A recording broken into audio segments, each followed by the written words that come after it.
increase in emergency calls is putting a strain on their resources. We are definitely seeing an increase in calls related to heat-related illnesses and injuries, those being lightheaded, dizziness, fatigue, fainting, stuff along those lines. Cities across the South keep smashing records. Phoenix has been sweltering under highs over 110 degrees for over 3 weeks now. The electricity grid in Texas has broken its maximum load records 10 times in the last 5 weeks as people there struggle to keep cool. And now the heat dome is expanding to the Midwest and Plains. Michelle Grossman will have more on that in just a moment. Greece is one of the many countries suffering from extreme weather driven by climate change. On the popular vacation island of Rhodes, tens of thousands are fleeing for their lives. Our Josh Letterman showed us this scene. This looks like what you see after a hurricane or refugees fleeing a war. But these are all tourists who had to flee their hotels and have nowhere else to go, now desperately seeking information about what comes next. Also, Canada is badly hit by heavy flooding in Nova Scotia. 4 people are missing, including 2 children. The governor calls the damage to homes, quote, unimaginable. The storm started on Friday, dumping 3 months' worth of rain on the province in just 24 hours. The state of Texas's latest attempt to deter immigrants from crossing the border is being met with resistance. It now has until this afternoon to remove the obstacles or face federal consequences. For more on this, we go to NBC's Bree Jackson in Washington. Bree, good morning. Tell us more about what's leading up to this potential legal battle. Good morning, Francis. Well, this situation stems from actions taken by Republican Governor Greg Abbott at the U.S.-Mexico border. As part of Operation Lone Star, the state's $4 billion effort to counter migration, Texas has constructed a series of large buoys in the Rio Grande River aimed at preventing migrants from crossing.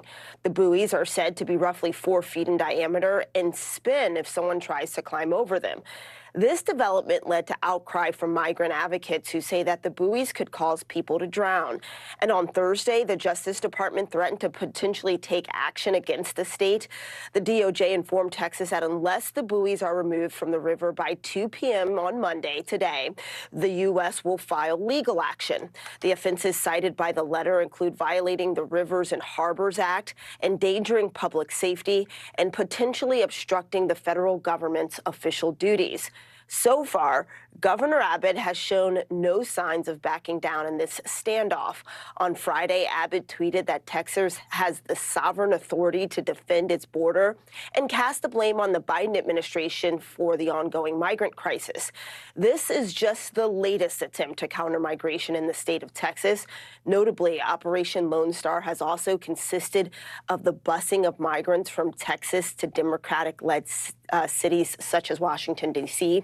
And just last week, it was reported that a Texas state trooper voiced their own concerns over how officials were told to deal with migrants, citing what they called inhumane policies, including orders not to give water to asylum seekers and to push children into the Rio Grande River.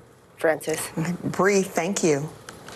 President Biden is expected to announce the creation of a national monument honoring Emmett Till. That's the 14-year-old boy whose killing at the hands of 2 white men helped ignite the civil rights movement. It will also honor his mother, Mamie.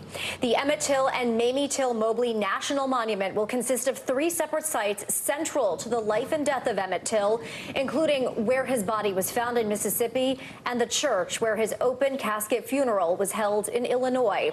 A White House official said President Biden will sign a proclamation establishing the monument on Tuesday, the anniversary of Till's birth back in 1941. Spain has a potential political crisis on its hands after inconclusive national elections plunged the country into uncertainty. The conservative Partido Popular won the most votes, but still could not topple incumbent Prime Minister Pedro Sanchez, whose Socialist Party celebrated the results as a victory. But Spain is likely headed for electoral deadlock. Political alliances in parliament could still form a new government, but any such negotiations would likely go on for weeks, and Sanchez is far from certain to come out on top. And there is also political turmoil in Israel. Hundreds of thousands of protesters marched on Jerusalem ahead of a key vote in parliament there on a judicial overhaul that would allow Prime Minister Benjamin Netanyahu to override Supreme Court decisions. Our Raf Sanchez breaks it all down for us.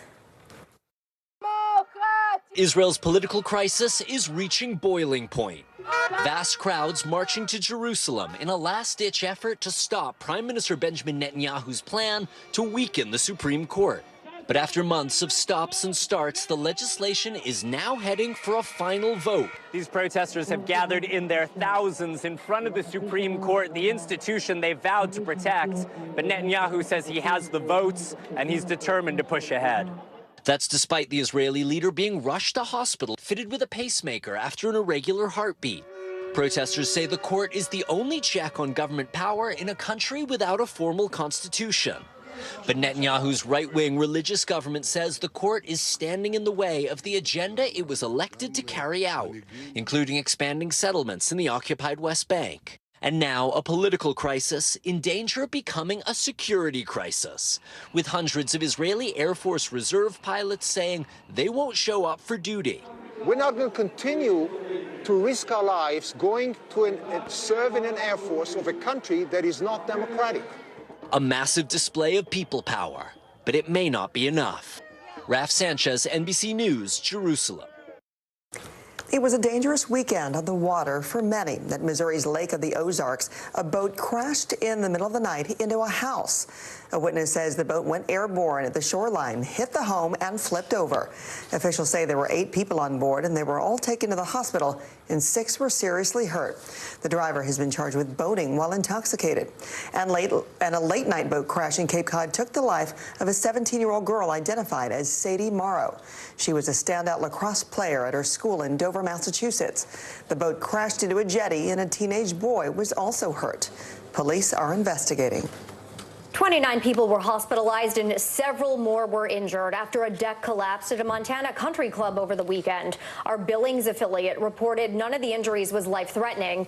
Police said 8 people, though, were treated for injuries on the scene and others walked away without getting any treatment. City officials say it was unclear how many people were on that patio when the deck collapsed. The golf club was hosting a tournament at the time of the incident. All right, the heat wave hitting millions of Americans will spread further this week. NBC meteorologist Michelle Grossman is tracking when the Rockies and the Plains could start being impacted. Good morning, Michelle.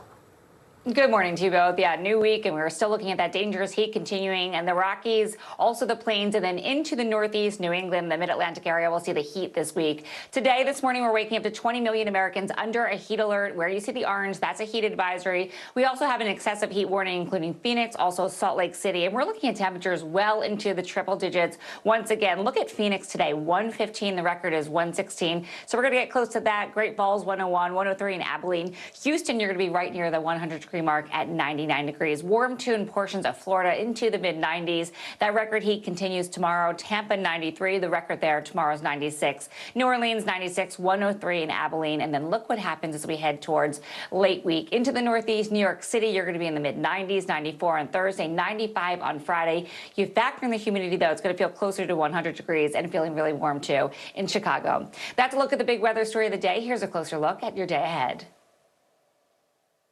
Very summer-like in portions of the Northeast and Mid-Atlantic, near 90 degrees in so many spots. 87 today in Philadelphia, 85 in D.C. Also watching the chance for some spotty thunderstorms. That could bring some really heavy downpours and sizzling in the south. All right, guys, that's a look at the heat. We're going to take a look at where we can expect some summer storms, some summer showers with heavy downpours. We'll look at that in just a few minutes. Oh, what a way to start the week. Okay, Michelle, thank you. Yeah. While temperatures are still on the rise, so is the Mega Millions prize with a $100 million increase. The jackpot has soared to $820 million after no one won last Friday.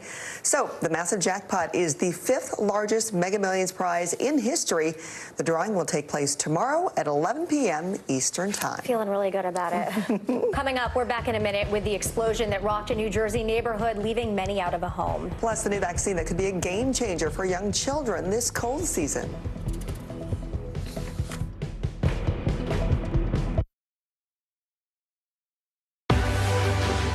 News lives in the now. It's coming at us every second from all over the world. We have a full team. News is more now than ever. Look at this. You can't even see anything anymore. Our house is no longer here, but we are here. Now is raw.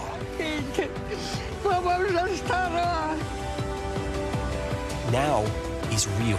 The Fed's decision today, help us translate that into very plain English. Is that good news for us? Now is constant. Morning News Now, we're breaking news. NBC News Special Report. You gotta see this. The future is now. News for the generation of now is NBC News Now. What is going to happen now? Going back and forth because they Oh, yeah, this is it, right?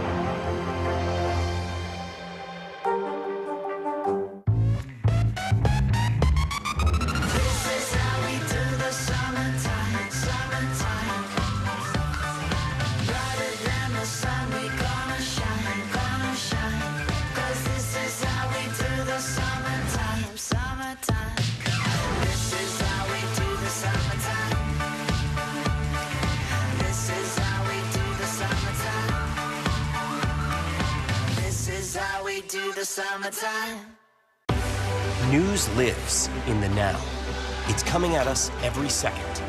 News is more now than ever. Look at this. You can't even see anything anymore. Now is raw. Now is real. The Fed's decision today, help us translate that into very plain English. Now is constant. You gotta see this. The future is now. News for the generation of now is NBC News Now.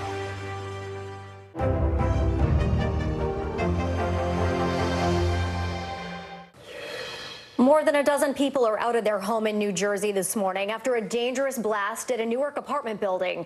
The explosion also injured 6 people. From our New York station, Jessica Cunnington has the latest on that investigation.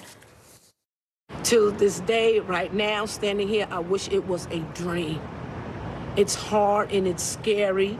Sandra Caldwell now living a nightmare. She lived in the same Newark Housing Authority building that exploded Friday, a few doors down. It was her home for 31 years. I thought it was 2 dumpster trucks or it was an airplane. Caldwell and at least a dozen others are now staying here at the Robert Treat Hotel. City officials say 31 people in total were relocated after the blast. 6 people were hurt, including one who's still in critical condition. Neighbors at Stephen Crane Village say it's the man who lived on the 2nd floor who came out with serious burns.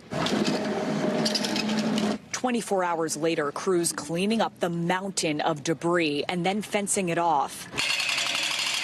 It's not the same no more. I still feel shaky. Lots of activity at the scene Saturday, but the exact cause of the explosion still being investigated. We've been smelling gas for a while, and I know some people reported recently. We need answers. We need answers. All of this happening right around the corner from where the former public housing commissioner lives, Fausto Baez. They came and knocked pretty much at PSG, and a lot of people from the water department, they came and knocked everybody's door last night, and today make sure they don't have a smell of gas in the house. He says these buildings and their foundations are old and hopes the city rebuilds the whole structure. Caldwell doesn't know where her and her dog Apollo will end up after this hotel stay, but she definitely wants to be comfortable. I want to feel safe. All right, thanks to Jessica Cunnington for that report. A 2-year-old boy from Nevada has died from a brain-eating amoeba infection. The CDC confirmed that Naegleria fowleri was the cause of Woodrow Turner Bundy's illness. Officials say Woodrow may have been exposed at a natural hot spring called Ash Springs. According to the Nevada Division of Public and Behavioral Health, an amoeba occurs naturally in the environment and can infect people by entering the body through the nose and traveling to the brain. Also, 3 people have died from listeria in Washington state. 2 others survived the severe infection. The Washington Department of Health says all infected patients were over 60 years old and they had compromised immune systems. The department says although they were able to conclude the infections were most likely from the same origin, they haven't found a common food source just yet. The bacteria can be found on food preparation surfaces, on unpasteurized cheeses, leafy greens, cold cuts, and in raw milk. Drug maker Sanofi says it expects its infant RSV vaccine to roll out before the virus season this fall. The CDC will meet next month to recommend how the shot should be administered.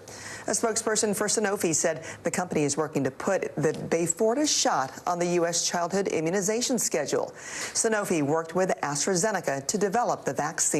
Still to come on early today, listen up before you pour that glass of orange juice for your children. The Kids Cups under recall for dangerous amounts of lead. And foodies fly high. The best airports to get stranded on an empty stomach.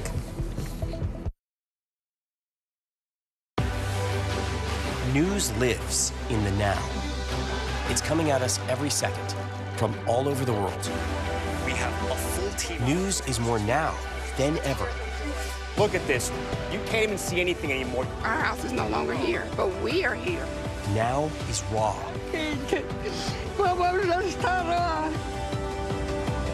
Now is real. The Fed's decision today, help us translate that into very plain English. Is that good news for us? Now is constant. Morning News Now, we're breaking news. NBC News special report. You gotta see this. The future is now. News for the generation of now is NBC News Now.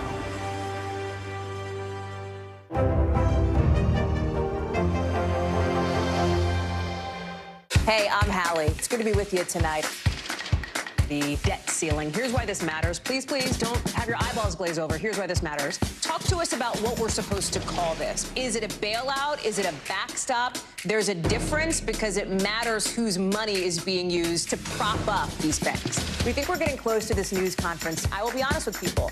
This is like an awkward moment where we think we're like right there. You're going to have to like tap dance with us maybe a little bit. I do have my tap dancing shoes on, not to worry. Fire has grown leaps and bounds. You see behind me is typical. How you doing? Pretty bad. I'm Gotti Schwartz, and here are the stories we're watching tonight. Storms keep coming here in California. Some of the big headlines trending like crazy on social media. This is what my voice sounds like when I clone it. That wasn't me. You gotta see this. Stay tuned now, weeknights on NBC News Now. Hey, I'm Hallie. It's good to be with you tonight. The debt ceiling. Here's why this matters. Please, please don't have your eyeballs glaze over. Here's why this matters. Talk to us about what we're supposed to call this. Is it a bailout? Is it a backstop? There's a difference because it matters whose money is being used to prop up these banks. We think we're getting close to this news conference. I will be honest with people. This is like an awkward moment where we think we're like right there. You're going to have to like tap dance with us maybe a little bit. I do have my tap dancing shoes on, not to worry.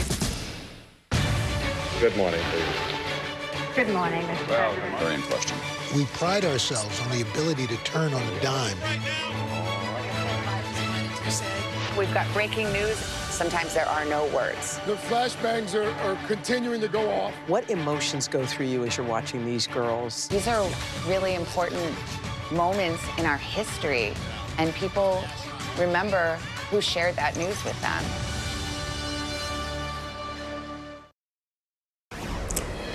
With the summer travel season in full swing, frequent flyers may be looking for some fuel for their journey. Radical Storage ranked the best airports to find good grub using analysis from more than 1.2 million passenger reviews. But only 4 U.S. airports made the cut. Incheon International Airport in South Korea takes the cake at #1, and Hartsfield-Jackson Atlanta International Airport comes in 2nd place. Dallas-Fort Worth International Airport took 4th place, and Chicago's O'Hare International Airport and LAX trail all the way in 8th and 9th place, respectively. It's always a matter of getting, what you're craving and being able to actually satisfy those cravings. Just don't be the person who brings the stinky old tuna fish sandwich on the plane. Well, we've got some good news for parents in Florida this week. The sales tax holiday for back-to-school essentials begins today, and it lasts until August 6th. This gives shoppers a break on items, including computers or accessories, costing $1,500 or less, backpacks, most clothes and shoes under $100, traditional school supplies less than $50, and learning aids and puzzles under $30. And upcoming sales tax holidays for school supplies are also on the horizon for states including New Jersey, Missouri, New Mexico, and Ohio. For the full list, you can head to the Federation of Tax Administrators website at taxadmin.org. It's the reality you and I have been trying to just avoid, the reality of back to school. Not ready. Not ready. I can't believe we're already talking about this. All right, before you pack your school lunches in the coming weeks, we've got a warning for the popular Kids Cup. More than 340,000 Kids Cups are being recalled because they could expose kids to lead. Take a look at the video here. That's what they look like. People who bought these cups Cupkin double-walled stainless steel cups before April of this year are advised to stop using them immediately. The company says exposure to lead could happen only if the bottom of the cup is mistreated. Information about how to get a refund can be found at cupkin.com. Scary thought, because we have so many cups out there. We're not really conscious about the brand and could very well be dangerous. And shame, because those are so cute and they look so convenient. Well, coming up, Michelle's got an eye on some summer storms that could affect you. Coming up after the break.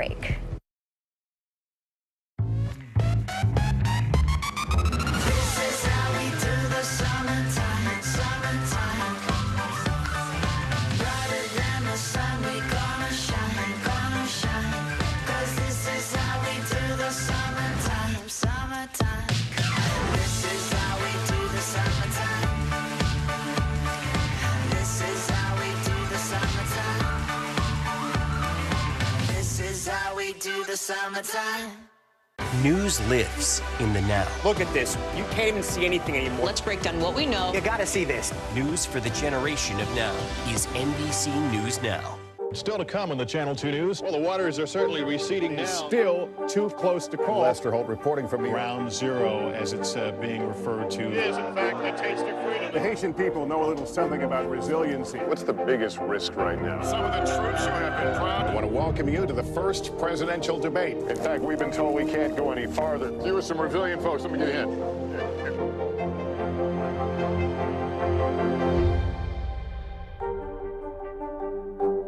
News lives in the now. Look at this. You can't even see anything anymore. Let's break down what we know. You gotta see this. News for the generation of now is NBC News Now.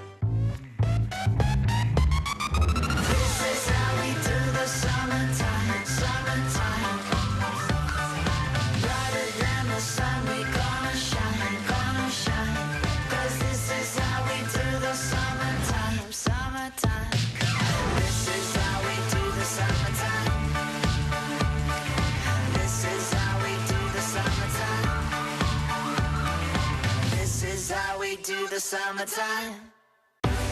News lives in the now. It's coming at us every second. News is more now than ever. Look at this. You can't even see anything anymore. Now is raw. Now is real. The Fed's decision today, help us translate that into very plain English. Now is constant. You gotta see this. The future is now. News for the generation of now is NBC News Now.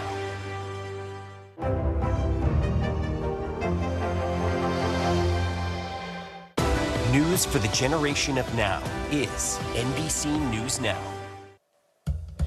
Welcome back on this Monday. We continue to track that dangerous heat, tracking some dangerous storms as well. That will be the theme throughout this Monday, spotty summer storms. Taking a look at radar, you can see we're already tracking some heavy downpours this morning, some severe weather throughout the Carolinas and even into the Midwest. We're going to see that as we head throughout the afternoon hours. Could see some really gusty winds, also some hail, some really heavy downpours, and even the chance of a tornado or two. Where you see those brighter colors, that's where we're seeing the heaviest rain this morning. So summer showers today, widely scattered, but some will be strong, gusty winds, torrential rainfall, even the chance of some hail. Then tomorrow we'll see that front kind of linger off the coast over the Atlantic, but we're still going to see the chance for isolated pockets of heavy rainfall that could lead to some flash flooding in spots, and that will be on Tuesday. Then as we go throughout Wednesday, we'll see some improvement. Back to you both. Thanks, Michelle. Well, the sun also rises over the winner of this year's Hemingway Lookalike Contest. You meet him after the break. This is how we do the summertime, summertime. This is how we do the summertime, summertime. This is how we do the summertime.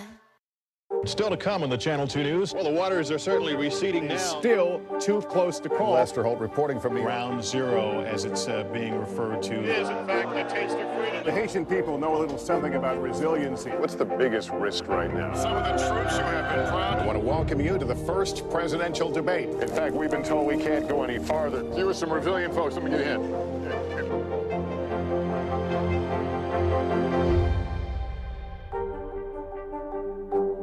Thanks for tuning in. I'm Gotti Schwartz. Here are the stories we're following tonight. Storms keep coming here in California. The U.S. government just declassified this video. A lot more stories trending like crazy on social media. A controversy pitting lawmakers against young voters. What's the state of crypto today? What is going on when we're looking at trends there? Another mind-bending story on artificial intelligence. This is what my voice sounds like when I clone it. That wasn't me.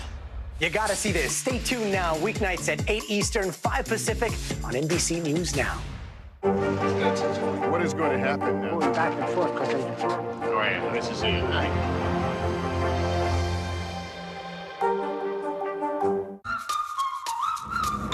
This is how we do the summertime, summertime.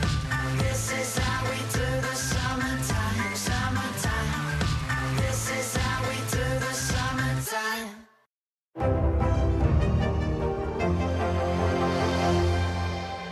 I'm Gotti Schwartz, and here are the stories we're watching tonight. Storms keep coming here in California. Some of the big headlines trending like crazy on social media. This is what my voice sounds like when I clone it. That wasn't me. You gotta see this. Stay tuned now, weeknights on NBC News Now. Central Florida skydivers are training to break a world record and raise money for charity. The team is working to complete a high-altitude jump of over 30,000 feet. Scott Heidler has more. On a cattle ranch in southern Brevard County, a team of skilled skydivers training for a mission to break the world record for high-altitude formation jump. 35,000 feet, so high they'll be donning oxygen masks when the team of 5 jumps from a specially designed balloon. And they are the best of the best. Larry Connor, founder of a multi-billion-dollar real estate firm, is funding the Alpha 5 project.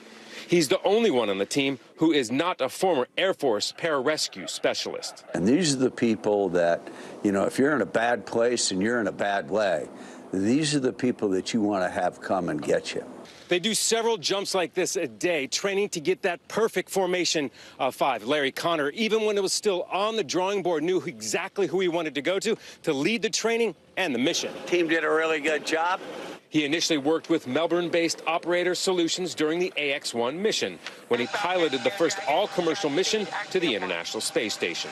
So after splashdown, I had an opportunity to start talking to Brandon, who's the CEO, and said, hey, I've always been interested in trying to do some high-altitude jumping. You know, he just got back from space, and here I am, you know, I feel like I'm kind of a nobody at this party.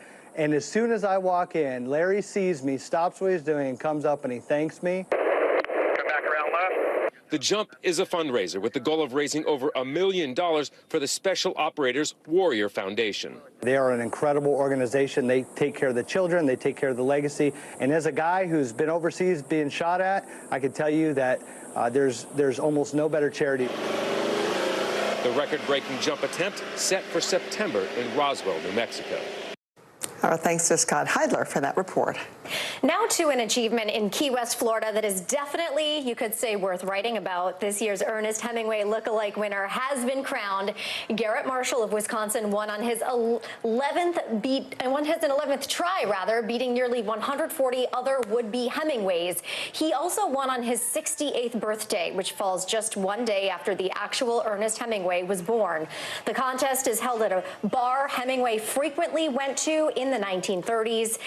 Also, this festival will help fund some scholarships. I love that they have birthdays so close to each other. Right, it was meant to be. It was completely vibing Hemingway and vibing that win. For so sure. Congratulations to him. Thanks for watching Early Today. I'm Frances Rivera. And I'm Jessica Layton. Have a great Monday. We'll see you tomorrow.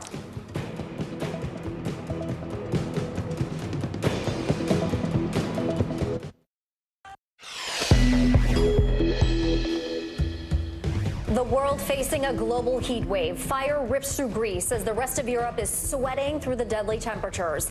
And the American heat wave is starting to expand east. We'll tell you when you will be feeling the heat. Texas's attempt to stop migrants hitting roadblocks in federal court.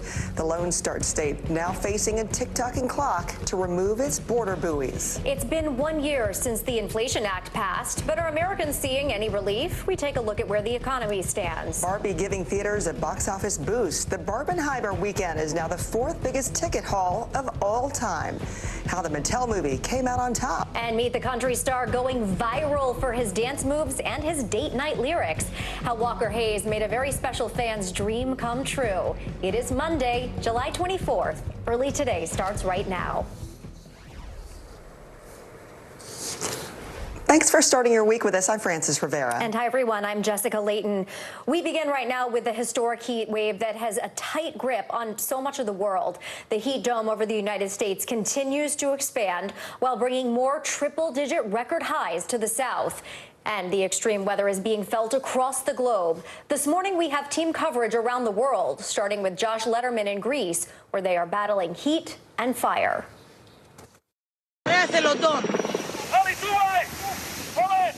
Desperation on the island of Rhodes, Greece, where tens of thousands are fleeing for their lives from out-of-control fires, winds flaring up as southern Europe bakes under a brutal heat wave. Jack Neal and his family visiting from England, walking 4 miles to escape the danger. Have you ever seen anything like this before? No. I've never been afraid to die, but yesterday I had that fear in me. Crews now working around the clock to contain the disaster in what's become the largest evacuation in the country's history. This looks like what you see after a hurricane or refugees fleeing a war. But these are all tourists who had to flee their hotels and have nowhere else to go, now desperately seeking information about what comes next. Holidays turned to horror as more of this island is going up in flames. I'm Marissa Parra. As sweltering temps sweep the nation for yet another week, another dramatic rescue for heat-exhausted hikers, this time in California, captured on the Citizen app. The LA Fire Department says its chopper airlifted a pair of hikers to safety, hiking proving deadly. This just days after a man died trekking through Death Valley, and 2 women were found dead on a hiking trail Saturday just outside Las Vegas. Over in Arizona's Maricopa County, the heat claiming at least 18 lives since April. The heat dome now expanding to the Midwest. While down south, EMS is putting in overtime. Yes, we are. We're definitely seeing an increase in heat-related calls. Obviously puts an extra strain on the 911 system as a whole. I'm Aaron Gilchrist, tracking historic flooding on the Canadian East Coast. A dramatic scene in Halifax, rescuers lowering into rushing floodwaters, battling ferocious wind to airlift a camper. 4 people, including 2 children, went missing when the cars they were in became submerged. People forced to wade into high water as thunderstorms in Nova Scotia dumped nearly a foot of rain since Friday morning. We got 3 months worth of rain in less than 24 hours. It came fast and it came furious. In the aftermath, firefighters ziplining over washed-out roads, trying to move supplies and stranded people. With states of emergency now in effect as Canadians try to dry out and survey the damage. And our thanks to Josh, Marissa, and Aaron for that reporting. Now to Spain, that has a political mess on its hands after inconclusive national elections plunged the country into uncertainty. The conservative Partido Popular won the most votes, but still could not topple incumbent Prime Minister Pedro Sanchez, whose Socialist Party celebrated the results as a victory. But Spain is likely headed for electoral deadlock. Political alliances in Parliament could still form a new government, but any such negotiations would likely go on for weeks, and Sanchez is far from certain to come out on top. And there's also political turmoil in Israel. Hundreds of thousands of protesters marched on Jerusalem ahead of a key vote in Parliament there on a judicial overhaul that would allow Prime Minister Benjamin Netanyahu to override Supreme Court decisions. In a rare show of internal dissent, hundreds of Israeli Air Force reservists say they will not show up for duty. Netanyahu is insisting on today's vote despite his own health struggles. He's been admitted to the hospital twice in the last week, and this weekend announced that he had a pacemaker put in. The state of Texas's latest attempt to deter immigrants from crossing the border is being met with resistance. It now has until this afternoon to remove the obstacles or face federal consequences. For more on this, we go to NBC's Bree Jackson in Washington. Bree, tell us more about what's leading up to this potential legal battle. Good morning, Francis. Well, this stems from actions taken by Texas Governor Greg Abbott at the U.S.-Mexico border. As part of Operation Lone Star, the state's $4 billion effort to counter migration, Texas has constructed a series of large buoys in the Rio Grande River aimed at preventing migrants from crossing. The buoys are said to be roughly 4 feet in diameter and spin if someone tries to climb over them. This development led to outcry cry from migrant advocates who say that the buoys could cause people to drown. And on Thursday, the Department of Justice threatened potential action against the state. The DOJ informed Texas that unless the buoys are removed from the river by 2 p.m. on Monday, today, the U.S. will file legal action. The offenses cited by the letter include violating the Rivers and Harbors Act, endangering public safety, and potentially obstructing the federal government's official duties. So far, Governor Abbott has shown no signs of backing down in this standoff. On Friday, Abbott tweeted that Texas has the sovereign authority to defend its border and cast the blame on the Biden administration for the ongoing migrant crisis. This is just the latest attempt to counter migration in the state of Texas. Notably, Operation Lone Star has also consisted of busing of migrants from Texas to Democratic-led cities.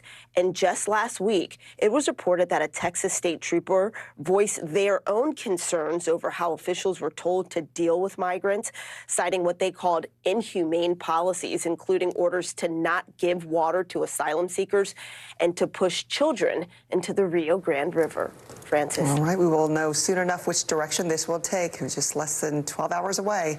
Bree, thank you. Chicago saw another weekend of deadly gun violence. Over the span of 48 hours, at least 6 people were killed and 26 others injured as bullets flew across that city. A 16-year-old boy later died after being found on a sidewalk with gunshot wounds to his chest. The youngest victim was a 13-year-old boy who was shot in the leg while riding his bicycle. He is expected to be okay.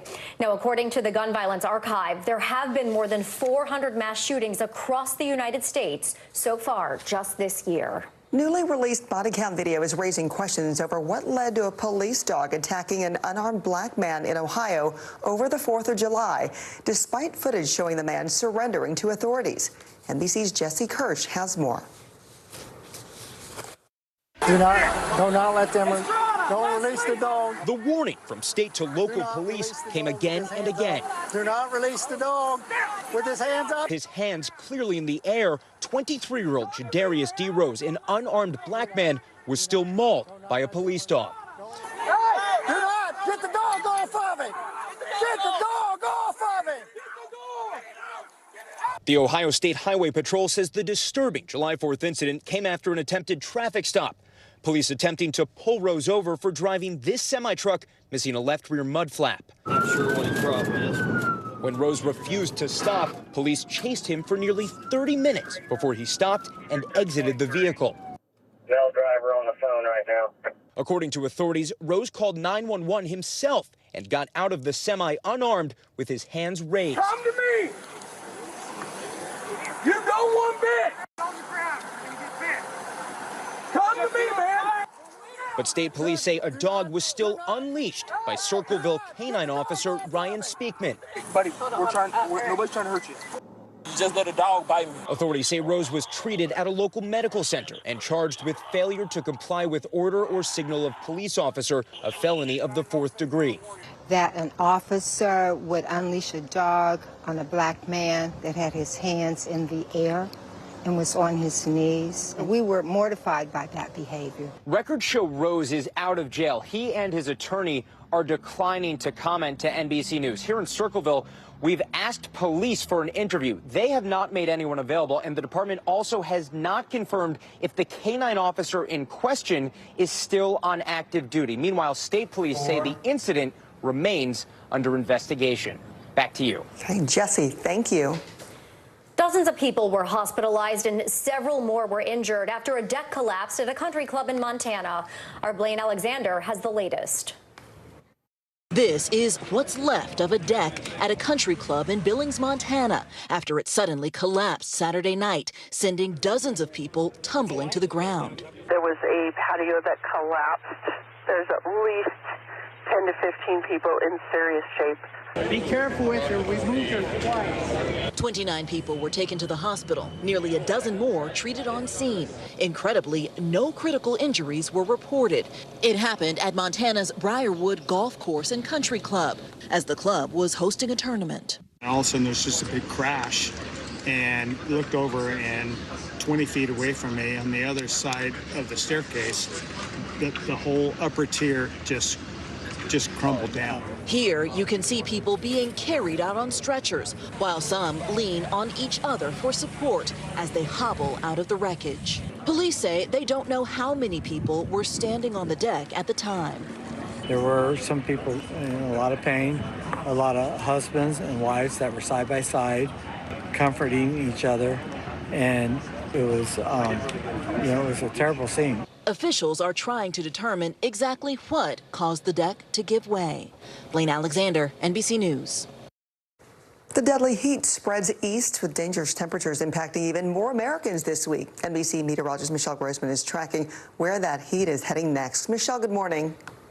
Good morning to you both. Yeah, that dangerous heat does continue a new week and still the same weather story. We're looking at heat alerts stretching from the south, all across the south into portions of the Rockies, the Intermountain West, and that will head east as we head throughout the middle of the work week. So 26 million people impacted by heat alerts. The orange is a heat advisory, excessive heat warning. That's in the hot pink. So Salt Lake City, Phoenix under an excessive heat warning, as well as Miami, Florida. We're going to see temperatures in the south once again into the triple digits, and that heat dome is expanding. Temperatures 10, even 15 degrees above normal for this time of year in portions of the northern plains, also into the Midwest. And take a look at some of these numbers. The July steam continues, 101 in Billings today. That's 12 degrees above what is typical for this time of year. Triple digits in Albuquerque, Tucson, El Paso, San Angelo, near 100 degrees in Houston, and Oklahoma City, you're going to be near 100 too. And then tomorrow that continues, and notice into the Midwest, Chicago, 91 degrees tomorrow. That's a look at the big weather story of the day. Here's a closer look at your day ahead. All right, very summer-like in the Northeast, New England, the Mid-Atlantic. We're looking at temperatures near 90 degrees in so many spots. Also looking at the chance for some spotty summer storms that could bring some really heavy downpours. Also the chance for some hail and sizzling still in the south. All right, guys, that dangerous heat continues. We're also tracking the chance for dangerous storms. We'll take a look at that in just a few minutes. Okay, Michelle, see you in a bit. Thank you. Still to come, the Today Show's Al Roker remembers the legendary life of Tony Bennett. But first, what the Inflation Reduction Act's done for clean energy nearly a year after becoming law. People really don't know what's going to happen. Nearly a dozen hours after the eye roared ashore. More good people than bad people, I know, right? There is some late-breaking news 4 hours into the Iowa caucuses by the hand with everything. All right, it just fit, too. Hey, I'm Hallie. It's good to be with you tonight. The debt ceiling. Here's why this matters. Please, please don't have your eyeballs glaze over. Here's why this matters. Talk to us about what we're supposed to call this. Is it a bailout? Is it a backstop? There's a difference because it matters whose money is being used to prop up these banks. We think we're getting close to this news conference. I will be honest with people. This is like an awkward moment where we think we're like right there. You're going to have to like tap dance with us maybe a little bit. I do have my tap dancing shoes on, not to worry. What is going to happen now? Going back and forth because they... Oh, yeah, this is it.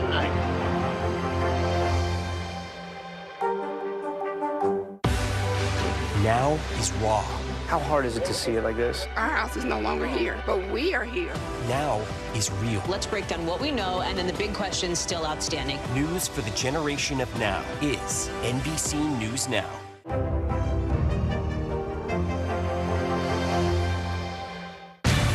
Good morning, please. Good morning, Mr. President. Very in question. We pride ourselves on the ability to turn on a dime. We've got breaking news. Sometimes there are no words. The flashbangs are continuing to go off. What emotions go through you as you're watching these girls? These are really important moments in our history, and people remember who shared that news with them. It has been nearly 1 year since the Inflation Reduction Act was passed, and we are seeing real impacts of the climate law included in that act.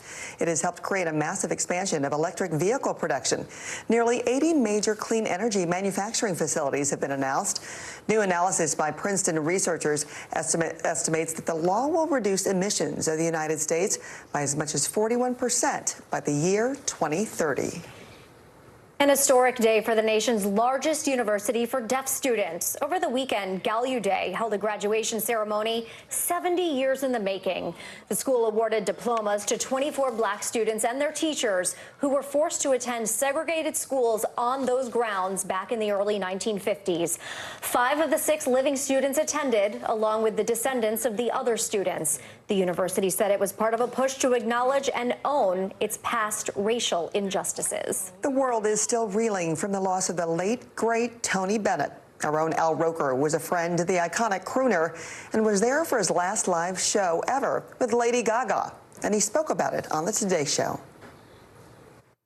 This was almost like a 2-hour concert with him and Lady Gaga, and there was no teleprompter or anything. He just knew the songs, and after he went, "Thank you, you're beautiful," and it was just, you know, we were savoring it because we knew we're never going to, nobody like Tony Bennett's going to come along again. And we're losing that generation. Tony Bennett was 96. Still to come here on Early Today, Barbie and Oppenheimer blowing away the American box office. You won't believe how much the 2 movies brought in and all the records they're breaking. Plus, an iconic movie turns 25. A look back on Saving Private Ryan when Early Today returns. Nearly a dozen hours after the eye roared ashore. There is some late-breaking news. All right, it just is.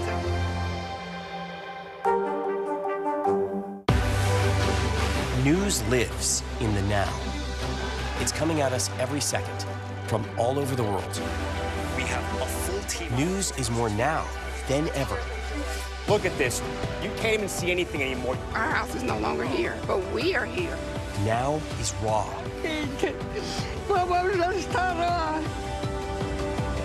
Now is real. The Fed's decision today, help us translate that into very plain English. Is that good news for us? Now is constant. Morning News Now, or breaking news. NBC News special report. You gotta see this. The future is now. News for the generation of now is NBC News Now. Still to come on the Channel 2 News. Well, the waters are certainly receding now. Still too close to call. Lester Holt reporting from the Ground Zero, as it's being referred to. It is, in fact, a taste of freedom. The Haitian people know a little something about resiliency. What's the biggest risk right now? Some of the troops who have been proud. I want to welcome you to the first presidential debate. In fact, we've been told we can't go any farther. You with some resilient folks. Let me get a hint.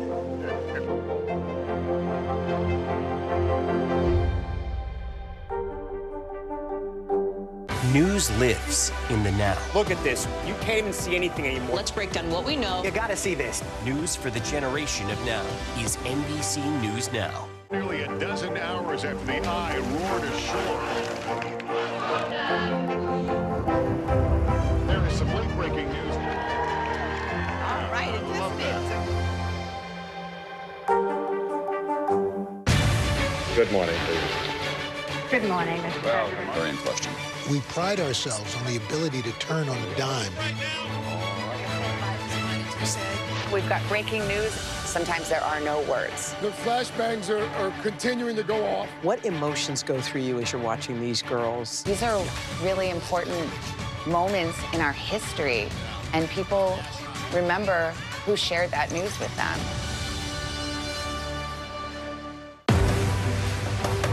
Just behind me, hundreds, if not 1,000 migrants waiting under the blazing sun. All these people here are going to be asking for asylum. It's a very critical situation.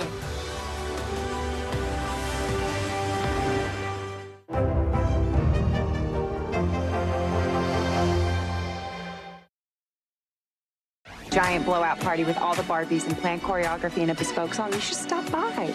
So cool. We've got your breakdown on the latest in culture, trends, and entertainment. Obviously, we're talking about the Barbenheimer box office. Barbie danced its way to $155 million during its first 3 days in theaters. That's the highest opening of 2023. The female-fueled film beat out the Super Mario Brothers movie, Spider-Man, Across the Spider-Verse, and Guardians of the Galaxy Volume 3. And another trophy to add to the Dream House, directed by Greta Gerwig, Barbie is now the biggest opening ever for a movie helmed by a woman. Even more to celebrate Pink, as you are clearly today. Got the memo today, yes. Of course, Barbie is just one half of this weekend's explosive box office. Oppenheimer brought in $80.5 million.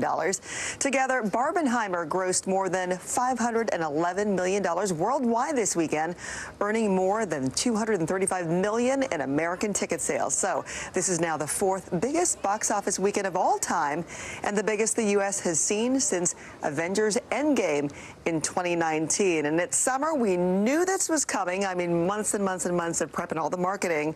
So here we are, the big payoff. And I'm not usually a huge theater person, but I think I need to see both. While we're talking about movie history, today marks 25 years since one of the most acclaimed war movies of all time hit the theaters. On July 24th, 1998, Saving Private Ryan brought in more than $30.5 million in U.S. ticket sales. The movie, starring Tom Hanks and directed by Steven Spielberg, was nominated for 11 Oscars, winning 5 of them, including Best Director and Cinematography. All those huge names and faces in that movie. It was such a powerful movie, worth a watch, a rewatch again this summer. Okay, when we come back, Michelle's got a look at your storm forecast. And a little later, Walker Hayes' viral song will help you plan your next date night. Meet the star who made a fan's dream come true. Good morning, please. Good morning. Well, very in question. We pride ourselves on the ability to turn on a dime. We've got breaking news. Sometimes there are no words. The flashbangs are continuing to go off. What emotions go through you as you're watching these girls? These are really important moments in our history, and people remember who shared that news with them. Nearly a dozen hours after the eye roared ashore. There is some late-breaking news. All right, Hey, I'm Hallie. It's good to be with you tonight.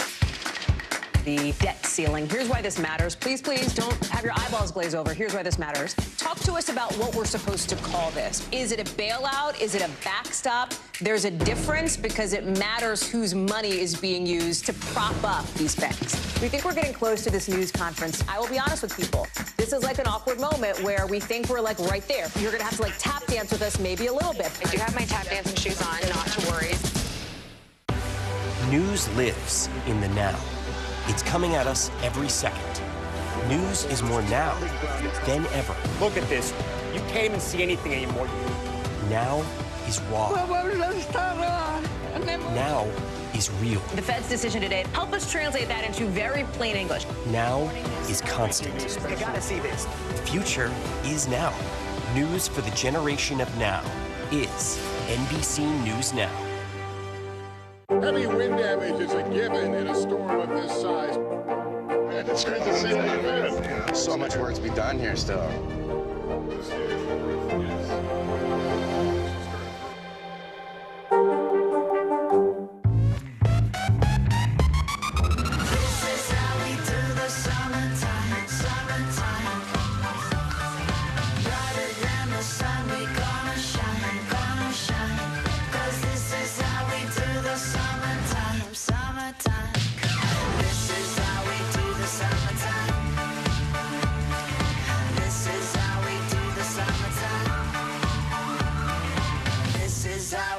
Summertime.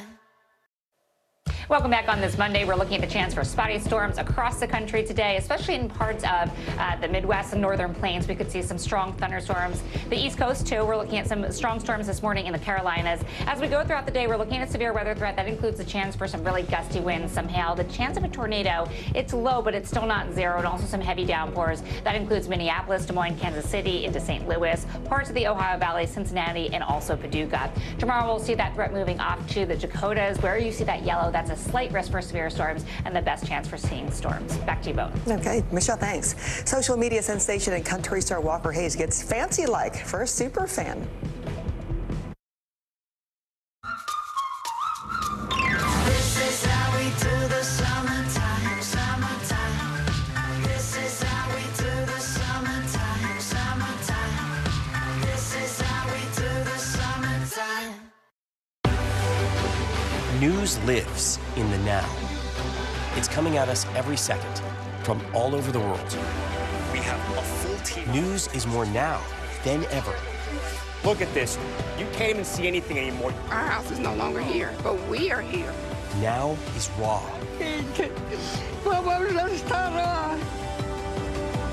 Now is real. The Fed's decision today, help us translate that into very plain English. Is that good news for us? Now is constant. Morning News Now, we're breaking news. NBC News special report. You gotta see this. The future is now.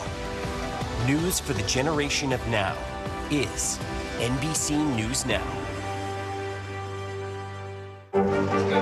What is going to happen now? Going back and forth because they... Go ahead. This is it. Thanks for tuning in. I'm Gotti Schwartz. Here are the stories we're following tonight. Storms keep coming here in California. The U.S. government just declassified this video. A lot more stories trending like crazy on social media. A controversy pitting lawmakers against young voters. What's the state of crypto today? What is going on when we're looking at trends there? Another mind-bending story on artificial intelligence. This is what my voice sounds like when I clone it.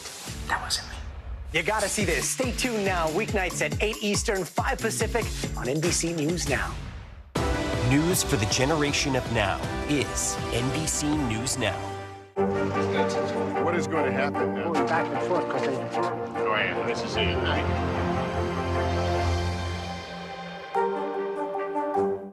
News for the generation of now is NBC News Now. Sometimes meeting your heroes is just as great as you hoped it would be. Kate Snow has a country star making a fan's dream come true. We fancy like Applebee's on a date night. Country singer Walker Hayes went viral singing Fancy Like. Get some whipped cream on the top too. Millions of people imitated the dance. Matt Ives loves the song so much, his lifelong friend Tara Phillips gave him a T-shirt for his birthday last year. Shut up. Shut up. What were you feeling when you opened that present? I was just in shock, and I was just so happy. It still is, you know, my favorite song. Oh my God! He looked like he won $1 million. And it was a simple T-shirt, but that's how Matt is. Like, he is full of joy. Tara's video went viral too, and guess who saw it? I know you, brother man. I know you. You're my favorite video all year of you and Applebee's. Walker Hayes invited Matt and Tara to a show. He signed Matt's T-shirt and then asked Matt to sign his. There wasn't a dry eye in the whole area. So it was just so fun to watch him have his dream come true. That might have been the end of the story. But then 3 weeks ago, Walker randomly spotted Matt at the Minneapolis airport. He recognized me, and he's like, "Hey, Matt!" They made a plan, Walker bringing his family to an Applebee's in Minnesota. Come on, bro. Come on, bro. How are you?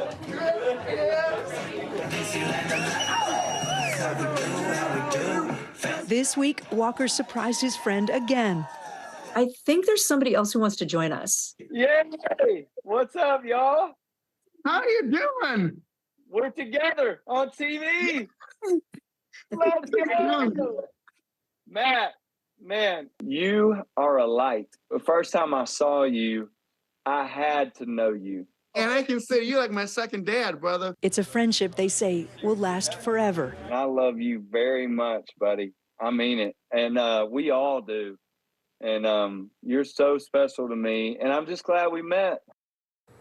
Our thanks to Kate for that report. They got to keep that going. More random and planned encounters. That is so cool. I have chills now. Well, the search for a rodeo goat has residents of a rural South Texas county using all their resources to find the missing animal.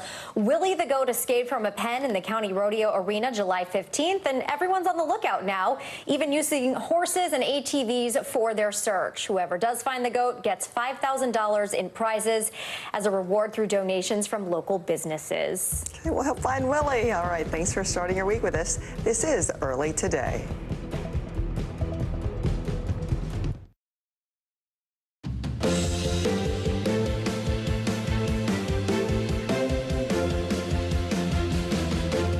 Right now on Morning News Now, you could call it a hot mess, literally this morning, millions of Americans are waking up to severe storms and scorching heat. And now the threat of record-breaking temperatures is spreading, set to bring high temperatures into the Midwest and Northeast this week. And all of that extreme weather is causing trouble for travelers. What we can confidently say is that climate change is increasing the amount of clear air turbulence in the atmosphere. So what's going on, and is there an end in sight? Our team is tracking it all. Also this morning, a battle at the border. The Justice Department and the state of Texas are in a legal showdown over this 1,000-foot barrier floating in the Rio Grande to keep migrants away. Now, Texas Governor Greg Abbott has just hours to get the buoys out of the water. We'll bring you the latest. Plus, AI regulation this morning. Some of the top names in tech are now working together on ways to better regulate artificial intelligence. More on the agreement they made with the White House, including an executive order set to be signed by President Biden. And she put her signature B in blockbuster. That's right, Barbie took the top spot at the box office, with Christopher Nolan's Oppenheimer also outperforming projections in its opening weekend. We'll take you to the movies for more on the hype and what it could mean for the future of Hollywood. Did you see either one this weekend? Not yet, but they're both on my to-do list. Did you? Me neither. No. We're the only two who didn't go. But we're still going to talk about it later on. Good morning. Good to have you with us on this Monday. I'm Joe Fryer. And I'm Ellison Barber, in for Savannah Sellers. This morning, 28 million Americans are under heat alerts as extreme temperatures continue to hit large portions of the country, from the Southwest all the way to Miami. And get ready. This week, those extreme temperatures are expected to expand beyond those regions. Forecasters say the heat wave will soon cover much of the U.S. Cities like Miami have been dealing with the dangerous heat for more than a month now. Today is the 44th consecutive day the city has seen a heat index above 100 degrees, and that sweltering streak will continue through this week. I don't remember the summers ever being this bad. This has been awful. These weeks have been rough to get through. Yeah. The West is also baking. Phoenix is in the middle of its own hot streak, with folks there dealing with 25 days straight of temperatures over 110 degrees. So far, the Midwest and Northeast have avoided the extreme heat wave, but forecasters say that ends this week. The oppressive heat is expected to expand into those regions in the coming days. And it's not just here in the U.S. The extreme heat is also being felt overseas in China and in southern Europe, with dangerous temperatures recorded in countries like Italy and Greece. We've got team coverage on the extreme heat all morning. We begin with NBC News correspondent Marissa Parra. She joins us now from Miami. So, Marissa, as we said, day 44 with the heat index above 100 degrees where you are. Describe for us what the heat feels like this morning, what it's felt like over the last few days there. Hey, yes, two very different answers there. Remember, it is about 7 in the morning here, so the sun is just barely starting to rise. It actually feels pretty nice right now because it's 7 in the morning. So it's 85 degrees right now, feels like 97. Now, that's a big jump, right? But it's going to get oppressively hot, of course, as the sun gets higher. It gets in those later afternoon hours. That's when it is just pretty much downright unbearable to be outside, and even by Miami standards, because again, this is an area that knows heat. In fact, you mentioned a lot of cities that know heat, Phoenix being one of them, Miami being another. It gets humid, it gets hot, but you just mentioned 44 consecutive days of a real feel in the triple-digit temps, add in humidity. It gets pretty difficult to be outside for much longer than you have to, really, even for people who live here. We talked to a number of them, and they said, yeah. Again, even for the people that are used to heat, this is a lot. Yeah, and if Miami's complaining, then you know it's something. I mean, emergency responders, they're seeing an increase in heat calls all over the country. That includes where you are in Miami. They also have to wrestle with the heat, especially with all the gear they have to wear. So what precautions are they taking? Yeah, one of them being they're actually doubling up their units. That is, personnel when they arrive on the scene for emergencies. We actually had a chance to speak with the chief fire officer for Miami-Dade County. Listen for yourself.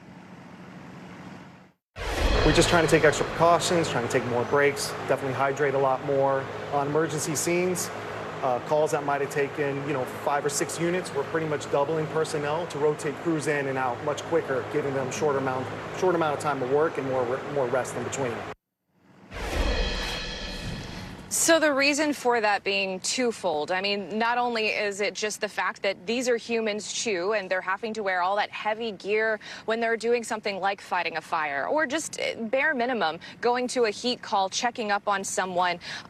Because it is so hot, they're having to be exposed to the heat in a way that's even different than the way we are, because they have to do it often, and they also have to wear equipment while they're doing it. But then on top of that, something that is just a running theme here, because we've been talking about this heat for weeks straight. It's just the consecutive nature of this. I mean, we've talked about this across different cities that we've been reporting on heat from, and it again is the consecutive nature, the marathon, if you will, that has them taking extra precautions to make sure that they can finish cross the finishing line whenever that finish line makes itself known, Joe, because this seems to be going on endlessly. Yeah, definitely not in sight right now. Very quickly, Marissa, while we have you, I want to ask you what's going on out west in Phoenix. Yeah, I mean, two different types of heat, but heat is heat. It's a drier heat out there, but I will say it was very difficult to be outside for more than a few minutes. I mean, that is a very dangerous situation because you have asphalt heating up to 160, sometimes 180 degrees, people getting third-degree burns just from touching the asphalt for a few seconds, Joe. So very different types of heat, but dangerous nonetheless. All right, Marissa Parra in Miami. Marissa, thank you so much. NBC News foreign correspondent Josh Letterman joins us now from Rhodes, Greece. Josh, we can see that wildfire burning behind you. It has been burning there, a number of wildfires since Tuesday. Have fire crews been able to make any sort of progress? On the Greek mainland, they have, Ellison, but here on the island of Rhodes, just to put it bluntly, the fire is totally outside of control at this point in time. You can see there's a bit of an active fire burning just behind me here, but if you look over here to this valley, I mean, it is just completely covered in smoke, devastated over the last week or so by these wildfires, and you can see just how windy it is right now, and that is really the big problem, because that is whipping up these flames, making it almost impossible for firefighters to fight, also making it hard to predict where it's going to go. We are safely upwind of the fire now, thankfully, but earlier today we were in the village of Gennady as it was being evacuated. This is a coastal village here in Rhodes, and just a few minutes later, the whole village really started to come under fire. That fire has now pushed all the way through the village, all the way to the coast. So it goes to show you just how unpredictable it is, as 19,000 people have already been evacuated here in Greece, the largest evacuation in the country's history. And now there is a brand new fire burning on the island of Corfu. Thousands of people being evacuated there as well, Allison. Wow, Josh, and it's not just Greece, right? Italy is another European country that's been getting hit hard by the heat. What is the latest there this morning? Yeah, in Sicily over the weekend, Ellison, they saw temperatures above 116 degrees, and they are facing wildfires there, too. A big concern in Italy is they're starting to see their death toll as a result of this extreme heat mount. They now have at least 5 reported deaths. Authorities there are very concerned that that toll is just going to grow. And Josh, Pope Francis has also addressed the climate crisis. He talked about it yesterday. What did he have to say? Yeah, that's right. We heard the Pope at St. Peter's Square yesterday really talking about the fact that we're seeing this extreme heat in Europe, flooding in South Korea, and citing that to say, look, it's obvious we're not doing enough. He is calling on world leaders to really step up their game on climate change, saying it is clear we have no more time to waste on this. The Pope, though, is also sending a message of solidarity to those who are hardest hit by climate change, as well as to those around the world who are doing their best to help them. Ellison. Josh Letterman in Greece, thank you so much. Let's take a closer look at the week ahead and get a check on your morning News Now forecast. Meteorologist Michelle Grossman joins us with that. Michelle, good morning. Good morning to you guys, and we're going to see more of the same. It's a new week, and we're going to see that heat continuing, intense heat, dangerous heat, record-breaking heat, and it does not look like there's an end in sight. So let's start with what we're looking at today, because we're looking at 30 million Americans under a heat alert once again. We have heat advisories, that's in the orange, also excessive heat warning, including Salt Lake City, Phoenix, Miami. Miami, you're going to be in the 90s, but you factor in the humidity, it's going to feel like over 100 degrees. Triple digits in Phoenix, triple digits in Salt Lake City, and we're going to see triple digits as far north as the Intermountain West, also the Rockies. Take a look at some of these numbers. 100 degrees today in Salt Lake City.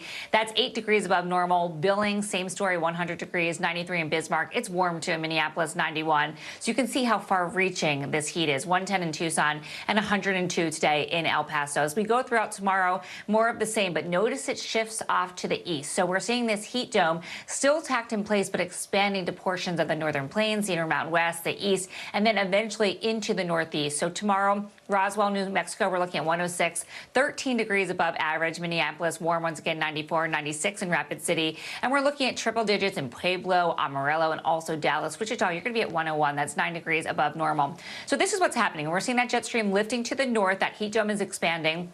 So we're seeing that heat spread 10 to 15 degrees above average in parts of the Great Lakes, the Midwest, and Northern Plains, and then eventually into the Northeast, where we're going to see temperatures in New York City by Thursday into the mid-90s, 95 by Friday. That's not the only problem. We're going to factor in the humidity there. It's going to feel like very close to 100 degrees. Cleveland, we're into the 90s. Kansas City, 99 on Thursday, 98 on Friday. And this is the heat index. This is what it feels like on our bodies. So it's going to feel like close to 100 degrees in New York City on Friday. It's going to feel like 103 in Norfolk. You get the idea. We're not going to see any break from this heat. And then as we look towards next week, warmer than average. No surprise, I guess, in portions of the south, into the central plains, the southeast, into the mid-Atlantic, and parts of the northeast as well.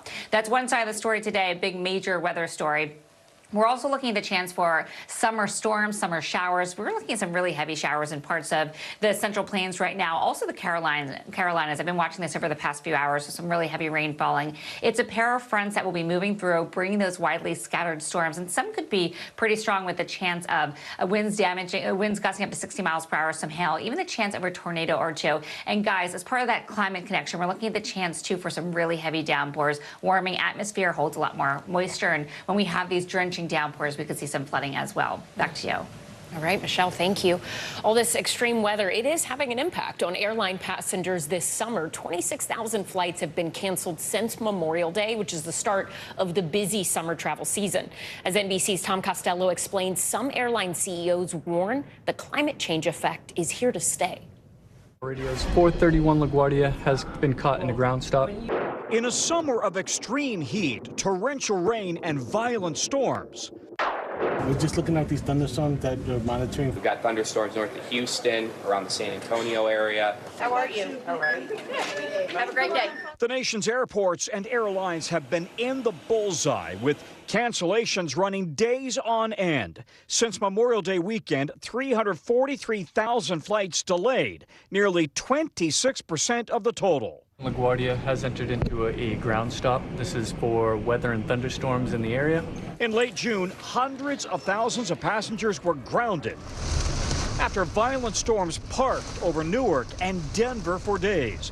Most affected, United Airlines, forced to cancel up to a third of its flights. It's historically unprecedented, at least, to have multi-day events. Now, United's CEO is warning this could be the new normal.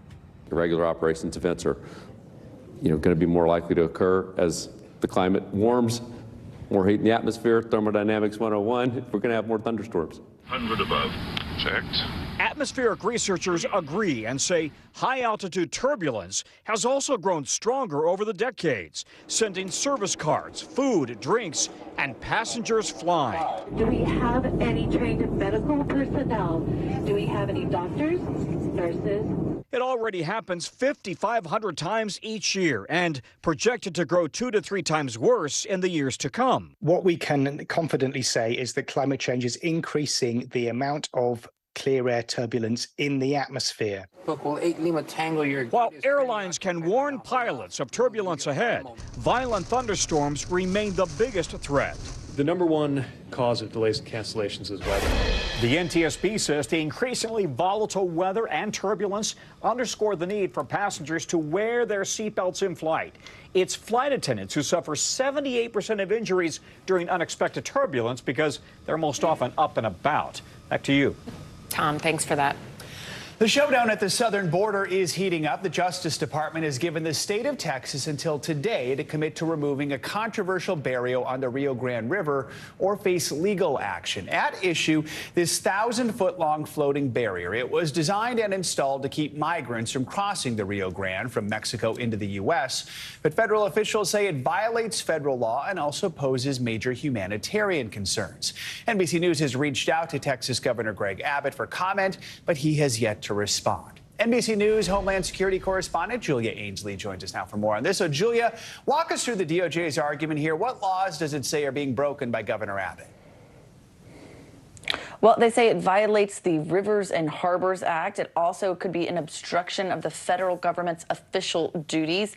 And they say that it can endanger public safety. Immigration is a federal law, Joe. And so they're saying that this is actually impeding their ability to safely process migrants who typically would cross the Rio Grande, come to them and process them there. And remember, they're already dealing with barbed wire and fencing and along a lot of the border barriers like Trump's border wall. So it's not like there's been nothing to impede them. But the idea is that this is the first time they've been impeded in the water. Previously, migrants would cross the Rio Grande, and before they would get to that other barrier, they could be processed there. And if deemed able to, they could come in and make an asylum claim. Others could be deemed ineligible and put into removal proceedings. This is to keep them from getting a foot onto the U.S. land at all, and it can be incredibly dangerous. And the U.S. government, the federal government, thinks that it will lead to more drownings. You know, migration advocates also oppose the use of these buoys. What are some of the biggest concerns they've outlined? In short, drowning. The Rio Grande is already so dangerous. We see over 200 drownings of migrants a year, sometimes over 300 if the numbers at the border are going up. Oftentimes, I've been there, the water looks very still on top, but there's a very fierce undercurrent below. And so this is putting yet another barrier in place. Migrants might be able to think they can get over these buoys, and instead they're stuck.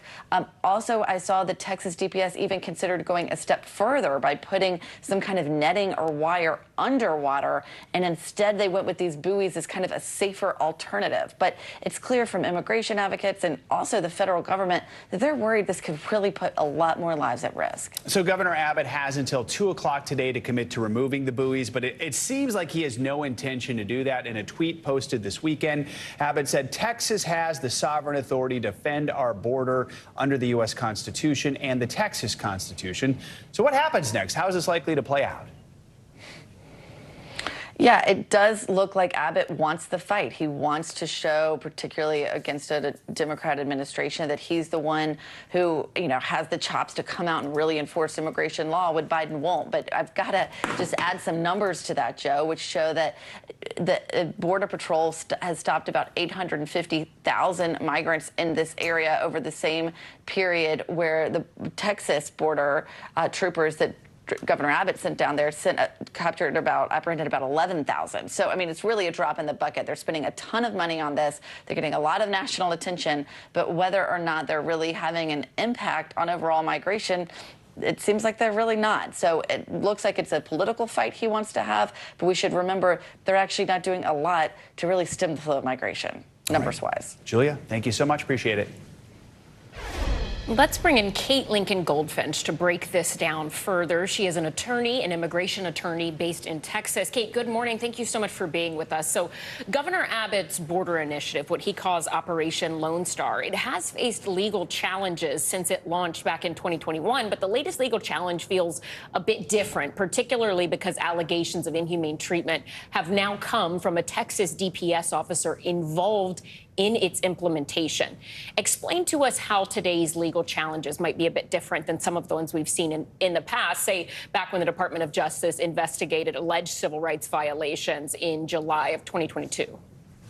Sure. It's pretty rare to see the DOJ step in the way that they are right now. We've seen Greg Abbott do things like busing migrants to other states and launching Operation Lone Star, which, as the previous guest said, has been a drop in the bucket at most in terms of border enforcement, and yet has spent over $10 billion of Texan taxpayer money. But the DOJ stepping in and loudly announcing that they intend to sue the state of Texas is a departure from the norm storm. And I think that is a response to how egregious these violations are on all levels, on the legal level, because it's not within the state jurisdiction to enforce, on the humanitarian level, because these are drowning devices, and on the environmental level. This will have a massive impact on the environment, and that's why Mexico is stepping in as well. This is just a step further than we've seen, and it is really egregious. You mentioned Mexican officials stepping in. They are pushing back against this buoy border, if you will. How much can they be involved here? I mean, in terms of the water area, Julia Ainsley was reporting how the goal of these buoys is to keep migrants from ever stepping foot on U.S. land. Who controls that water area? Well, both countries do, and there are international treaties laying out how that will function. And of course, when there is an international treaty between two nations, it is the governments of those nations that will decide what occurs, not one single state within one of those nations. And that is why the government of Mexico, the Secretary of Foreign Relations, has said, wait a minute, this violates our international treaties, and it's going to cause flooding, or not going to cause flooding. When there is flooding, it will cause issues for the government of Mexico. So we're seeing both governments, the U.S. and the Mexican government, step in and say to Abbott, you've stepped beyond a line. Unfortunately, what we're seeing is that Abbott is responding by saying, okay, we'll take it to court. And at the end of the day, there's one person who is benefiting from all of this attention, and it is Greg Abbott himself. All right, Kate Lincoln Goldfinch, thank you so much. We appreciate it. We have much more ahead here on Morning News Now. New this morning, bye-bye birdie. Elon Musk just unveiled Twitter's brand new look. We're going to tell you about the social media makeover later this hour. First, though, after the break, tensions rising in Israel. The key vote today amid the country's controversial judicial overhaul. Stay with us. We'll be right back.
into the summertime.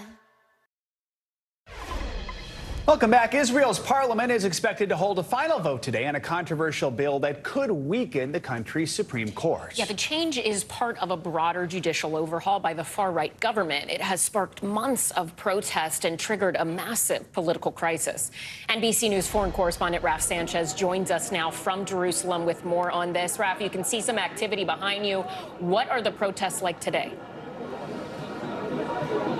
Well, Ellison, good morning. Yeah, as you can see, thousands of protesters have gathered here in front of Israel's parliament. They are braving the scorching summer heat in what is really a last-ditch effort to try to stop this legislation going through. Protesters were gathered here in Jerusalem all weekend. Some of them marched from Tel Aviv, a march of 4 days. And this is a culmination of a 7-month protest that is unlike anything Israel has ever seen in its history. But the scale of the opposition isn't measured just in the number of people here on the street. Major businesses have also closed their doors today in protest at this legislation, and thousands of Israeli military reservists have said they will not show up for duty if this bill goes through, because they signed up to serve in the military of a democracy, and they worry this country may no longer be a democracy if this legislation passes. Guys. So, Raf, help us understand what exactly this bill would mean for the Supreme Court there. And right now, is it expected to pass? Yeah, Joe, so it's a little bit technical, but the bill that is right this moment working its way through the Israeli parliament is the first part of this much bigger judicial overhaul. And it basically says that the Supreme Court can no longer rule government actions unreasonable.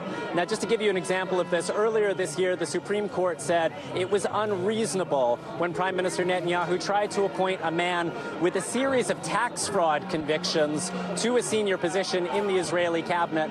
Netanyahu says it is not for the unelected judges of the Supreme Court to hold back the elected government of Israel. He says that power needs to be stripped back. Right now, it looks like Netanyahu and his right-wing and religious allies inside of the parliament have the votes. There is still some talk that there could be a last-minute compromise, but if no deal emerges, Netanyahu says he has the votes to get this through. Guys. Raf, we know Israel's Prime Minister Benjamin Netanyahu was actually discharged from the hospital this morning after he had a pacemaker fitted. Is he going to be in Parliament for this vote? Yeah, Alison, it's pretty dramatic. Netanyahu coming almost straight from the hospital to the parliament chamber behind me. He is there. He is with both his allies and his opponents as this voting begins. Like I said, there is some talk. Maybe Israel's president, who's a largely ceremonial figure, might be able to broker some kind of compromise, but Netanyahu is working the floor despite having that surgery over the weekend. It was his second trip to the hospital in a week. Netanyahu is 73 years old. He is generally thought to be in good health, but some questions about his health given those 2 hospital visits. Right now, he is determined to stay on the floor, and as far as we know, it looks like the final vote expected sometime around 11 a.m. Eastern. Guys. Raf, thank you. More international headlines now, starting with new developments in the war in Ukraine. Megan Fitzgerald joins us now with that and a lot more. Good morning, Megan. Guys, good morning to you. We start in Moscow, where 2 buildings were struck by drones this morning. Now, Russian authorities say that the drones were suppressed and didn't cause serious damage, but they're calling this a terrorist attack on the Kyiv regime.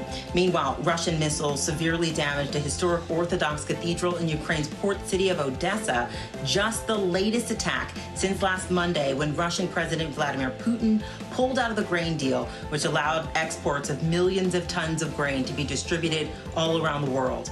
And guys, an update on the U.S. soldier who bolted across the demilitarized zone into North Korea.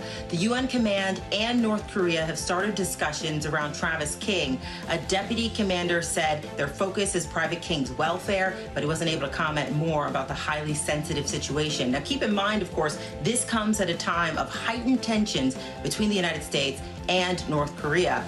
And look, I don't know if you had a chance to see it, but arguably the most exciting, intense Tour de France that we have seen in nearly a decade. It ended with Denmark's Jonas Vingegaard on top. It was a two-man battle practically the entire way between Vingegaard and today Pogacar until the 17th stage. That's when Pogacar radioed to his team, "I'm gone, I'm done." It was astonishing for a guy who won 2 back-to-back Tour de France's in 2020 and 2021. Nevertheless, the 26-year-old from Denmark breezed through the finish line in Paris. Did he reach for water? Of course he didn't. He's in Paris. He reached for some champagne, right? That's what you do. And then he celebrated. I'm sure there are some hydration benefits to champagne after a long, grueling race, right? All right. Must help. If it's French, it Exactly. has to help. All right. Thanks, Megan. Appreciate it. Staying with sports and turning now to the World Cup, I was glued to the TV. Team USA's women, they got their tournament off to a winning start on Friday. 2 goals from Sophia Smith helped the team secure a 3-zip victory over Vietnam. NBC News foreign correspondent Molly Hunter joins us now from Auckland, New Zealand with more on that. Molly, a good start for Team USA thanks in part to a great performance by Smith, right? Yeah, guys, good morning. A good start, a great performance by 22-year-old Sophia Smith, but not exactly the kind of absolutely splashy start the U.S. team was hoping. I'm sure, though, I could ask them, though, about the hydration benefits of champagne. I just overheard Megan say it with you guys. I did get a chance to talk to the superstar, Sophia Smith, just after she came off the field. Take a quick listen. I'll talk to you on the back end. It felt really good. It was exciting to get out there. It's been a long build-up to this moment, so it felt really good to finally just get out there and play. And you absolutely crushed it. Looking ahead to the Netherlands, what's going through your head? Excitement. I'm happy with our performance, but I know we have so much more, and we can fine tune a few things going into this next game. So honestly, just excited. Guys, she was so smiley, she was so enthusiastic, and just really excited. Of course, that was her first ever World Cup match. She's one of 14 U.S. players making their debuts in the World Cup, and she looked very comfortable on the world's biggest soccer stage. Guys? So, Molly, I have been living vicariously through your social media post as well as producer Susan Archer's. I have to say they started a wave in one game, so I was highly impressed. I understand you also spoke with Megan Rapinoe after the game, right? This is her last World Cup before she retires. What did she tell you? That's exactly right, Allison. I got to say, she didn't start, which was a little bit of a surprise, but she came sprinting off the bench in the second half, and the entire stadium, look, we've been talking about this for the last couple of days with Joe. New Zealand is a rugby country. It is not a soccer fanatic country. That stadium, though, was absolutely packed, and you heard when Megan Rapinoe, of course, a world superstar, ran onto the stage, the entire stadium went nuts. I talked to her right after the game about just what that felt like. Take a listen. I'm just excited, you know, for different reasons, obviously, than, you know, maybe someone being here for the first time, but just as excited. It's very special being able to play in a World Cup. It's very special knowing this will, you know, be my last with this incredible team. I think we have an amazing team with great chance of going really far and hopefully winning the tournament. That's our goal. But just excited. I feel like a little kid out there. And Allison and Joe, we actually spoke with several players who came off, including co-captains Alex Morgan and Lindsey Horan. And no one, I have to say, was surprised by Sophia Smith's performance. Everyone expects a lot from that 22-year-old forward throughout this tournament. I'll send it back to you. So, Molly, remind us what's next now for Team USA. Right, so we're in Auckland right now, guys, Team USA, and we actually went to a training earlier today. They have training here in Auckland for the next couple of days, but their next big match is Thursday local time here against the Netherlands. That is Wednesday night for you guys on the East Coast. The Netherlands is a really tough team. It will be much tougher than Vietnam, and the Netherlands, of course, was the team that the U.S. beat in 2019 to take home the World Cup title. So I think there's a lot of anticipation about that game. It is in Wellington, and we will be there. All right, Molly Hunter in New Zealand. Thank you. Coming up, new developments in the January 6th investigation, what we are learning about Georgia's governor being contacted by special counsel Jack Smith as Donald Trump faces the possibility of new charges. Plus, the White House working to regulate artificial intelligence. The new deal just made with some of the top tech companies. That's next on Morning News Now.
people really don't know what's going to happen. Really, a dozen hours after the eye roared ashore.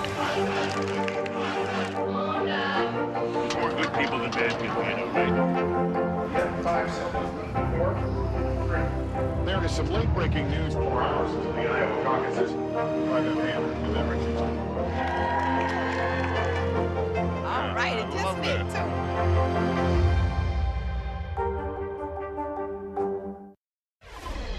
This morning, new information is coming to light about Special Counsel Jack Smith's investigation into former President Trump and where it might be headed.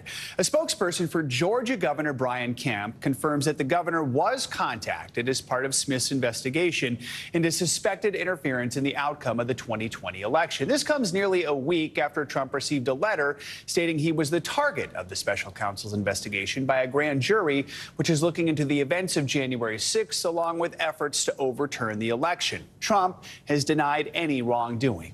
NBC News Justice reporter Ryan Riley joins us now with the very latest. Ryan, good morning to you. So we should point out that while Governor Kemp's office declined to give further comment about being contacted by the special counsel, what are we learning about any new developments in the investigation? I think it indicates that this investigation is ongoing and is also sort of at a pivot point. You know, I don't know if necessarily the indictment's going to hold off until all of these interviews really take place, because we really do seem to be coming to the point where we're at a decision point essentially here. The grand jury has heard obviously testimony from a wide variety of people, including the former Vice President Mike Pence. But on last week, we saw this key testimony from someone who has been now called before the grand jury about 3 times, an aide, William Russell, who's an aide to Donald Trump, who was asked questions specifically about Donald Trump's state of mind during that critical period between his 2020 election loss and January 6th. You know, this is something that I think is really essential to this case overall, is finding out exactly what Donald Trump actually believed about these underlying conspiracy theories that, you know, a lot of people in his own team were telling him were sort of ludicrous and not going to change the outcome of the election there. So even if he didn't necessarily believe them, though, that's not going to stop an indictment from moving forward, because the key is that he can't be willfully ignorant of all of this information that was incoming to him. So even if he did actually believe that the election was stolen, that's not an excuse for some of these underlying crimes that the prosecutors are looking at charging him with. Let's talk about Jack Smith's other investigation into Trump, his alleged mishandling of classified documents. We have seen indictments in that one. We learned late last week the trial is scheduled to begin next May. This date was somewhat of a compromise, right? It was, yeah. The special counsel's team really wanted to move forward in December. And, you know, a lot of these dates can shift very easily. And I think that that's what they were sort of counting on, is if they got it on the books for December, maybe it would have shifted to early in the next year. But now that it's in May, you're very much so getting smack dab in the middle of the presidential primary, and even getting close to the general there, because you know, by the time, if that trial were to go forward, by the time it wraps up, you're basically right on top of the Republican National Convention. So I think that this is a really complicated matter and a really unique circumstance that we haven't really seen before. But it also makes you recognize that in the January 6th case, I mean, it's going to be a long shot to even get that on the books before the general election takes place, just given the calendar and how these things generally work out. Because that's about, you know, the May date would be about roughly a year from when he was first indicted in that case. And if you just do the math on that one, you're right in the middle on the January 6th case. If you take that same track, you're right in the middle of the presidential campaign there. Yeah, so help us understand the new timing for the trial. How does it impact Trump's other legal challenges, not to mention the fact that he's running for president? Yeah, he's got a really full calendar. And I think one thing that's going to be interesting is to see how judges factor in all of these other matters, including all of these campaigns that he's going to have to be running in various primary states. Is that something that's going to justify a delay? Because, you know, normally when you have individuals who have you have to work around their work schedule to a certain extent. That's not always the case. You know, obviously people, when they go to trial, are not being able to have to, you know, take off of work and that sort of thing. But these are pretty immovable objects, and generally they'll work around someone's schedule for certain things. But this is, I mean, just a really unique circumstance, especially given all of these various ongoing pieces of litigation that he has sort of been juggling. Unlike anything we've ever seen. All right, Ryan, thank you so much. Now, Now to the White House, where the Biden administration has announced that 7 leading companies in the world of artificial intelligence have agreed to work together to develop safety guidelines. The White House says it is a step towards more meaningful regulation of the booming tech industry. Before meeting with tech executives on Friday, President Biden called the voluntary agreement a commitment to develop safe and secure and trustworthy technologies. These commitments, which the companies will implement immediately, underscore 3 fundamental principles: safety, security, and trust. First, the companies have an obligation to make sure their technology is safe before releasing it to the public.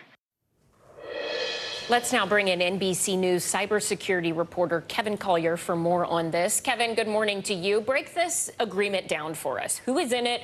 What does it entail? We mentioned this deal is voluntary. Should people trust these companies to actually stick with the promises they've made? Well, maybe a little, but it's 7 of the biggest AI companies in the United States. OpenAI, which is the company behind ChatGPT. Other tech giants are making an AI pivot part of their future business, like Amazon, Meta, and Microsoft. It's just the first step on what we might hope is a very long road toward companies that are developing AI, promising to do so responsibly. But that's it. Promising to test stuff out internally before they make it available to the public, watermarking AI-generated content so the public knows what they're dealing with before they, so they know whether the content they see is made by machines or made by humans. And sharing what they know with each other, governments, researchers, rather than all these companies staying in silos. Kevin, in some of your new reporting, you actually spoke with a critic of AI. They said the commitments are important, but they don't compel AI companies to say what data they're using to train their models. Why is that important? I'll give you 2 reasons. The first is that every generative AI program, we've all used ChatGPT or the various programs that make images or videos. They're all products of the information that the AI companies feed into it. If you were to train ChatGPT purely on Wikipedia, you'll get one kind of answer when you ask it questions. If you train it entirely on 4chan, you'll get something, let's say, probably a little bit more vulgar, more discriminatory, and customers should know what they're getting into. The other reason is there's a surging movement right now for some of the very many people whose work was secretly used to train these AI tools, authors, journalists, artists, and they're demanding to be compensated. Hey, you used my copyrighted book to create your tech product without my knowledge or permission. Where's my cut? Kevin, the president said that he expects these companies to implement these new regulations, new rules, guidelines, whatever you want to call them, immediately. Give us a realistic timeline. Is that going to be hard for them? They're refusing to give a timeline, notably, so maybe months, but we don't know that they want to take their time. A lot of these companies have been doing the move fast and break stuff thing. They've been racing to develop the technology, trying to be competitors, trying to beat China without taking a lot of care to make sure they're doing so safely. But like you said, it's important to note that these are very voluntary guidelines. The executive order is coming, but we don't know when that is. All right, Kevin, thank you. Coming up, birds, not the word. New this morning, Twitter is ditching its signature blue bird. The brand new look just unveiled by Elon Musk. And bad for the brand. Social media influencers facing a unique challenge when it comes to their regular 9 to 5. We'll explain next. This is Morning News Now.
Thanks for tuning in. I'm Gotti Schwartz. Here are the stories we're following tonight. Storms keep coming here in California. The U.S. government just declassified this video. A lot more stories trending like crazy on social media. A controversy pitting lawmakers against young voters. What's the state of crypto today? What is going on when we're looking at trends there? Another mind-bending story on artificial intelligence. This is what my voice sounds like when I clone it. That wasn't me. You gotta see this. Stay tuned now, weeknights at 8 Eastern, 5 Pacific on NBC News Now. We're back with financial headlines. Elon Musk, he is replacing Twitter's iconic Bluebird logo. CNBC's Silvana Henao joins us with that and other money news. Silvana, good morning. Hey, Joe. Hey, listen, good morning to you. Yeah, so X will soon mark the spot where Twitter's bird logo used to be. Elon Musk announcing the social media platform will retire the famous bird logo as part of his moves to overhaul the brand. He's pitching using X, which is his letter of choice across his business empire. The banking startup he co-founded in 1999 was called X.com, and that would eventually become PayPal. And his new AI venture is called XAI. Musk has also talked about how X would help Twitter become an everything app or a home for social networking, messaging, video, and payments. Trucking company Yellow has averted a threatened strike by 22,000 union workers. The Teamsters says the company will pay the more than $50 million it owes in worker benefit and pension payments. Yellow is the nation's third biggest trucker, specializing in the so-called less than truckload segment, which combines shipments from different customers in the same trailer. Its customers include retailers like Walmart and Home Depot, manufacturers, and Uber Freight. Apple is using an internal chatbot, which Bloomberg reports will help employees test out future features, summarize text, and answer questions based on data it's been trained with. Apple has reportedly been developing an AI rival to ChatGPT, but the company isn't sure whether to make it for public use yet. The company is exploring ways to expand the use of generative AI internally. One possibility would be to give the tool to its Apple Care support staff to better help customers deal with tech issues, guys. That sounds like a good idea. If the tech bar can get more help, please. Yeah. AI, please help us out here. Please. Silvana, thank you so much. You got it. So with the influencer market worth billions, the most successful social media influencers are often able to live off of what was once a hobby. But what happens when your online brand conflicts with your offline job? NBC News Now anchor Clay Esawa has that story. I submitted a letter of my immediate resignation from the law firm that I was employed at. This is Annie Papula. She's one of many influencers today who say their online presence has conflicted with their full-time work. Hello, beautiful people. Get ready with me. Every Sunday after church with my family, I would have one of my brothers take my photo and post it on Instagram once a week. That's how Any Given Sunday was born. Papula, a first-generation Nigerian American, grew her following documenting her outfits and experience graduating from Harvard, Columbia Law, and soon after passing the New York bar exam. What did that feel like? Such a huge moment of relief. For me, it was really just like, okay, like I can still keep creating content and not have resentment for that because I passed. You were able to do both? Yes. She says she secured a job as a law clerk at a New York corporate firm, all while doing sponsored content for major beauty brands on the weekends. I didn't really internalize that social media influencing was a form of work. Let's get ready for a holiday party. But according to the law firm, it was. I had a meeting and learned that essentially by partnering with brands, like I was moonlighting. Papula faced a choice: her brand of over 170,000 followers on Instagram and over 10 million likes on TikTok, or her job. I was told that I simply cannot do both. I posted that video honestly fearful that my followers, the people who would watch me go through this journey, would leave. Annie's decision to resign sparking discourse online about moonlighting policies, which prohibit employees from earning money through jobs outside their full-time work. The main reason companies have moonlighting policies is because that employee in his side hustle might be working a job that would conflict with his primary employer's mission. We reached out to Papula's former firm for comment and did not hear back. Influencer marketing expert Nina Zeta says companies should change their approach for the modern workplace. We have a community of over 140,000 creators, so a big chunk of those have full-time jobs. If these companies are really trying to retain talent, implementing these policies could ultimately hurt them. In fact, according to an Adobe poll, as of 2022, 6 out of 10 creators also hold full-time jobs. My entire life, I've always been involved in multiple pursuits. I think it becomes very difficult then to make the transition to making one job your entire life. Is it possible to do both, to have a vibrant social media presence and a job that you worked hard for? I think it is possible. I really do think it's possible. I think you have to find the people who love it. It's the beauty and the brand. Yes. Our thanks to Zinkley Asamoah for that story. Annie says that despite the setback, she has no regrets about her decision to resign. She tells us that now she makes about 6 figures a year as a full-time influencer. Coming up, it is the box office pairing we did not know we needed. That's right. We are talking, of course, about Barbenheimer, Barbie, and Oppenheimer. Both movies making a big splash this past weekend. More on the record-breaking opening when we come back. You are watching Morning News Now.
News lives in the now. Look at this. You can't even see anything anymore. Let's break down what we know. You gotta see this. News for the generation of now is NBC News Now. I'm Gotti Schwartz, and here are the stories we're watching tonight. Storms keep coming here in California. Some of the big headlines trending like crazy on social media. This is what my voice sounds like when I clone it. That wasn't me.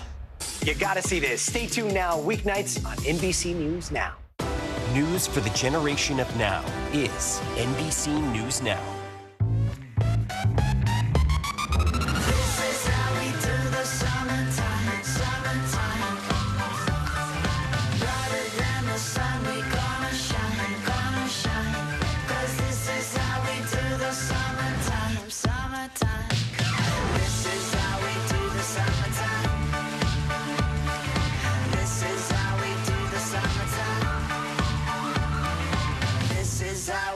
Summertime. So Cher is getting into gelato and calling it, of course, Cher Lotto. The music icon announced the launch of her new brand over the weekend, posting a video of a truck covered in Cher-filled cones. Her big announcement is already sparking a few creative replies, with fans changing song titles to If I Could Turn Back Time and the Scoop Scoop song. If I Could Turn Back Lime. So many possibilities. I mean, the branding alone, like, I'm on board with that. Who does not want Cher gelato? I will wait in line for it. Exactly. I'm sold. Exactly. All right. The much-anticipated Barbenheimer dual movie weekend, it finally arrived, and no surprise, it was a box office blowout. Together, the two films did not disappoint, raking in a staggering $235 million domestically. Man, whether you opted for the pink paradise of Barbie or for the historic nail-biter Oppenheimer, or if you went big and checked out both movies for a total of 4 hours and 54 minutes, moviegoers made their voices heard this weekend. Chris Murphy is a staff writer at Vanity Fair. He joins us now. Chris, let's get straight to it. Barbenheimer, Joe mentioned the numbers, did really well. Did it exceed or meet expectations? Oh, it totally exceeded expectations. Barbenheimer blew up the box office. It initially was expected to make anywhere from $260 million at the global box office, and it made $511 million worldwide. $235.5 million of that earned domestically, with Barbie raking in $155 million domestically, and Christopher Nolan's Oppenheimer raking in $80.5 million domestic, which is really just sort of mind-boggling that so many people are going back to the movie theater. It's something we haven't seen really in such a long time. Which is such a relief to studios everywhere. So let's focus in on Barbie, as that graphic showed us there. It outgrossed Oppenheimer by nearly $75 million. Not a surprise. That was expected to be the bigger movie. Its director, Greta Gerwig, she made box office history. Tell us about that. Yeah, Barbie was the largest opening for a female director of all time, and the largest opening of a movie to date this year, beating out Super Mario Brothers, which made $146 million at the box office. But yeah, Greta Gerwig, as a female director, has made history.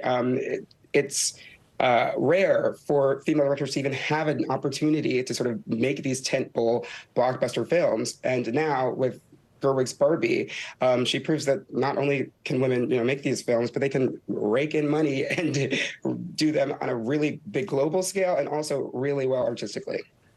Chris, given that these numbers for opening weekend were so big and we're seeing numbers that we haven't seen since before the pandemic, what does that tell us about the state of movies in Hollywood at this moment? Is this a potential turning point for the industry? Yeah, I mean, we're at a really precarious moment in the industry with these dual strikes. The WGA is on strike, SAG is on strike. Hollywood is sort of at this sort of precipice as to, what's going to happen with streaming. And are people really ever going to come back to the movies in the way that they used to in the 80s and 90s? So Barbenheimer, with both of these films that are so wildly different, so aesthetically different, with two totally different target audiences, with both of them coming out the same weekend and the competition sort of ginning up and helping both films exceed expectations, it really shows a positive sign for the potential of movie-going and cinema-going and what's to come for Hollywood. Chris, real quickly, to get big box office numbers like this, you need blockbusters. Are there any blockbusters coming in the next few weeks here that we know of? Well, in the next few weeks, everything's getting sort of pushed back and everything's up in the air given the SAG strike. So things are getting rescheduled and sort of pushed because people don't want to open movies without stars on the red carpet, because that helps to raise the box office. And we saw that with Barbie and we saw that with Oppenheimer, with both of those films got, the full rollout before the strike. So we'll see. I think right now Barbie and Oppenheimer are going to be sort of the big movies for the rest of the summer. Chris Murphy, thank you so much. It's going to do it for this hour of Morning News Now. The news continues right now.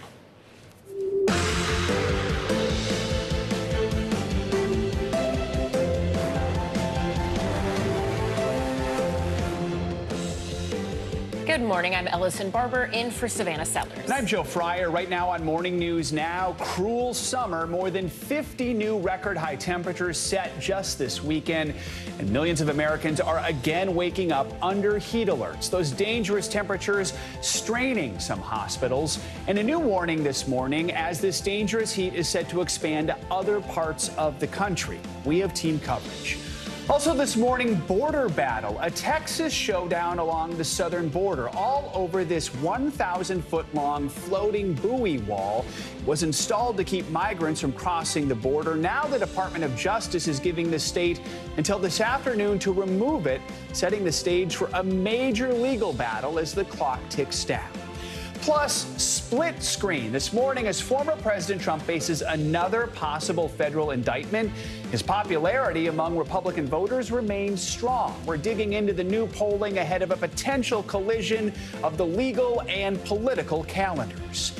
And dawn of the early bird. In the city that never sleeps, more people are dining out early, even going to bed early, and that's becoming a national trend.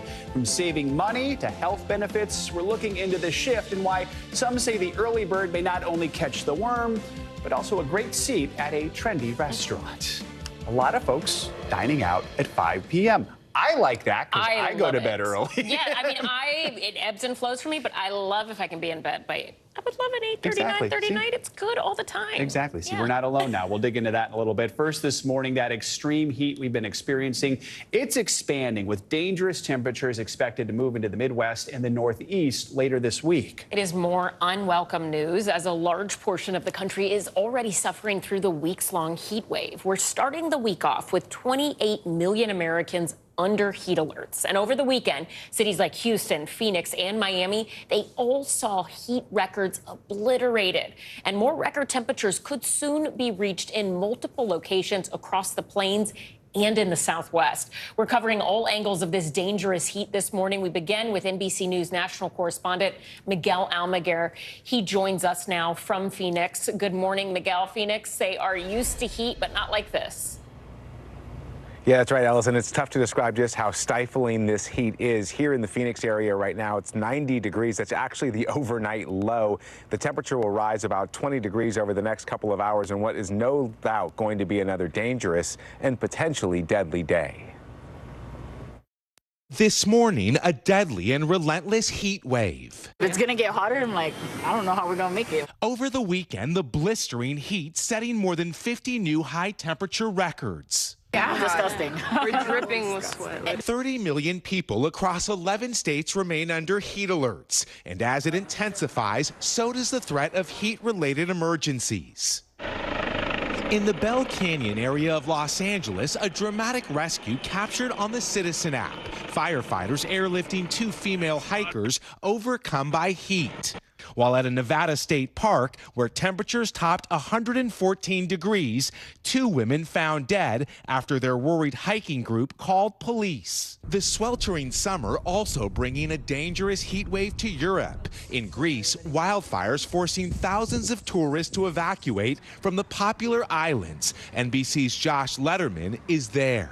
Here in Rhodes, firefighters on land and in the air struggling to contain this fire that has already destroyed villages.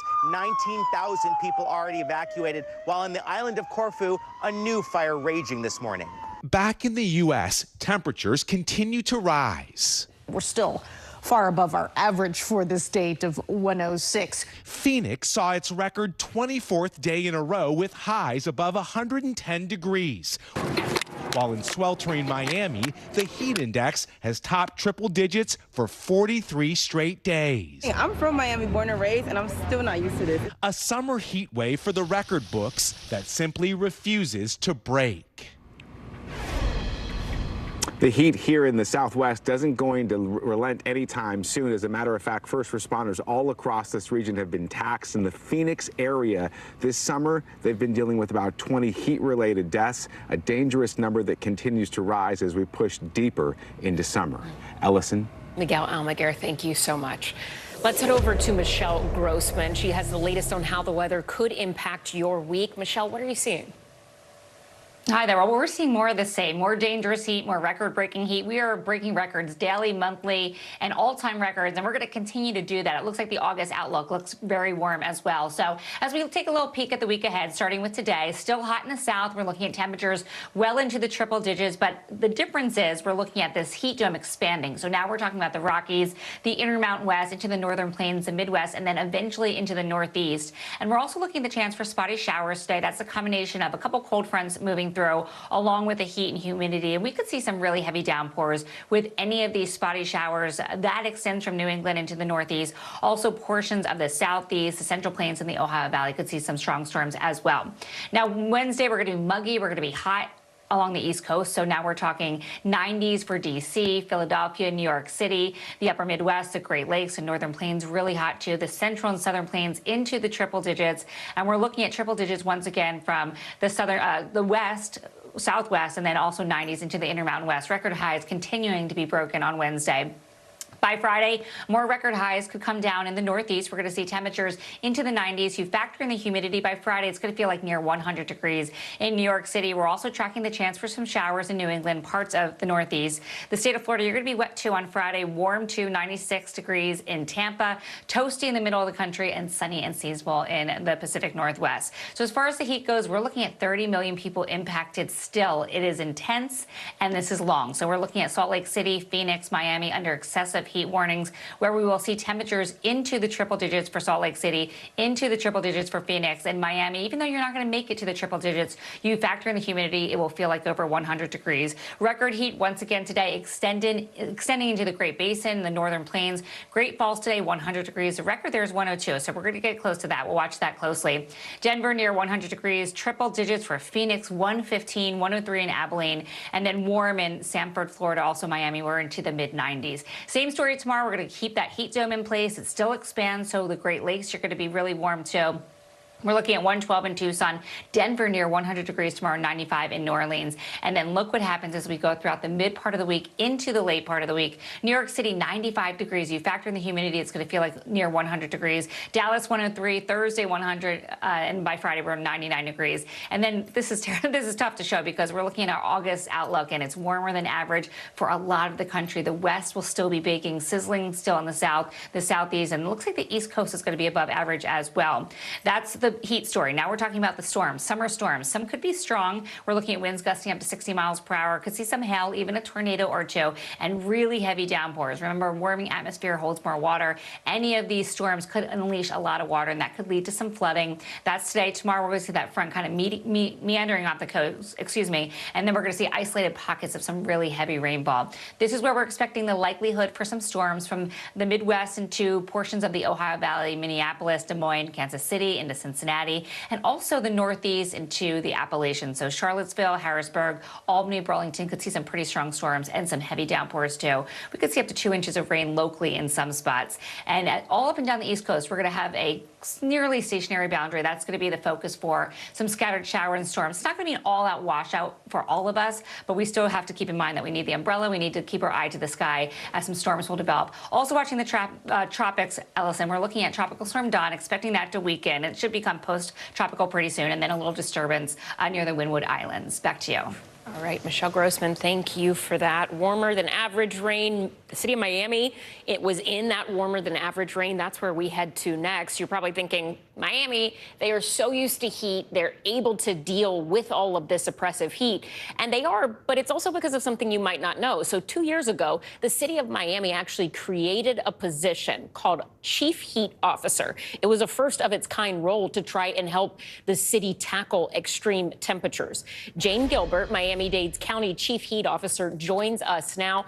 Jane, good morning to you. Thank you so much for being with us. Talk to us about your job. I mean, you were named the world's first Chief Heat Officer 2 years ago. A lot of cities are probably looking at Miami now thinking maybe we should have thought of something like this as well. Why did Miami decide to create this? Good morning. Great. Thank you. Our mayor, Daniela Levine Cava, heard both from our local residents, particularly our lower income, more vulnerable residents, that extreme heat was their top concern related to climate change. Even though we're the tip of the spear of risk for sea level rise and hurricanes, it was extreme heat that they were feeling at work, on their way to work, at home with the utility costs going up or not being able to afford a repair on their air conditioner. And so she heard that, and she also partnered with the Arstrock Resilience Center that's looking at extreme heat globally, and together created the idea of this position to address the increasing health and economic risks of extreme heat.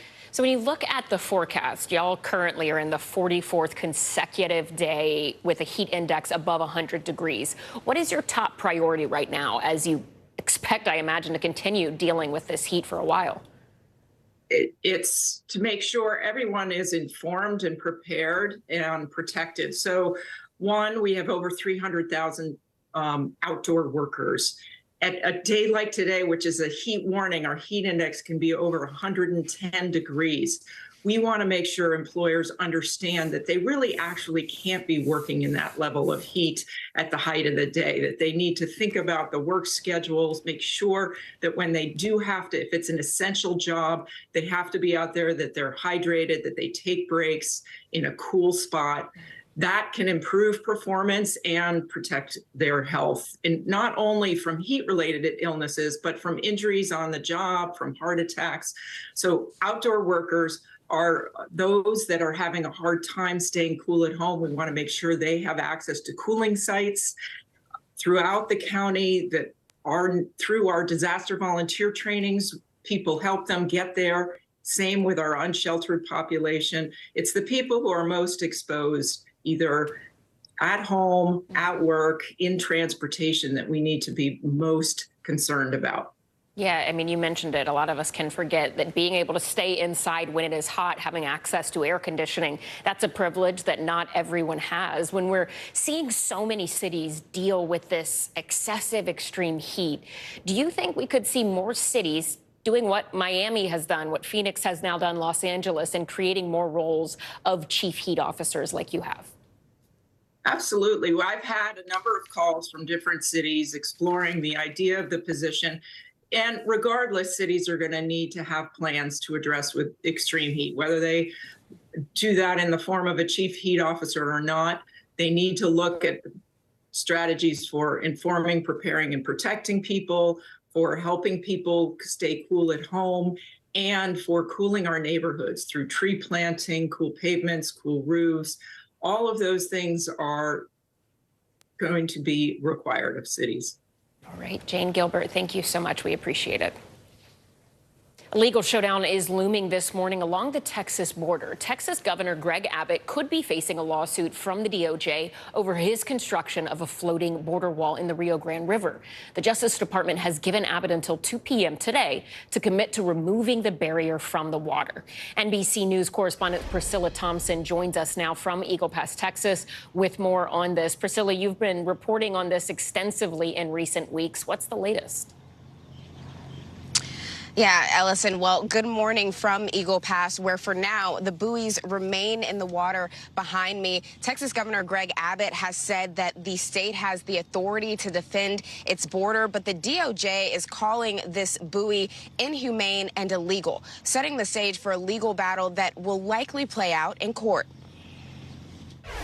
Today, the Justice Department is poised to sue the state of Texas unless the state's Republican Governor Greg Abbott removes this 1,000-foot-long buoy barrier recently installed on the Rio Grande, intended to prevent migrants from crossing the treacherous river from Mexico into Eagle Pass, Texas. In a letter sent to Abbott Thursday, the DOJ wrote the state did not obtain proper authorization for the buoys, saying they violate federal law, raise humanitarian concerns, and present serious risks to public safety and the environment. Abbott on Twitter writes, Texas has the sovereign authority to defend our border, echoed by his fellow Republicans. I think you're seeing the governor do everything he possibly can to secure the border. The Biden administration says illegal border crossings have declined significantly since May, when pandemic-era immigration restrictions expired. According to U.S. Customs and Border Protection, total encounters with migrants on this border in June were the lowest in over 2 years. Legal experts say the state may face an uphill battle if the federal government files suit. If these buoys are covered under the Rivers and Harbors Act, then the federal government has a strong argument that unless the state of Texas has authorization, it must remove these objects. The buoys are roughly 4 feet in diameter and spin if someone tries to climb over them. They extend at least a foot underwater with no netting beneath them for now, officials say. Brought across. Lieutenant Christopher Olivares showed us the buoys as they were being installed. We want to prevent people from going to a particular area or dangerous part of the river and prevent them from crossing the river. And it will discourage and hopefully deter some of those unlawful crossings that are taking place and prevent the loss of life. On the Mexican side of the border, this Venezuelan man says the floating barrier puts migrants at risk. While this activist says it won't stop migration, but it will create more deaths.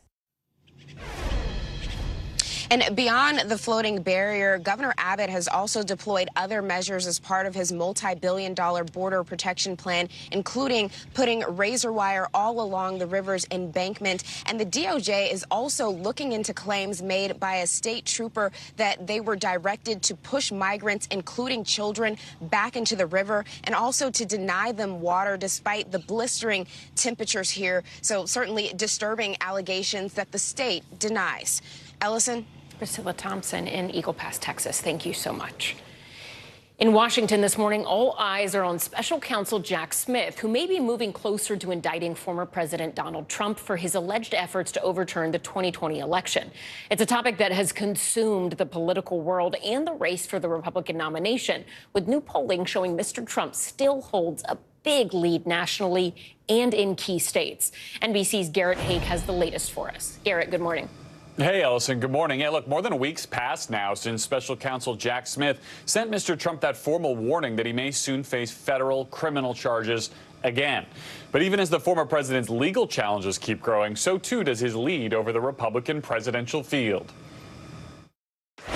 As the investigation into Donald Trump intensifies this week, the former president firing away on social media at the prosecutors who may soon indict him on a second round of federal charges as they look into efforts to overturn the 2020 election. Getting indicted and arrested by sick government thugs would be my great honor. Mr. Trump calling prosecutors campaign managers for President Biden, while accusing them of trying to, quote, steal another election, even as their investigation continues. A grand jury in the nation's capital hearing evidence from former Trump White House aide Will Russell last week about the former president's state of mind around the election, according to a source familiar with his testimony. The potential charges against the former president have become a topic of debate among his primary opponents. The president lied to them and told them the election was stolen. I'd rather that these issues and the judgment about his conduct on January 6th be left to the American people in the upcoming primaries. While Mr. Trump is the current frontrunner, his legal calendar appears set to collide with the 2024 political calendar. A federal judge in Florida on Friday set a mid-May start date for Mr. Trump's trial on charges he mishandled classified documents and obstructed the government's efforts to retrieve them.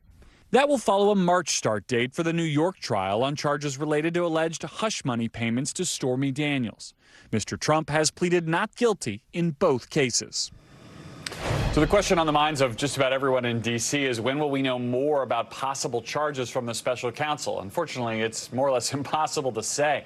But the grand jury hearing evidence in this investigation is expected to reconvene tomorrow. Ellison? Garrett Haake, thank you so much. Turning now to Ohio, where newly released body camera footage from the Ohio State Police Department shows the moment an officer released a dog on an unarmed black man. Authorities say the attack was the end result of a near 30-minute chase. Officials are now investigating why the use of a dog was necessary. NBC News correspondent Jesse Kirsch is in Circleville, Ohio, with more on this alarming video. Jesse, advocates are not the only ones asking why this police dog was released. A fellow police officer said don't do it in the moment as well, right?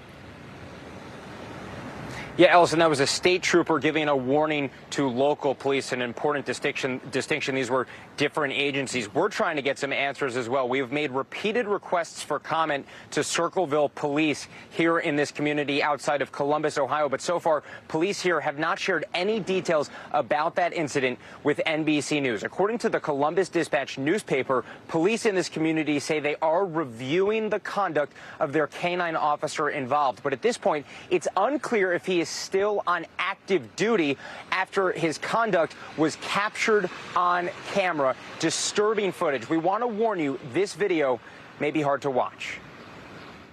Do not let them, don't release the dog. In this newly released police body camera video, you can hear a state trooper repeatedly warning a local officer. Do not release the dog with his hands up. But despite Jadarius D. Rose appearing to surrender to authorities, the canine officer still unleashed the dog on the unarmed black man. Get the dog off of him! In this edited body cam video released by the Ohio State Highway Patrol, the 23-year-old cries out as officers move in.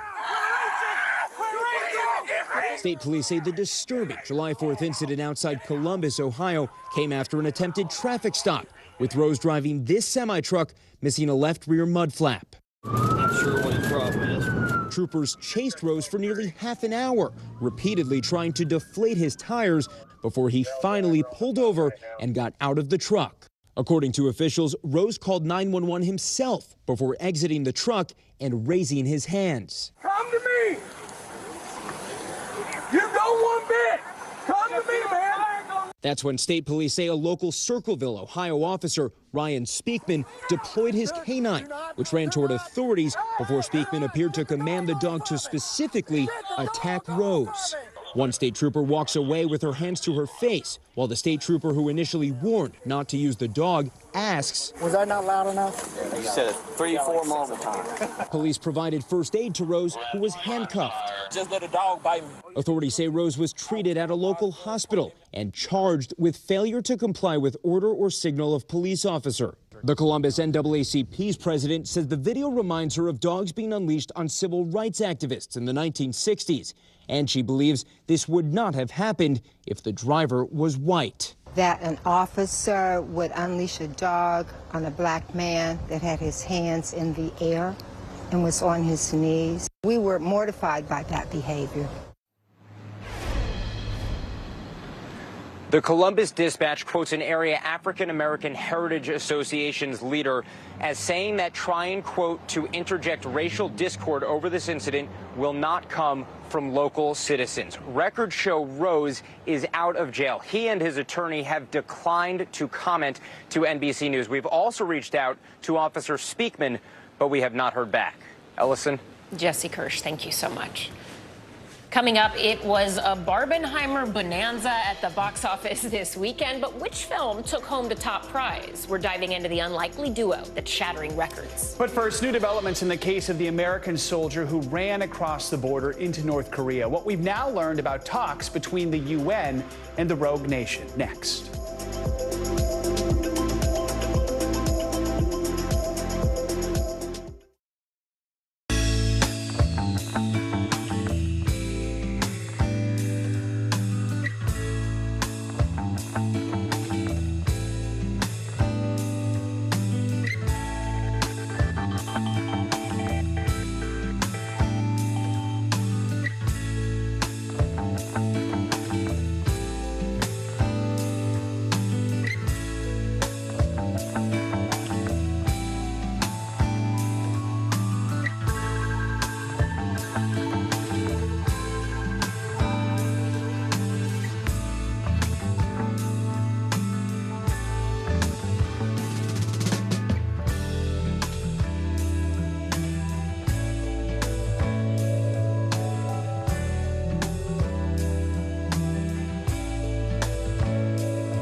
I'm Gotti Schwartz, and here are the stories we're watching tonight. Storms keep coming here in California. Some of the big headlines trending like crazy on social media. This is what my voice sounds like when I clone it. That wasn't me.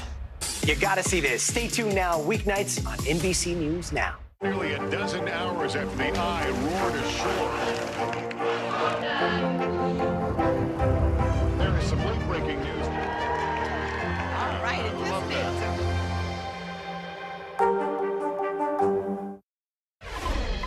We're back with new developments on the U.S. soldier who crossed over into North Korea last week. Discussions between the United Nations command in North Korea are said to have started on that case. That's according to the deputy commander of the U.S.-led command that oversees the Korean war truce. NBC News foreign correspondent Matt Bradley joins us now from the South Korean capital of Seoul. So, Matt, what are we learning this morning about the case of Private Travis King?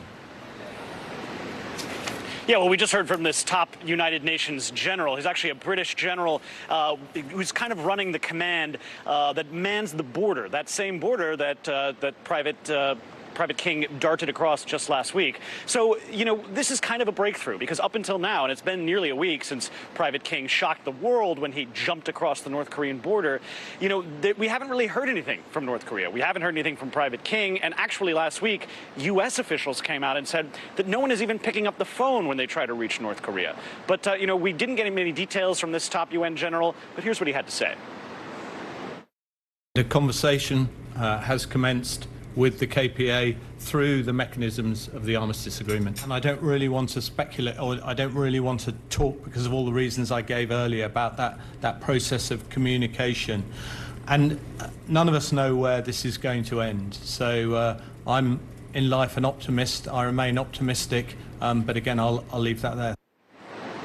So, you know, as you heard, he remains optimistic. But the fact of the matter is that the young Private King is in a lot of trouble. I've been speaking with some North Korea experts, and they said that the North Koreans are probably going to want to hold on to him and use him, exploit him for their own propaganda value. So, Matt, you know, all this comes as tensions on the Korean peninsula remain high. We understand North Korea fired more missiles over the weekend, and another U.S. nuclear-powered submarine arrived in South Korea today. What can you tell us about all these developments? Yeah, I mean, we got to say, you know, there's no good time to run across the border into North Korea, but Private King definitely chose one of the worst times in recent memory to really put himself in this situation between North Korea and the United States. The fact is, as you just mentioned, the U.S. has parked now 2 nuclear submarines, one nuclear capable or nuclear armed, the other nuclear powered here in South Korea. Now, that enraged the South Koreans, or the North Koreans, excuse me, and they fired in the past week 2 missile launches into the sea. So this is a situation that is actually getting worse and worse because ever since Joe Biden came into office, we haven't had, or the United States hasn't had any real dialogue, official dialogue, with the North Koreans. So it's looking pretty grim for negotiations, and that's one of the reasons why it's so valuable and so important that the United Nations is using the terms of this armistice agreement back from 70 years ago to try to negotiate, because really, at this point, it looks like they're the only ones who are capable of reaching out to the North Koreans. Joe? All right, Matt Bradley in Seoul. Matt, thank you so much. Jury deliberations are underway in the sexual assault trial of actor Kevin Spacey. The 63-year-old is accused of sexually assaulting 4 men in London between 2001 and 2013. Closing arguments took place last week, and this morning the jury heard the judge summing up the case. NBC News legal analyst Danny Ceballos joins us now to break down the trial as it comes to an end. So, Danny, we should point out Kevin Spacey originally faced 12 counts in this case. Last week, we found out 4 of the charges against him were dropped for what were called technical reasons. So because of this, the jury has been asked to concentrate on what happened rather than the dates. How hard is it to prove old charges when you can't allege specific dates? This is why we have statutes of limitation. It is exactly this thing. At a certain point, when an event happens so far back that you don't even know the date, it becomes really difficult, not only for the prosecution to prove the case beyond a reasonable doubt, but I can tell you as a defense attorney, it is really hard to come up with alibis when the government is not even alleging a specific date. And if it goes back far enough, if you start getting back 15 years, 20 years,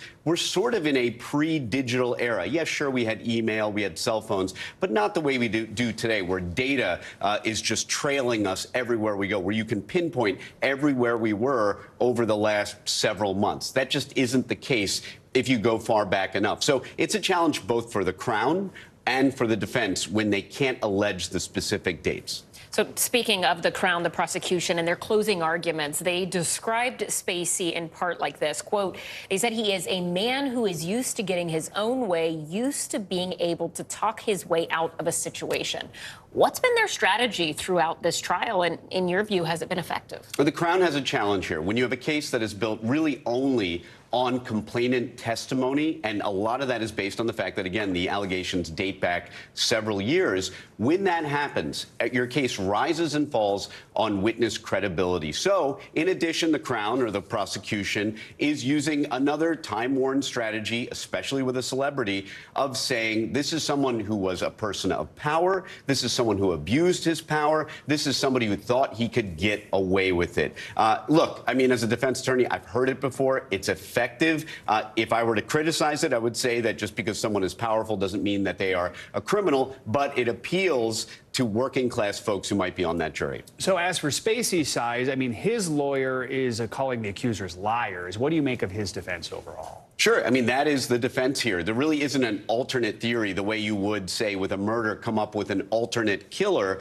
There is no alternate theory. The defense here really can only do some version of the they are lying defense. I mean, that's really it. Other than coming up with a kind of alibi, and they did that in the form of, believe it or not, Sir Elton John trying to develop an alibi about where he was and was not on certain dates. So that was effective as well. But at its core, the defense's theory of the case is going to be those people are lying. And if you need a motive, it's also because this is a celebrity. You see that celebrity angle, it cuts both ways. That Elton John moment got so much attention. Do you think that will have a big impact on a jury? Yes. And let me tell you something. As a defense attorney, good luck trying to get influential people to come in and testify on behalf of a defendant. This is unbelievable to me that they were able to get Elton John to testify not only as a kind of alibi witness, but look, also as a character witness. The message is clear. If Sir Elton John endorses this defendant, if he thinks he's an okay guy,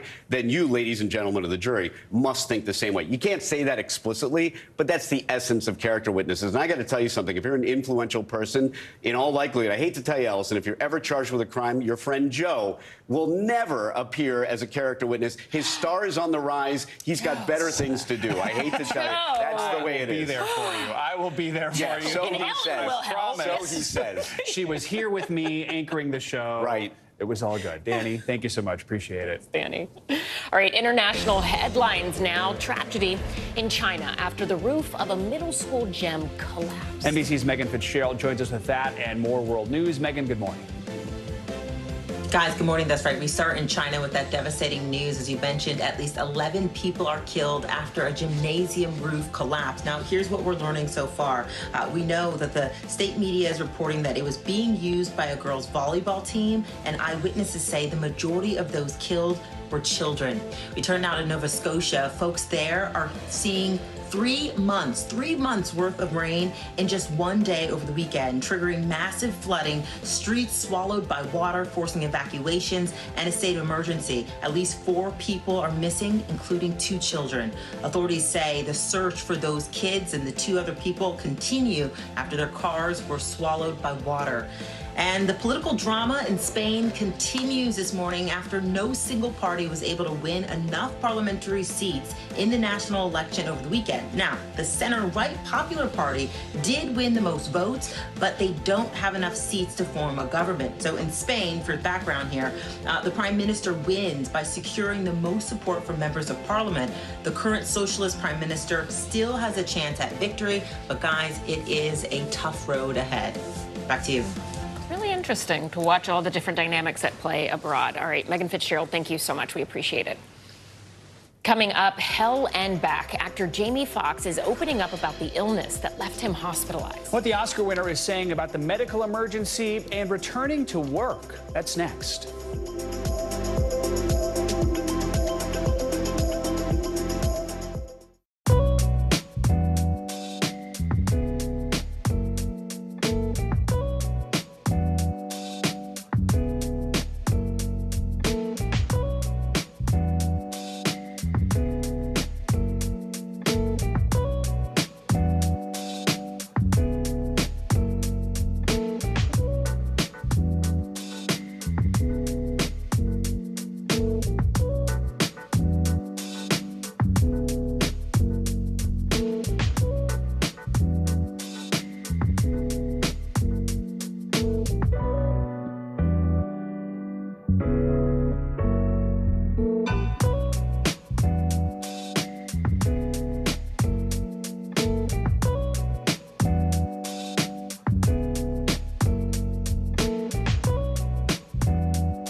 Good to be with you tonight.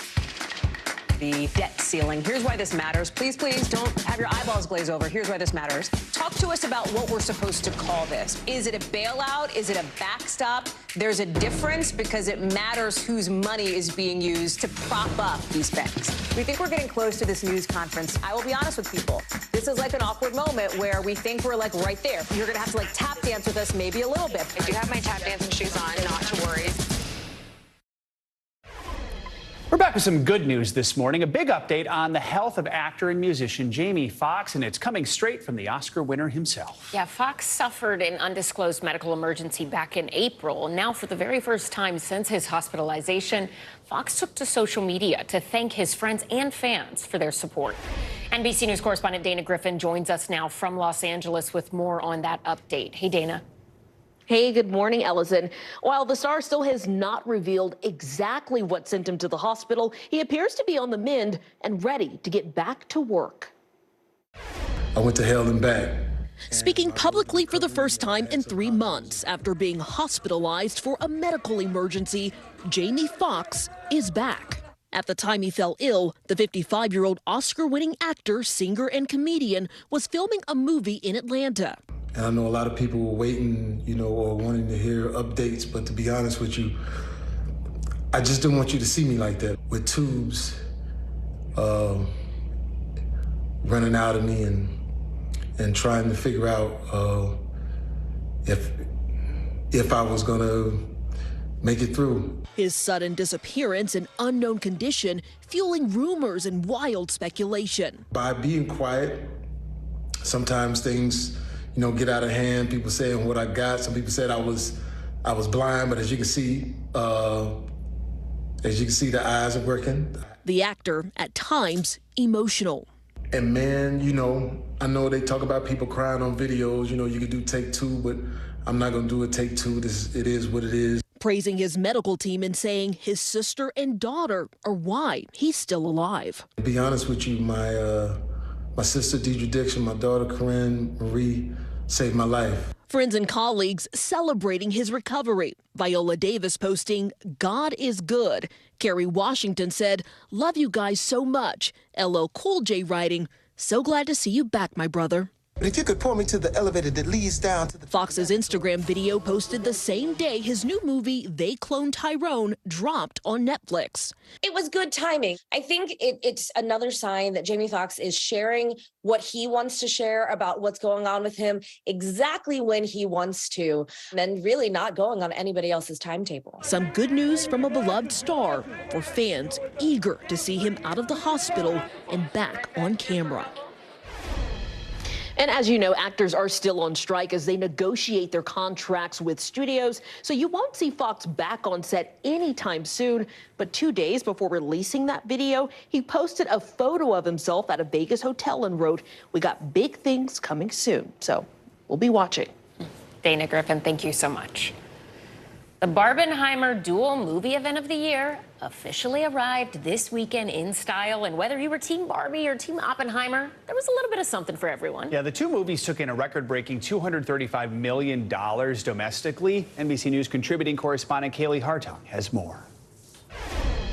Hey there. Yeah, just as some were worried about summer movie revenue, suddenly Hollywood has a pair of hits with this so-called Barbenheimer double feature, proving opposites really do attract, as the summer's biggest titles have fans rushing back to the movies.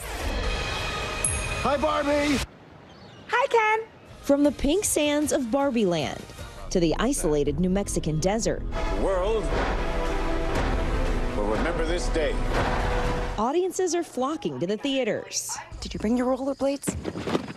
I literally go nowhere without them. With Barbie boasting a record-setting $155 million domestically, and Oppenheimer blowing up with an $80 million debut on opening weekend, the two opening on the same weekend, causing a wave of online anticipation and double feature excitement.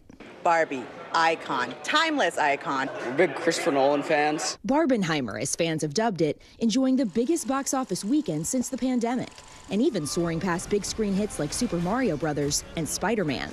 Greta Gerwig's Barbie is making even more history. So cool. The film raking in the highest ever opening weekend for a female director. This is the best day ever. It is the best day ever. The massive earnings come as Hollywood is embracing a wave of nostalgia and hoping to avoid a downward spiral. From major titles underperforming during a summer movie slump to the impact of the ongoing writers and actors strikes, unions for both groups are asking the alliance that represents studios, including NBC Universal, for higher pay.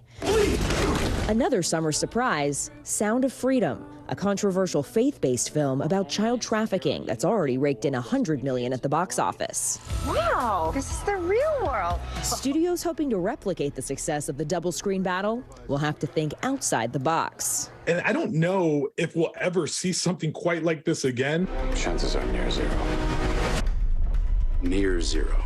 As Barbenheimer has audiences tickled pink and Hollywood seeing green.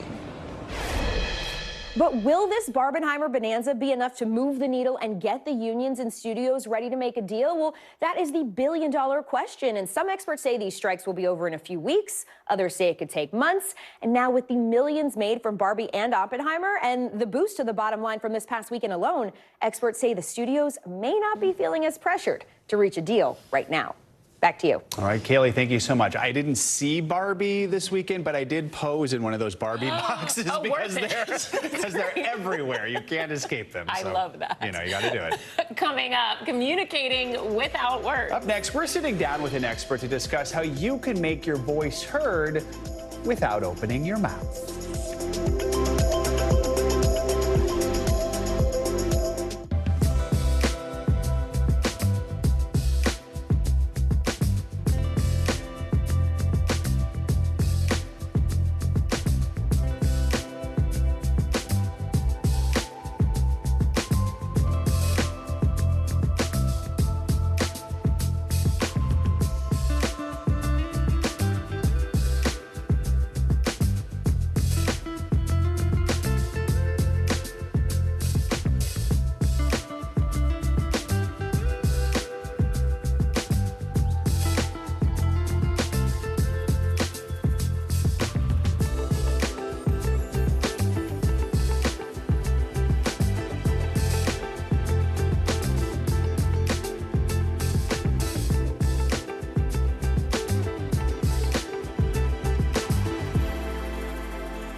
do the summertime. We're back now with some financial headlines. American Airlines has sweetened its labor contract offer to pilots. CNBC's Silvana Henao joins us now with that and other news. Good morning. Hey, Allison, good morning to you. Good morning, Joe. Yeah, so American Airlines Pilots Union has postponed a vote on a new contract that was scheduled to start today. And the move comes after American raised its offer by more than $1 billion. Last week, the union had warned ratification of the deal was in jeopardy. American says the changes will now match the pay rates and retroactive pay in rival United's tentative contract agreement. Apple stores are getting a new way to sell products.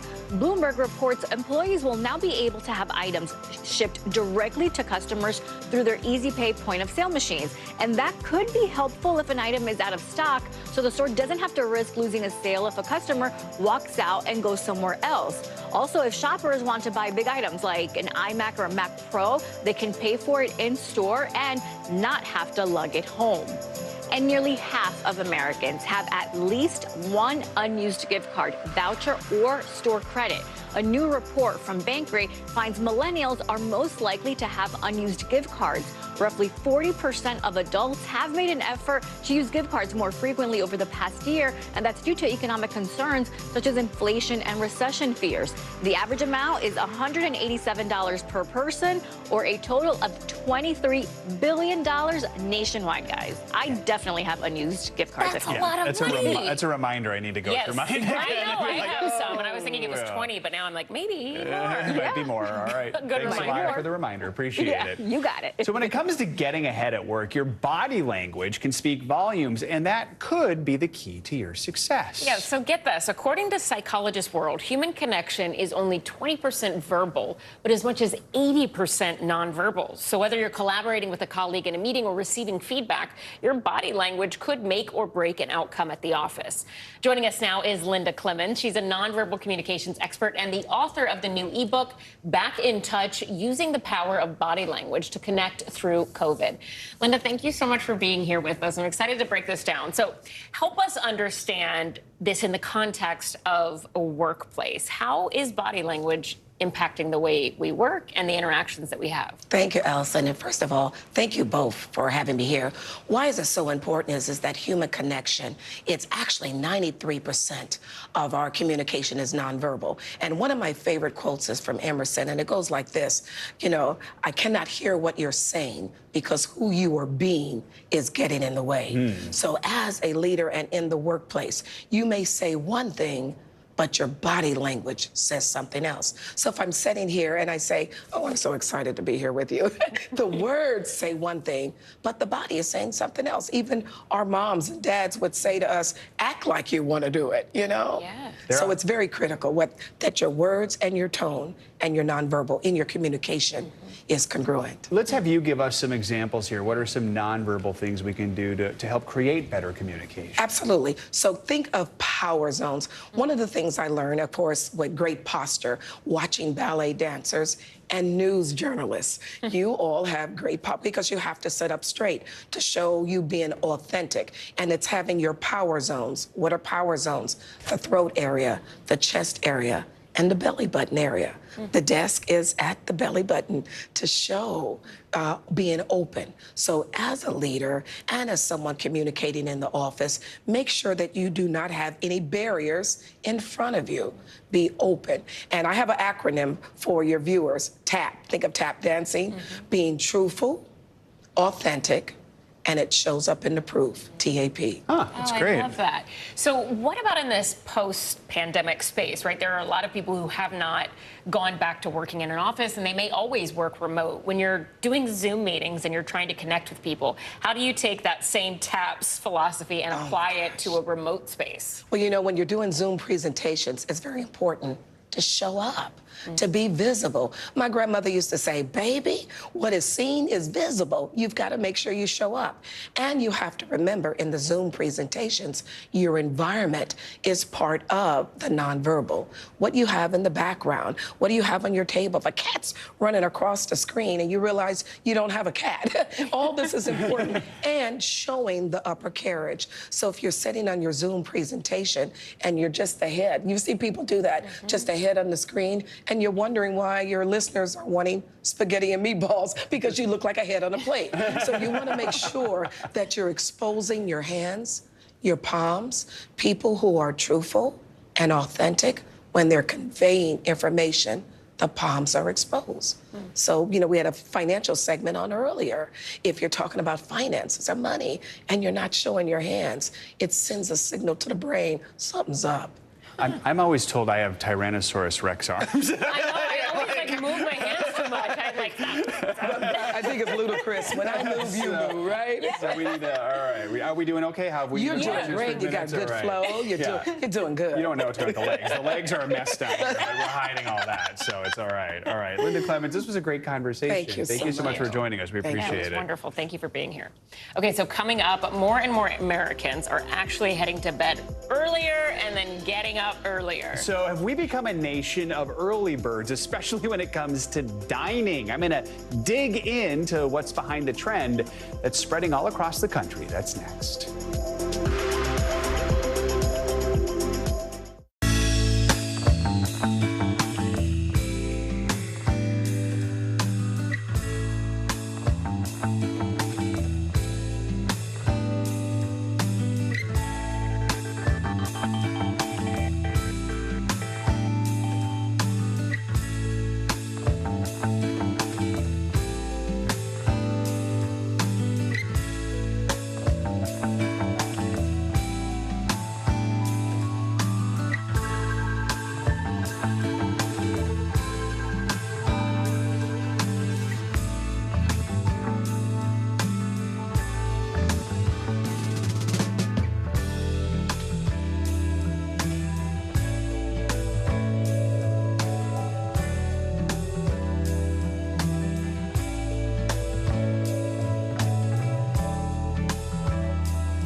Still to come on the Channel 2 News. Well, the waters are certainly receding now. Still too close to call. Lester Holt reporting from Ground Zero, as it's being referred to. It is, in fact, a taste of freedom. The Haitian people know a little something about resiliency. What's the biggest risk right now? Some of the troops who have been proud. I want to welcome you to the first presidential debate. In fact, we've been told we can't go any farther. You with some resilient folks, let me get in.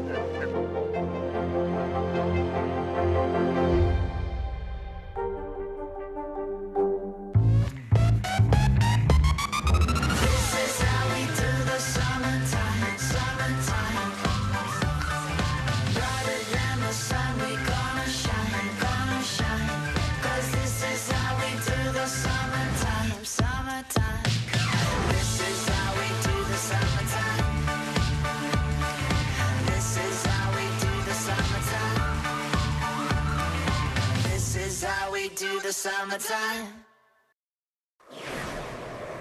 Welcome back. You've heard of a haunted house, but what about a haunted horse? Well, over in England, a rocking horse is up for auction with a very spooky history. The auctioneer's website claims, quote, the vendor's grandfather was a medium and ghost hunter in the 1940s, and the horse was used for seances. The seller says she heard unexplained bangs while the horse was in the house and even claims it moved rooms when she went out. The horse is going to be auctioned at the end of the month in Kent with an estimate of around $380. The worst gift for a child somewhere. The script said the perfect gift, and I was like, no. Nope, I will not say it. The worst. That looks spooky. Right? No. You just want screeching, creaking God, as you I ride hate it. and yeah, all right. I hate it. Moving on, now to a topic close to our hearts here at Morning News Now. What seems like more proof that in the wake of the pandemic, we are becoming a nation of early birds. More Americans are going out to dinner earlier, going to sleep earlier, and it may be a trend that's here to stay. As some would say, 5 p.m. is the new 8 p.m. No matter the day, the line outside of Resdora forms early. It is 4:45 p.m. and you're waiting in line for dinner. We are. And we're not 75. We're walking. For Adriana and Francis, the early bird gets a seat at this popular New York restaurant. And they are not alone. Yeah, it's always packed already. What do you think of that? It's nice because the vibe is the same, right? Here at Resdora, they've noticed diners are much more flexible as we've emerged from the pandemic lockdown. Why on earth are people showing up earlier? And I think that some of these hard to get into restaurants, if they know that that's all that they're given, 5 o'clock, they're going to take it. A few blocks away at A Lily, the busiest time used to be in the 7:30 to 8:30 p.m. window. Now it's 6:30 to 7:30. We've also seen a huge decrease in guests that are dining later. That 10 p.m. guest is not coming anymore. Why this nationwide trend? Well, with more folks working from home, alone, once 5 o'clock hits, we're not just craving dinner, we're craving people. As the Wall Street Journal recently reported, America is becoming a nation of early birds.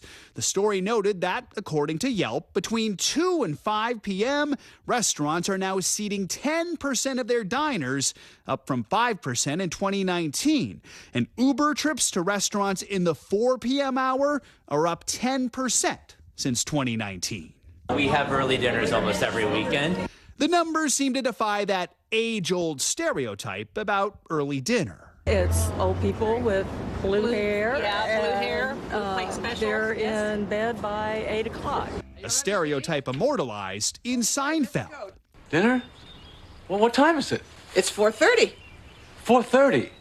Who eats dinner at 4:30? By the time you sit down, it'll be 4:45. I don't understand why we have to eat now. We got to catch the early bird. It's only between 4:30 and 6. The benefits of early dinner go beyond savings. At the end of the day, you have a little bit more freedom and flexibility. Medical experts even cite health benefits. I sleep better and actually have lost weight. We learned this year Jamie Lee Curtis loves her early bedtime, telling Today she wants to see daytime concerts. Leave it to that. Why are there no matinees? Matinees, yes. Okay, but seriously, I would love, for instance, I love Coldplay. I would love to go see Coldplay. I would love it. The problem is, I'm not going to go see Coldplay if they start their show at 9 o'clock and there's an opening act. I want to hear Coldplay at 1 p.m. At this rate, maybe that will happen as America becomes a flock of early birds. So this early dinner trend is great news for restaurants and their servers as they emerge from the challenges of the pandemic. They can turn their restaurants 3 times instead of 2 times, which means more sales, more tips. The general manager at A Lily also told me about another shift they've seen. Tuesdays, Wednesdays, and Thursdays can be just as busy as weekends. That's because many workers are actually going into the office on those days, then going out and socializing after, often doing so at 5 p.m. When is your ideal dinner? Ideal 6, between 5:45 and 6. Yeah, see, that's great, Max. And right? growing up, we would go even earlier, though. We would always go for the early bird special. My entire family would go at like 5. My grandmother used to make supper at 4:30. You would have to get there, yeah. Like, I would, if I had a more consistent schedule, I would eat at 5. There's someone in my household who would push back, but I love it. Turns out you're not alone. Yes. If you're trying to get a reservation, kind of harder to get at 5 o'clock now. This story. Exactly. Right. Bolster my case. That's going to do it for this hour of Morning News Now. The news continues right now.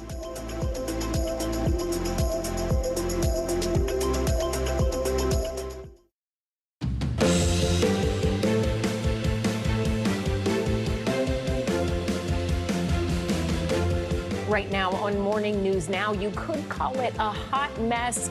Literally, this morning, millions of Americans are waking up to severe storms and scorching heat. And now the threat of record-breaking temperatures is spreading, set to bring high temperatures into the Midwest and Northeast this week. And all of that extreme weather is causing trouble for travelers.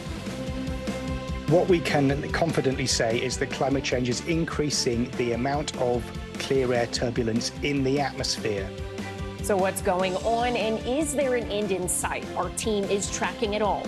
Also this morning, a battle at the border. The Justice Department and the state of Texas are in a legal showdown over this 1,000-foot barrier floating in the Rio Grande to keep migrants away. Now, Texas Governor Greg Abbott has just hours to get the buoys out of the water.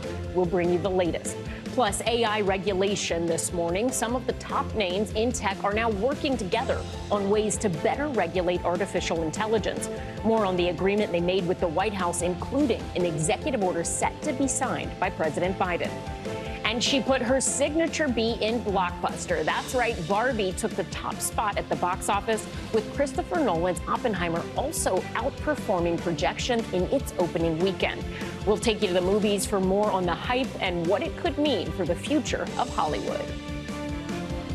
Did you see either one this weekend? Not yet, but they're both on my to-do list. Did you? Me neither. No. We're the only two who didn't go. But we're still going to talk about it later on. Good morning. Good to have you with us on this Monday.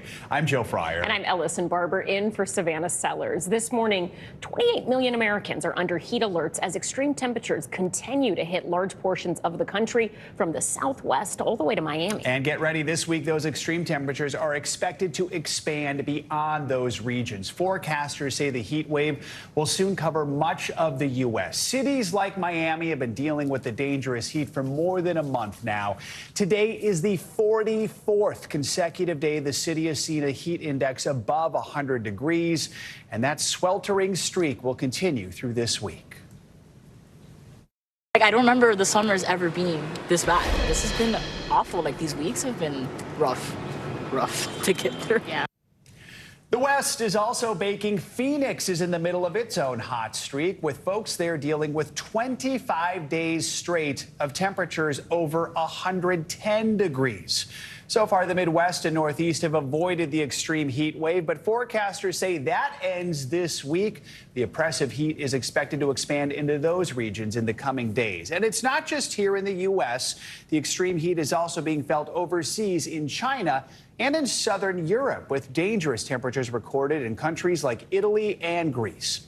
We've got team coverage on the extreme heat all morning. We begin with NBC News correspondent Marissa Parra. She joins us now from Miami. So, Marissa, as we said, day 44 with the heat index above 100 degrees where you are. Describe for us what the heat feels like this morning, what it's felt like over the last few days there. Hey, yes, two very different answers there. Remember, it is about 7 in the morning here, so the sun is just barely starting to rise. It actually feels pretty nice right now because it's 7 in the morning. So it's 85 degrees right now, feels like 97. Now, that's a big jump, right? But it's going to get oppressively hot, of course, as the sun gets higher. It gets in those later afternoon hours. That's when it is just pretty much downright unbearable to be outside, and even by Miami standards, because again, this is an area that knows heat. In fact, you mentioned a lot of cities that know heat, Phoenix being one of them, Miami being another. It gets humid, it gets hot, but you just mentioned 44 consecutive days of a real feel in the triple-digit temps, add in humidity. It gets pretty difficult to be outside for much longer than you have to, really, even for people who live here. We talked to a number of them, and they said, yeah. Again, even for the people that are used to heat, this is a lot. Yeah, and if Miami's complaining, then you know it's something. I mean, emergency responders, they're seeing an increase in heat calls all over the country. That includes where you are in Miami. They also have to wrestle with the heat, especially with all the gear they have to wear. So what precautions are they taking? Yeah, one of them being they're actually doubling up their units. That is, personnel when they arrive on the scene for emergencies. We actually had a chance to speak with the chief fire officer for Miami-Dade County. Listen for yourself. We're just trying to take extra precautions, trying to take more breaks, definitely hydrate a lot more. On emergency scenes, calls that might have taken, 5 or 6 units, we're pretty much doubling personnel to rotate crews in and out much quicker, giving them short amount of time to work and more rest in between. So the reason for that being twofold. I mean, not only is it just the fact that these are humans too, and they're having to wear all that heavy gear when they're doing something like fighting a fire, or just bare minimum going to a heat call, checking up on someone. Because it is so hot, they're having to be exposed to the heat in a way that's even different than the way we are, because they have to do it often, and they also have to wear equipment while they're doing it. But then on top of that, something that is just a running theme here, because because we've been talking about this heat for weeks straight. It's just the consecutive nature of this. I mean, we've talked about this across different cities that we've been reporting on heat from, and it again is the consecutive nature, the marathon, if you will, that has them taking extra precautions to make sure that they can finish cross the finishing line whenever that finish line makes itself known, Joe, because this seems to be going on endlessly. Yeah, definitely not in sight right now. Very quickly, Marissa, while we have you, I want to ask you what's going on out west in Phoenix.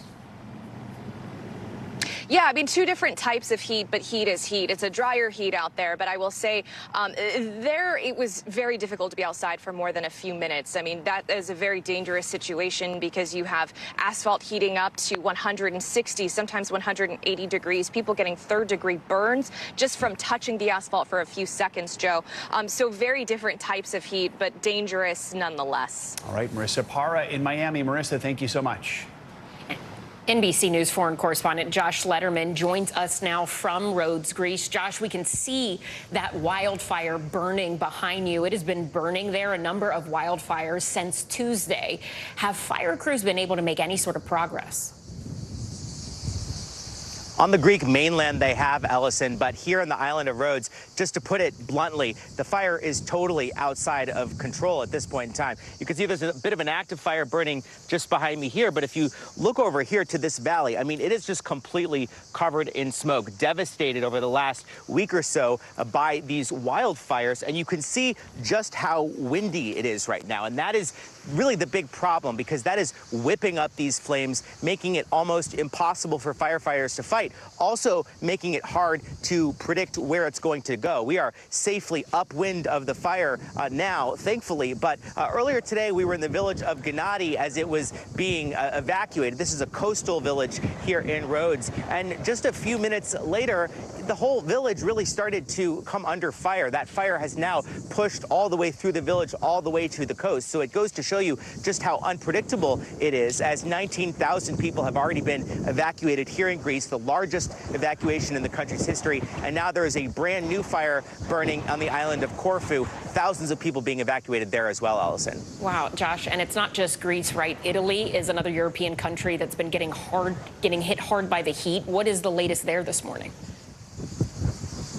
Yeah, in Sicily over the weekend, Ellison, they saw temperatures above 116 degrees, and they are facing wildfires there, too. A big concern in Italy is they're starting to see their death toll as a result of this extreme heat mount. They now have at least 5 reported deaths. Authorities there very concerned that that toll is just going to grow. And Josh, Pope Francis has also addressed the climate crisis. He talked about it yesterday. What did he have to say? Yeah, that's right. We heard the Pope at St. Peter's Square yesterday really talking about the fact that we're seeing this extreme heat in Europe, flooding in South Korea, and citing that to say, look, it's obvious we're not doing enough. He is calling on world leaders to really step up their game on climate change, saying it is clear we have no more time to waste on this. The Pope, though, is also sending a message of solidarity to those who are hardest hit by climate change, as well as to those around the world who are doing their best to help them. Ellison. Josh Letterman in Greece, thank you so much. Let's take a closer look at the week ahead and get a check on your morning News Now forecast. Meteorologist Michelle Grossman joins us with that. Michelle, good morning. Good morning to you guys, and we're going to see more of the same. It's a new week, and we're going to see that heat continuing, intense heat, dangerous heat, record-breaking heat, and it does not look like there's an end in sight. So let's start with what we're looking at today, because we're looking at 30 million Americans under a heat alert once again. We have heat advisories, that's in the orange, also excessive heat warning, including Salt Lake City, Phoenix, Miami. Miami, you're going to be in the 90s, but you factor in the humidity, it's going to feel like over 100 degrees. Triple digits in Phoenix, triple digits in Salt Lake City, and we're going to see triple digits as far north as the Intermountain West, also the Rockies. Take a look at some of these numbers. 100 degrees today in Salt Lake City. That's 8 degrees above normal. Billings, same story, 100 degrees, 93 in Bismarck. It's warm too in Minneapolis, 91. So you can see how far-reaching this heat is. 110 in Tucson and 102 today in El Paso. As we go throughout tomorrow, more of the same, but notice it shifts off to the east. So we're seeing this heat dome still tacked in place, but expanding to portions of the northern plains, the Intermountain West, the east, and then eventually into the northeast. So tomorrow, Roswell, New Mexico, we're looking at 106, 13 degrees above average. Minneapolis, warm once again, 94, 96 in Rapid City. And we're looking at triple digits in Pueblo, Amarillo, and also Dallas. Wichita, you're going to be at 101. That's 9 degrees above normal. So this is what's happening. We're seeing that jet stream lifting to the north. That heat dome is expanding. So we're seeing that heat spread 10 to 15 degrees above average in parts of the Great Lakes, the Midwest, and Northern Plains, and then eventually into the Northeast, where we're going to see temperatures in New York City by Thursday into the mid-90s, 95 by Friday. That's not the only problem. We're going to factor in the humidity there. It's going to feel like very close to 100 degrees. Cleveland, we're into the 90s. Kansas City, 99 on Thursday, 98 on Friday. And this is the heat index. This is what it feels like on our body. So it's going to feel like close to 100 degrees in New York City on Friday. It's going to feel like 103 in Norfolk. You get the idea. We're not going to see any break from this heat. And then as we look towards next week, warmer than average. No surprise, I guess, in portions of the south, into the Central Plains, the southeast, into the mid-Atlantic, and parts of the northeast as well. That's one side of the story today, a big major weather story. We're also looking at the chance for summer storms, summer showers. We're looking at some really heavy showers in parts of the Central Plains right now. Also the Carolinas. I've been watching this over the past few hours, so some really heavy rain falling. It's a pair of fronts that will be moving through, bringing those widely scattered storms, and some could be pretty strong with the chance of winds gusting up to 60 miles per hour, some hail, even the chance of a tornado or two. And guys, as part of that climate connection, we're looking at the chance too for some really heavy downpours. Warming atmosphere holds a lot more moisture, and when we have these drenching downpours, we could see some flooding as well. Back to you. All right, Michelle, thank you. All this extreme weather, it is having an impact on airline passengers this summer. 26,000 flights have been canceled since Memorial Day, which is the start of the busy summer travel season. As NBC's Tom Costello explained, some airline CEOs warn the climate change effect is here to stay. Radio's 431 LaGuardia has been caught in a ground stop. In a summer of extreme heat, torrential rain, and violent storms. We're just looking at these thunderstorms that we're monitoring. We've got thunderstorms north of Houston, around the San Antonio area. How are you? All right. Have a great day. The nation's airports and airlines have been in the bullseye, with cancellations running days on end. Since Memorial Day weekend, 343,000 flights delayed, nearly 26% of the total. LaGuardia has entered into a ground stop. This is for weather and thunderstorms in the area. In late June, hundreds of thousands of passengers were grounded after violent storms parked over Newark and Denver for days. Most affected, United Airlines, forced to cancel up to a third of its flights. It's historically unprecedented, at least, to have multi-day events. Now, United's CEO is warning this could be the new normal. The regular operations events are going to be more likely to occur as the climate warms, more heat in the atmosphere, thermodynamics 101, we're going to have more thunderstorms. 100 above. Checked. Atmospheric researchers agree and say high-altitude turbulence has also grown stronger over the decades, sending service cars, food, drinks, and passengers flying. Do we have any trained medical personnel? Do we have any doctors, nurses? It already happens 5,500 times each year and projected to grow 2 to 3 times worse in the years to come. What we can confidently say is that climate change is increasing the amount of clear air turbulence in the atmosphere. While airlines can warn pilots of turbulence ahead, violent thunderstorms remain the biggest threat. The number one cause of delays and cancellations is weather. The NTSB says the increasingly volatile weather and turbulence underscore the need for passengers to wear their seatbelts in flight. It's flight attendants who suffer 78% of injuries during unexpected turbulence because they're most often up and about. Back to you. Tom, thanks for that. The showdown at the southern border is heating up. The Justice Department has given the state of Texas until today to commit to removing a controversial barrier on the Rio Grande River or face legal action. At issue, this 1,000-foot-long floating barrier. It was designed and installed to keep migrants from crossing the Rio Grande from Mexico into the U.S. But federal officials say it violates federal law and also poses major humanitarian concerns. NBC News has reached out to Texas Governor Greg Abbott for comment, but he has yet to respond. NBC News Homeland Security correspondent Julia Ainsley joins us now for more on this. So, Julia, walk us through the DOJ's argument here. What laws does it say are being broken by Governor Abbott? Well, they say it violates the Rivers and Harbors Act. It also could be an obstruction of the federal government's official duties. And they say that it can endanger public safety. Immigration is a federal law, Joe. And so they're saying that this is actually impeding their ability to safely process migrants who typically would cross the Rio Grande, come to them and process them there. And remember, they're already dealing with barbed wire and fencing and along a lot of the border barriers like Trump's border wall. So it's not like there's been nothing to impede them. But the idea is that this is the first time they've been impeded in the water. Previously, migrants would cross the Rio Grande, and before they would get to that other barrier, they could be processed there. And if deemed able to, they could come in and make an asylum claim. Others could be deemed ineligible and put into removal proceedings. This is to keep them from getting a foot onto the U.S. land at all, and it can be incredibly dangerous. And the U.S. government, the federal government, thinks that it will lead to more drownings. You know, migration advocates also oppose the use of these buoys. What are some of the biggest concerns they've outlined? In short, drowning. The Rio Grande is already so dangerous. We see over 200 drownings of migrants a year, sometimes over 300 if the numbers at the border are going up. Oftentimes, I've been there, the water looks very still on top, but there's a very fierce undercurrent below. And so this is putting yet another barrier in place. Migrants might be able to think they can get over these buoys, and instead they're stuck. Also, I saw the Texas DPS even considered going a step further by putting some kind of netting or wire underwater, and instead they went with these buoys as kind of a safer alternative. But it's clear from immigration advocates and also the federal government that they're worried this could really put a lot more lives at risk. So Governor Abbott has until 2 o'clock today to commit to removing the buoys, but it seems like he has no intention to do that. In a tweet posted this weekend, Abbott said Texas has the sovereign authority to defend our border under the U.S. Constitution and the Texas Constitution. So what happens next? How is this likely to play out?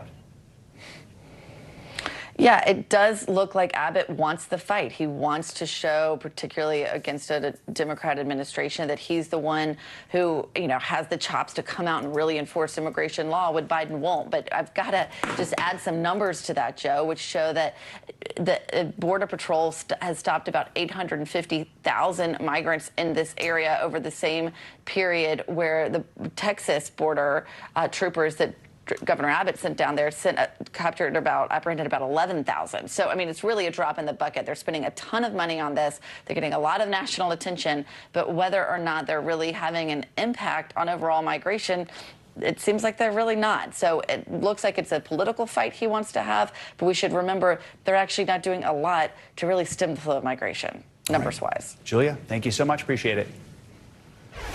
Let's bring in Kate Lincoln Goldfinch to break this down further. She is an attorney, an immigration attorney based in Texas. Kate, good morning. Thank you so much for being with us. So Governor Abbott's border initiative, what he calls Operation Lone Star, it has faced legal challenges since it launched back in 2021. But the latest legal challenge feels a bit different, particularly because allegations of inhumane treatment have now come from a Texas DPS officer involved in its implementation.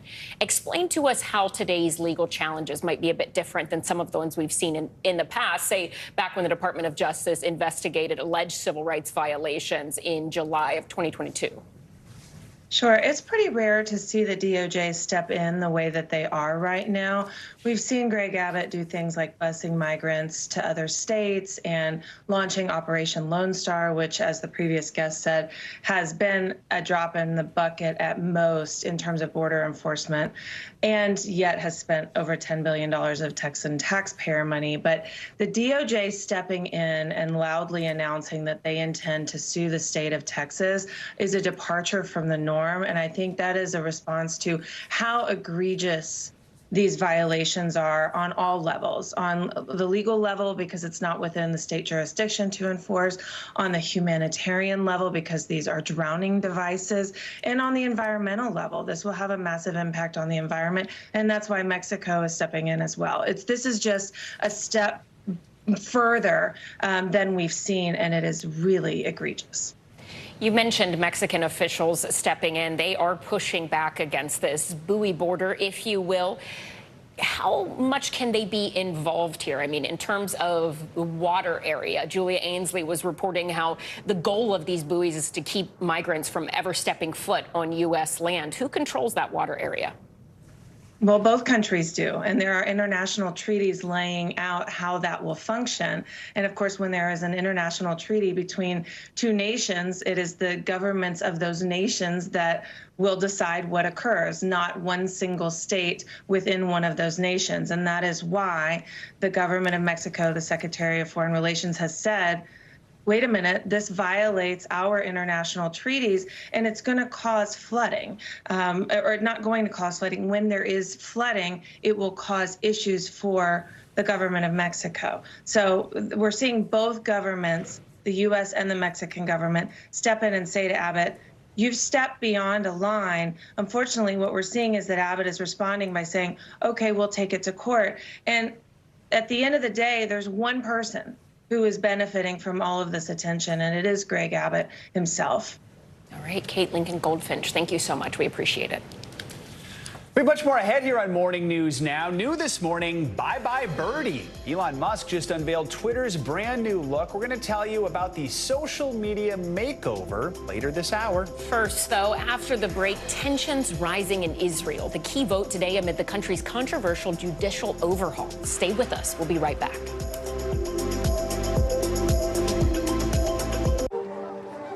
People really don't know what's going to happen. Nearly a dozen hours after the eye roared ashore. More good people than bad people, you know, right? There is some late-breaking news 4 hours into the Iowa caucuses. All right, it just fit, too.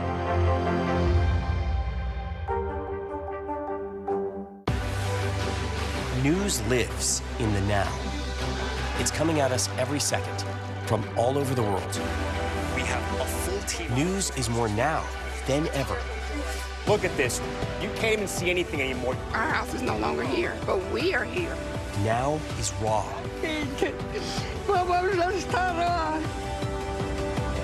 Now is real.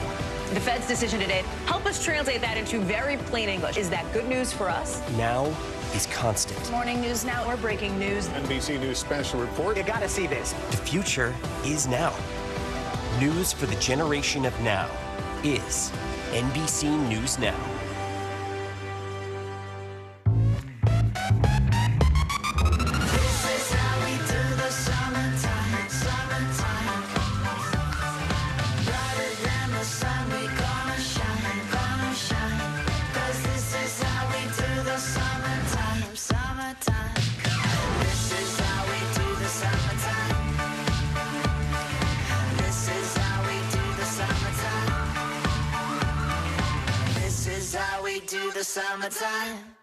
Still to come on the Channel 2 News. Well, the waters are certainly receding now. Still too close to call. Lester Holt reporting from Ground Zero, as it's being referred to. It is, in fact, a taste of freedom. The Haitian people know a little something about resiliency. What's the biggest risk right now? Some of the troops who have been proud. I want to welcome you to the first presidential debate. In fact, we've been told we can't go any farther. Here are some resilient folks. Let me get in.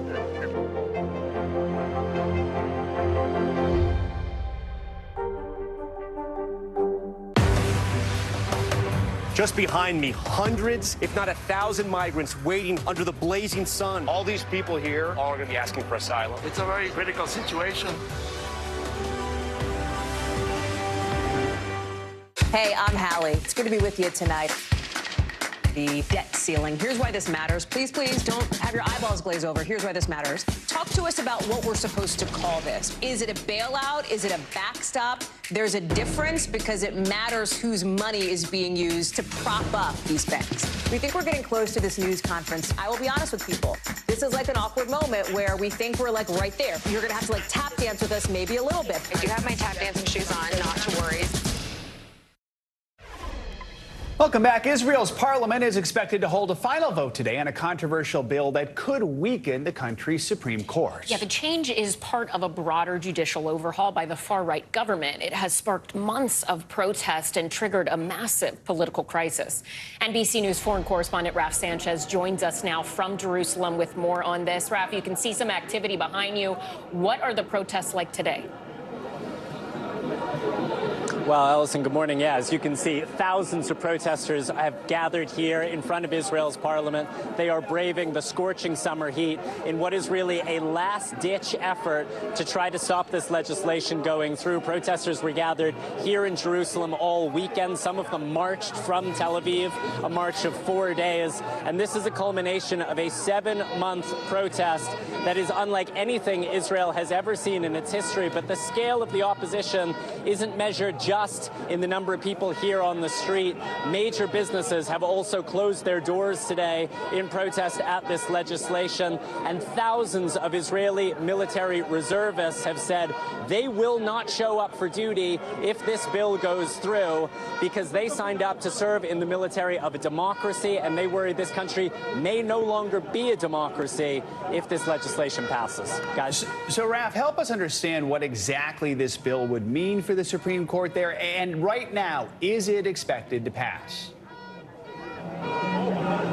Yeah, Joe, so it's a little bit technical, but the bill that is right this moment working its way through the Israeli parliament is the first part of this much bigger judicial overhaul. And it basically says that the Supreme Court can no longer rule government actions unreasonable. Now, just to give you an example of this, earlier this year, the Supreme Court said it was unreasonable when Prime Minister Netanyahu tried to appoint a man with a series of tax fraud convictions to a senior position in the Israeli cabinet. Netanyahu says it is not for the unelected judges of the Supreme Court to hold back the elected government of Israel. He says that power needs to be stripped back.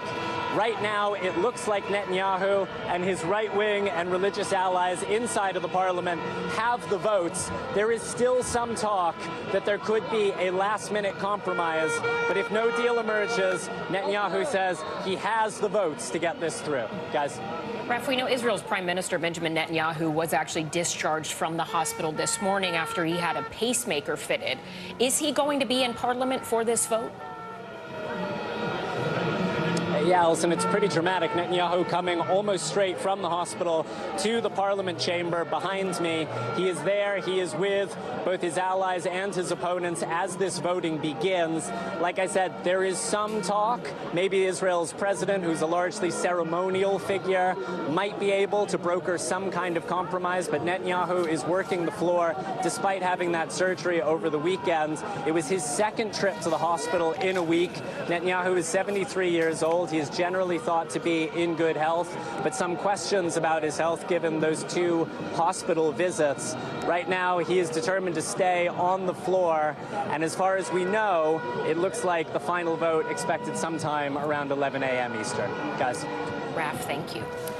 More international headlines now, starting with new developments in the war in Ukraine. Megan Fitzgerald joins us now with that and a lot more. Good morning, Megan. Guys, good morning to you. We start in Moscow, where 2 buildings were struck by drones this morning. Now, Russian authorities say that the drones were suppressed and didn't cause serious damage, but they're calling this a terrorist attack on the Kyiv regime. Meanwhile, Russian missiles severely damaged a historic Orthodox cathedral in Ukraine's port city of Odessa, just the latest attack since last Monday, when Russian President Vladimir Putin pulled out of the grain deal, which allowed exports of millions of tons of grain to be distributed all around the world. And guys, an update on the U.S. soldier who bolted across the demilitarized zone into North Korea. The UN command and North Korea have started discussions around Travis King. A deputy commander said their focus is Private King's welfare, but he wasn't able to comment more about the highly sensitive situation. Now, keep in mind, of course, this comes at a time of heightened tensions between the United States and North Korea. And look, I don't know if you had a chance to see it, but arguably the most exciting, intense Tour de France that we have seen in nearly a decade. It ended with Denmark's Jonas Vingegaard on top. It was a two-man battle practically the entire way between Vingegaard and today Pogacar until the 17th stage. That's when Pogacar radioed to his team, "I'm gone, I'm done." It was astonishing for a guy who won 2 back-to-back Tour de France's in 2020 and 2021. Nevertheless, the 26-year-old from Denmark breezed through the finish line in Paris. Did he reach for water? Of course he didn't. He's in Paris. He reached for some champagne, right? That's what you do. And then he celebrated. I'm sure there are some hydration benefits to champagne after a long, grueling race, right? All right. Must help. If it's French, it has to help. All right. Thanks, Megan. Appreciate it. Staying with sports and turning now to the World Cup, I was glued to the TV. Team USA's women, they got their tournament off to a winning start on Friday. 2 goals from Sophia Smith helped the team secure a 3-zip victory over Vietnam. NBC News foreign correspondent Molly Hunter joins us now from Auckland, New Zealand with more on that. Molly, a good start for Team USA thanks in part to a great performance by Smith, right? Yeah, guys, good morning. A good start, a great performance by 22-year-old Sophia Smith, but not exactly the kind of absolutely splashy start the U.S. team was hoping. I'm sure, though, I could ask them, though, about the hydration benefits of champagne. I just overheard Megan say it with you guys. I did get a chance to talk to the superstar, Sophia Smith, just after she came off the field. Take a quick listen. I'll talk to you on the back end. It felt really good. It was exciting to get out there. It's been a long build-up to this moment, so it felt really good to finally just get out there and play. And you absolutely crushed it. Looking ahead to the Netherlands, what's going through your head? Excitement. I'm happy with our performance, but I know we have so much more, and we can fine tune a few things going into this next game. So honestly, just excited. Guys, she was so smiley, she was so enthusiastic, and just really excited. Of course, that was her first ever World Cup match. She's one of 14 U.S. players making their debuts in the World Cup, and she looked very comfortable on the world's biggest soccer stage. Guys? So, Molly, I have been living vicariously through your social media post as well as producer Susan Archer's. I have to say they started a wave in one game, so I was highly impressed. I understand you also spoke with Megan Rapinoe after the game, right? This is her last World Cup before she retires. What did she tell you? That's exactly right, Allison. I got to say, she didn't start, which was a little bit of a surprise, but she came sprinting off the bench in the second half, and the entire stadium, look, we've been talking about this for the last couple of days with Joe. New Zealand is a rugby country. It is not a soccer fanatic country. That stadium, though, was absolutely packed, and you heard when Megan Rapinoe, of course, a world superstar, ran onto the stage, the entire stadium went nuts. I talked to her right after the game about just what that felt like. Take a listen. I'm just excited, you know, for different reasons, obviously, than, you know, maybe someone being here for the first time, but just as excited. It's very special being able to play in a World Cup. It's very special knowing this will, you know, be my last with this incredible team. I think we have an amazing team with great chance of going really far and hopefully winning the tournament. That's our goal. But just excited. I feel like a little kid out there. And Allison and Joe, we actually spoke with several players who came off, including co-captains Alex Morgan and Lindsey Horan. And no one, I have to say, was surprised by Sophia Smith's performance. Everyone expects a lot from that 22-year-old forward throughout this tournament. I'll send it back to you. So, Molly, remind us what's next now for Team USA. Right, so we're in Auckland right now, guys, Team USA, and we actually went to a training earlier today. They have training here in Auckland for the next couple of days, but their next big match is Thursday local time here against the Netherlands. That is Wednesday night for you guys on the East Coast. The Netherlands is a really tough team. It will be much tougher than Vietnam, and the Netherlands, of course, was the team that the U.S. beat in 2019 to take home the World Cup title. So I think there's a lot of anticipation about that game. It is in Wellington, and we will be there. All right, Molly Hunter in New Zealand. Thank you. Coming up, new developments in the January 6th investigation. What we are learning about Georgia's governor being contacted by special counsel Jack Smith as Donald Trump faces the possibility of new charges. Plus, the White House working to regulate artificial intelligence. The new deal just made with some of the top tech companies. That's next on Morning News Now. News lives in the now. Look at this. You can't even see anything anymore. Let's break down what we know. You gotta see this. News for the generation of now is NBC News Now. Heavy wind damage is a given in a storm of this size. It's great to see you. How you been? So much work to be done here still.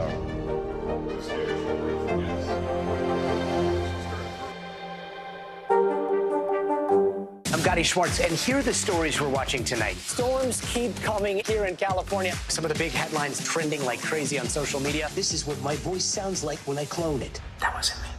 You gotta see this. Stay tuned now, weeknights on NBC News Now. The fire has grown leaps and bounds. You see behind me is typical. How you doing? Pretty bad.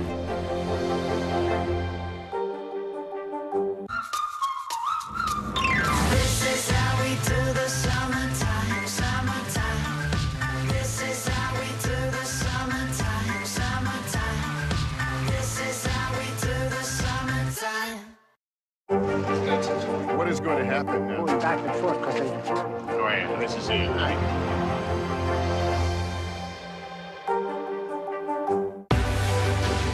News lives in the now. It's coming at us every second from all over the world. We have a full team. News is more now than ever. Look at this. You can't even see anything anymore. Our house is no longer here, but we are here. Now is raw.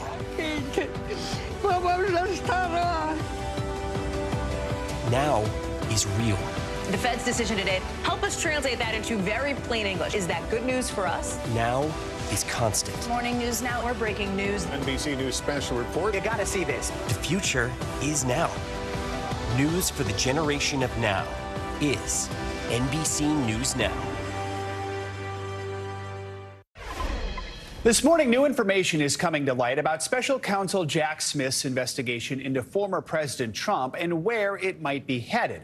A spokesperson for Georgia Governor Brian Kemp confirms that the governor was contacted as part of Smith's investigation into suspected interference in the outcome of the 2020 election. This comes nearly a week after Trump received a letter stating he was the target of the special counsel's investigation by a grand jury, which is looking into the events of January 6th, along with efforts to overturn the election. Trump has denied any wrongdoing.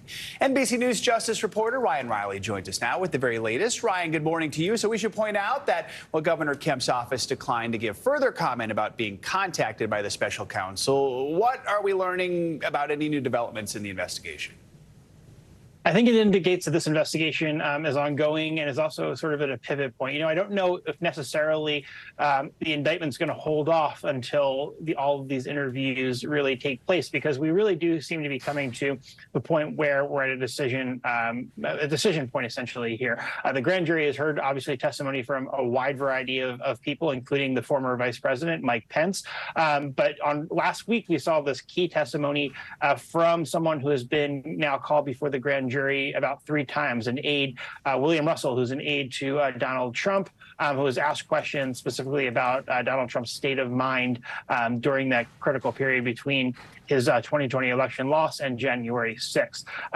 You know, this is something that I think is really essential to this case overall, is finding out exactly what Donald Trump actually believed about these underlying conspiracy theories that, you know, a lot of people in his own team were telling him were sort of ludicrous and not going to change the outcome of the election there. So even if he didn't necessarily believe them, though, that's not going to stop an indictment from moving forward, because the key is that he can't be willfully ignorant of all of this information that was incoming to him. So even if he did actually believe that the election was stolen, that's not an excuse for some of these underlying crimes that the prosecutors are looking at charging him with. Let's talk about Jack Smith's other investigation into Trump, his alleged mishandling of classified documents. We have seen indictments in that one. We learned late last week the trial is scheduled to begin next May. This date was somewhat of a compromise, right? It was, yeah. The special counsel's team really wanted to move forward in December. And, you know, a lot of these dates can shift very easily. And I think that that's what they were sort of counting on, is if they got it on the books for December, maybe it would have shifted to early in the next year. But now that it's in May, you're very much so getting smack dab in the middle of the presidential primary, and even getting close to the general there, because you know, by the time, if that trial were to go forward, by the time it wraps up, you're basically right on top of the Republican National Convention. So I think that this is a really complicated matter and a really unique circumstance that we haven't really seen before. But it also makes you recognize that in the January 6th case, I mean, it's going to be a long shot to even get that on the books before before the general election takes place, just given the calendar and how these things generally work out. Because that's about, the May date would be about roughly a year from when he was first indicted in that case. And if you just do the math on that one, you're right in the middle on the January 6th case. If you take that same track, you're right in the middle of the presidential campaign there. Yeah, so help us understand the new timing for the trial. How does it impact Trump's other legal challenges, not to mention the fact that he's running for president? Yeah, he's got a really full calendar. And I think one thing that's going to be interesting is to see how judges factor in all of these other matters, including all of these campaigns that he's going to have to be running in various primary states. Is that something that's going to justify a delay? Because, normally when you have individuals who have you have to work around their work schedule to a certain extent. That's not always the case. Obviously people, when they go to trial, are not being able to have to, take off of work and that sort of thing. But these are pretty immovable objects, and generally they'll work around someone's schedule for certain things. But this is, just a really unique circumstance, especially given all these various ongoing pieces of litigation that he has sort of been juggling. Unlike anything we've ever seen. All right, Ryan, thank you so much. Now to the White House, where the Biden administration has announced that 7 leading companies in the world of artificial intelligence have agreed to work together to develop safety guidelines. The White House says it is a step towards more meaningful regulation of the booming tech industry. Before meeting with tech executives on Friday, President Biden called the voluntary agreement a commitment to develop safe and secure and trustworthy technologies. These commitments, which the companies will implement immediately, underscore 3 fundamental principles: safety, security, and trust. First, the companies have an obligation to make sure their technology is safe before releasing it to the public. Let's now bring in NBC News cybersecurity reporter Kevin Collier for more on this. Kevin, good morning to you. Break this agreement down for us. Who is in it? What does it entail? We mentioned this deal is voluntary. Should people trust these companies to actually stick with the promises they've made? Well, maybe a little, but it's 7 of the biggest AI companies in the United States. OpenAI, which is the company behind ChatGPT. Other tech giants are making an AI pivot part of their future business, like Amazon, Meta, and Microsoft. It's just the first step on what we might hope is a very long road toward companies that are developing AI, promising to do so responsibly. But that's it. Promising to test stuff out internally before they make it available to the public, watermarking AI-generated content so the public knows what they're dealing with before they, so they know whether the content they see is made by machines or made by humans. And sharing what they know with each other, governments, researchers, rather than all these companies staying in silos. Kevin, in some of your new reporting, you actually spoke with a critic of AI. They said the commitments are important, but they don't compel AI companies to say what data they're using to train their models. Why is that important? I'll give you 2 reasons. The first is that every generative AI program, we've all used ChatGPT or the various programs that make images or videos. They're all products of the information that the AI companies feed into it. If you were to train ChatGPT purely on Wikipedia, you'll get one kind of answer when you ask it questions. If you train it entirely on 4chan, you'll get something, let's say, probably a little bit more vulgar, more discriminatory, and customers should know what they're getting into. The other reason is there's a surging movement right now for some of the very many people whose work was secretly used to train these AI tools, authors, journalists, artists, and they're demanding to be compensated. Hey, you used my copyrighted book to create your tech product without my knowledge or permission. Where's my cut? Kevin, the president said that he expects these companies to implement these new regulations, new rules, guidelines, whatever you want to call them, immediately. Give us a realistic timeline. Is that going to be hard for them? They're refusing to give a timeline, notably, so maybe months, but we don't know. They want to take their time. A lot of these companies have been doing the move fast and break stuff thing. They've been racing to develop the technology, trying to be competitors, trying to beat China without taking a lot of care to make sure they're doing so safely. But like you said, it's important to note that these are very voluntary guidelines. The executive order is coming, but we don't know when that is. All right, Kevin, thank you. Coming up, birds, not the word. New this morning, Twitter is ditching its signature blue bird. The brand new look just unveiled by Elon Musk. And bad for the brand. Social media influencers facing a unique challenge when it comes to their regular 9 to 5. We'll explain next. This is Morning News Now.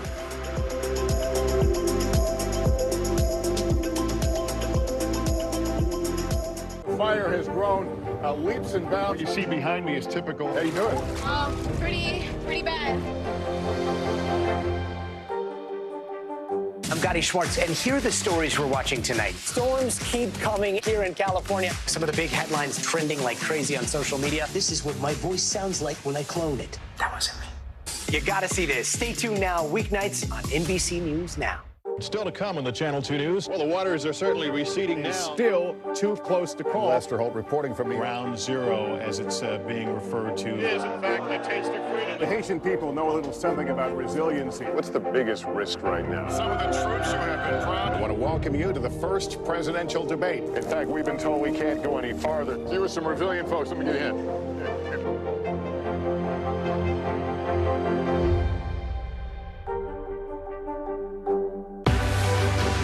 News lives in the now. It's coming at us every second from all over the world. We have a full team. News is more now than ever. Look at this. You can't even see anything anymore. Our house is no longer here, but we are here. Now is raw.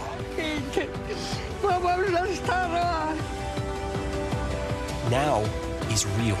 The Fed's decision today, help us translate that into very plain English. Is that good news for us? Now is constant. Morning News Now, we're breaking news. NBC News special report. You gotta see this. The future is now. News for the generation of now is NBC News Now.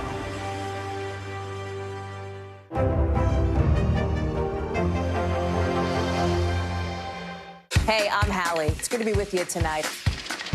The debt ceiling. Here's why this matters. Please, please don't have your eyeballs glaze over. Here's why this matters. Talk to us about what we're supposed to call this. Is it a bailout? Is it a backstop? There's a difference because it matters whose money is being used to prop up these banks. We think we're getting close to this news conference. I will be honest with people. This is like an awkward moment where we think we're like right there. You're going to have to like tap dance with us maybe a little bit. I do have my tap dancing shoes on, not to worry.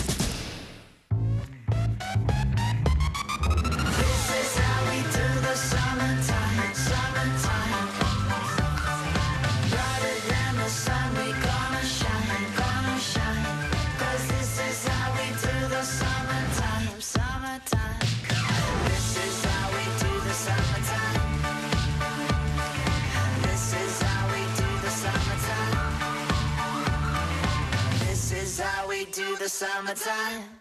Heavy wind damage is a given in a storm of this size. Man, it's good to see that. Yeah, so much work to be done here still.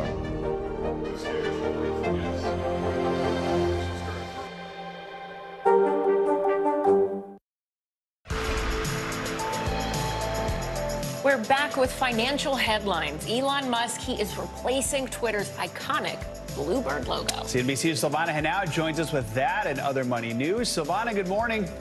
Hey, Joe. Hey, listen, good morning to you. Yeah, so X will soon mark the spot where Twitter's bird logo used to be. Elon Musk announcing the social media platform will retire the famous bird logo as part of his moves to overhaul the brand. He's pitching using X, which is his letter of choice across his business empire. The banking startup he co-founded in 1999 was called X.com, and that would eventually become PayPal. And his new AI venture is called XAI. Musk has also talked about how X would help Twitter become an everything app or a home for social networking, messaging, video, and payments. Trucking company Yellow has averted a threatened strike by 22,000 union workers. The Teamsters says the company will pay the more than $50 million it owes in worker benefit and pension payments. Yellow is the nation's third biggest trucker, specializing in the so-called less than truckload segment, which combines shipments from different customers in the same trailer. Its customers include retailers like Walmart and Home Depot, manufacturers, and Uber Freight. Apple is using an internal chatbot, which Bloomberg reports will help employees test out future features. summarize text and answer questions based on data it's been trained with. Apple has reportedly been developing an AI rival to ChatGPT, but the company isn't sure whether to make it for public use yet. The company is exploring ways to expand the use of generative AI internally. One possibility would be to give the tool to its Apple Care support staff to better help customers deal with tech issues, guys. That sounds like a good idea. If the tech bar can get more help, please. Yeah. AI, please help us out here. Please. Silvana, thank you so much. You got it.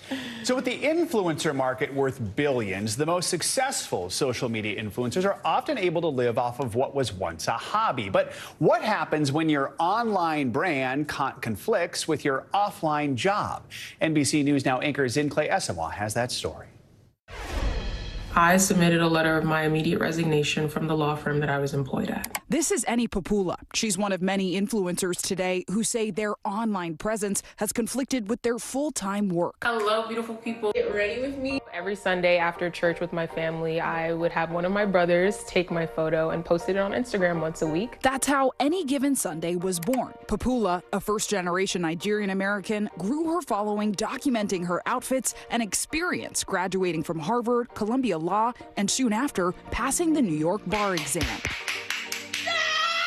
What did that feel like? Such a huge moment of relief. For me, it was really just like, okay, like I can still keep creating content and not have resentment for that because I passed. You were able to do both? Yes. She says she secured a job as a law clerk at a New York corporate firm, all while doing sponsored content for major beauty brands on the weekends. I didn't really internalize that social media influencing was a form of work. Let's get ready for a holiday party. But according to the law firm, it was. I had a meeting and learned that essentially by partnering with brands, like I was moonlighting. Papula faced a choice: her brand of over 170,000 followers on Instagram and over 10 million likes on TikTok, or her job. I was told that I simply cannot do both. I posted that video honestly fearful that my followers, the people who would watch me go through this journey, would leave. Annie's decision to resign sparking discourse online about moonlighting policies, which prohibit employees from earning money through jobs outside their full-time work. The main reason companies have moonlighting policies is because that employee in his side hustle might be working a job that would conflict with his primary employer's mission. We reached out to Papula's former firm for comment and did not hear back. Influencer marketing expert Nina Zeta says companies should change their approach for the modern workplace. We have a community of over 140,000 creators, so a big chunk of those have full-time jobs. If these companies are really trying to retain talent, implementing these policies could ultimately hurt them. In fact, according to an Adobe poll, as of 2022, 6 out of 10 creators also hold full-time jobs. My entire life, I've always been involved in multiple pursuits. I think it becomes very difficult then to make the transition to making one job your entire life. Is it possible to do both? To have a vibrant social media presence and a job that you worked hard for? I think it is possible. I really do think it's possible. I think you have to find the people who love it. It's the beauty and the brand. Yes. Our thanks to Zincle Esawa for that story. Annie says that despite the setback, she has no regrets about her decision to resign. She tells us that now she makes about 6 figures a year as a full-time influencer.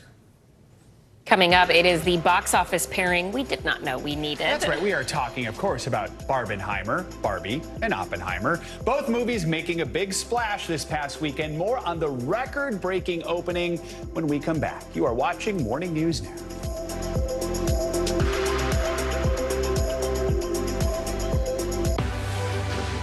News lives in the now.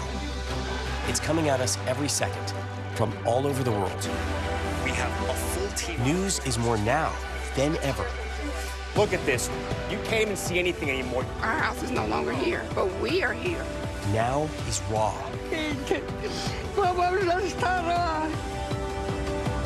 Now is real. The Fed's decision today, help us translate that into very plain English. Is that good news for us? Now is constant. Morning News Now, or breaking news. NBC News special report. You gotta see this. The future is now. News for the generation of now is NBC News Now. Nearly a dozen hours after the eye roared ashore. There is some late-breaking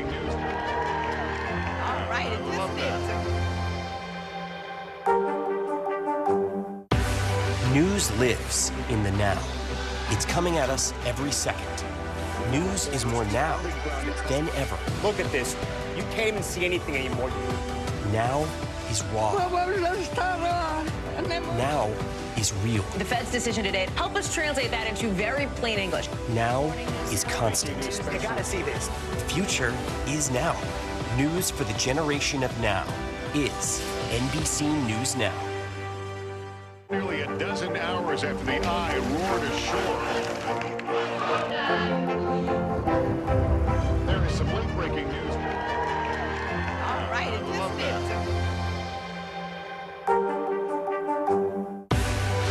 Now is raw.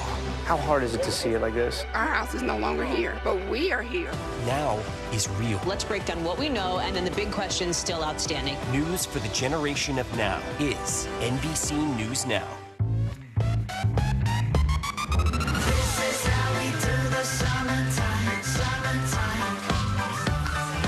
Brighter than the sun, we gonna shine, gonna shine. 'Cause this is how we do the summertime, summertime.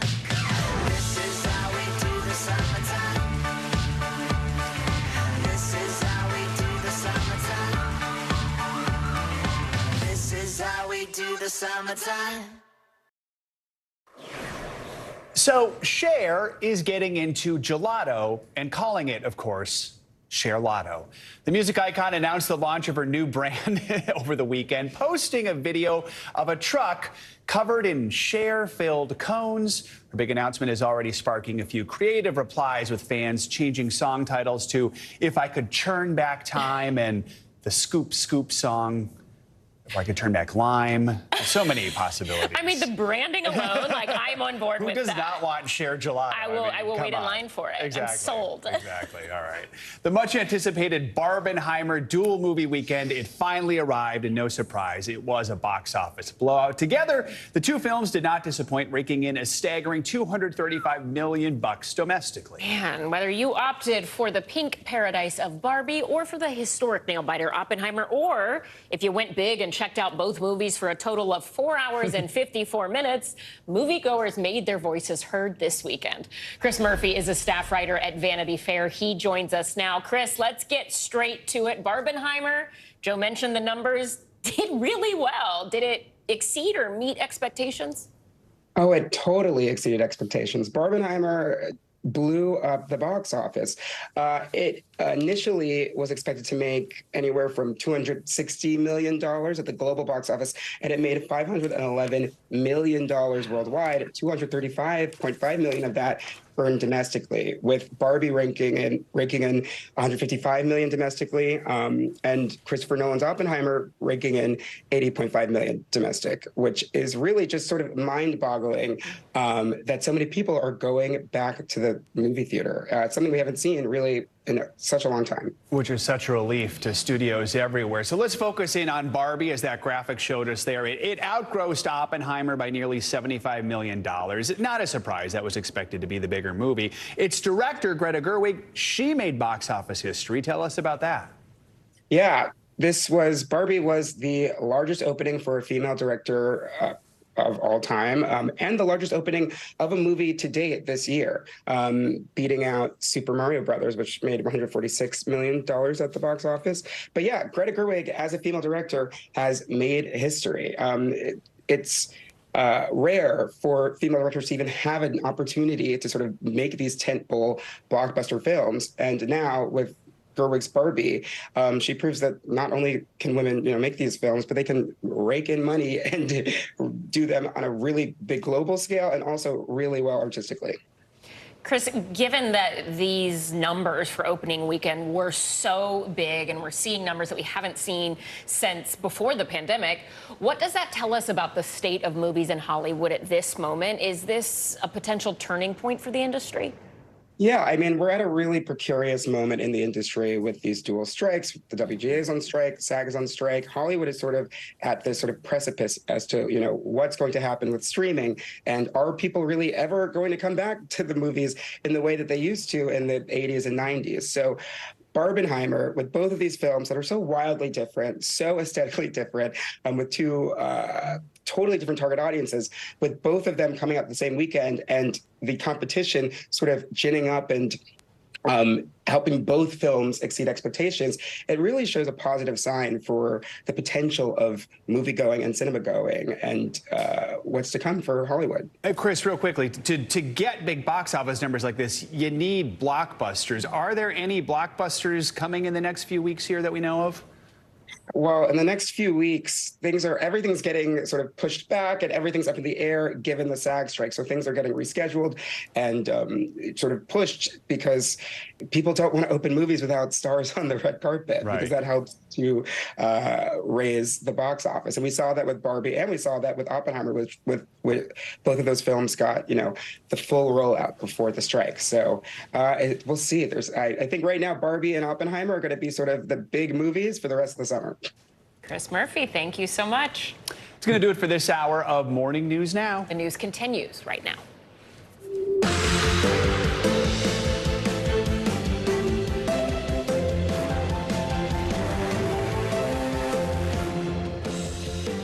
Good morning. I'm Ellison Barber in for Savannah Sellers. And I'm Joe Fryer. Right now on Morning News Now, cruel summer. More than 50 new record high temperatures set just this weekend.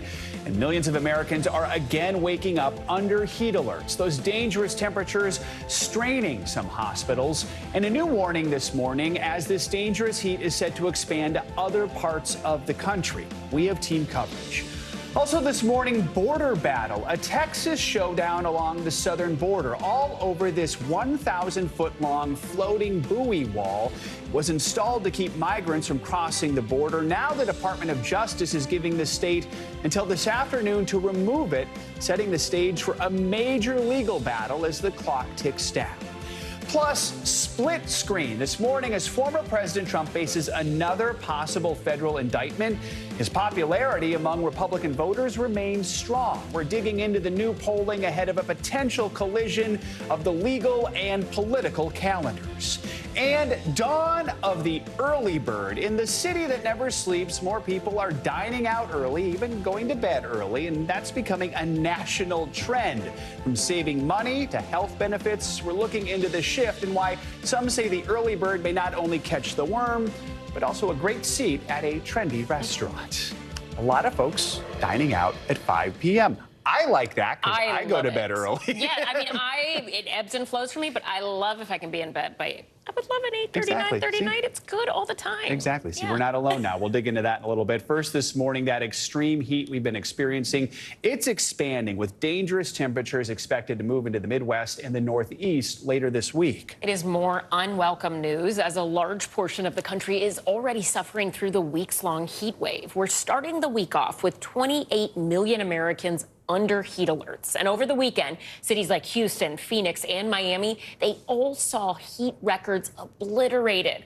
And more record temperatures could soon be reached in multiple locations across the plains and in the Southwest. We're covering all angles of this dangerous heat this morning. We begin with NBC News national correspondent Miguel Almaguer.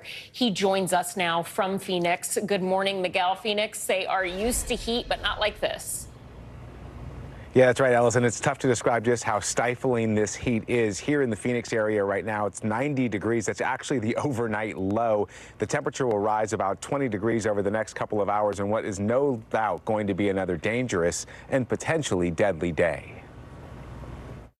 This morning, a deadly and relentless heat wave. It's going to get hotter. I'm like, I don't know how we're going to make it. Over the weekend, the blistering heat setting more than 50 new high temperature records. Yeah, disgusting. We're dripping with sweat. 30 million people across 11 states remain under heat alerts. And as it intensifies, so does the threat of heat-related emergencies. In the Bell Canyon area of Los Angeles, a dramatic rescue captured on the Citizen app. Firefighters airlifting 2 female hikers overcome by heat. While at a Nevada state park where temperatures topped 114 degrees, 2 women found dead after their worried hiking group called police. The sweltering summer also bringing a dangerous heat wave to Europe. In Greece, wildfires forcing thousands of tourists to evacuate from the popular islands. NBC's Josh Letterman is there. Here in Rhodes, firefighters on land and in the air struggling to contain this fire that has already destroyed villages. 19,000 people already evacuated, while on the island of Corfu, a new fire raging this morning. Back in the U.S., temperatures continue to rise. We're still far above our average for this date of 106. Phoenix saw its record 24th day in a row with highs above 110 degrees. While in sweltering Miami, the heat index has topped triple digits for 43 straight days. I'm from Miami, born and raised, and I'm still not used to this. A summer heat wave for the record books that simply refuses to break.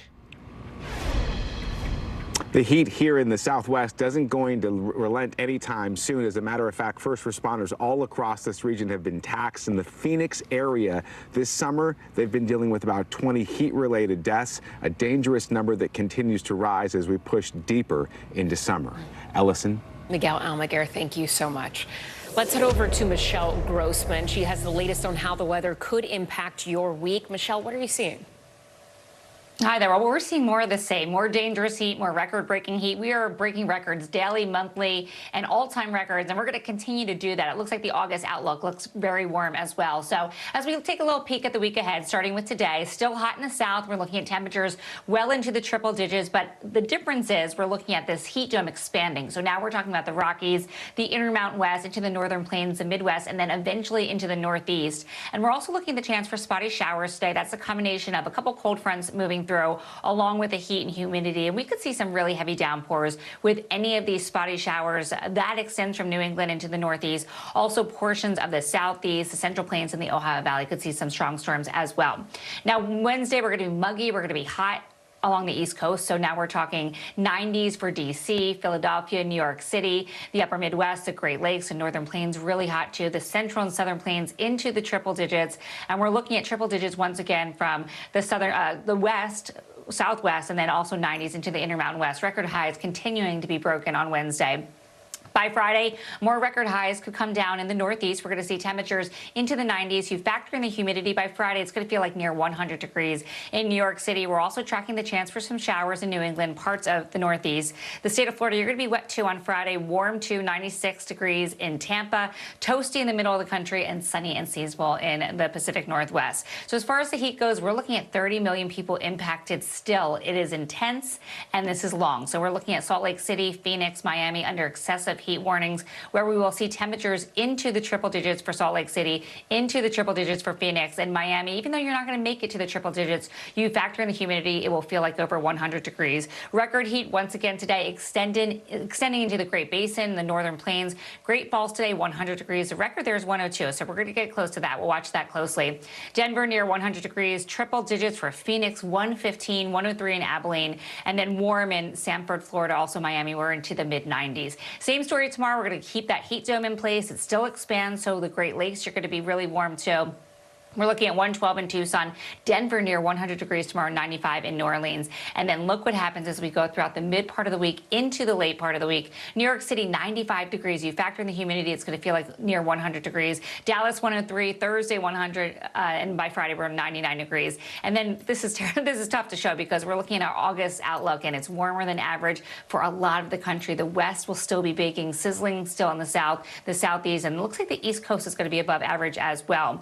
That's the heat story. Now we're talking about the storms, summer storms. Some could be strong. We're looking at winds gusting up to 60 miles per hour. Could see some hail, even a tornado or two, and really heavy downpours. Remember, warming atmosphere holds more water.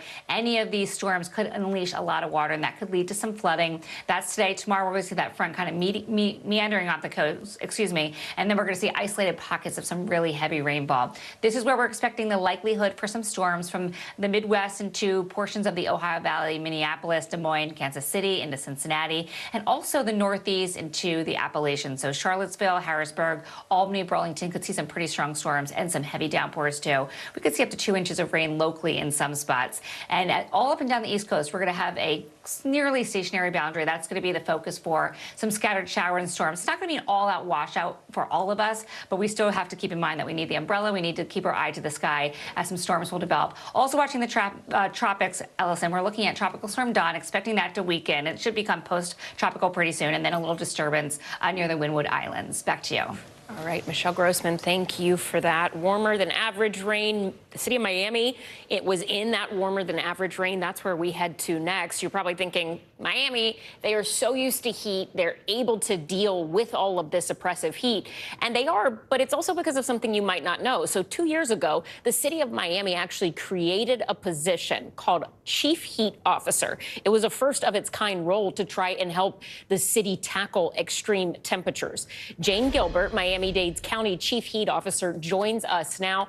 Jane, good morning to you. Thank you so much for being with us. Talk to us about your job. I mean, you were named the world's first Chief Heat Officer 2 years ago. A lot of cities are probably looking at Miami now thinking maybe we should have thought of something like this as well. Why did Miami decide to create this?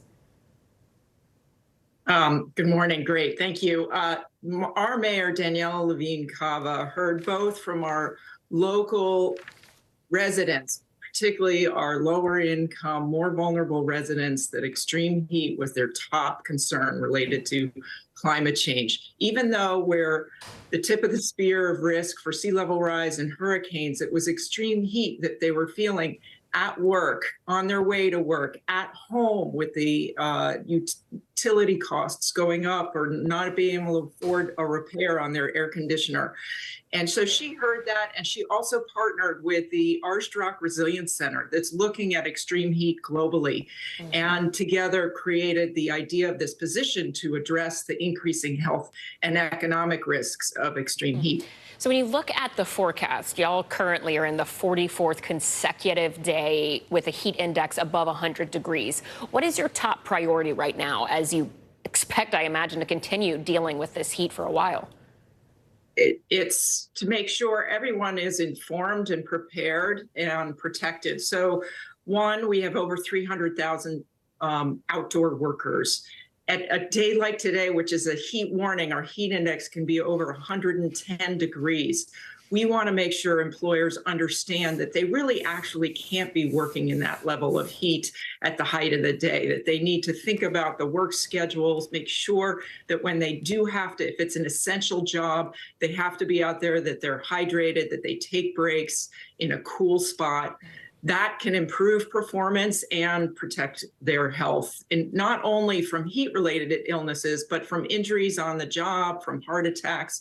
So outdoor workers are those that are having a hard time staying cool at home. We want to make sure they have access to cooling sites throughout the county that are through our disaster volunteer trainings. People help them get there. Same with our unsheltered population. It's the people who are most exposed, either at home, at work, in transportation, that we need to be most concerned about.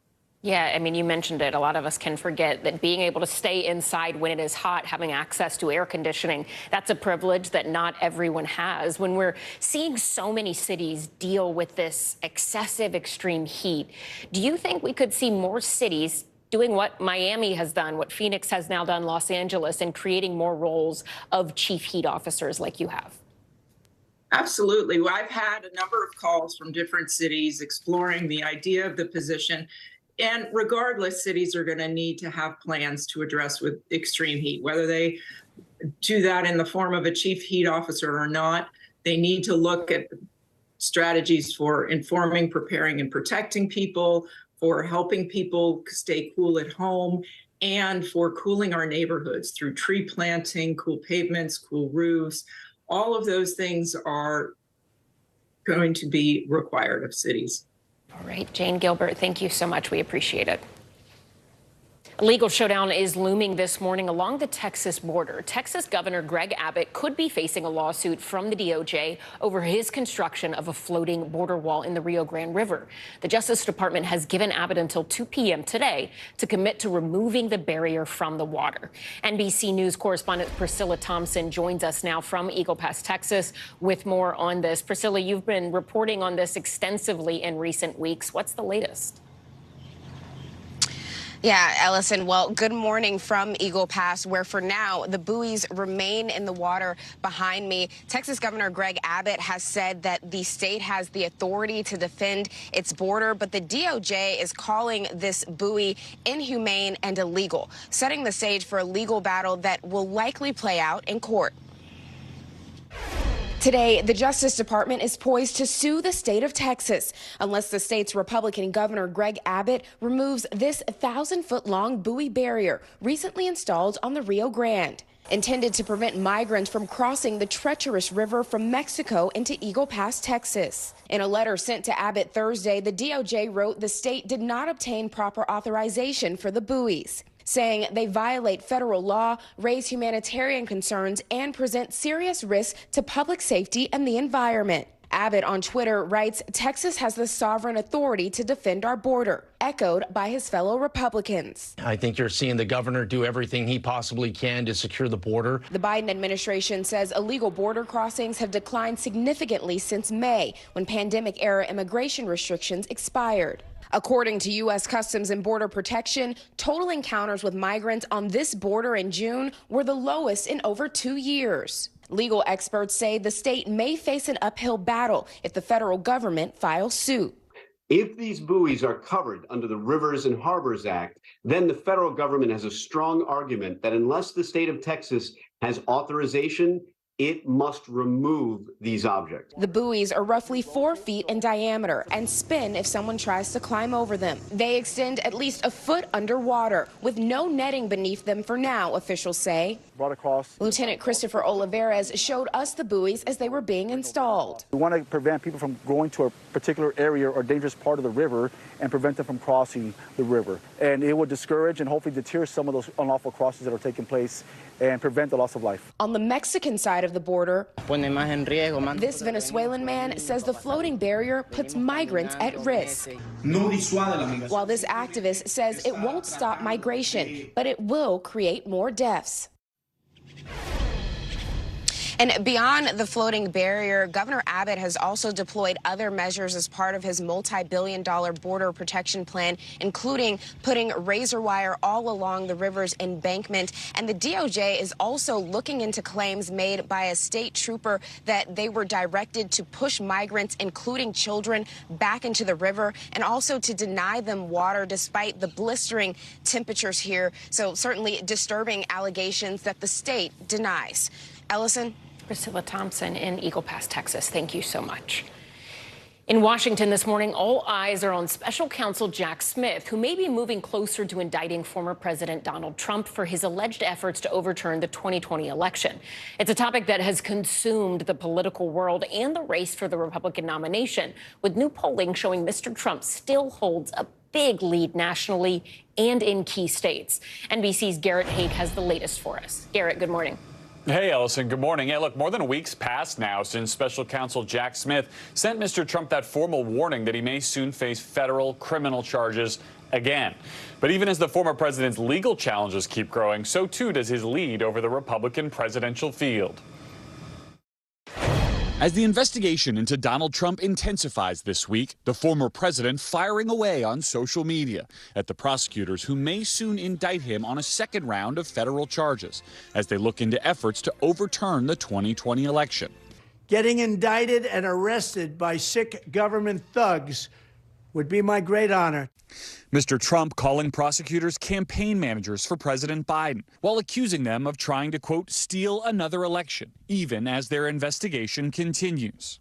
A grand jury in the nation's capital hearing evidence from former Trump White House aide Will Russell last week about the former president's state of mind around the election, according to a source familiar with his testimony. The potential charges against the former president have become a topic of debate among his primary opponents. The president lied to them and told them the election was stolen. I'd rather that these issues and the judgment about his conduct on January 6th be left to the American people in the upcoming primaries. While Mr. Trump is the current frontrunner, his legal calendar appears set to collide with the 2024 political calendar. A federal judge in Florida on Friday set a mid-May start date for Mr. Trump's trial on charges he mishandled classified documents and obstructed the government's efforts to retrieve them. That will follow a March start date for the New York trial on charges related to alleged hush money payments to Stormy Daniels. Mr. Trump has pleaded not guilty in both cases.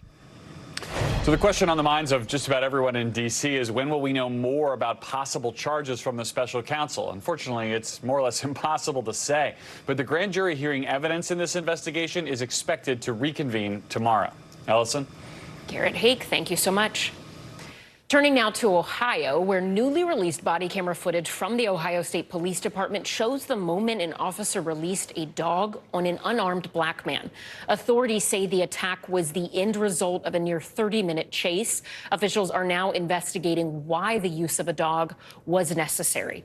NBC News correspondent Jesse Kirsch is in Circleville, Ohio, with more on this alarming video. Jesse, advocates are not the only ones asking why this police dog was released. A fellow police officer said don't do it in the moment as well, right? Yeah, Ellison, that was a state trooper giving a warning to local police, an important distinction. These were different agencies. We're trying to get some answers as well. We have made repeated requests for comment to Circleville police here in this community outside of Columbus, Ohio. But so far, police here have not shared any details about that incident with NBC News. According to the Columbus Dispatch newspaper, police in this community say they are reviewing the conduct of their canine officer involved. But at this point, it's unclear if he is still on active duty after his conduct was captured on camera. Disturbing footage. We want to warn you, this video may be hard to watch. Do not let them, don't release the dog.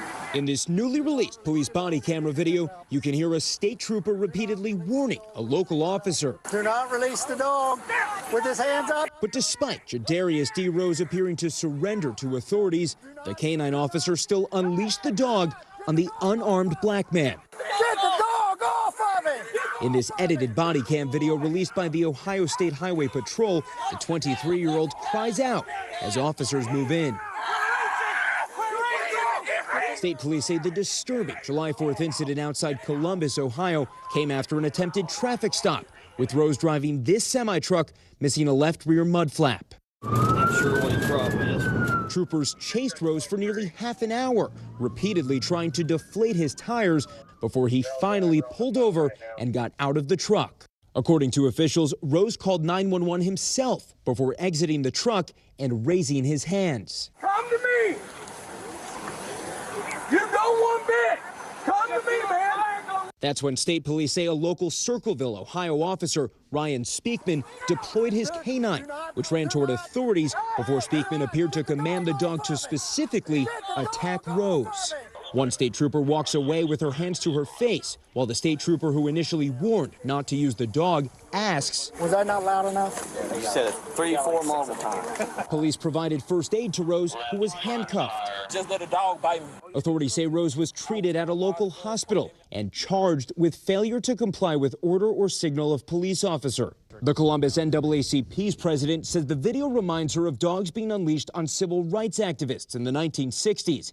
And she believes this would not have happened if the driver was white. That an officer would unleash a dog on a black man that had his hands in the air and was on his knees. We were mortified by that behavior. The Columbus Dispatch quotes an area African American Heritage Association's leader as saying that trying, quote, to interject racial discord over this incident will not come from local citizens. Records show Rose is out of jail. He and his attorney have declined to comment to NBC News. We've also reached out to Officer Speakman, but we have not heard back. Ellison? Jesse Kirsch, thank you so much.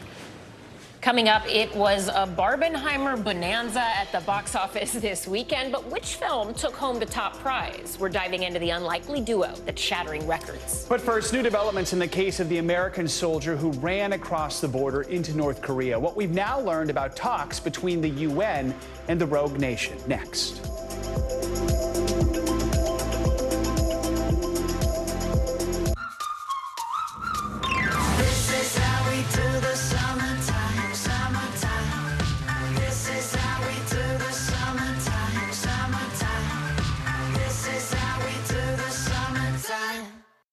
Still to come on the Channel 2 News. Well, the waters are certainly receding now. Still too close to call. Lester Holt reporting from the Ground Zero, as it's being referred to. It is, in fact, the taste of freedom. The Haitian people know a little something about resiliency. What's the biggest risk right now? Some of the troops who have been proud. I want to welcome you to the first presidential debate. In fact, we've been told we can't go any farther. You with some resilient folks, let me get in.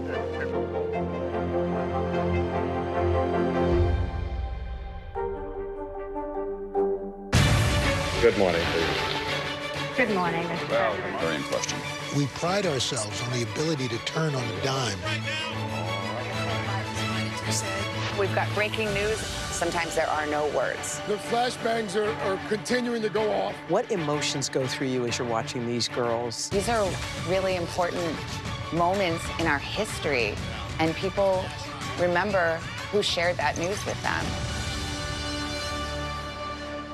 Still to come on the Channel 2 News. Well, the waters are certainly receding now. Still too close to call. Lester Holt reporting from the Ground Zero, as it's being referred to. It is, in fact, the taste of freedom. The Haitian people know a little something about resiliency. What's the biggest risk right now? Some of the troops who have been proud. I want to welcome you to the first presidential debate. In fact, we've been told we can't go any farther. You with some resilient folks, let me get in.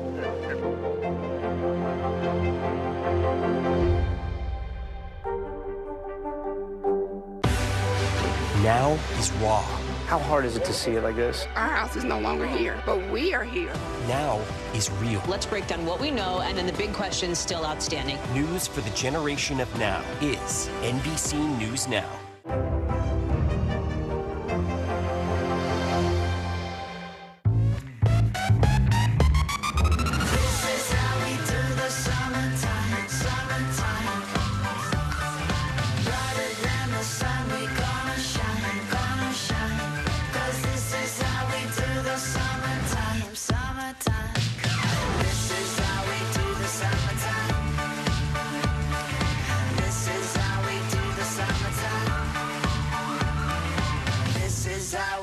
Summertime.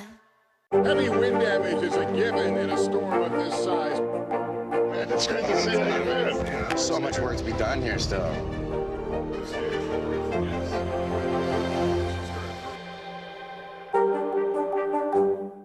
News for the generation of now is NBC News Now.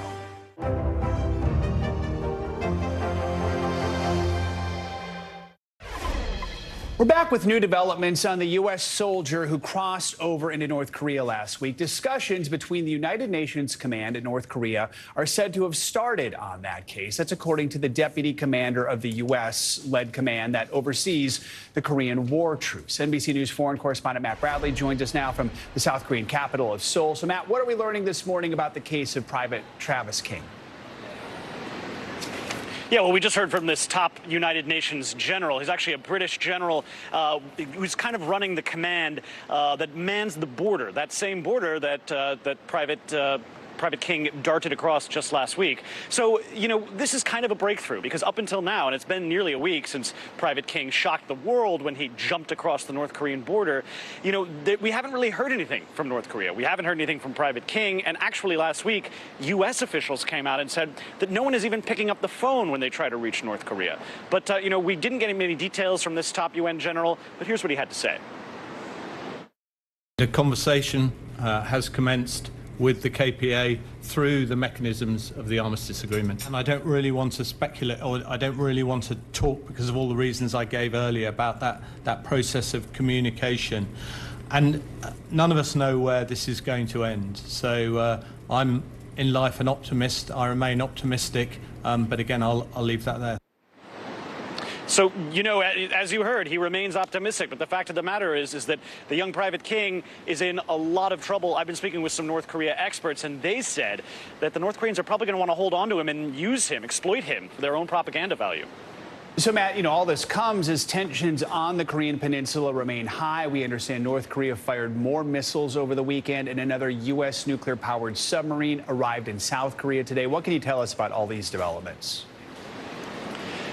Yeah, I mean, we got to say, you know, there's no good time to run across the border into North Korea, but Private King definitely chose one of the worst times in recent memory to really put himself in this situation between North Korea and the United States. The fact is, as you just mentioned, the U.S. has parked now 2 nuclear submarines, one nuclear capable or nuclear armed, the other nuclear powered here in South Korea. Now, that enraged the South Koreans, or the North Koreans, excuse me, and they fired in the past week 2 missile launches into the sea. So this is a situation that is actually getting worse and worse, because ever since Joe Biden came into office, we haven't had, or the United States hasn't had, any real dialogue, official dialogue, with the North Koreans. So it's looking pretty grim for negotiations, and that's one of the reasons why it's so valuable and so important that the United Nations is using the terms of this armistice agreement back from 70 years ago to try to negotiate, because really, at this point, it looks like they're the only ones who are capable of reaching out to the North Koreans. Joe? All right, Matt Bradley in Seoul. Matt, thank you so much.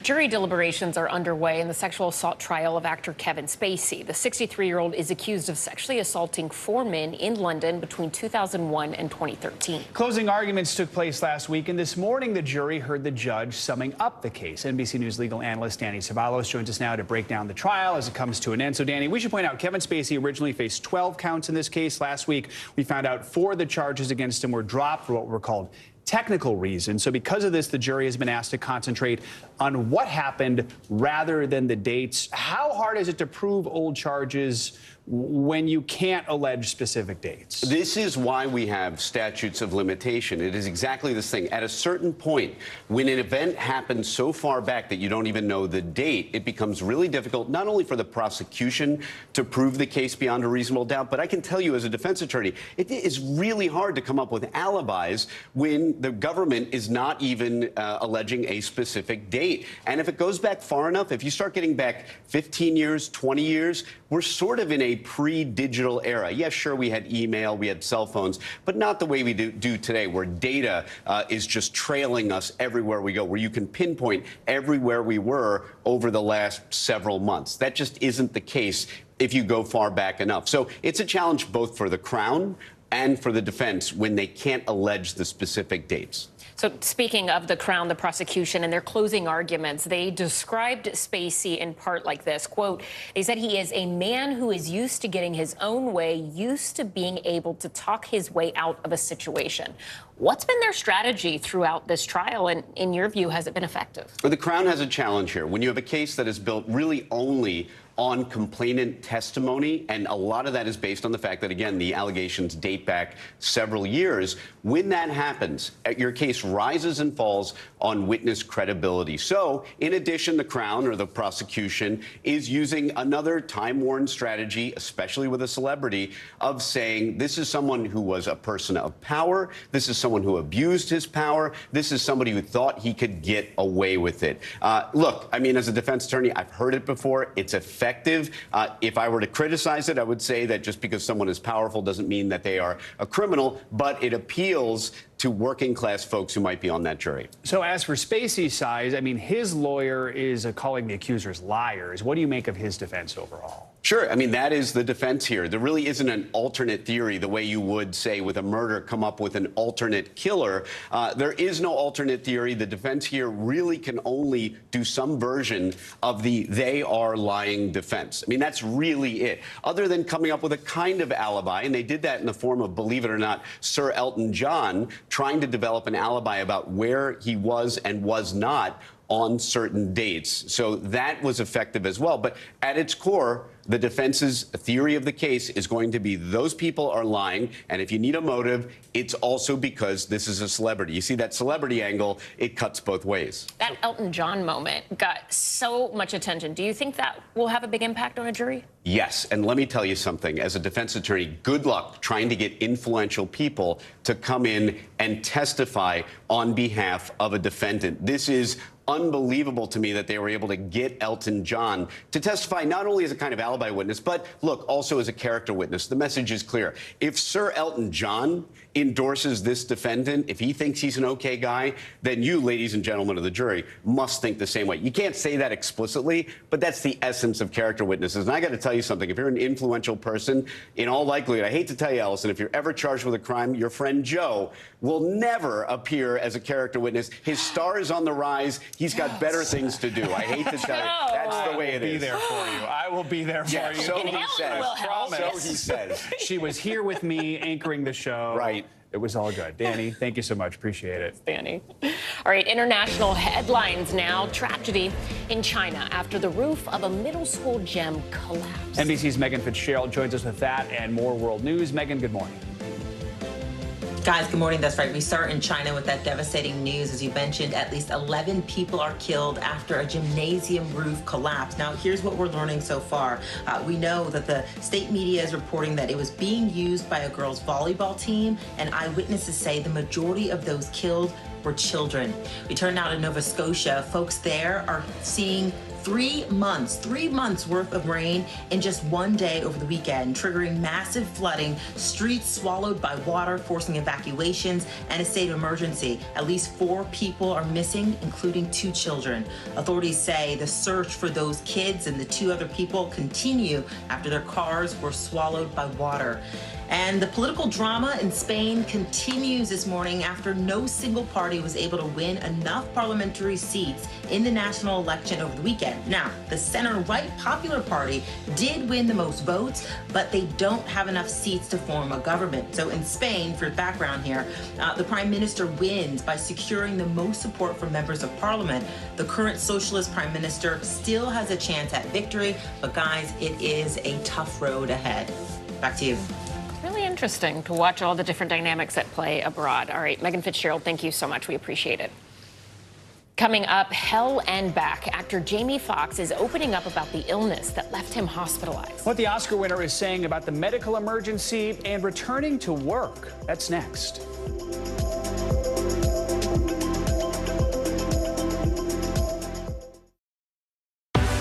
News lives in the now. It's coming at us every second. News is more now than ever. Look at this. You can't even see anything anymore. Now is raw. Now is real. The Fed's decision today, help us translate that into very plain English. Now is constant. You gotta see this. The future is now. News for the generation of now is NBC News Now. What is going to happen now? Going back and forth because they... Oh, yeah, this is it, right? I'm Gotti Schwartz, and here are the stories we're watching tonight. Storms keep coming here in California. Some of the big headlines trending like crazy on social media. This is what my voice sounds like when I clone it. That wasn't me. You gotta see this. Stay tuned now, weeknights on NBC News Now. People really don't know what's going to happen. Nearly a dozen hours after the eye roared ashore. More good people than bad people, I know, right? There is some late-breaking news 4 hours into the Iowa caucuses. Private mail delivered to All right, it just me too.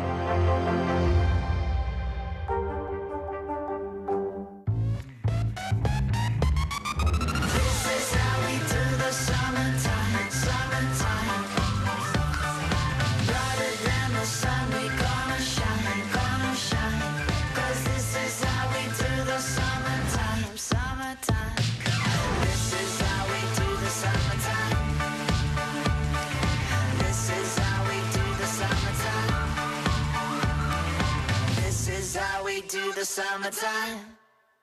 News for the generation of now is NBC News Now.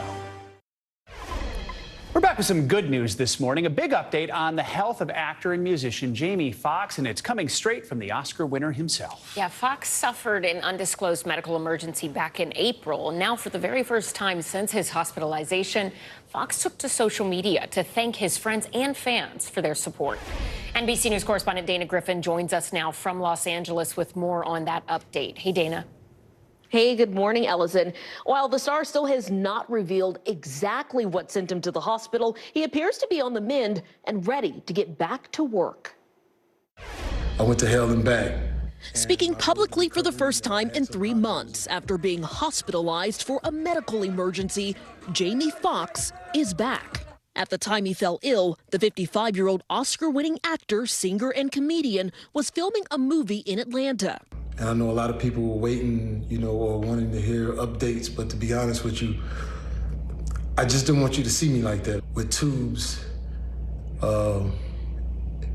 running out of me and trying to figure out if I was gonna make it through. His sudden disappearance and unknown condition fueling rumors and wild speculation. By being quiet, sometimes things get out of hand. People saying what I got. Some people said I was blind, but as you can see, the eyes are working. The actor, at times, emotional.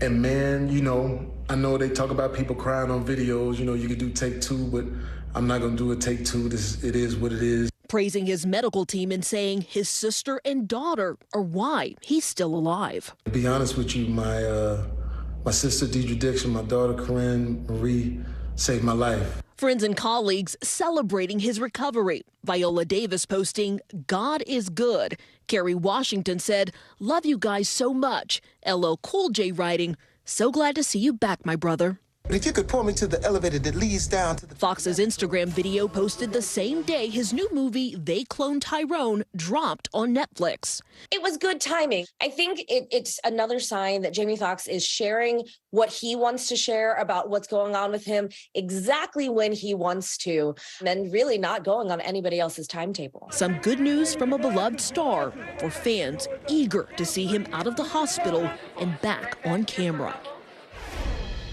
And as you know, actors are still on strike as they negotiate their contracts with studios, so you won't see Fox back on set anytime soon.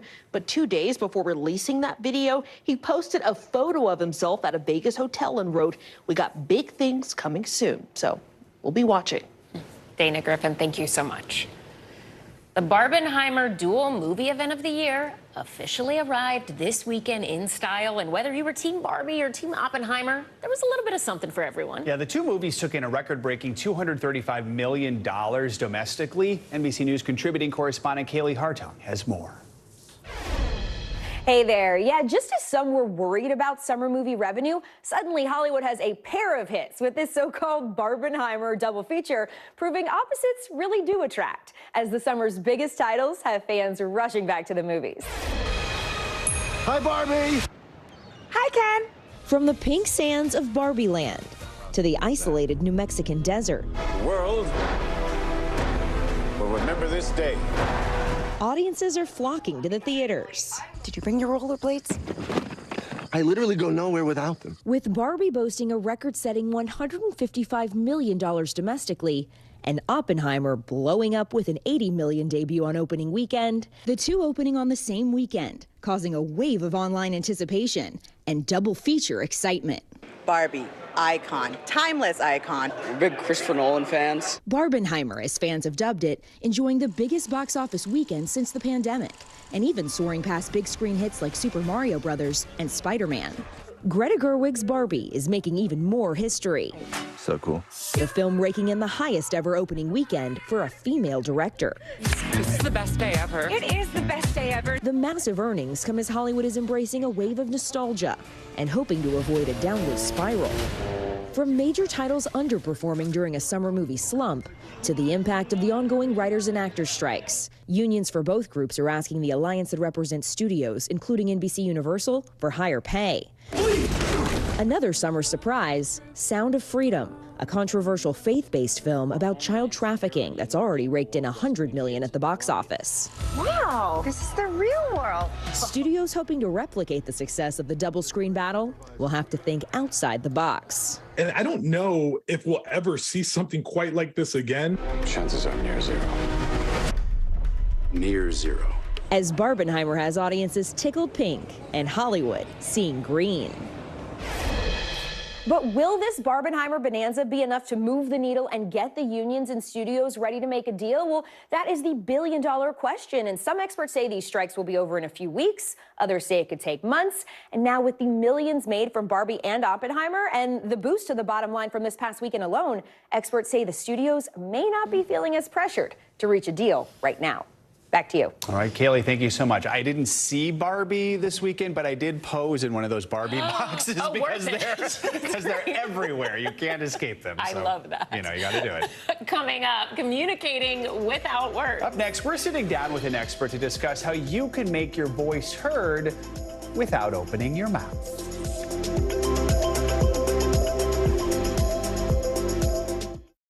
Thanks for tuning in. I'm Gotti Schwartz. Here are the stories we're following tonight. Storms keep coming here in California. The U.S. government just declassified this video.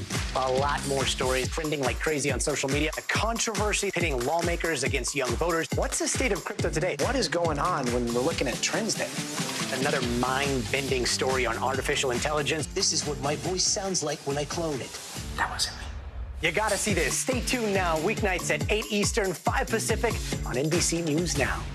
Heavy wind damage is a given in a storm of this size. It's good to see you again. So much work to be done here still.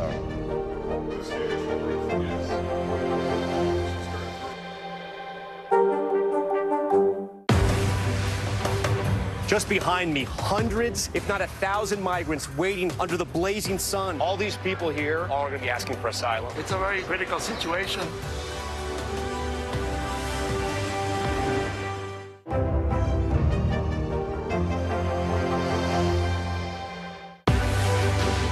News lives in the now. It's coming at us every second from all over the world. We have a full team. News is more now than ever. Look at this. You can't even see anything anymore. Our house is no longer here, but we are here. Now is raw.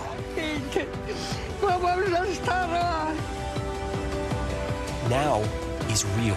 The Fed's decision today, help us translate that into very plain English. Is that good news for us? Now is constant. Morning News Now, we're breaking news. NBC News special report. You gotta see this. The future is now.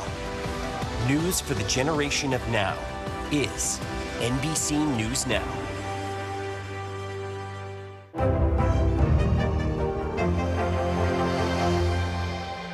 Hey, I'm Hallie. It's good to be with you tonight. The debt ceiling. Here's why this matters. Please, please don't have your eyeballs glaze over. Here's why this matters. Talk to us about what we're supposed to call this. Is it a bailout? Is it a backstop? There's a difference because it matters whose money is being used to prop up these banks. We think we're getting close to this news conference. I will be honest with people. This is like an awkward moment where we think we're like right there. You're going to have to like tap dance with us maybe a little bit. I do have my tap dancing shoes on, not to worry. Thanks for tuning in. I'm Gotti Schwartz. Here are the stories we're following tonight. Storms keep coming here in California. The U.S. government just declassified this video. A lot more stories trending like crazy on social media. A controversy pitting lawmakers against young voters. What's the state of crypto today? What is going on when we're looking at trends there? Another mind-bending story on artificial intelligence. This is what my voice sounds like when I clone it. That wasn't me. You gotta see this. Stay tuned now. Weeknights at 8 Eastern, 5 Pacific on NBC News Now.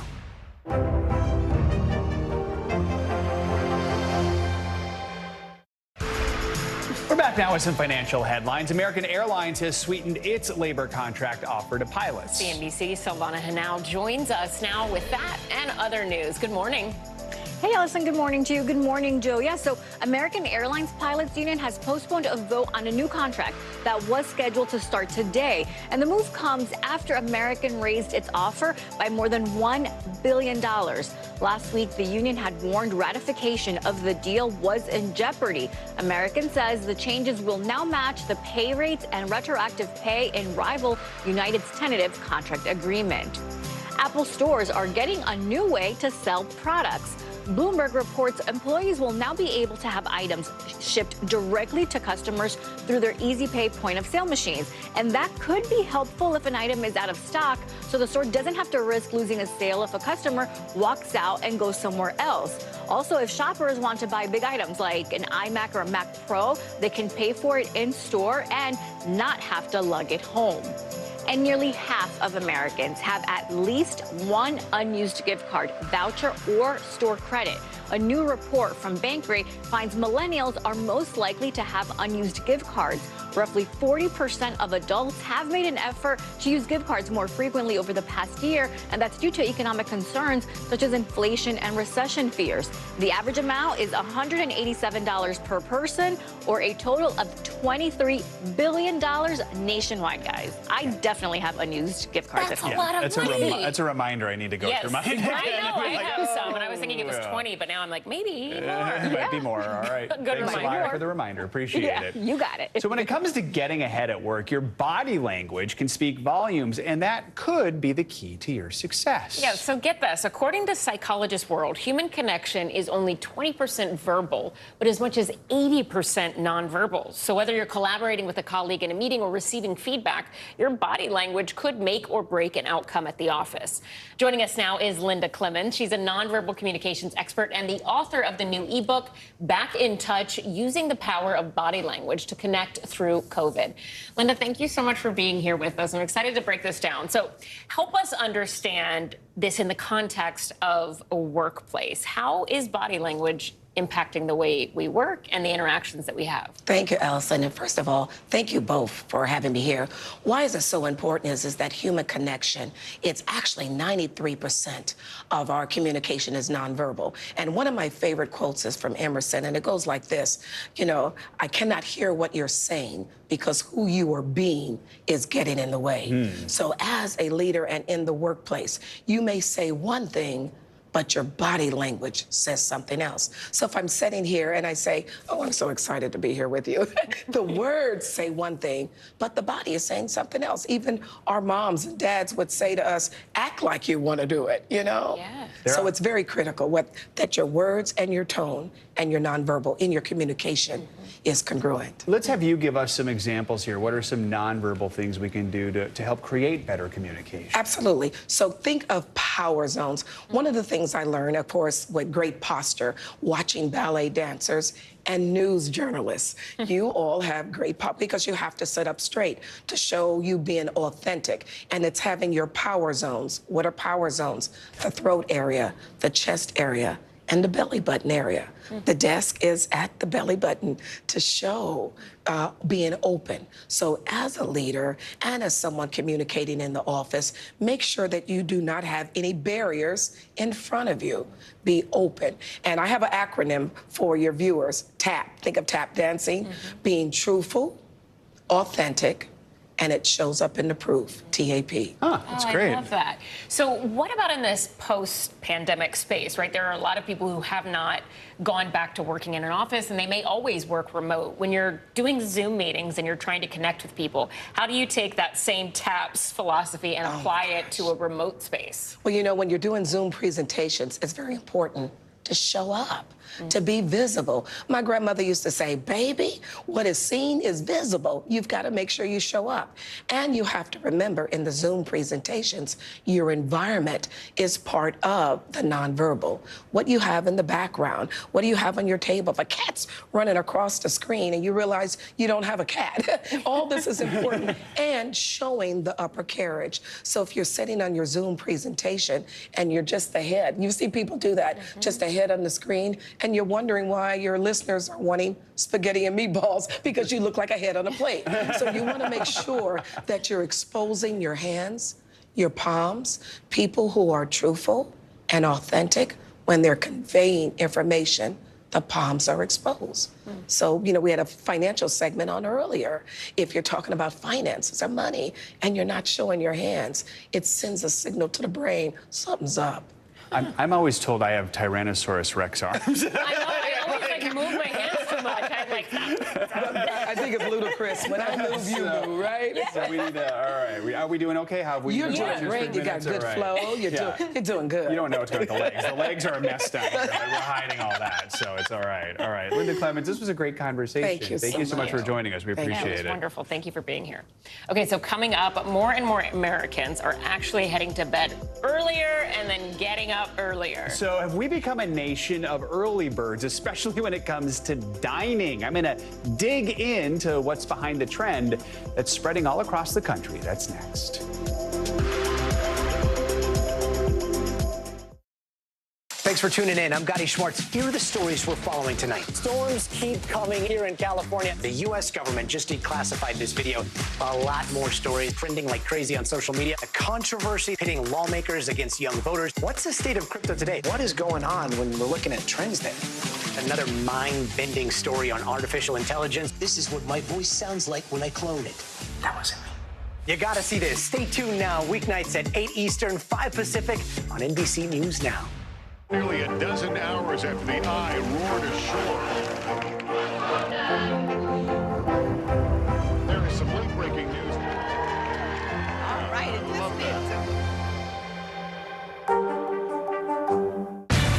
Good morning, please. Good morning, Mr. Well, President. very in question. We pride ourselves on the ability to turn on a dime.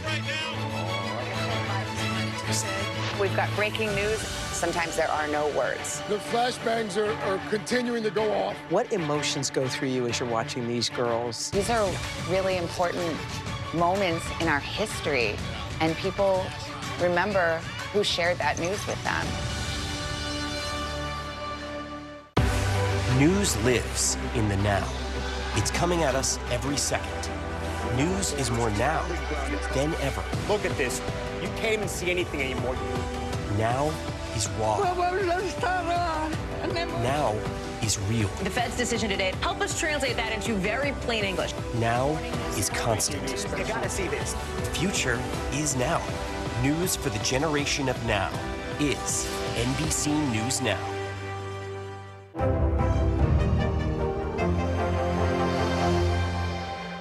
News lives in the now. Look at this. You can't even see anything anymore. Let's break down what we know. You gotta see this. News for the generation of now is NBC News Now. Good morning, please. Good morning, Mr. Well, President. very in question. We pride ourselves on the ability to turn on a dime.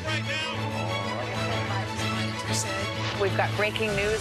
Sometimes there are no words. The flashbangs are continuing to go off. What emotions go through you as you're watching these girls? These are really important moments in our history, and people remember who shared that news with them.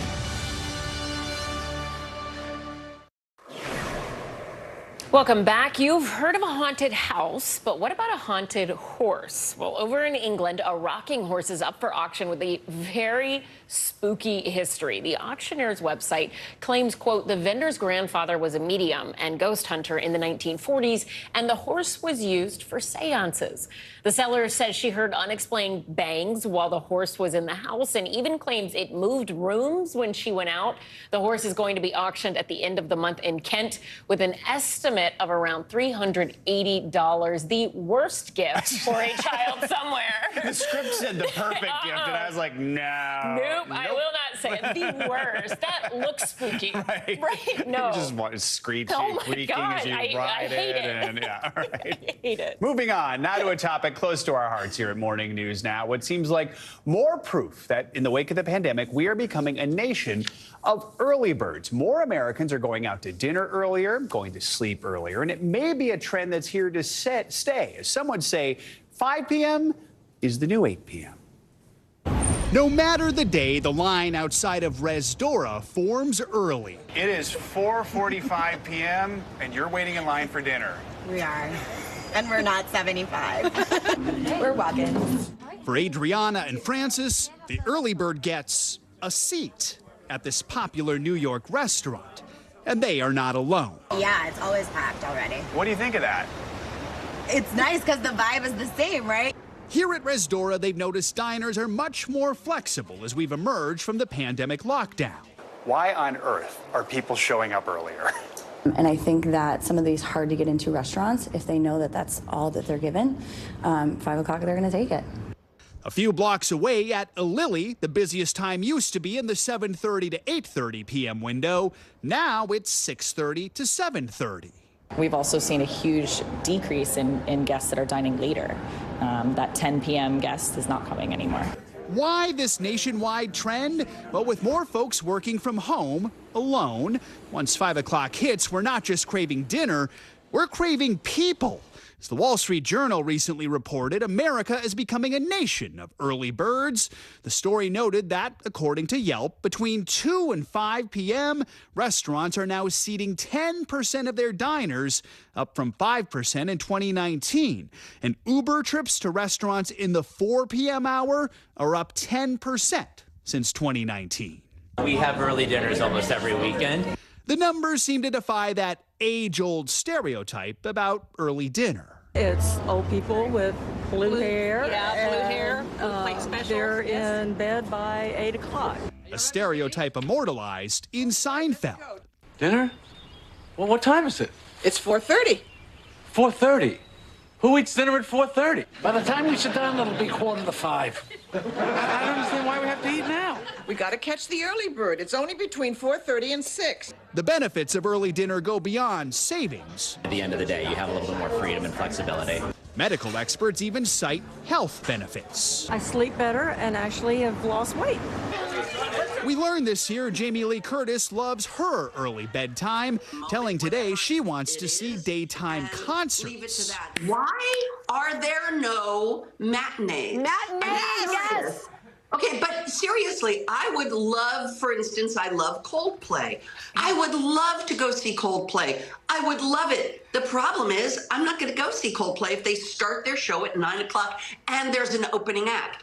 I want to hear Coldplay at 1 p.m. At this rate, maybe that will happen as America becomes a flock of early birds. So this early dinner trend is great news for restaurants and their servers as they emerge from the challenges of the pandemic. They can turn their restaurants 3 times instead of 2 times, which means more sales, more tips. The general manager at a Lilly also told me about another shift they've seen.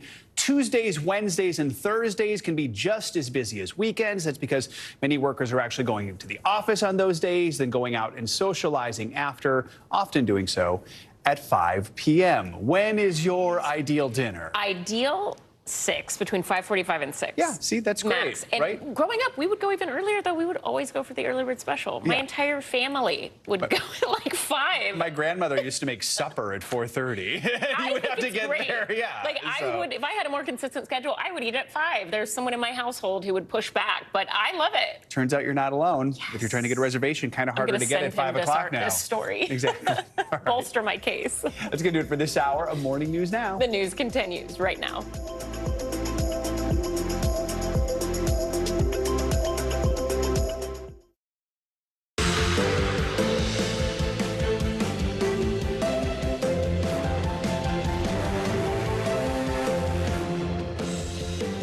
Good morning. I'm Ellison Barber in for Savannah Sellers. And I'm Joe Fryer. Right now on Morning News Now, cruel summer. More than 50 new record high temperatures set just this weekend. And millions of Americans are again waking up under heat alerts. Those dangerous temperatures straining some hospitals. And a new warning this morning as this dangerous heat is set to expand to other parts of the country. We have team coverage. Also this morning, border battle, a Texas showdown along the southern border. All over this 1,000-foot-long floating buoy wall was installed to keep migrants from crossing the border. Now the Department of Justice is giving the state until this afternoon to remove it, setting the stage for a major legal battle as the clock ticks down. Plus, split screen this morning as former President Trump faces another possible federal indictment. His popularity among Republican voters remains strong. We're digging into the new polling ahead of a potential collision of the legal and political calendars. And dawn of the early bird. In the city that never sleeps, more people are dining out early, even going to bed early, and that's becoming a national trend. From saving money to health benefits, we're looking into the shift and why some say the early bird may not only catch the worm, but also a great seat at a trendy restaurant. A lot of folks dining out at 5 p.m. I like that because I go to bed early. Yeah, I mean, it ebbs and flows for me, but I love if I can be in bed by, I would love it 8:30, Exactly. 9:30. It's good all the time. Exactly. See, Yeah. we're not alone now. We'll dig into that in a little bit. First this morning, that extreme heat we've been experiencing, it's expanding with dangerous temperatures expected to move into the Midwest and the Northeast later this week. It is more unwelcome news as a large portion of the country is already suffering through the weeks-long heat wave. We're starting the week off with 28 million Americans under heat alerts. And over the weekend, cities like Houston, Phoenix, and Miami, they all saw heat records obliterated. And more record temperatures could soon be reached in multiple locations across the plains and in the Southwest. We're covering all angles of this dangerous heat this morning. We begin with NBC News national correspondent Miguel Almaguer. He joins us now from Phoenix. Good morning, Miguel. Phoenix, they are used to heat, but not like this. Yeah, that's right, Allison. It's tough to describe just how stifling this heat is. Here in the Phoenix area right now, it's 90 degrees. That's actually the overnight low. The temperature will rise about 20 degrees over the next couple of hours in what is no doubt going to be another dangerous and potentially deadly day. This morning, a deadly and relentless heat wave. It's going to get hotter. I'm like, I don't know how we're going to make it. Over the weekend, the blistering heat setting more than 50 new high temperature records. Yeah, disgusting. We're dripping with sweat. 30 million people across 11 states remain under heat alerts. And as it intensifies, so does the threat of heat-related emergencies. In the Bell Canyon area of Los Angeles, a dramatic rescue captured on the Citizen app. Firefighters airlifting 2 female hikers overcome by heat. While at a Nevada state park where temperatures topped 114 degrees, 2 women found dead after their worried hiking group called police. The sweltering summer also bringing a dangerous heat wave to Europe. In Greece, wildfires forcing thousands of tourists to evacuate from the popular islands. NBC's Josh Letterman is there. Here in Rhodes, firefighters on land and in the air struggling to contain this fire that has already destroyed villages. 19,000 people already evacuated, while on the island of Corfu, a new fire raging this morning. Back in the U.S., temperatures continue to rise. We're still far above our average for this date of 106. Phoenix saw its record 24th day in a row with highs above 110 degrees. While in sweltering Miami, the heat index has topped triple digits for 43 straight days. Hey, I'm from Miami, born and raised, and I'm still not used to this. A summer heat wave for the record books that simply refuses to break. The heat here in the Southwest isn't going to relent anytime soon. As a matter of fact, first responders all across this region have been taxed. In the Phoenix area this summer, they've been dealing with about 20 heat-related deaths, a dangerous number that continues to rise as we push deeper into summer. Ellison? Miguel Almaguer, thank you so much. Let's head over to Michelle Grossman. She has the latest on how the weather could impact your week. Michelle, what are you seeing? Hi there. Well, we're seeing more of the same, more dangerous heat, more record-breaking heat. We are breaking records daily, monthly, and all-time records, and we're going to continue to do that. It looks like the August outlook looks very warm as well. So as we take a little peek at the week ahead, starting with today, still hot in the south. We're looking at temperatures well into the triple digits, but the difference is we're looking at this heat dome expanding. So now we're talking about the Rockies, the Intermountain West, into the northern plains, the Midwest, and then eventually into the Northeast. And we're also looking at the chance for spotty showers today. That's a combination of a couple cold fronts moving through, along with the heat and humidity. And we could see some really heavy downpours with any of these spotty showers. That extends from New England into the Northeast. Also, portions of the Southeast, the Central Plains, and the Ohio Valley could see some strong storms as well. Now, Wednesday, we're going to be muggy. We're going to be hot along the East Coast. So now we're talking 90s for D.C., Philadelphia, New York City, the upper Midwest, the Great Lakes, and Northern Plains really hot too. The Central and Southern Plains into the triple digits. And we're looking at triple digits once again from the southern, the west, Southwest, and then also 90s into the Intermountain West. Record highs continuing to be broken on Wednesday. By Friday, more record highs could come down in the Northeast. We're going to see temperatures into the 90s. You factor in the humidity. By Friday, it's going to feel like near 100 degrees in New York City. We're also tracking the chance for some showers in New England, parts of the Northeast. The state of Florida, you're going to be wet too on Friday. Warm too, 96 degrees in Tampa, toasty in the middle of the country, and sunny and seasonable in the Pacific Northwest. So as far as the heat goes, we're looking at 30 million people impacted still. It is intense, and this is long. So we're looking at Salt Lake City, Phoenix, Miami under excessive heat warnings, where we will see temperatures into the triple digits for Salt Lake City, into the triple digits for Phoenix and Miami. Even though you're not going to make it to the triple digits, you factor in the humidity, it will feel like over 100 degrees. Record heat once again today, extending into the Great Basin, the Northern Plains. Great Falls today, 100 degrees. The record there is 102, so we're going to get close to that. We'll watch that closely. Denver near 100 degrees, triple digits for Phoenix, 115, 103 in Abilene, and then warm in Sanford, Florida, also Miami. We're into the mid-90s. Same story tomorrow. We're going to keep that heat dome in place. It still expands, so the Great Lakes are going to be really warm too. We're looking at 112 in Tucson, Denver near 100 degrees tomorrow, 95 in New Orleans. And then look what happens as we go throughout the mid part of the week into the late part of the week. New York City, 95 degrees. You factor in the humidity, it's going to feel like near 100 degrees. Dallas, 103, Thursday, 100, and by Friday, we're 99 degrees. And then this is tough to show because we're looking at our August outlook, and it's warmer than average for a lot of the country. The West will still be baking, sizzling still in the South, the Southeast, and it looks like the East Coast is going to be above average as well.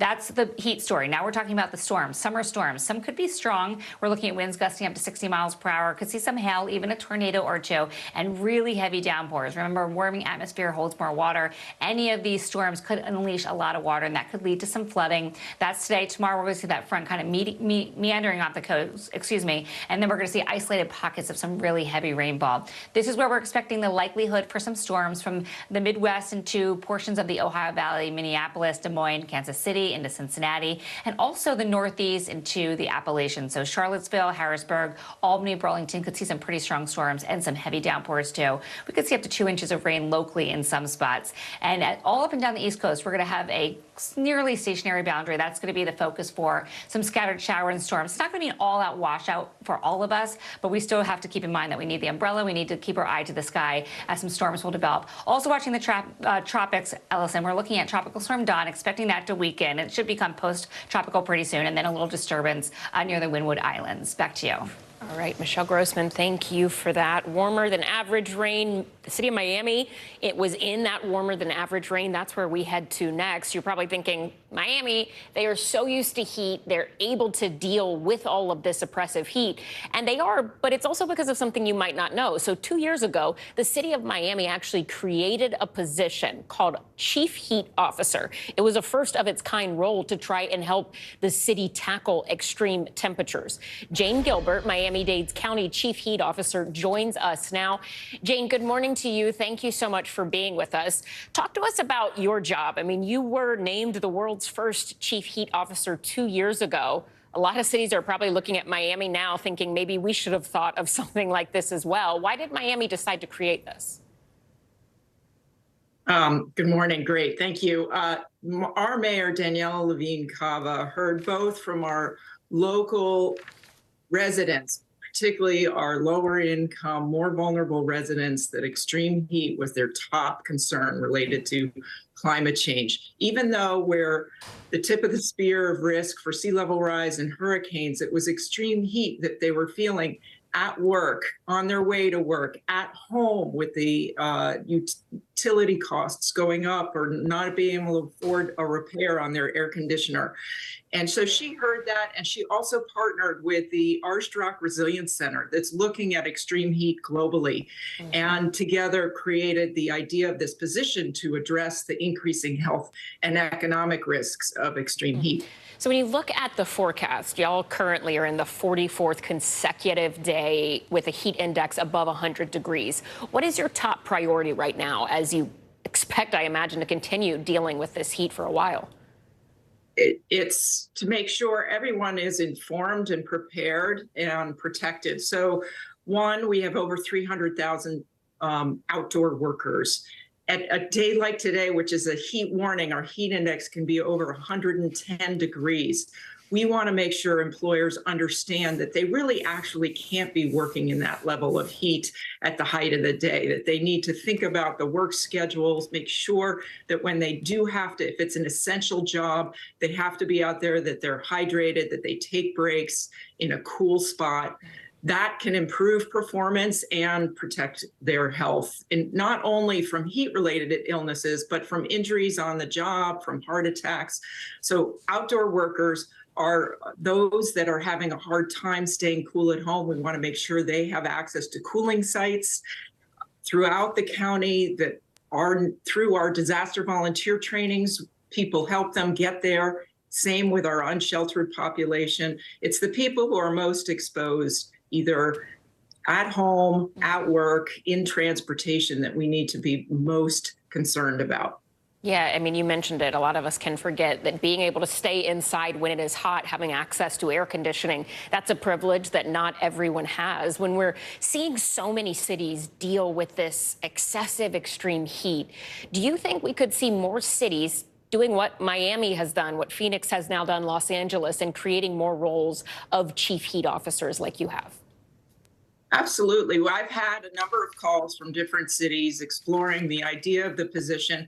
And regardless, cities are going to need to have plans to address with extreme heat, whether they do that in the form of a chief heat officer or not.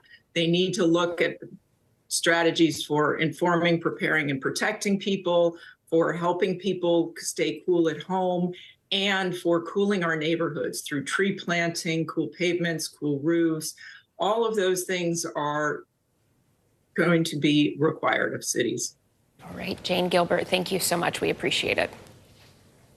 A legal showdown is looming this morning along the Texas border. Texas Governor Greg Abbott could be facing a lawsuit from the DOJ over his construction of a floating border wall in the Rio Grande River. The Justice Department has given Abbott until 2 p.m. today to commit to removing the barrier from the water. NBC News correspondent Priscilla Thompson joins us now from Eagle Pass, Texas, with more on this. Priscilla, you've been reporting on this extensively in recent weeks. What's the latest?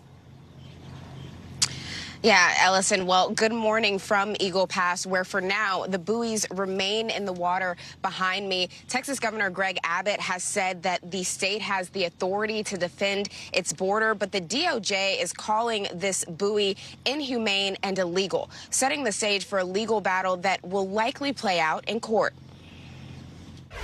Today, the Justice Department is poised to sue the state of Texas unless the state's Republican Governor Greg Abbott removes this 1,000-foot-long buoy barrier recently installed on the Rio Grande, intended to prevent migrants from crossing the treacherous river from Mexico into Eagle Pass, Texas. In a letter sent to Abbott Thursday, the DOJ wrote the state did not obtain proper authorization for the buoys, saying they violate federal law, raise humanitarian concerns, and present serious risks to public safety and the environment. Abbott on Twitter writes, Texas has the sovereign authority to defend our border, echoed by his fellow Republicans. I think you're seeing the governor do everything he possibly can to secure the border. The Biden administration says illegal border crossings have declined significantly since May, when pandemic-era immigration restrictions expired. According to U.S. Customs and Border Protection, total encounters with migrants on this border in June were the lowest in over 2 years. Legal experts say the state may face an uphill battle if the federal government files suit.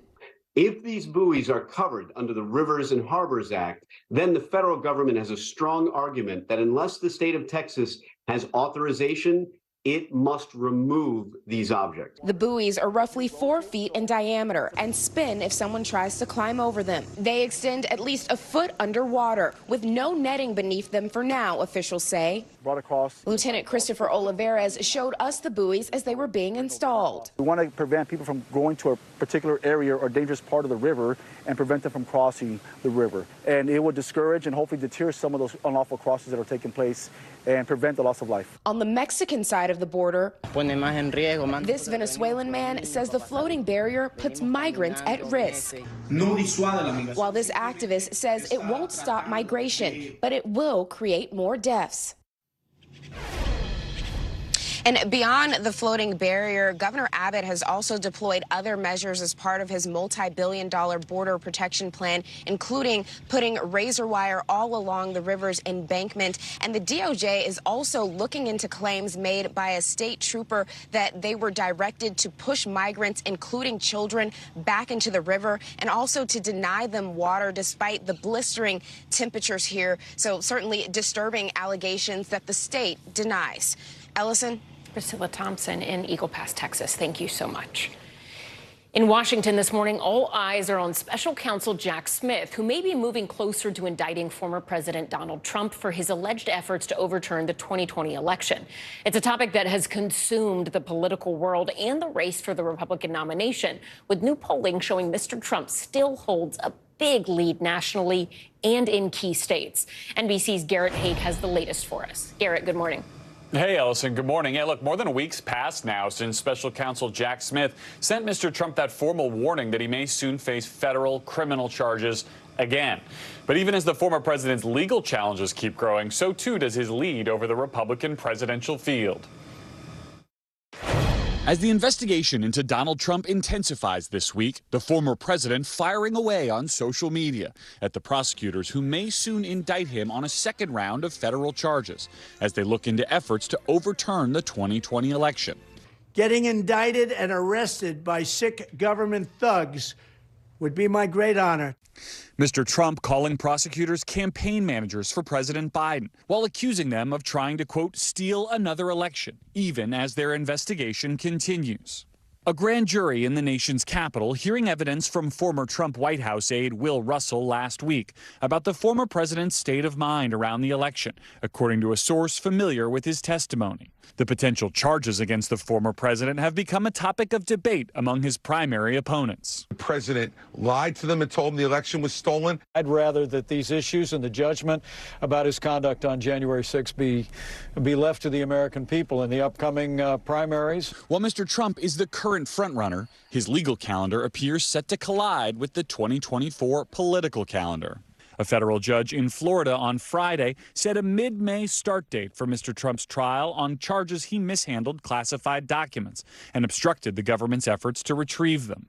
That will follow a March start date for the New York trial on charges related to alleged hush money payments to Stormy Daniels. Mr. Trump has pleaded not guilty in both cases. So the question on the minds of just about everyone in D.C. is when will we know more about possible charges from the special counsel? Unfortunately, it's more or less impossible to say. But the grand jury hearing evidence in this investigation is expected to reconvene tomorrow. Ellison? Garrett Haake, thank you so much. Turning now to Ohio, where newly released body camera footage from the Ohio State Police Department shows the moment an officer released a dog on an unarmed black man. Authorities say the attack was the end result of a near 30-minute chase. Officials are now investigating why the use of a dog was necessary. NBC News correspondent Jesse Kirsch is in Circleville, Ohio, with more on this alarming video. Jesse, advocates are not the only ones asking why this police dog was released. A fellow police officer said don't do it in the moment as well, right? Yeah, Ellison, that was a state trooper giving a warning to local police, an important distinction. These were different agencies. We're trying to get some answers as well. We have made repeated requests for comment to Circleville police here in this community outside of Columbus, Ohio. But so far, police here have not shared any details about that incident with NBC News. According to the Columbus Dispatch newspaper, police in this community say they are reviewing the conduct of their canine officer involved. But at this point, it's unclear if he is still on active duty after his conduct was captured on camera. Disturbing footage. We want to warn you, this video may be hard to watch. Do not let them, don't release the dog. In this newly released police body camera video, you can hear a state trooper repeatedly warning a local officer. Do not release the dog with his hands up. But despite Jadarius D. Rose appearing to surrender to authorities, the canine officer still unleashed the dog on the unarmed black man. Get the dog off of him! In this edited body cam video released by the Ohio State Highway Patrol, the 23-year-old cries out as officers move in. State police say the disturbing July 4th incident outside Columbus, Ohio, came after an attempted traffic stop, with Rose driving this semi-truck missing a left rear mud flap. Not sure what the problem is. Troopers chased Rose for nearly half an hour, repeatedly trying to deflate his tires before he finally pulled over and got out of the truck. According to officials, Rose called 911 himself before exiting the truck and raising his hands. Come to me! You don't one bit! Come to me, man! That's when state police say a local Circleville, Ohio officer, Ryan Speakman, deployed his canine, which ran toward authorities before Speakman appeared to command the dog to specifically attack Rose. One state trooper walks away with her hands to her face, while the state trooper who initially warned not to use the dog asks, Was that not loud enough? You said it 3 or 4 more times. Police provided first aid to Rose, who was handcuffed. Just let a dog bite me. Authorities say Rose was treated at a local hospital and charged with failure to comply with order or signal of police officer. The Columbus NAACP's president says the video reminds her of dogs being unleashed on civil rights activists in the 1960s. And she believes this would not have happened if the driver was white. That an officer would unleash a dog on a black man that had his hands in the air and was on his knees. We were mortified by that behavior. The Columbus Dispatch quotes an area African American Heritage Association's leader as saying that trying, quote, to interject racial discord over this incident will not come from local citizens. Records show Rose is out of jail. He and his attorney have declined to comment to NBC News. We've also reached out to Officer Speakman, but we have not heard back. Ellison? Jesse Kirsch, thank you so much. Coming up, it was a Barbenheimer bonanza at the box office this weekend, but which film took home the top prize? We're diving into the unlikely duo that's shattering records. But first, new developments in the case of the American soldier who ran across the border into North Korea. What we've now learned about talks between the UN and the rogue nation. Next.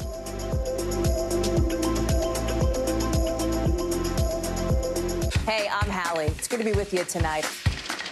The debt ceiling. Here's why this matters. Please, please don't have your eyeballs glaze over. Here's why this matters. Talk to us about what we're supposed to call this. Is it a bailout? Is it a backstop? There's a difference because it matters whose money is being used to prop up these banks. We think we're getting close to this news conference. I will be honest with people. This is like an awkward moment where we think we're like right there. You're going to have to like tap dance with us maybe a little bit. I do have my tap dancing shoes on, not to worry. Heavy wind damage is a given in a storm of this size. Man, it's great to see you, man. So much work to be done here still.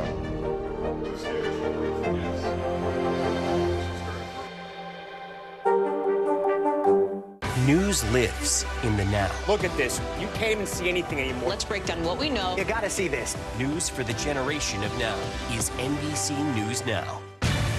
Good morning. Good morning, Mr. President. Very in question. We pride ourselves on the ability to turn on a dime.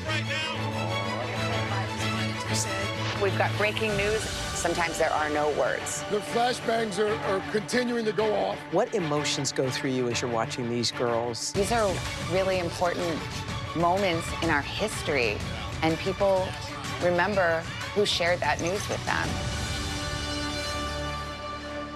Thanks for tuning in. I'm Gotti Schwartz. Here are the stories we're following tonight. Storms keep coming here in California. The U.S. government just declassified this video.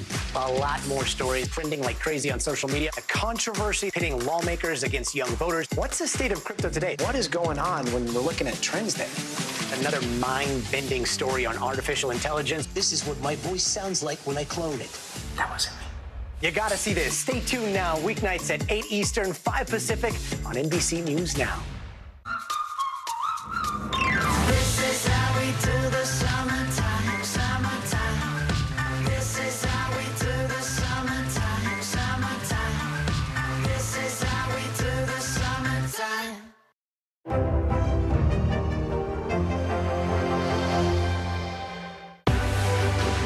News lives in the now. It's coming at us every second from all over the world. We have a full team. News is more now than ever. Look at this. You can't even see anything anymore. Our house is no longer here, but we are here. Now is raw.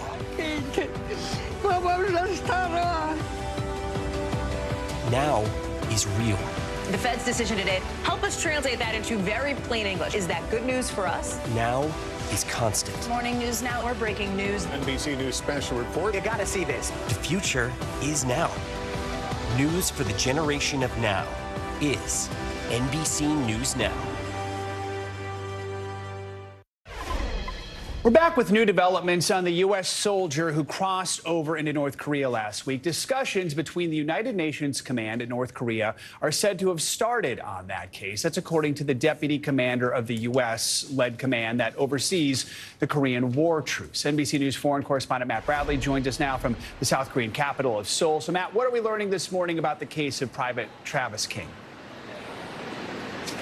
Yeah, well, we just heard from this top United Nations general. He's actually a British general who's kind of running the command that mans the border, that same border that Private King darted across just last week. So, you know, this is kind of a breakthrough because up until now, and it's been nearly a week since Private King shocked the world when he jumped across the North Korean border, you know, we haven't really heard anything from North Korea. We haven't heard anything from Private King. And actually last week, U.S. officials came out and said that no one is even picking up the phone when they try to reach North Korea.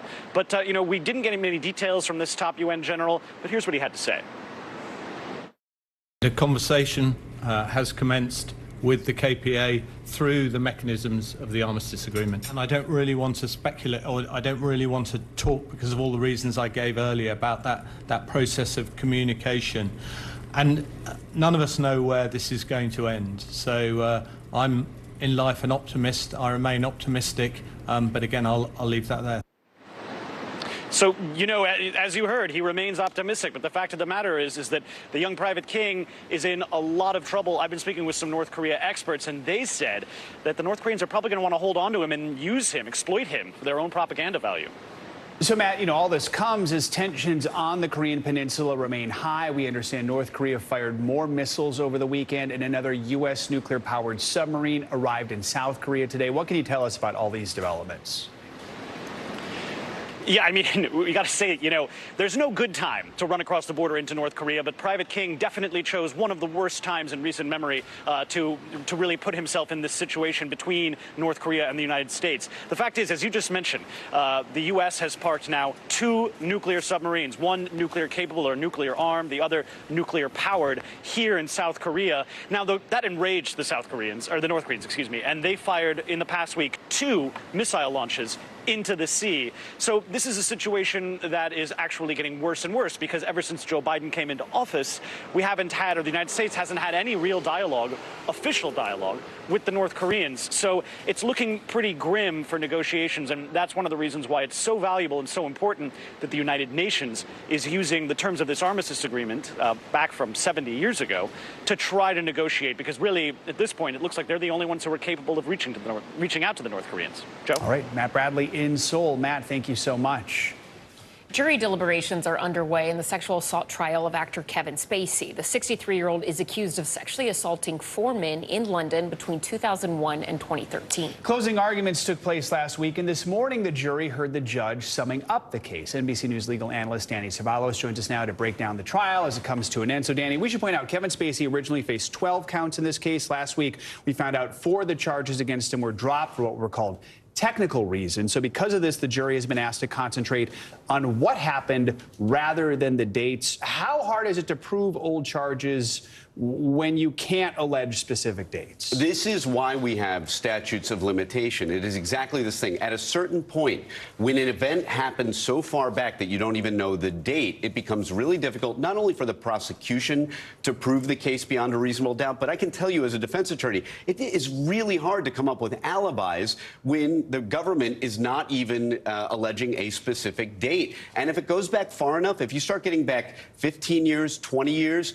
we're sort of in a pre-digital era. Yeah, sure, we had email, we had cell phones, but not the way we do today, where data is just trailing us everywhere we go, where you can pinpoint everywhere we were over the last several months. That just isn't the case if you go far back enough. So it's a challenge both for the Crown and for the defense when they can't allege the specific dates. So speaking of the Crown, the prosecution, and their closing arguments, they described Spacey in part like this, quote, they said he is a man who is used to getting his own way, used to being able to talk his way out of a situation. What's been their strategy throughout this trial, and in your view, has it been effective? Well, the Crown has a challenge here. When you have a case that is built really only on complainant testimony, and a lot of that is based on the fact that, again, the allegations date back several years. When that happens, your case rises and falls on witness credibility. So, in addition, the Crown or the prosecution is using another time-worn strategy, especially with a celebrity, of saying this is someone who was a person of power, this is someone who abused his power, this is somebody who thought he could get away with it.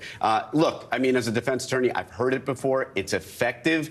If I were to criticize it, I would say that just because someone is powerful doesn't mean that they are a criminal, but it appeals to working class folks who might be on that jury. So as for Spacey's side, I mean, his lawyer is calling the accusers liars. What do you make of his defense overall? Sure. I mean, that is the defense here. There really isn't an alternate theory the way you would, say, with a murder, come up with an alternate killer. There is no alternate theory. The defense here really can only do some version of the they are lying defense. I mean, that's really it. Other than coming up with a kind of alibi, and they did that in the form of, believe it or not, Sir Elton John trying to develop an alibi about where he was and was not on certain dates. So that was effective as well. But at its core, the defense's theory of the case is going to be those people are lying. And if you need a motive, it's also because this is a celebrity. You see that celebrity angle, it cuts both ways. That Elton John moment got so much attention. Do you think that will have a big impact on a jury? Yes, and let me tell you something. As a defense attorney, good luck trying to get influential people to come in and testify on behalf of a defendant. This is unbelievable to me that they were able to get Elton John to testify not only as a kind of alibi witness, but look, also as a character witness. The message is clear. If Sir Elton John endorses this defendant, if he thinks he's an okay guy, then you, ladies and gentlemen of the jury, must think the same way. You can't say that explicitly, but that's the essence of character witnesses. And I got to tell you something. If you're an influential person, in all likelihood, I hate to tell you, Allison, if you're ever charged with a crime, your friend Joe will never appear as a character witness. His star is on the rise. He's got better things to do. I hate to tell you. That's the way it is. I will be there for you. I will be there for you. So he says. So he says. She was here with me anchoring the show. Right. It was all good. Danny, thank you so much. Appreciate it. Danny. All right, international headlines now. Tragedy in China after the roof of a middle school gym collapsed. NBC's Megan Fitzgerald joins us with that and more world news. Megan, good morning. Guys, good morning. That's right. We start in China with that devastating news. As you mentioned, at least 11 people are killed after a gymnasium roof collapsed. Now, here's what we're learning so far. We know that the state media is reporting that it was being used by a girls' volleyball team, and eyewitnesses say the majority of those killed were children. We turn now to Nova Scotia. Folks there are seeing 3 months worth of rain in just one day over the weekend, triggering massive flooding, streets swallowed by water, forcing evacuations and a state of emergency. At least 4 people are missing, including 2 children. Authorities say the search for those kids and the 2 other people continue after their cars were swallowed by water. And the political drama in Spain continues this morning after no single party was able to win enough parliamentary seats in the national election over the weekend. Now, the center-right Popular Party did win the most votes, but they don't have enough seats to form a government. So in Spain, for background here, the prime minister wins by securing the most support from members of parliament. The current socialist prime minister still has a chance at victory, but guys, it is a tough road ahead. Back to you.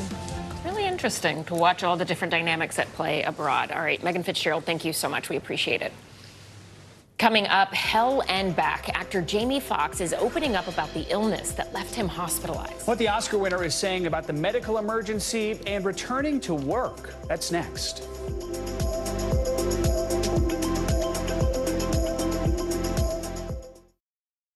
Hey, I'm Hallie. It's good to be with you tonight.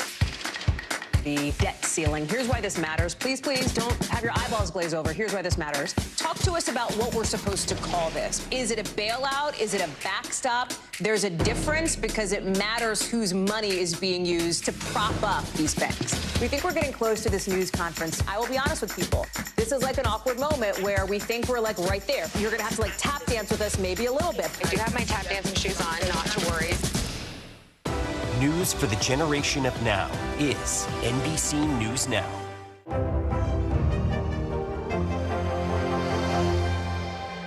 I'm Gotti Schwartz, and here are the stories we're watching tonight. Storms keep coming here in California. Some of the big headlines trending like crazy on social media. This is what my voice sounds like when I clone it. That wasn't me. You gotta see this. Stay tuned now, weeknights on NBC News Now. News lives in the now. It's coming at us every second from all over the world.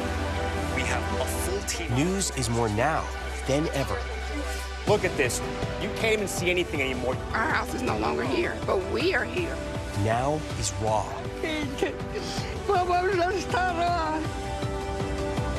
Now is real. The Fed's decision today, help us translate that into very plain English. Is that good news for us? Now is constant. Morning News Now, we're breaking news. NBC News special report. You gotta see this. The future is now. News for the generation of now is NBC News Now.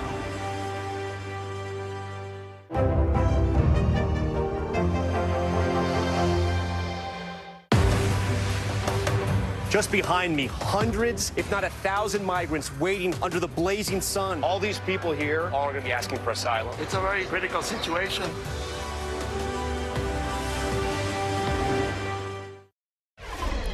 We're back with some good news this morning. A big update on the health of actor and musician Jamie Foxx, and it's coming straight from the Oscar winner himself. Yeah, Foxx suffered an undisclosed medical emergency back in April. Now, for the very first time since his hospitalization, Foxx took to social media to thank his friends and fans for their support.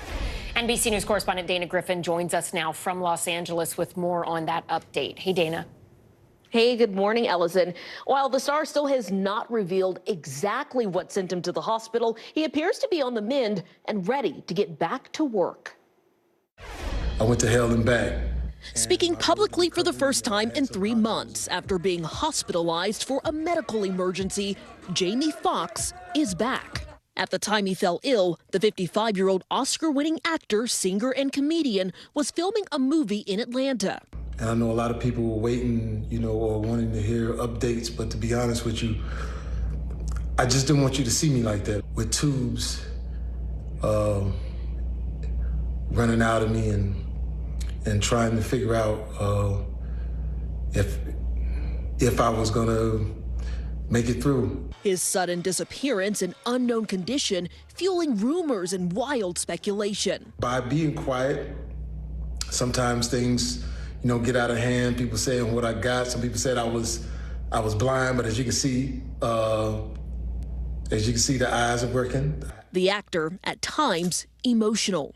And man, I know they talk about people crying on videos. You can do take two, but I'm not gonna do a take two. It is what it is. Praising his medical team and saying his sister and daughter are why he's still alive. To be honest with you, my sister, Deidre Dixon, my daughter, Corinne Marie, saved my life. Friends and colleagues celebrating his recovery. Viola Davis posting, "God is good." Kerry Washington said, "Love you guys so much." LL Cool J writing, "So glad to see you back, my brother." If you could point me to the elevator that leads down to the... Fox's Instagram video posted the same day his new movie, They Cloned Tyrone, dropped on Netflix.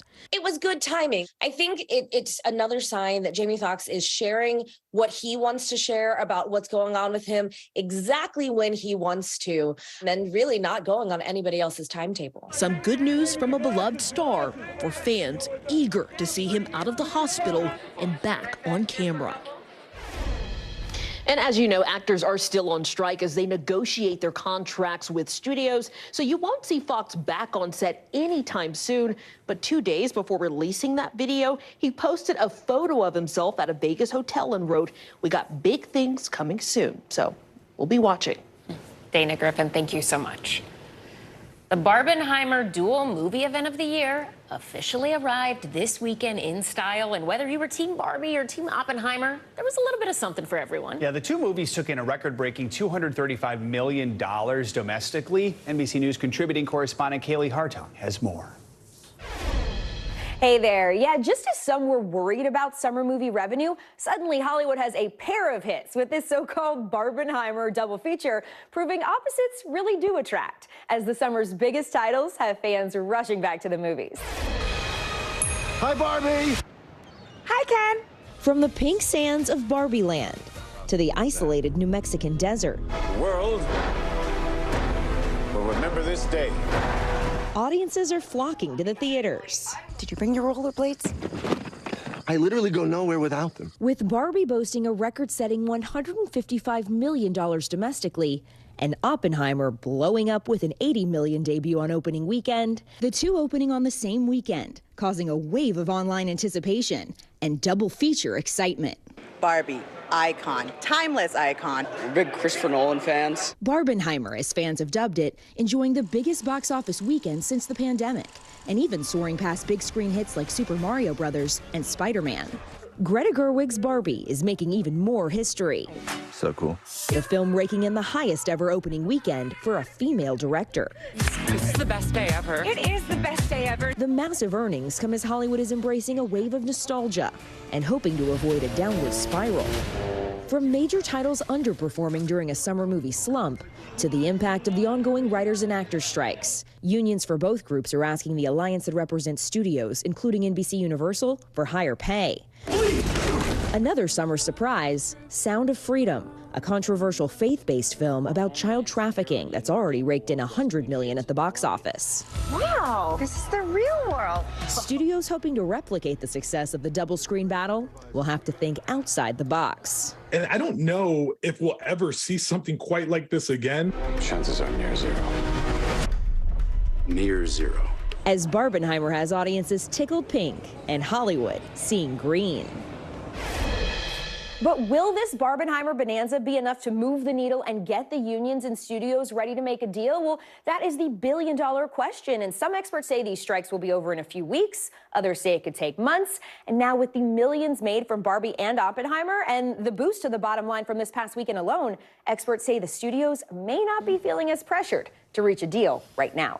Back to you. All right, Kaylee, thank you so much. I didn't see Barbie this weekend, but I did pose in one of those Barbie boxes because they're everywhere. You can't escape them. I love that. You know, you got to do it. Coming up, communicating without words. Up next, we're sitting down with an expert to discuss how you can make your voice heard without opening your mouth.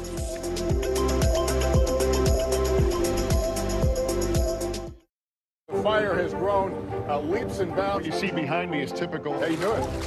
Pretty bad.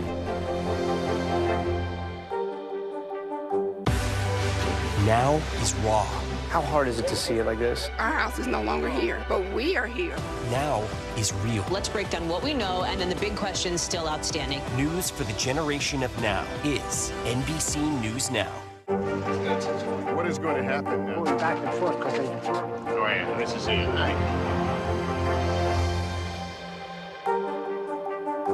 News lives in the now. Look at this. You can't even see anything anymore. Let's break down what we know. You gotta see this. News for the generation of now is NBC News Now. Nearly a dozen hours after the eye roared ashore.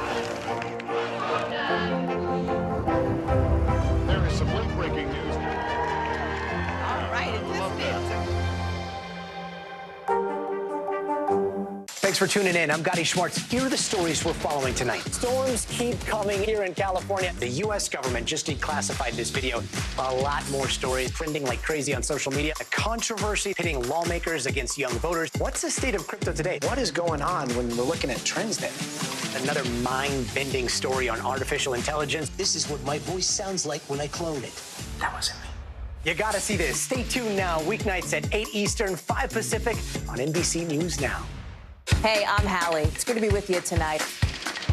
The debt ceiling. Here's why this matters. Please don't have your eyeballs glaze over. Here's why this matters. Talk to us about what we're supposed to call this. Is it a bailout? Is it a backstop? There's a difference because it matters whose money is being used to prop up these banks. We think we're getting close to this news conference. I will be honest with people. This is like an awkward moment where we think we're like right there. You're going to have to like tap dance with us maybe a little bit. I do have my tap dancing shoes on, not to worry. News lives in the now. It's coming at us every second from all over the world. We have a full team. News is more now than ever. Look at this. You can't even see anything anymore. Our house is no longer here, but we are here. Now is raw.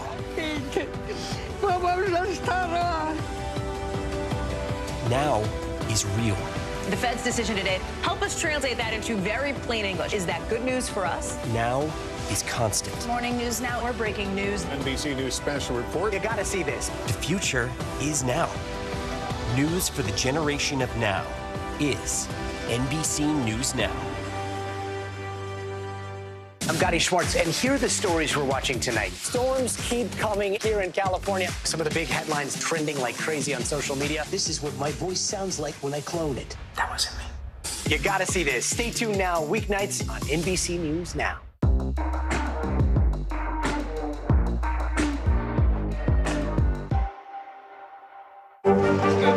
What is going to happen now? Going back and forth because they Oh, yeah, this is it, right?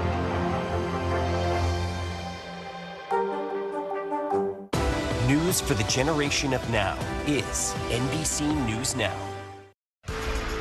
We're back now with some financial headlines. American Airlines has sweetened its labor contract offer to pilots. CNBC's Silvana Henao joins us now with that and other news. Good morning.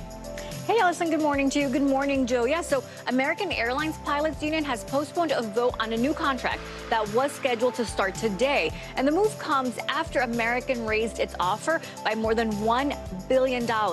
Last week, the union had warned ratification of the deal was in jeopardy. American says the changes will now match the pay rates and retroactive pay in rival United's tentative contract agreement. Apple stores are getting a new way to sell products. Bloomberg reports employees will now be able to have items shipped directly to customers through their Easy Pay point-of-sale machines. And that could be helpful if an item is out of stock, so the store doesn't have to risk losing a sale if a customer walks out and goes somewhere else. Also, if shoppers want to buy big items like an iMac or a Mac Pro, they can pay for it in store and not have to lug it home. And nearly half of Americans have at least one unused gift card, voucher, or store credit. A new report from Bankrate finds millennials are most likely to have unused gift cards. Roughly 40% of adults have made an effort to use gift cards more frequently over the past year, and that's due to economic concerns such as inflation and recession fears. The average amount is $187 per person, or a total of $23 billion nationwide, guys. I definitely have unused gift cards at home. That's a lot of money. That's a reminder I need to go through mine. I know, I have some, and I was thinking it was 20, but now I'm like, maybe more. It might be more. All right. Good Thanks reminder. a lot for the reminder. Appreciate it. You got it. So when it comes to getting ahead at work, your body language can speak volumes, and that could be the key to your success. Yeah, so get this. According to Psychologist World, human connection is only 20% verbal, but as much as 80% nonverbal. So whether you're collaborating with a colleague in a meeting or receiving feedback, your body language could make or break an outcome at the office. Joining us now is Linda Clemens. She's a nonverbal communications expert and the author of the new ebook, Back in Touch, Using the Power of Body Language to Connect Through COVID. Linda, thank you so much for being here with us. I'm excited to break this down. So help us understand this in the context of a workplace. How is body language impacting the way we work and the interactions that we have? Thank you, Allison. And first of all, thank you both for having me here. Why is it so important is that human connection, it's actually 93% of our communication is nonverbal. And one of my favorite quotes is from Emerson, and it goes like this, you know, I cannot hear what you're saying because who you are being is getting in the way. So as a leader and in the workplace, you may say one thing, but your body language says something else. So if I'm sitting here and I say, oh, I'm so excited to be here with you, the words say one thing, but the body is saying something else. Even our moms and dads would say to us, act like you want to do it, you know? Yeah. So it's very critical that your words and your tone and your nonverbal in your communication is congruent. Let's have you give us some examples here. What are some nonverbal things we can do to help create better communication? Absolutely. So think of power zones. One of the things I learned, of course, with great posture, watching ballet dancers and news journalists. You all have great power because you have to sit up straight to show you being authentic. And it's having your power zones. What are power zones? The throat area, the chest area, and the belly button area. The desk is at the belly button to show being open. So as a leader and as someone communicating in the office, make sure that you do not have any barriers in front of you. Be open. And I have an acronym for your viewers, TAP. Think of tap dancing, being truthful, authentic, and it shows up in the proof, TAP. That's great. I love that. So what about in this post-pandemic space, right? There are a lot of people who have not gone back to working in an office, and they may always work remote. When you're doing Zoom meetings and you're trying to connect with people, how do you take that same TAPS philosophy and apply it to a remote space? Well, you know, when you're doing Zoom presentations, it's very important to show up, to be visible. My grandmother used to say, baby, what is seen is visible. You've got to make sure you show up. And you have to remember in the Zoom presentations, your environment is part of the nonverbal. What you have in the background, what do you have on your table? If a cat's running across the screen and you realize you don't have a cat, all this is important. And showing the upper carriage. So if you're sitting on your Zoom presentation and you're just the head, you see people do that, just a head on the screen, and you're wondering why your listeners are wanting spaghetti and meatballs because you look like a head on a plate. So you want to make sure that you're exposing your hands, your palms, people who are truthful and authentic when they're conveying information. The palms are exposed. So, you know, we had a financial segment on earlier. If you're talking about finances or money and you're not showing your hands, it sends a signal to the brain, something's up. I'm always told I have Tyrannosaurus Rex arms. I know, I always like move my hands too much. I'm like, I think it's ludicrous. When I move, you move, right? So we need to, all right. Are we doing okay? How have we You're been doing great. You got good flow. You're doing good. You don't know what's going on with the legs. The legs are messed up. We're hiding all that, so it's all right. All right. Linda Clemens, this was a great conversation. Thank you so much for joining us. We appreciate it. It was wonderful. Thank you for being here. Okay, so coming up, more and more Americans are actually heading to bed earlier and then getting up earlier. So have we become a nation of early birds, especially when it comes to dining? I'm going to dig into what's behind the trend that's spreading all across the country. That's next. Thanks for tuning in. I'm Gotti Schwartz. Here are the stories we're following tonight. Storms keep coming here in California. The U.S. government just declassified this video. A lot more stories trending like crazy on social media. A controversy pitting lawmakers against young voters. What's the state of crypto today? What is going on when we're looking at trends there? Another mind-bending story on artificial intelligence. This is what my voice sounds like when I clone it. That wasn't me. You gotta see this. Stay tuned now. Weeknights at 8 Eastern, 5 Pacific on NBC News Now. This is how we do the summertime, summertime. This is how we do the summertime, summertime. This is how we do the summertime. Heavy wind damage is a given in a storm of this size. Man, it's great to see how you've been. Yeah, so much work to be done here still.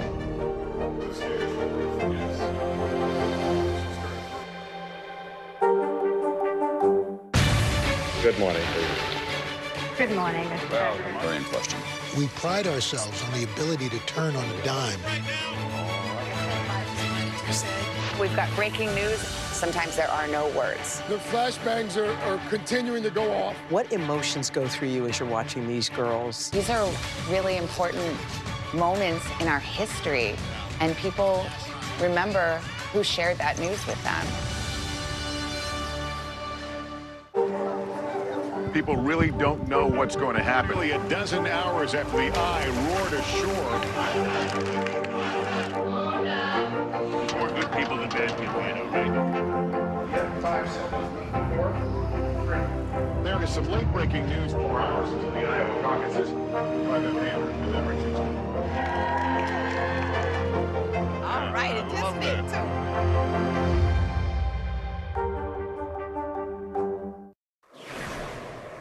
Welcome back. You've heard of a haunted house, but what about a haunted horse? Well, over in England, a rocking horse is up for auction with a very spooky history. The auctioneer's website claims, quote, the vendor's grandfather was a medium and ghost hunter in the 1940s, and the horse was used for seances. The seller says she heard unexplained bangs while the horse was in the house and even claims it moved rooms when she went out. The horse is going to be auctioned at the end of the month in Kent with an estimate of around $380. The worst gift for a child somewhere. The script said the perfect gift, and I was like, no. Nope, I will not say it. The worst. That looks spooky. Right. No. You just want to screech Oh my creaking God, as you I ride hate it. And, yeah, all right. I hate it. Moving on, now to a topic close to our hearts here at Morning News Now. What seems like more proof that in the wake of the pandemic, we are becoming a nation of early birds. More Americans are going out to dinner earlier, going to sleep earlier, and it may be a trend that's here to stay. As some would say, 5 p.m. is the new 8 p.m. No matter the day, the line outside of Resdora forms early. It is 4:45 p.m. and you're waiting in line for dinner. We are. And we're not 75. We're walking.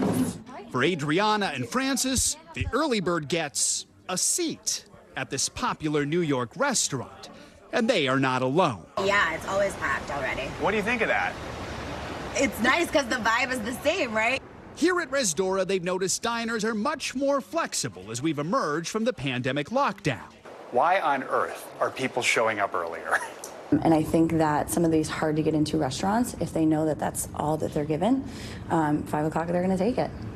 A few blocks away at A Lily, the busiest time used to be in the 7:30 to 8:30 p.m. window. Now it's 6:30 to 7:30. We've also seen a huge decrease in guests that are dining later. That 10 p.m. guest is not coming anymore. Why this nationwide trend? Well, with more folks working from home, alone, once 5 o'clock hits, we're not just craving dinner, we're craving people. As the Wall Street Journal recently reported, America is becoming a nation of early birds. The story noted that, according to Yelp, between 2 and 5 p.m., restaurants are now seating 10% of their diners, up from 5% in 2019. And Uber trips to restaurants in the 4 p.m. hour are up 10% since 2019. We have early dinners almost every weekend. The numbers seem to defy that age-old stereotype about early dinner. It's old people with blue hair. Yeah, blue hair, plate specials. They're in bed by 8 o'clock. A stereotype immortalized in Seinfeld. Dinner? Well, what time is it? It's 4:30. 4:30. Who eats dinner at 4:30? By the time we sit down, it'll be 4:45. I don't understand why we have to eat now. We got to catch the early bird. It's only between 4:30 and 6. The benefits of early dinner go beyond savings. At the end of the day, you have a little bit more freedom and flexibility. Medical experts even cite health benefits. I sleep better and actually have lost weight. We learned this year Jamie Lee Curtis loves her early bedtime, telling Today she wants to see daytime concerts. Why are there no matinees? Matinees, yes. Okay, but seriously, I would love, for instance, I love Coldplay. I would love to go see Coldplay. I would love it. The problem is, I'm not going to go see Coldplay if they start their show at 9 o'clock and there's an opening act. I want to hear Coldplay at 1 p.m. At this rate, maybe that will happen as America becomes a flock of early birds. So this early dinner trend is great news for restaurants and their servers as they emerge from the challenges of the pandemic. They can turn their restaurants 3 times instead of 2 times, which means more sales, more tips. The general manager at A Lily also told me about another shift they've seen.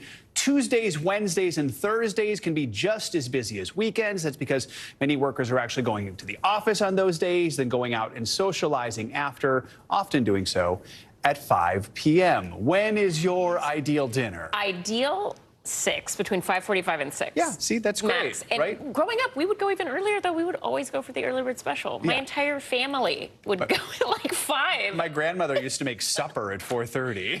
You would have to get there, yeah. Like I would, if I had a more consistent schedule, I would eat at 5. There's someone in my household who would push back, but I love it. Turns out you're not alone. Yes. If you're trying to get a reservation, kind of harder to get at 5 o'clock now. This story. Exactly.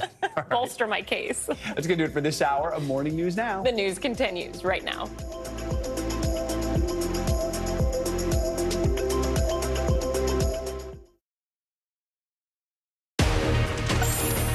Hi, everyone. Good Monday. So happy you could be with us. I'm Vicki Wynn. Thanks for joining us. I'm Morgan Radford. NBC News Daily starts right now.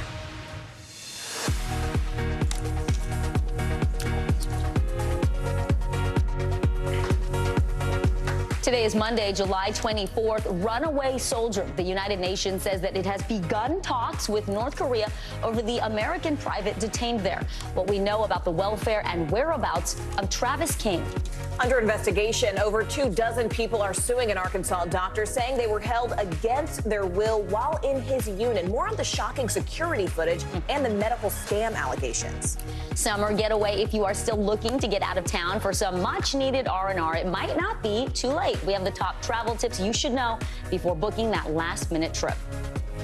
Health alert. Doctors say that they're treating more kids and teens than ever for the extremely painful condition of kidney stones, why teenage girls are most at risk. Welcome to NBC News Daily. Glad to have you with us. We're going to start with new developments in the case of the runaway American soldier who has been detained in North Korea. The United Nations says it is now in talks with the communist country after days of not being able to establish a connection. The primary concern for us is Private King's welfare. The conversation has commenced with the KPA through the mechanisms of the armistice agreement. I won't and I can't say anything that could prejudice that process. 23-year-old Private Travis King slipped away from his military escort in South Korea last week and then fled across the heavily militarized border. He was supposed to fly back to the United States for possible disciplinary action. NBC News foreign correspondent Matt Bradley joins us now from Seoul, South Korea. Matt, first off, North Korea has remained, silent ultimately on this issue. But what are we hearing from the United Nations about these negotiations?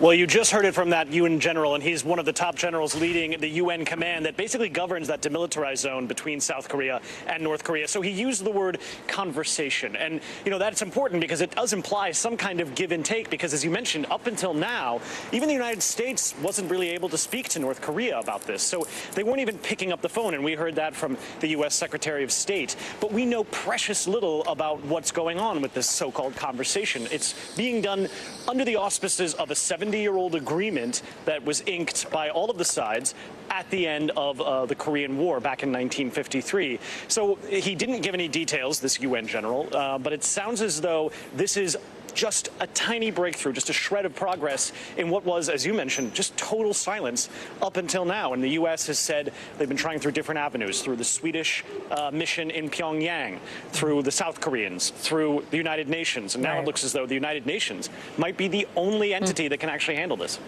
Matt, switching gears, earlier today, South Korean officials said North Korea launched an unidentified ballistic missile toward the Sea of Japan. What can you tell us about that? Yeah, this is the third time in a week that we've seen this. This is the latest salvo, quite literally, of this sort of tit-for-tat of escalation between the United States and North Korea. Now, the reason the North Koreans are so enraged isn't because, as far as we know, isn't because of Private King. It's because the U.S. has now parked 2 nuclear submarines, 1 nuclear-armed submarine and 1 nuclear-powered submarine here in South Korea, in the south of the country. That was something that the North Koreans had said is essentially tantamount to some sort of nuclear escalation. And this is a typical kind of response. They get infuriated by some move, maybe military exercises, maybe the positioning of U.S. forces, and then they start launching missiles. So, again, there's no real reason to necessarily think that this has anything to do with Private King, but wow, it's going to make it a lot harder for any negotiations to happen, and it's probably one of the reasons why the North Koreans aren't picking up the phone. There's no good time to step across the border into North Korea, but Private King chose a uniquely bad moment in American-North Korean relations. Guys.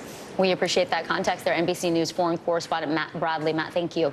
Meanwhile, back here at home, an investigation is underway in Ohio after newly released body cam video shows an officer unleashing a police dog on an unarmed black man. Now, warning, you may find the video we're about to show disturbing. Do not release the dog with his hands up. Do not release the dog with his hands up. Do not. You can see the dog attacking the man after he appeared to surrender with his hands raised in the air. Officers say the incident happened on the 4th of July following a lengthy car chase. NBC News correspondent Jesse Kirsch is live in Circleville, Ohio for us this afternoon. Jesse, thanks for being here. So how did this all start? Walk us through the timeline here. And we also heard officers shouting, "Do not release the dog." What happened here? Yeah, so Vicky, we're talking about an incident that occurred on July 4th, according to Ohio State Highway Patrol. That's the state police here in Ohio. They say that this was an attempted traffic stop that led to a nearly 30-minute chase with authorities going after, and you can see there in the dash cam video that was released in edited dash camera video released by authorities. They are giving chase to a semi-truck, which they say 23-year-old Jadarius Rose was driving, and again they were trying to pull him over, and he continued to not stop. Eventually, they tried to deflate the tires multiple times. Finally, they get him to stop and exit the vehicle, and that is when the disturbing events transpire. And as you mentioned, this suspect appears to be surrendering to authorities. You can clearly see his hands in the air, and as the state trooper is saying to the Circleville police officer who deployed the dog, do not release the dog with this man's hands in the air, and yet the dog was still released. And as you can see there, this is the aftermath. The suspect, we're told, was taken to the hospital and treated, and he was charged for having not complied with officers.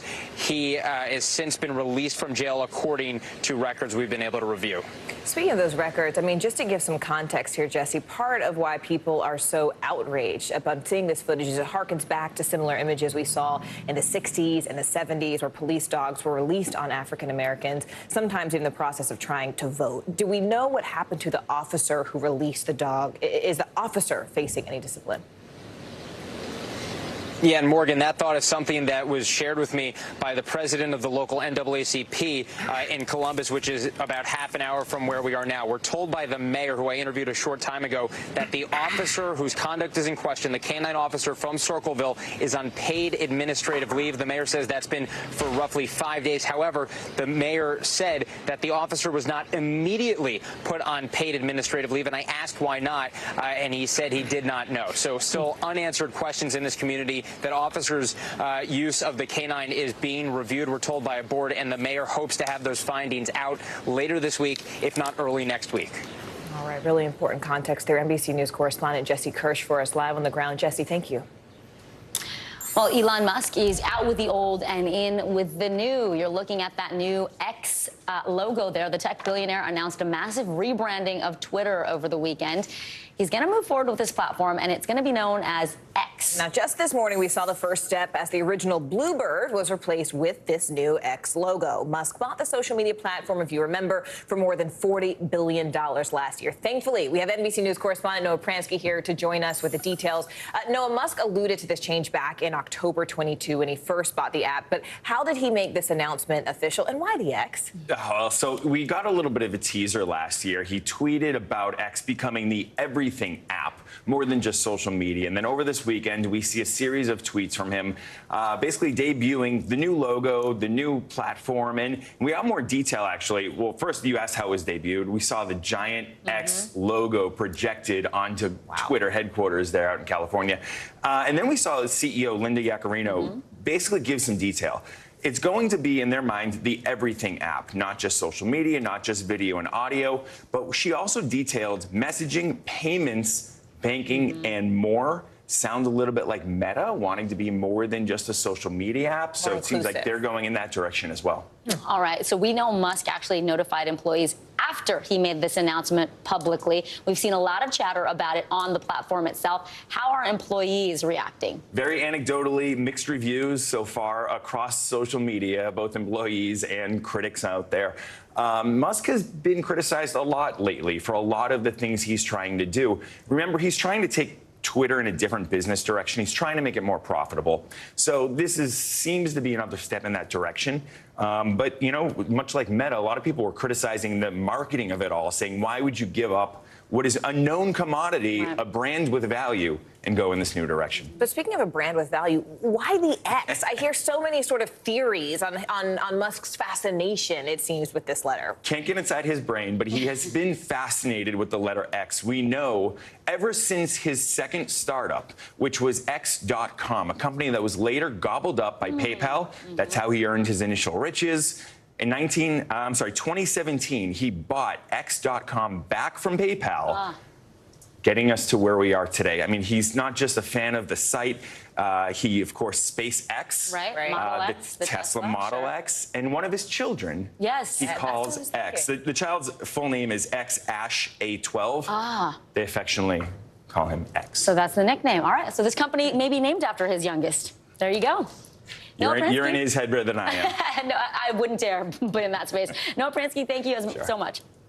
It's time now for our CNBC Money Minute. Businesses across the country are relying on tipping more than you might actually think. In fact, 16% of small businesses surveyed by software company Homebase are now asking customers to leave a tip when they check out. That's up from 6.2% just back in 2019. CNBC Tech Check anchor Deirdre Bosa joins us now. So, Deirdre, many customers, we've heard from them saying they're overwhelmed. They've got tip fatigue. They're seeing these tip prompts every time they go to pay, even in self-checkout. Deirdre. Yeah, you know, the pandemic really shifted America's tipping culture and it boosted average hourly salaries by 25%. That's according to payroll provider Gusto. Customers started tipping more during the pandemic lockdowns to show respect to workers who put themselves at risk, and employers now say that there is no going back. Meanwhile, Adidas received orders for more than $500 million worth of Yeezy shoes during its first batch of sales since the company ended their partnership with the brand. Adidas stopped selling the shoes after Ye, formerly known as Kanye West, made a series of anti-Semitic comments. The company lost over $400 million in sales during the first quarter.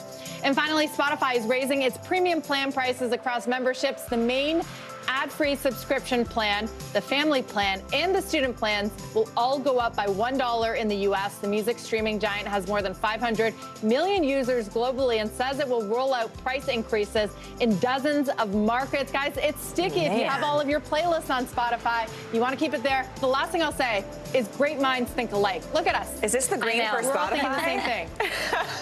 It's the green for the money. Spotify got to make. So $1 a month, is that what you said? $1 a month. I know. I don't.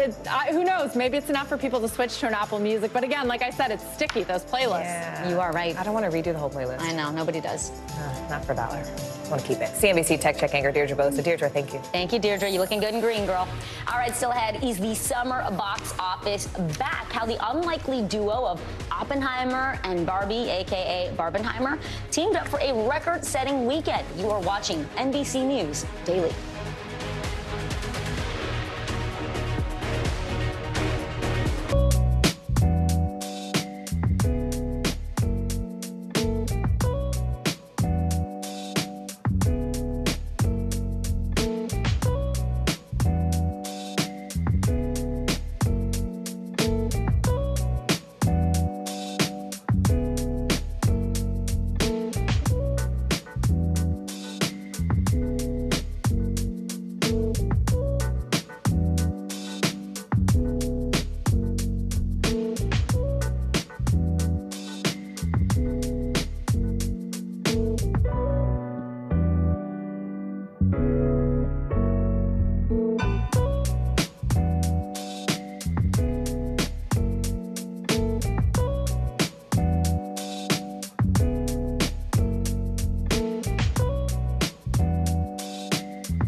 Now is raw. How hard is it to see it like this? Our house is no longer here, but we are here. Now is real. Let's break down what we know and then the big questions still outstanding. News for the generation of now is NBC News Now.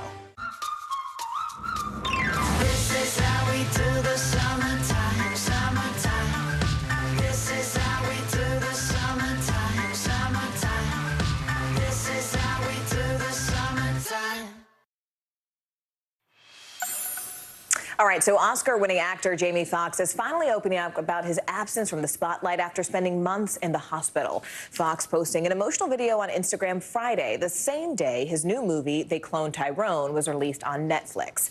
NBC News correspondent Dana Griffin joins us now from Los Angeles. Dana, lots of questions here. I mean, this is the first time we've really heard from Foxx since he was hospitalized back in April.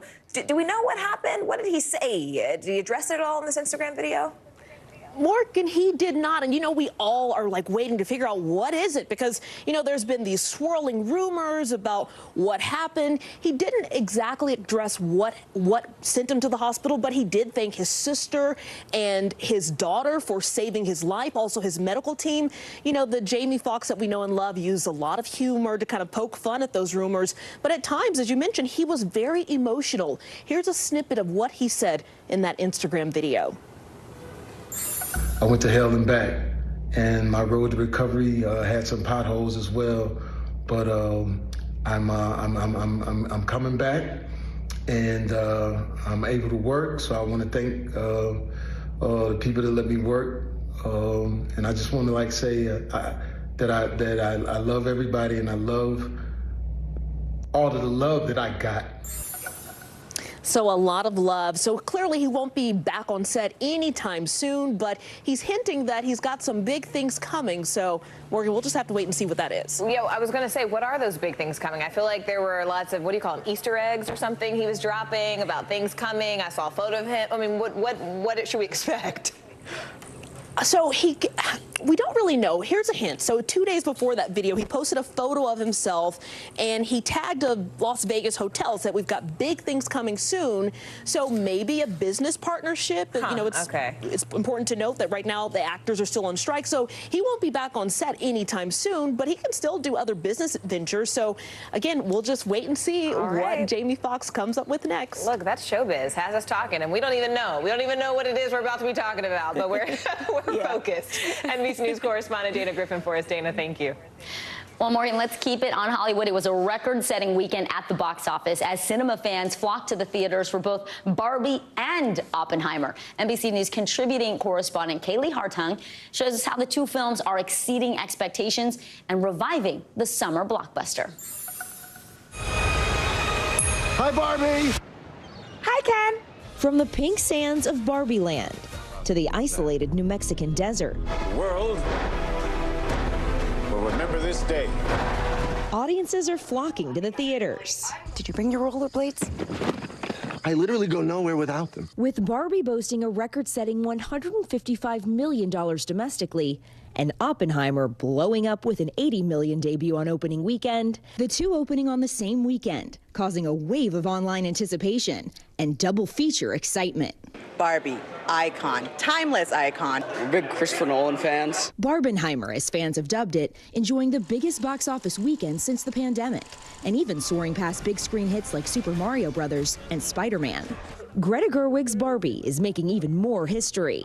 So cool. The film raking in the highest ever opening weekend for a female director. This is the best day ever. It is the best day ever. The massive earnings come as Hollywood is embracing a wave of nostalgia and hoping to avoid a downward spiral. From major titles underperforming during a summer movie slump to the impact of the ongoing writers and actors strikes, unions for both groups are asking the alliance that represents studios, including NBC Universal, for higher pay.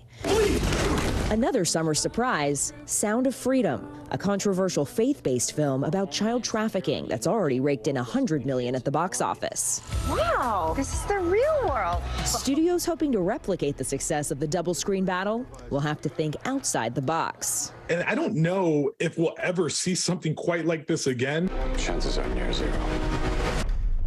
Near zero. As Barbenheimer has audiences tickled pink and Hollywood seeing green. Kaylee Hartung, NBC News. All right, coming up, how a floating barrier made of buoys became an immigration flashpoint. Details of the potential legal battle right here at the U.S.-Mexico border. You're watching NBC News Daily.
Thanks for tuning in. I'm Gotti Schwartz. Here are the stories we're following tonight. Storms keep coming here in California. The U.S. government just declassified this video.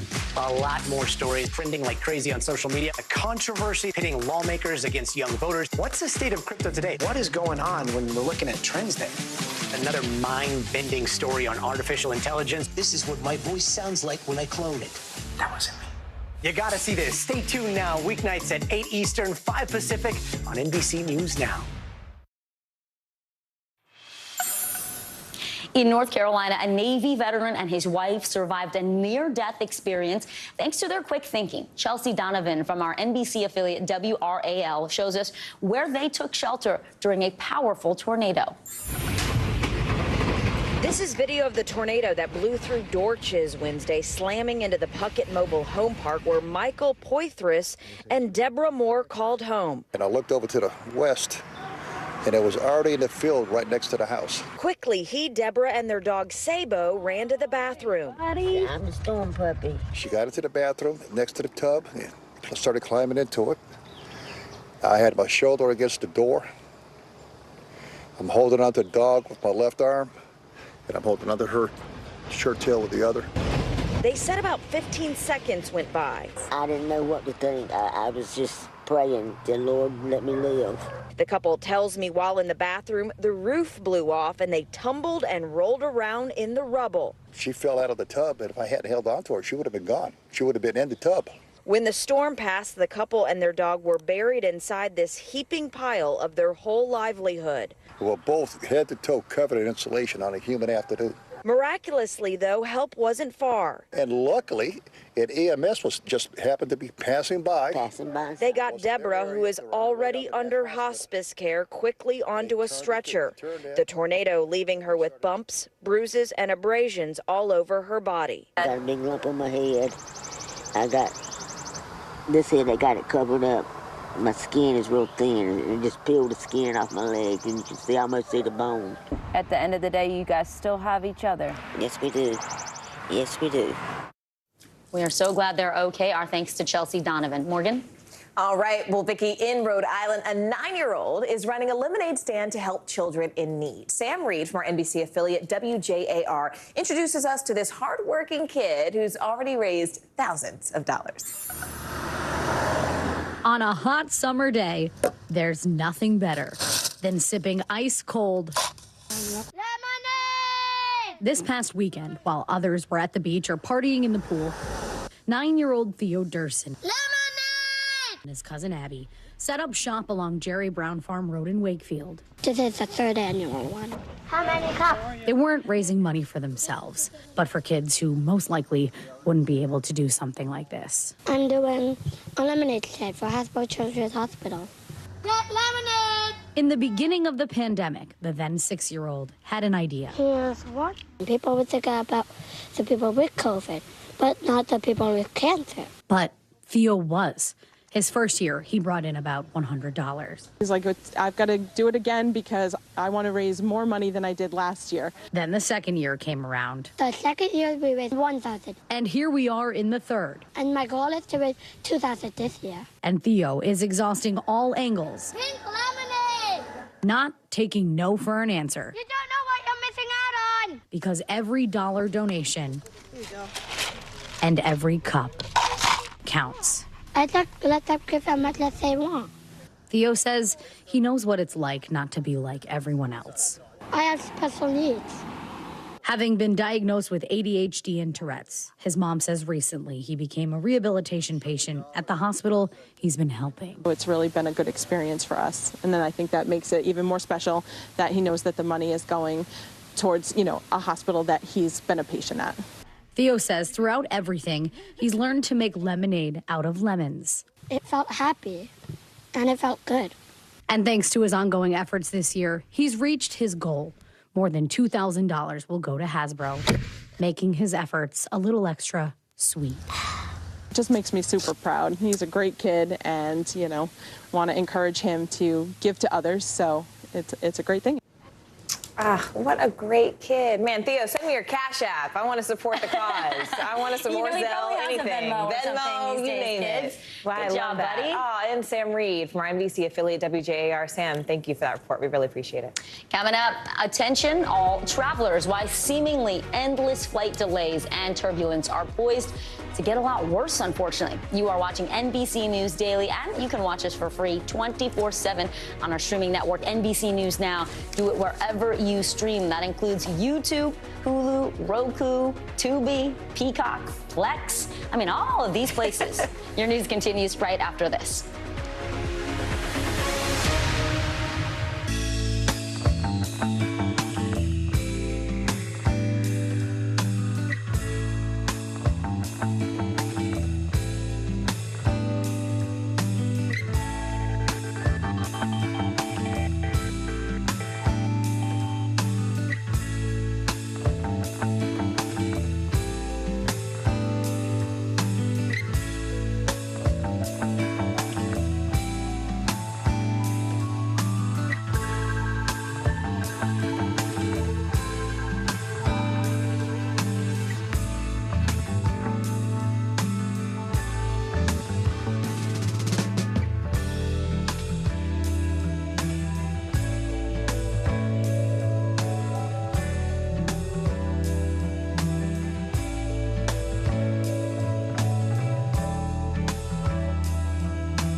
Summertime.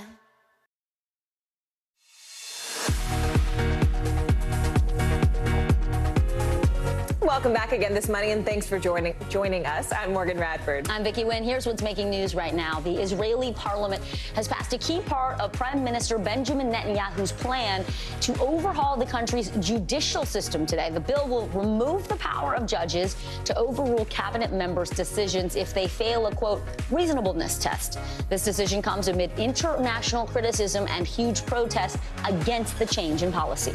President Joe Biden expected to establish a national monument in honor of Emmett Till, a black teenager who was tortured and killed back in 1955. The incident served as a catalyst for the civil rights movement. That monument will also honor Till's mother. Officials say Joe Biden will sign a proclamation tomorrow on the anniversary of Till's birth. And Michael Jordan's 13-year run as an NBA team majority owner, well, it's coming to an end. According to sources who spoke to ESPN, the NBA Board of Governors approved Jordan's sale of the Charlotte Hornets for, get this, a cool $3 billion. We turn now to Arkansas, where a psychiatrist is being sued for fraud. That doctor allegedly held dozens of patients against their will and scammed the government out of millions of Medicaid money. One patient says she was held for 5 days, despite telling the hospital staff that she was fine. NBC News senior national correspondent Stephanie Gosk has more about this ongoing legal battle. Security camera footage from 2022 shows Dr. Brian Hyatt making rounds on his psych ward in an Arkansas hospital. But notice something in the clip. He doesn't actually visit patients.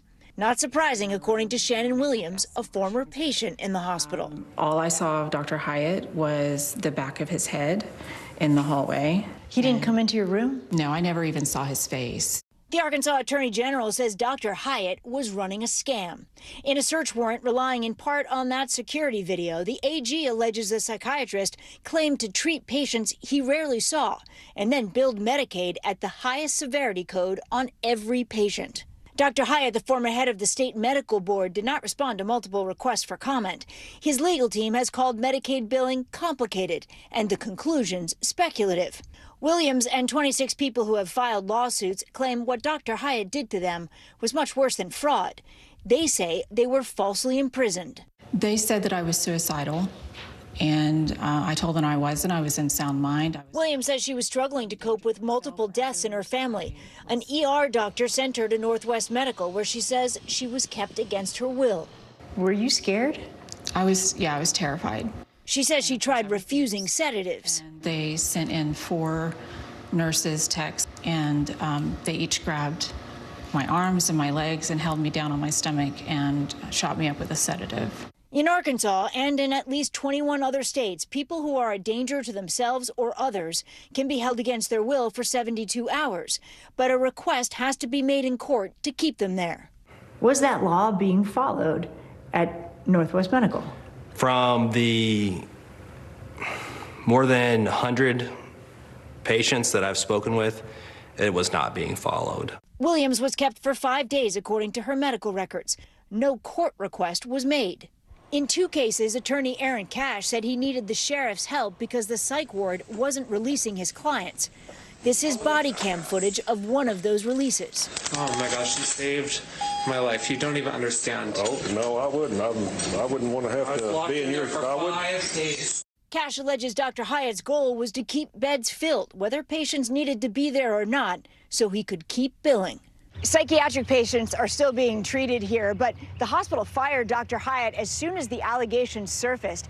It settled with the federal government agreeing to pay back $1 million.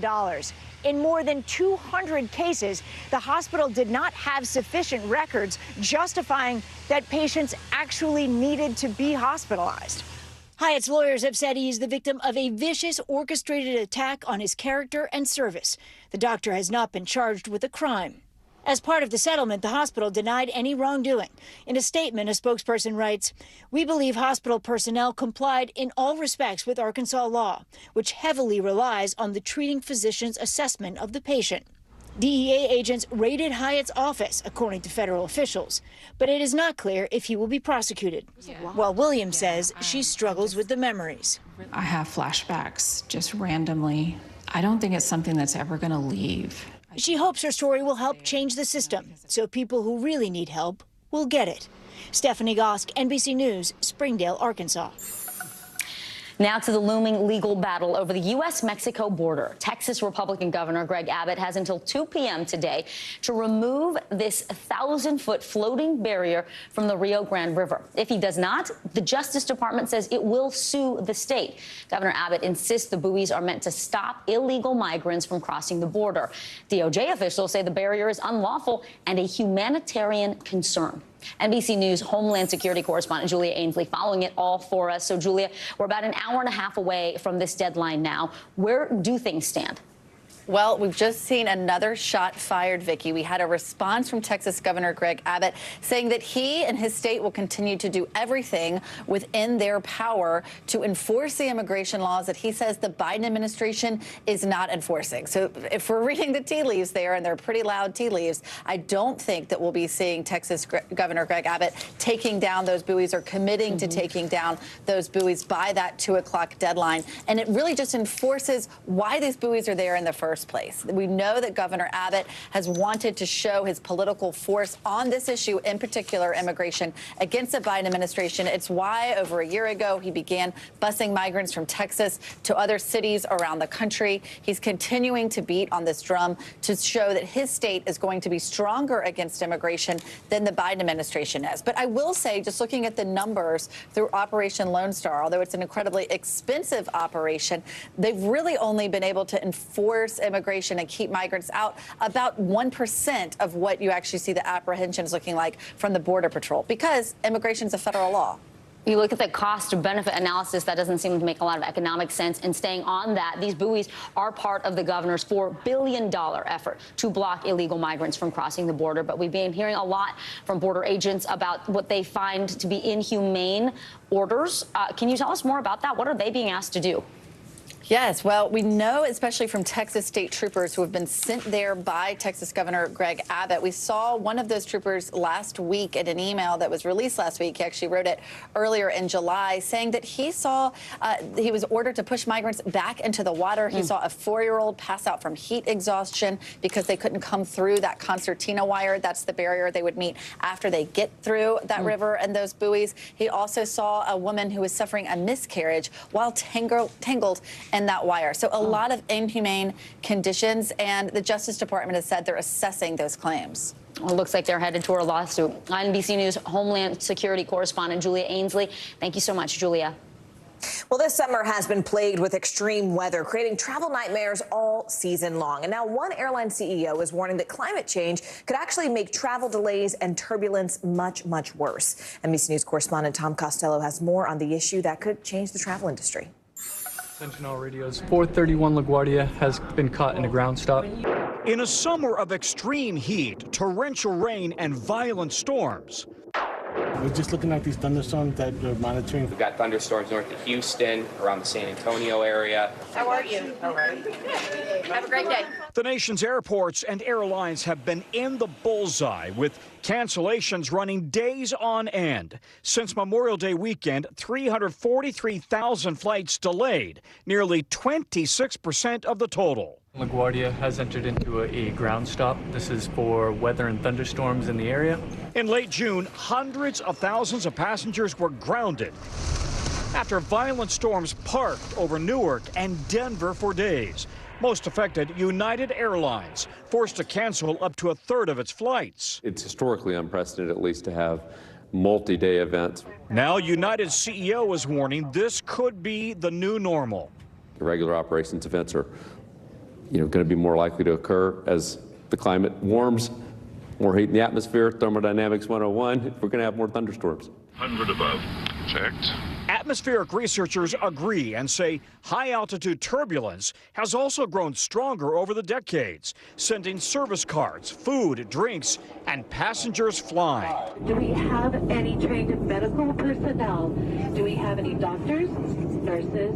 It already happens 5,500 times each year and projected to grow 2 to 3 times worse in the years to come. What we can confidently say is that climate change is increasing the amount of clear air turbulence in the atmosphere. While airlines can warn pilots of turbulence ahead, violent thunderstorms remain the biggest threat.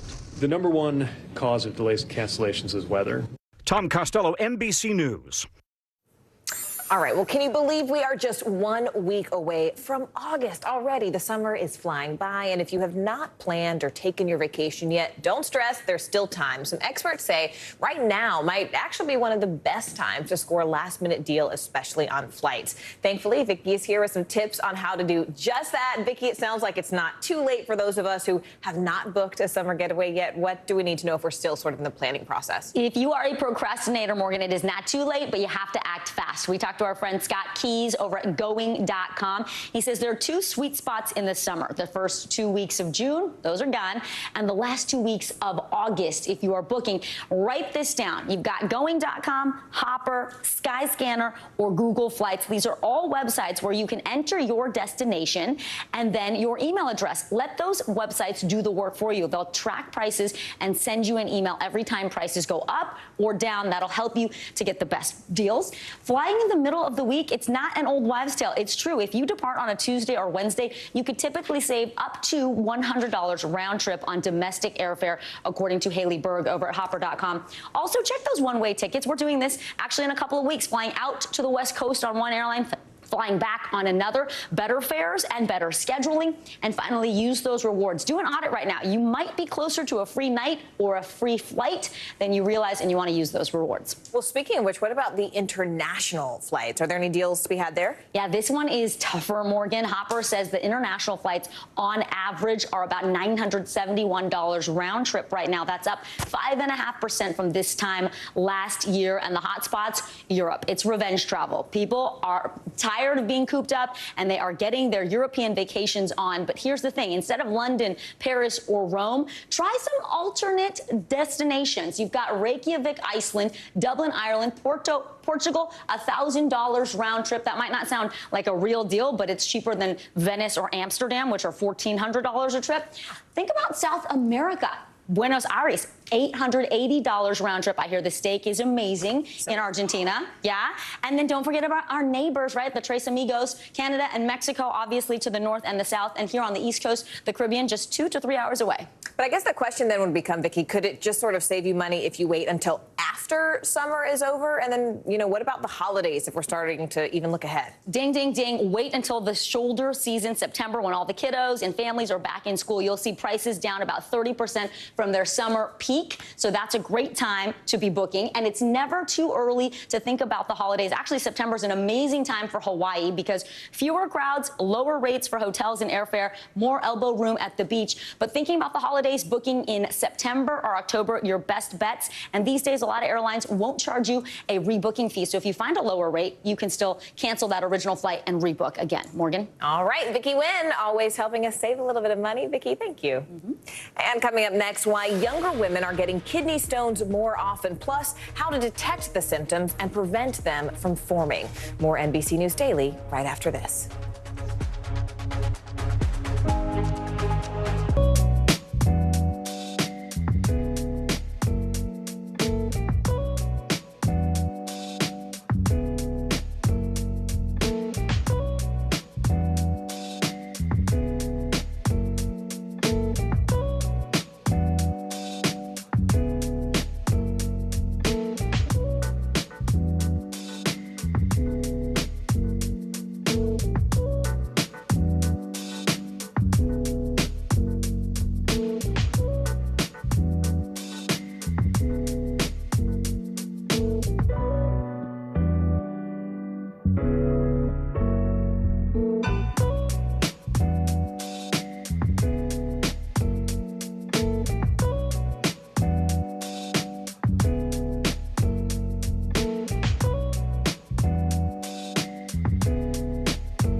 People really don't know what's going to happen. Nearly a dozen hours after the eye roared ashore.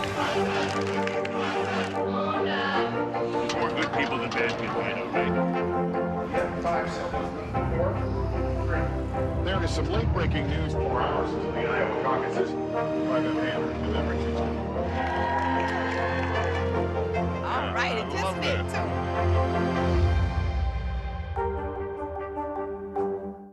News for the generation of now is NBC News Now.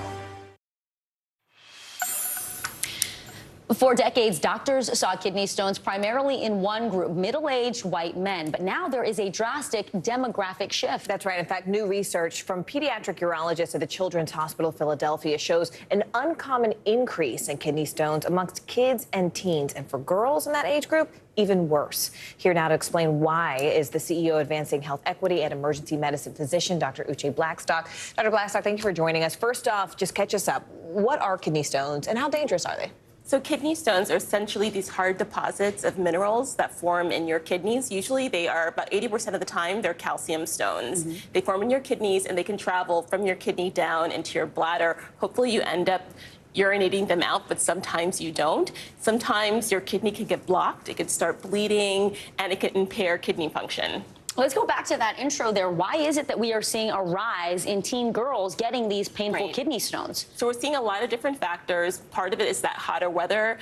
People are getting more and more dehydrated. We also think teens are eating more and more ultra-processed foods, which have lots of sodium in them, which make people more likely to get dehydrated. And then also antibiotics. There's some correlation between or association between antibiotic use and kidney stones. And we think that we are over-prescribing antibiotics to children and young people. So this could be another reason that we're seeing the increased incidence of kidney stones. And just even on number two, I was reading an article recently about how this could actually be a byproduct of climate change because of that excessive heat. Yes, there is so much that we are going to see in terms of health-related issues, and kidney stones is one of them because we have already seen them in the southeast more commonly because it's hotter weather, and now we're going to see that kidney stone area actually widen out.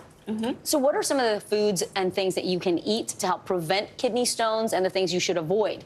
Yeah, so things that you have to do, number one is just drink plenty of fluids, plenty of water, especially when it's hot. You want to make sure you're urinating so that your pee is clear. You don't want yellow pee. You want pee that looks like water, essentially. And then you want to stay away from foods that may have a lot of oxalate in it. So actually sometimes even a lot of green foods that are actually really, really good for you. You want to make sure if you have a genetic predisposition, say your mom or dad or siblings have kidney stones, that's the kind of food that you want to stay away from. And what about the symptoms themselves? I mean, do the symptoms sort of present differently in adults than they do in kids? Yeah, they do. In adults, it's typically nausea, vomiting, flank pain, back pain, and then some blood in the urine. With kids, it could be very non-specific or vague symptoms. They may just say they have their belly hurts, they may vomit a little bit, and so you kind of have to really be keyed into hearing what they're saying to you because you could easily miss a kidney stone in a young person or child. Oh, that is good to pay attention to. What about treatment? Is the treatment different for kids versus adults, and how soon should you seek it? No, it's pretty much the same. I mean, typically, you get fluids and hopefully we'll be able to pee out the stone. That is the ideal. But if the stone is too big to pass on its own, there are medications that you can be given to help the stone propulse out of the kidney and into the bladder, and then eventually you can urinate it out. Other things are sound waves, so lithotripsy. The sound waves break up the stone into little pieces, and that's another way of getting them out. Sort of helps you pass it. Helps you pass it. And then the last one is a scope. You can actually go in with a little camera and push the stone out, but that's more invasive. The risk of infection with that. So ideally, you want to just make sure that you're well hydrated, and maybe you may need some medication to help push out the stone. Really important tips. Dr. Uche Blackstock. Dr. Blackstock, thank you so much. We really appreciate it. Thank you. And you are watching NBC News Daily.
News lives in the now. It's coming at us every second. News is more now than ever. Look at this. You can't even see anything anymore. Now is raw. Now is real. The Fed's decision today, help us translate that into very plain English. Now is constant. You gotta see this. The future is now. News for the generation of now is NBC News Now.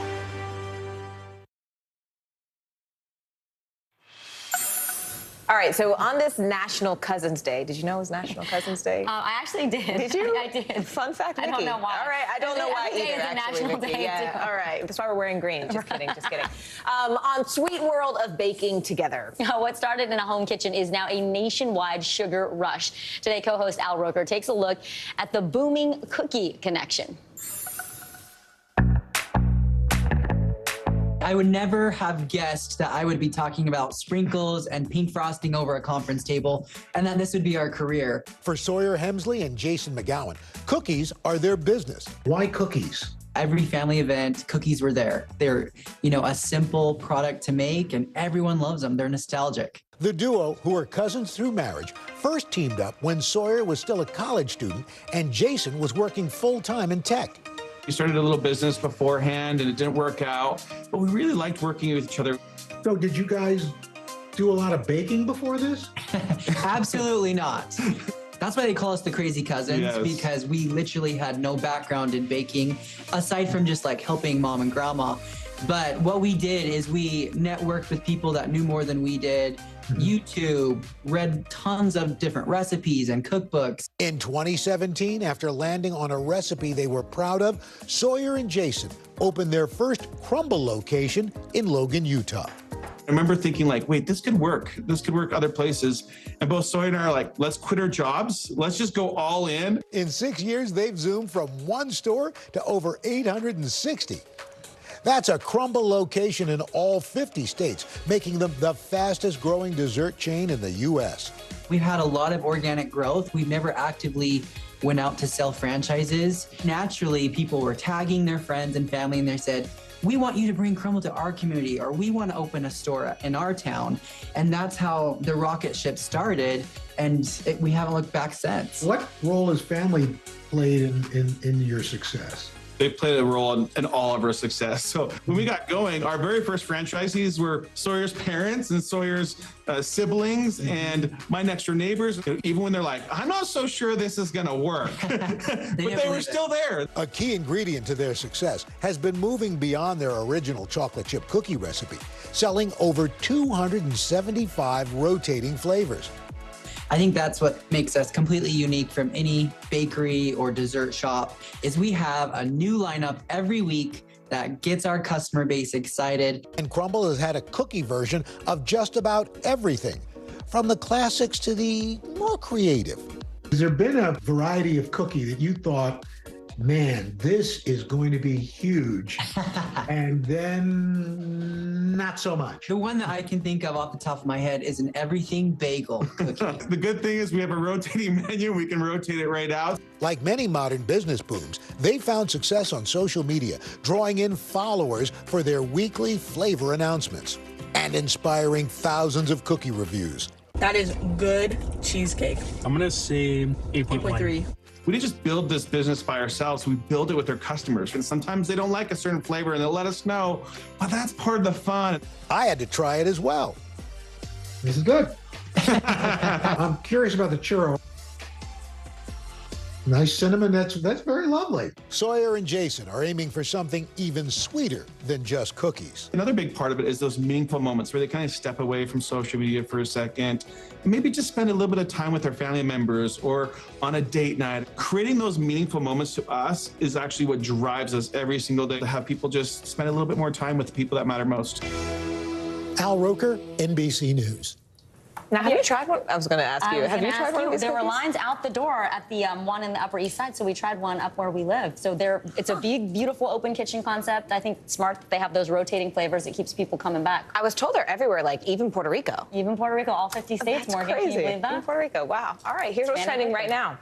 The Star Trek universe unveiled a first look at the new season of Star Trek Discovery series on Saturday. The exclusive clip was revealed at San Diego's Comic-Con, and the 5th and final season of the show will premiere in early 2024. And Uncle Joey actor Dave Coulier is taking Full House fans on a trip down memory lane. His new podcast is called Full House Rewind. It premiered on Friday. In the first episode, Coulier spoke with the show's creator about working with the late Bob Saget, who played Danny Tanner.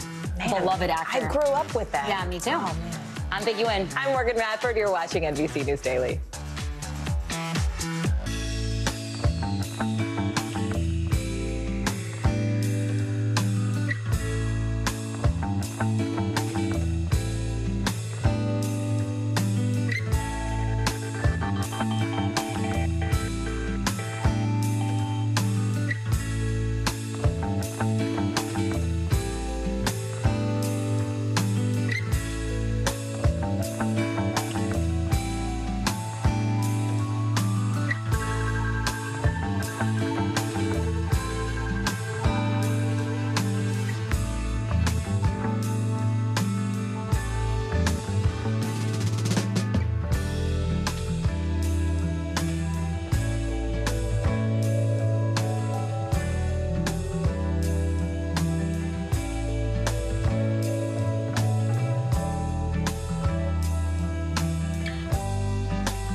Good morning, please. Good morning, Mr. President. Very in question. We pride ourselves on the ability to turn on a dime. We've got breaking news. Sometimes there are no words. The flashbangs are continuing to go off. What emotions go through you as you're watching these girls? These are really important moments in our history, and people remember who shared that news with them.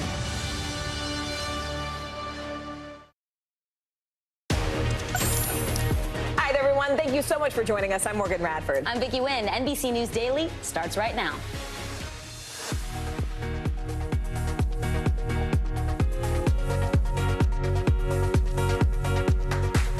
Today is Monday, July 24th. Sweltering summer. More than 40 million Americans from California to Florida are under heat alerts today. This as the temperature rises, so does the threat of heat-related emergencies. Growing outrage. New body camera footage shows an Ohio police officer unleashing a dog on an unarmed black man. We'll show you the disturbing video and tell you what authorities are now saying about the incident. Equal opportunities. Companies are required to make accommodations for employees with known disabilities, but some people are hesitant to tell their bosses. More on how we can help foster a more inclusive work culture during Disability Pride Month. Blockbuster boom. Film fanatics have been rushing to the theater to catch the Barbenheimer double feature. We'll tell you how much money each movie raked in and whether they lived up to the hype. Welcome to NBC News Daily this Monday. So glad you could join us. We begin with the continued extreme heat alerts plaguing tens of millions of Americans across the country. In fact, yesterday, Miami marked its 43rd consecutive day with heat indexes above 100 degrees. Yeah, and in Phoenix, they hit 24 straight days with highs above 110 degrees. Other southwestern cities like Tucson and El Paso also broke their own heat records over the weekend. But today, many Americans are buckling up for what could be the hottest week of the summer yet. NBC News correspondent Marissa Parra is in Miami with the very latest for us. Marissa, good to have you. So what is it like where you are right now in Miami, and what are officials saying about how they're helping people to deal with this heat? Yeah, well, you may be surprised to hear this, but it is hot here in Miami. You can see people taking advantage of the beach behind me, cooling off in the water. It's a good time to do so. But the people that this is hardest on are the people that either don't have a choice about whether or not they're outside. We're talking about construction workers, farmers, migrants, people without homes, but then also the first responders, the people who are going out to respond to them and making sure that they're okay. So we had a chance to speak to the chief fire officer here in Miami-Dade County, talking about the measures he's taking to make sure that his men and women are staying safe in these temperatures as well. Listen for yourself. We're just trying to take extra precautions, trying to take more breaks, definitely hydrate a lot more. On emergency scenes, calls that might have taken, 5 or 6 units, we're pretty much doubling personnel to rotate crews in and out much quicker, giving them short amount of time to work and more rest in between. So across my time reporting on heat across 2 different cities, Phoenix and Miami, over the last 3 weeks, what we have seen is this is definitely putting a strain, Vicki and Morgan, on not just the first responders, people who are going out to these calls, responding to the 911 calls, but also the hospitals around them as well.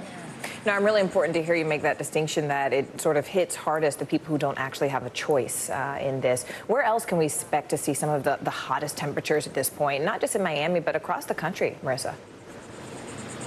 Yeah, absolutely. We have definitely seen these temperatures hitting the southwest and the southeast. So, of course, Florida, South Florida, and we've been talking about Phoenix because Phoenix has been seeing those temperatures quite a lot. But interestingly enough, Vicki and Morgan, what we're seeing with the heat dome, we're not going to get a respite or a break necessarily in the places where the heat dome is already settled, but the heat dome is expanding now to the Midwest and Plains. So really what we're going to be seeing is hotter temperatures in places that haven't seen it already. All right, NBC News correspondent Marissa Parra for us there. Marissa, thank you so much. Morgan, we head now to North Korea, where, according to the United Nations, talks have finally started over the American soldier who bolted across the border. You may remember 23-year-old Private Travis King. He's been in custody there since early last week. Meanwhile, the situation in the region still seems to be tense. Earlier today, South Korea reported that North Korea launched an unidentified ballistic missile toward the nearby Sea of Japan. NBC News foreign correspondent Matt Bradley joins us now from Seoul, South Korea. Matt, good to have you. So let's start with this claim from South Korea about this missile launch. What does it say about stability in the region and the status right now of United States and North Korean relations? Yeah, Vicki, it's a good question. And what it says is, this is the 3rd time that the North Koreans have launched a missile in just the past week. It just says that we're really at a very low point when it comes to U.S. and North Korean relations. And the reason why the North Koreans have been launching these missiles, and this is kind of typical behavior, they do this when they feel as though they're being provoked. The reason they're doing this, as they've said, is because the U.S. has parked not 1, but 2 nuclear submarines here in South Korea. One that was nuclear capable or nuclear armed, and the other that was a nuclear powered submarine. So, this is something that is seeing tensions spike. And when it comes to Private Travis King, he did not pick a very good time to dodge across the border into North Korea. It's going to make things very, very difficult for any negotiations that could be happening anytime. And it doesn't seem like there's ever a really good time. Matt, let's talk about the talks over detained American soldier Travis King, who you just mentioned. Here's what a UN commander said at today's press conference, and we'll talk on the other side. The primary concern for us is Private King's welfare. The conversation has commenced with the KPA through the mechanisms of the armistice agreement. I won't and I can't say anything that could prejudice that process. Matt, walk us through these talks. And I understand there's a distinction with being treated as a defector, if that's what you are classified as, versus a U.S. citizen that the United States would actively try to bring home. Kind of walk us through all those distinctions. Yeah, I can't tell you much about the talks because we didn't hear much. This general that you just quoted here, he didn't have much to say. He wouldn't reveal anything because he didn't want to prejudice these sort of negotiations. And right now, it's really kind of unclear, Vicki, whether we're talking about actual ongoing negotiations or a conversation, which was the word that the general used, or whether he's referring to sort of an initial talk that happened right in the day or two after Private King dashed across the border. Now, there is some stipulation in the armistice agreement agreement that's now 70 years old this week, and that armistice agreement is what's providing sort of the framework for the conversation that the general just mentioned. There is some stipulation that would allow for a defector to be treated differently than somebody who's just a civilian or someone who has been sort of captured by North Korea. Remember, back in the day, North Korea used to kidnap citizens from across Asia to try to retrain them in North Korean ways. That's not what happened here. It's very evident that Private King did, on his own volition, go across the border. So that is treated a little bit differently and could complicate matters when it comes to sort of a negotiation. But I asked the general specifically about the status, whether he's considered, Private King, considered a defector. He said they're just considering him right now to be an American soldier, and it's unclear whether or not a defector status would really change anything. Guys? Thanks so much for putting some context around all of this, a very unusual circumstance here. NBC News foreign correspondent Matt Bradley. Matt, thank you. Well, Vicki, back here at home, disturbing new body cam video shows the moment when an officer in Ohio released a police dog on an unarmed black man. Authorities there say it happened after a lengthy car chase on July 4th. A warning, though, you may find this video difficult to watch. Do not release the dog with his hands up. Do not release the dog with his hands up. Don't. Do not. Now, as you can see here, the canine attacks the suspect after he appears to surrender to police with his hands raised there in the air. NBC News correspondent Jesse Kirsch is live in Circleville, Ohio, which is about 25 miles south of Columbus. Jesse, this video is hard to watch. You can actually hear the trooper in the background telling the officer, not once, not twice, but several times, do not release the dog. So walk us through how the dog then was ultimately released. Yeah, and Morgan, actually, after the mauling moment, the trooper who was giving that warning again and again even asks some other law enforcement members about if he said it enough, if he could be heard, and they talk about how he said this multiple times. So definitely that warning was out there repeatedly. It's unclear if the officer, the canine officer involved, Ryan Speakman, as identified by state police, could hear that warning. We're trying to get our hands on body camera footage that we're trying to find out if Officer Speakman had a body camera on. We're told by the mayor here that the officers in this department wear body cameras, so we're looking to see if that video exists and see if it is audible, that warning coming from state troopers. So we're told that this all began with an attempted traffic stop that led to a nearly 30-minute chase, according to state police. Then the suspect pulls over, gets out of the vehicle, and as you can see in that video, he has his hands in the air before the dog is unleashed. And of course, that warning was saying, with his hands in the air, do not unleash the dog. We now know, according to the mayor here in Circleville, that the officer whose conduct is in question, Officer Ryan Speakman, is on paid administrative leave. The mayor says he's been on leave for at least 5 days. The mayor said, though, that the officer was not immediately placed on leave when this incident occurred on July 4th, and I asked why. The mayor says he does not know. So still unanswered questions surrounding this incident, as a use of force board is now reviewing that officer's conduct. Morgan. But briefly here, Jesse, has Officer Speakman had issues on the job before? Yes, we know there was at least one other incident in which his conduct was reviewed, according to the mayor. We have put in a records request. We are trying to get a hold of that information to learn more about what that issue may have been. The mayor says that occurred in the last 1.5 to 2 years. All of this information coming from the mayor here in Circleville. Beyond releasing a statement about the use of force board, we haven't heard much else from the police department itself here, Morgan. Got it. All right. Well, let us know what happens once you get that records request back. NBC News correspondent Jesse Kirsch for us there. Jesse, thank you. Turning now to our CNBC Money Minute. Temperatures are soaring, and so are energy bills. Consumers' utility bills are set to be nearly 12% higher this summer than last year. This all according to the National Energy Assistance Directors Association. CNBC technology correspondent Steve Kovac joins us now. Steve, we know that programs that are helping low-income Americans with these energy costs, they're really struggling to just keep up with demand. So what's being done? How can people help? Yeah, Morgan. Well, some families are having to reach out to the government to cover those bills. But across the country, programs for helping low-income residents cover their energy costs are struggling to meet summertime demand. At Energy Outreach Colorado, for example, applications for help have jumped nearly 30% from the same time last year. Meantime, move or lose your job. Those are the options Amazon is reportedly giving some of its employees. According to Insider, the tech giant is requiring workers to relocate to a common hub to work with their direct team or take a voluntary resignation. Most Amazon workers have been required to come into the office 3 days a week since May. And finally, Apple stores are setting in motion a new way to sell products. Employees will now be able to have items shipped directly to customers through their easy point-of-sale machines. That's according to Bloomberg. The change will mean customers won't have to worry about items being out of stock or lug home those heavy products. Guys, I'll send things back over to you. Makes things a little bit easier. Yeah, definitely. All right. CNBC technology correspondent Steve Kovac. Thank you so much, Steve. Thank you. An investigation underway into what led to a deck collapse in Montana. What we know about the terrifying incident that sent 29 people to the hospital. You're watching NBC News Daily.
Just behind me, hundreds, if not 1,000 migrants waiting under the blazing sun. All these people here are going to be asking for asylum. It's a very critical situation.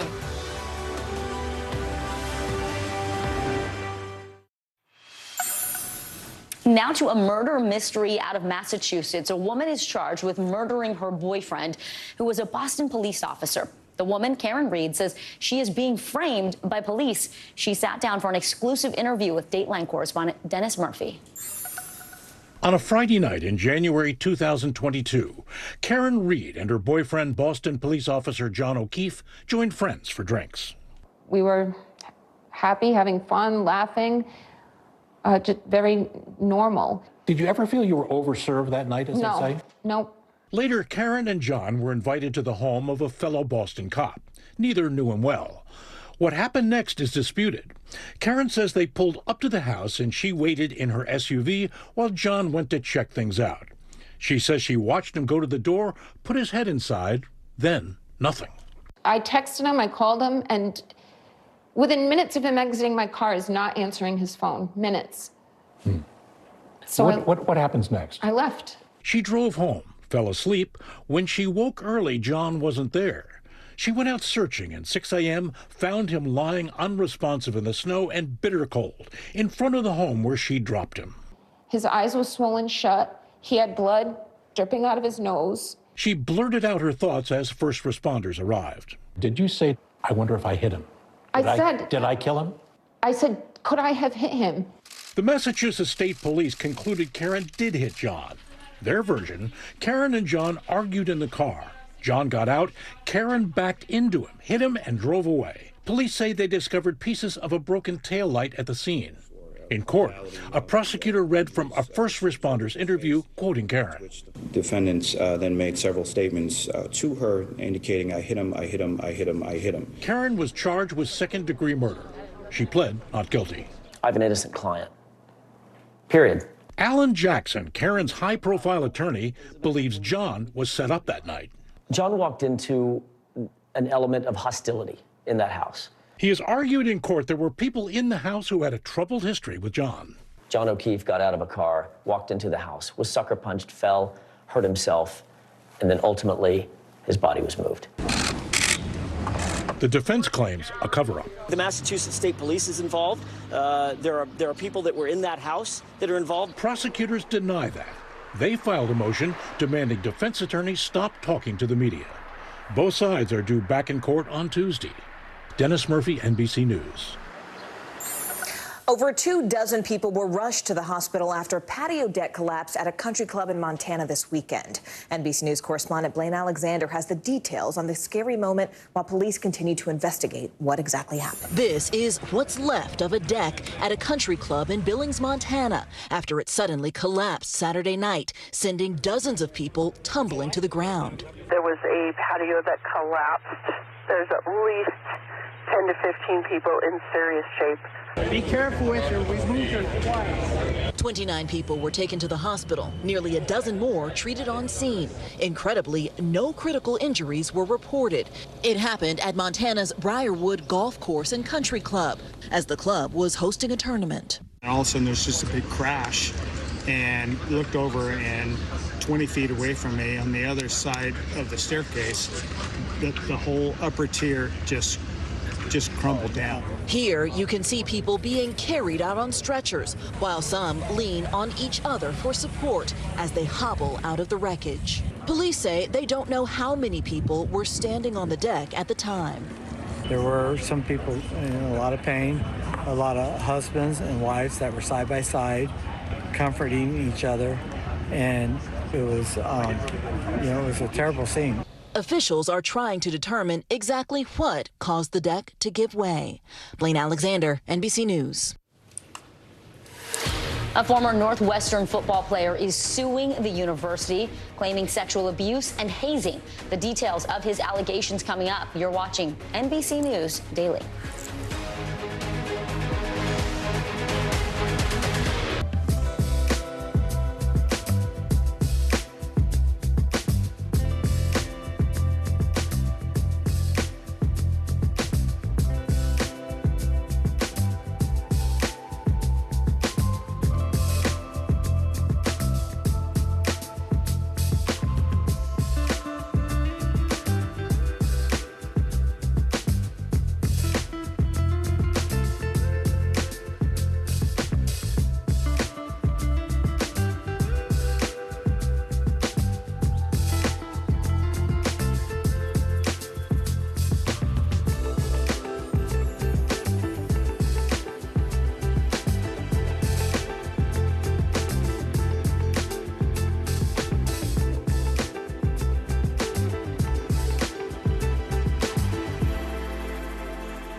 now is raw. How hard is it to see it like this? Our house is no longer here, but we are here. Now is real. Let's break down what we know and then the big questions still outstanding. News for the generation of now is NBC News Now. I'm Gotti Schwartz, and here are the stories we're watching tonight. Storms keep coming here in California. Some of the big headlines trending like crazy on social media. This is what my voice sounds like when I clone it. That wasn't me. You gotta see this. Stay tuned now, weeknights on NBC News Now. Hey, I'm Hallie. It's good to be with you tonight. The debt ceiling. Here's why this matters. Please, please don't have your eyeballs glaze over. Here's why this matters. Talk to us about what we're supposed to call this. Is it a bailout? Is it a backstop? There's a difference because it matters whose money is being used to prop up these banks. We think we're getting close to this news conference. I will be honest with people. This is like an awkward moment where we think we're like right there. You're going to have to like tap dance with us maybe a little bit. I do have my tap dancing shoes on, not to worry. All right, let's head overseas for just a moment here. Protests are running rampant over the country's new judicial reform system in Israel. Just a couple of hours ago, the parliament there passed a controversial new bill that weakened Israel's Supreme Court. NBC News foreign correspondent Raf Sanchez joins us now from Jerusalem. Raf, we can still see the people there behind you. First, if you can, for our viewers, just tell us what this new law means and why it's such a big deal. Yeah, Morgan, as you can see, hours after this vote, protesters are still on the streets, and they say they will stay on the streets to keep defending Israeli democracy. This bill is technical, but the big picture here is it limits the power of the Supreme Court. It limits the Supreme Court's ability to be a check on the government. Now, Prime Minister Netanyahu says this is a much-needed reform, that the unelected judges of the Supreme Court, which is just a few hundred yards that way, have too much power to stop his democratically elected government carrying out the agenda that it was elected to deliver. But these protesters who are on the streets in such enormous numbers, many of them fear that this may be the beginning of the end of Israel's democracy. They say the Supreme Court is one of the only checks on the power of the government. One woman we spoke to earlier had tears in her eyes, Morgan. She told us she does not know what she is going to tell her children tonight about the future of their country. Speaking of the future of their country, the health of one of their leaders obviously at risk there. Israeli Prime Minister Benjamin Netanyahu was discharged from the hospital just earlier today, and he was there undergoing a procedure to implant a pacemaker. How is he doing right now?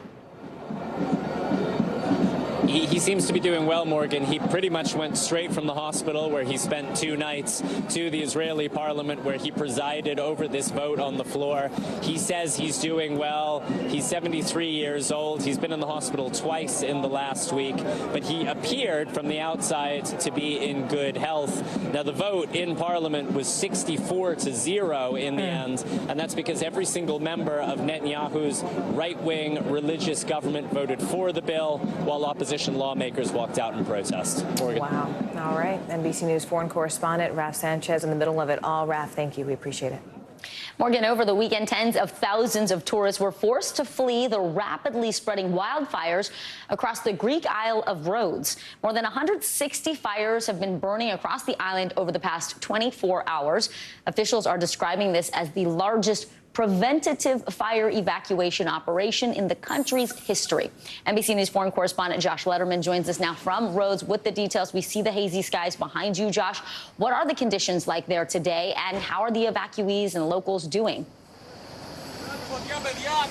Well, Vicky, it is just about to be sundown here in the island of Rhodes, which means those firefighting airplanes and helicopters that have been doing so much work trying to put out this fire, they're going to have to stop their work for the evening, leaving only the firefighters on the ground to do the work overnight. And that is the big concern, because every time they take a break from fighting this fire or the winds pick up, once again, it gets out of control again. In fact, it was under better control this morning, but then the winds picked up and the fire began to spread. And I want you to hear from one resident from the town just north of me who explained just how scared she is that her house could be next. Watch.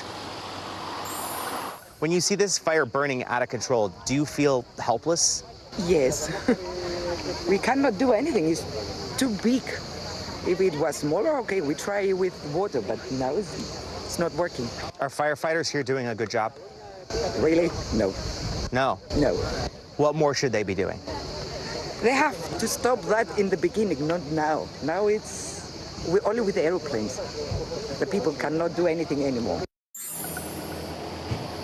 And Vicki, there have been more and more towns evacuated just today, meaning there are more and more people now stranded, desperately seeking shelter from this fire. All right, Josh Letterman live in the Greek island of Rhodes for us. Josh, thank you so much. Meanwhile, here at home, the state of Texas facing a looming deadline today in a battle with the federal government over a controversial immigration policy. More on that next. You're watching NBC News Daily. And remember, you can always watch us for free 24 hours a day, 7 days a week on our streaming network, NBC News Now. That's wherever you stream, including YouTube, Hulu, Roku, all the sites you see listed right there, Fire TV, Peacock. Come join us. The news continues right after this.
Now is raw.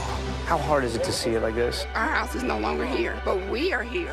Now is real. Let's break down what we know and then the big questions still outstanding. News for the generation of now is NBC News Now.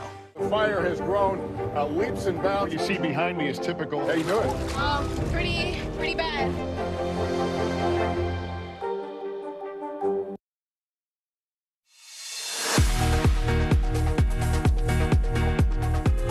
We're back now on this Monday, so happy you could be with us. I'm Vicki Wynn. Thanks for joining us. I'm Morgan Radford, and here is what's making news right now. The U.S. has hit another grim milestone, a shooting in Houston over the weekend, which left a pregnant woman dead and 4 others injured. Marks the 400th mass shooting in the United States just this year alone.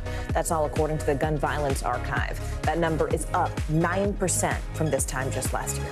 Twitter is now X. Elon Musk has officially changed the social media site's iconic bird logo.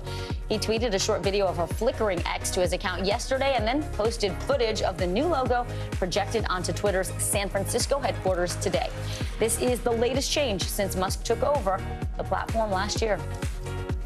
And watch this. Police in San Francisco investigating after a car barreled through a guardrail on a dead-end street on Saturday. Do you see this footage here?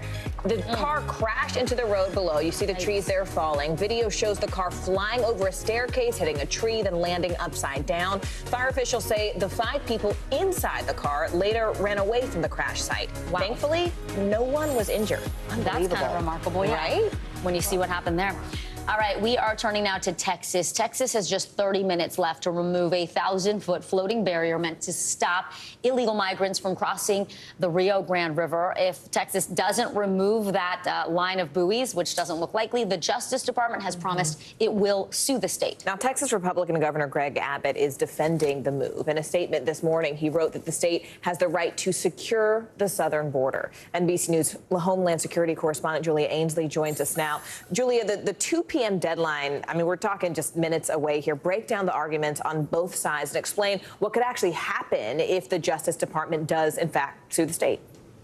That's right, Morgan. Governor Abbott had until 2 p.m. today to just commit to removing those buoys, not take down the 1,000-mile buoy barrier, the 1,000-foot rather buoy barrier that we've seen. And so we expect at this point that right now they will not commit to doing that because of what you mentioned. The Texas Governor Greg Abbott said that he sees this as a sovereign right to be able to protect the state of Texas from immigration. This is one of those pieces that Abbott has really charged on, this topic especially. He's saying that his state is able to enforce immigration more so than the Biden administration. Although if you actually look at the numbers, the number of migrants that the state troopers interdict is really just a tiny fraction of what Border Patrol can interdict at the southern border. And in fact, Border Patrol is saying that these buoys are actually doing more harm than good, that they're very dangerous. They spin. Some people could get caught underneath them, caught between them. There's a sharp barrier put between those buoys. And it looks like at this point they could lead to more drownings and certainly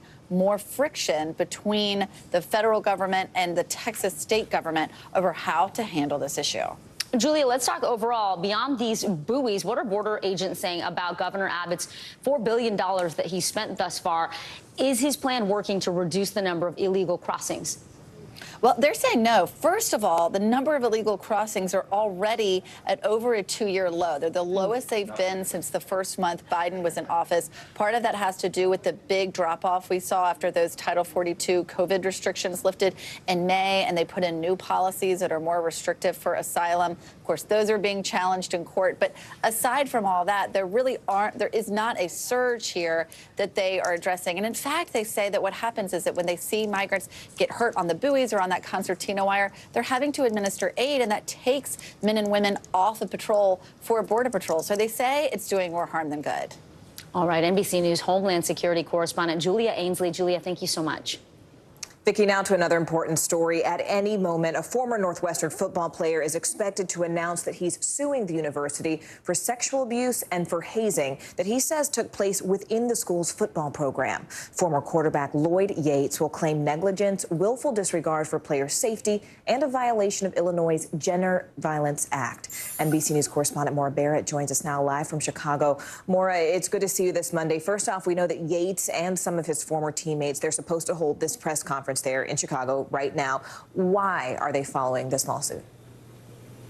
Yeah, Morgan, this lawsuit will be announced any minute, and it's important to note that this is the 4th known lawsuit to be filed against the Northwestern football program, but this is going to be the first one in which the plaintiff is named, that former quarterback speaking out with his attorneys. Now, the press conference is just about to start, but we did receive some information about the lawsuit prior to that beginning from the attorneys. They laid out that it's going to be a lawsuit involving 3 different counts, and that they said it provides, quote, example after example of the vast homoerotic and violent nature of the sexual hazing within the football program. They go on to detail that they are going to identify, the complaint identifies one Northwestern football coach who allegedly witnessed the hazing and sexual conduct and failed to report it. They said that other coaches and staff were accused of disregarding this activity, and even 2 assistant coaches apparently were hazed in the same manner as the player. So obviously we'll get more details as that press conference does get underway, but those details, even just in that preview, are really, really horrifying, Morgan. Yeah, even just the vague details are disturbing. You mentioned the coaches. We know that so far only one person, a head coach, Pat Fitzgerald, has lost their job due to this hazing scandal. Do we expect anyone else at this point to be held responsible? Well, Morgan, this lawsuit identifies Northwestern University as an organization. So it's definitely possible, especially as that lawsuit lays out other coaching staff, athletic directors are mentioned as well. But unfortunately, this isn't the only lawsuit that we're watching. Even today, we've learned that we're expected to get another lawsuit involving a student athlete on the volleyball team who was allegedly hazed to the point of needing medical attention. And that suit names specifically coaches, the university, and its current and former presidents, as well as the trustee board. So this could be very wide-reaching. All right, NBC News correspondent Maura Barrett joining us live from Chicago. Maura, thank you. Morgan, in about 3 weeks, new education standards on how African-American history is taught in Florida public schools, that's going to go into effect. And those new standards, they've created a firestorm of criticism for presidential candidate and Florida Governor Ron DeSantis. Fellow GOP presidential contender Chris Christie called out DeSantis, saying he is doing this for some sort of political gain. Listen. You know, the fact is that Governor DeSantis starts these things for political advantage. He tries to take political advantage of them. And then he says, I don't know, I didn't do it, I wasn't involved. I mean, that's not leadership. NBC News White House correspondent Ali Rafa joins us now from Washington. Ali, good to have you with us. So walk us through what exactly is in this new education law, and also how is it affecting DeSantis as he heads out on the campaign trail? Yeah, Vicki, these new standards really igniting a firestorm of backlash from civil rights activists, some parents, students, teachers, and they're talking about the changes that were included in this over 200-page document that was approved unanimously by the Florida Department of Education last week. Included in these changes, take a look at this here, are changes that would require high school students be taught that some racially motivated massacres were, quote, perpetrated against and by African Americans. Middle school students will be taught starting in the fall, quote, how slaves developed skills which in some instances could be applied for their personal benefit. Elementary school students will be taught lessons on famous black figures that critics are arguing do not include their histories or struggles. Now, we saw Vice President Harris on Friday make this impromptu trip to Jacksonville, Florida. In an impassioned speech, she condemned these changes to Florida's curriculum. DeSantis firing back at Kamala Harris, calling her speech, quote, absolutely ridiculous. And he's continuing to defend and justify these changes that were passed under his leadership and as part of this larger educational overhaul, this law that he championed last year. But interestingly, he's still distancing himself from the backlash over these changes, saying he wasn't involved in them. And you played that criticism from his fellow GOP rival Chris Christie to his distancing himself from this. So this is all coming as we see DeSantis really hit restart on his 2024 campaign. And in the meantime, from the Democratic perspective, we're seeing the president's campaign seize on this, and they are really leaning into these culture war issues being embraced by Republicans, positioning themselves as the ones who can protect freedoms they say are under attack by Republicans, Vicki. NBC News White House correspondent Ali Rafa. Ali, thank you so much. Well, this week marks 33 years since businesses have been required by law to make accommodations for people with disabilities. It's called the Americans with Disabilities Act. Well, despite that law, very few people actually disclose their disabilities to their employers. Some experts say it's out of fear of being stigmatized or excluded for a promotion. CNBC senior personal finance correspondent Sharon Epperson joins us now. Sharon, great to have you, and this is an important topic. You say the number of people who actually identify their disability at work is very low compared to the number of people that actually have one. We can certainly understand why people might be hesitant, but how could someone start that conversation with their employer? Well, I think it's important to say the word. Disability is not a bad word. It's not a dirty word. Admit who you are, your full self, and that includes perhaps explaining your disability if, in fact, there are some accommodations that you might need to do your work even better. So the fact that many people do not do this is not for lack of many employers saying, we encourage you to tell us more, tell us about yourselves. About 93% of employers say they want to encourage people to self-identify and say they have a disability, but less than 5% of employees actually do it. And meanwhile, we're talking about a workforce globally where about 25% of employees are disabled. So it's something that needs to be discussed because there may be supports that employees need. And I think that's an important distinction because there are also many disabilities that are invisible that people cannot necessarily see. So Sharon, how can companies, what can they do ultimately to make people with disabilities feel more comfortable disclosing them?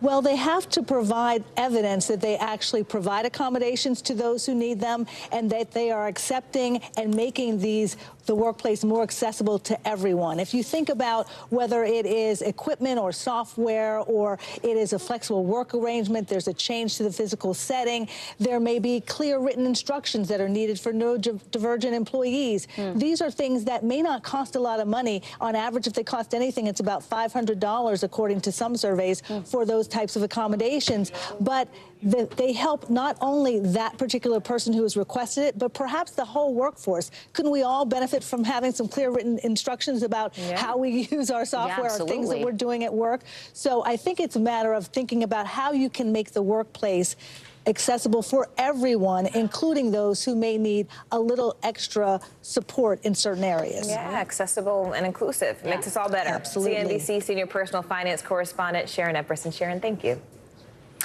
Well, we turn now to a record-breaking weekend at the box office. What this good news means for Hollywood, especially a Hollywood that is currently dealing with a dual strike. That's coming up next. More NBC News Daily right after this.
People really don't know what's going to happen. Nearly a dozen hours after the eye roared ashore. More good people than bad people, you know, right? There is some late-breaking news 4 hours into the Iowa caucuses by the man with everything. All right, it just did too.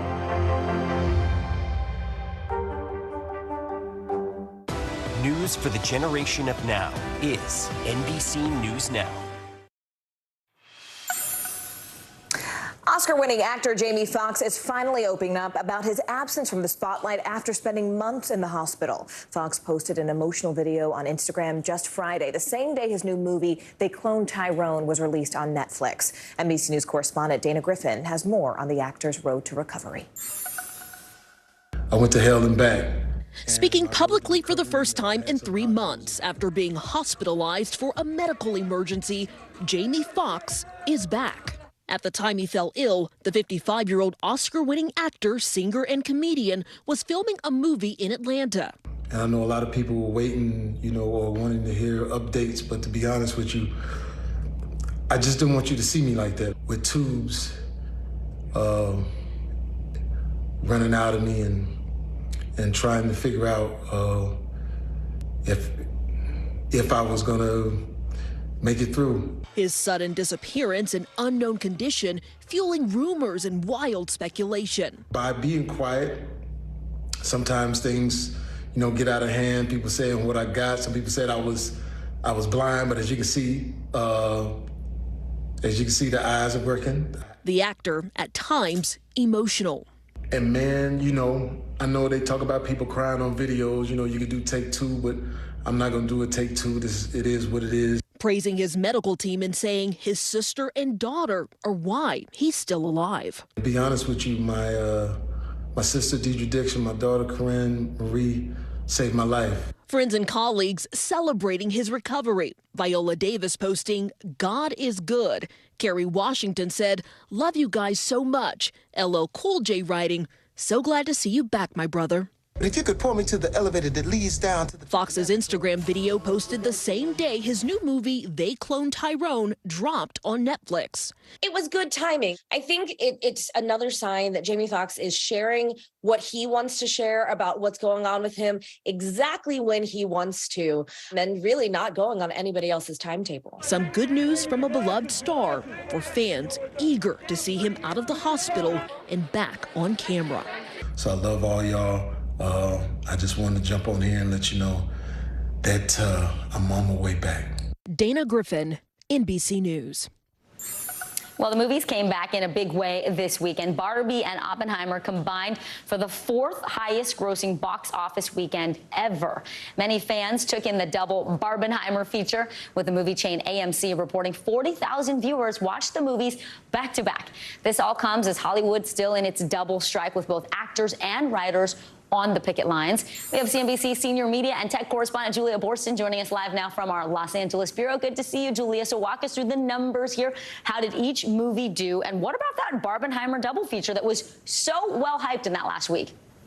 So well hyped. What a meme and what a phenomenon. What's so amazing about the Barbie numbers is that the film was expected to gross about $100 million over the weekend. Not only did the first estimates come in at $155 million, but the total gross ended up at $162 million for the weekend, which means not only were reviews really good, but word of mouth was really good, and people were really excited to get back into these crowded theaters. I saw it last night, and my theater was totally sold out. And then Oppenheimer ended up grossing $80.5 million. That's very unusual for an R-rated film, particularly one that runs 3 hours long, because that means that each theater can only run the movie so many times in a day. But both of these films far outperformed expectations, as there was a real water cooler moment here, not just about each movie individually, but the idea of seeing them together. And beyond those AMC numbers, the National Association of Theater Owners actually said 200,000 people bought tickets to a double feature. Wow, I gotta say, there was some debate over which movie you would see first. You gotta see Oppenheimer first if you're doing a double feature, so you can leave with some uplift with Barbie. Julia, you mentioned these movies outperformed their expectations. What are we going to see, though, in terms of momentum moving forward? Because we're in the midst of this double strike in Hollywood. Is there anything on the horizon anywhere close to Barbenheimer? Well, look, I don't think we'll see a phenomenon like this for quite some time, though I'm sure many marketing agencies and movie studios right now are trying to figure out how to recreate that double feature magic. Because of the strike, you're not going to see celebrities, writers, actors out there promoting their film. So that is going to be something that diminishes the promotion. But I think the reality is that more people got into theaters and saw previews than we've seen in theaters since 2019. And the fact that so many people have been exposed to previews could get them back into theaters. All right, Julia Borston, thank you so much. You're watching NBC News Daily.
the summertime. In Los Angeles, some thrill seekers are getting a taste of nature in an unexpected way.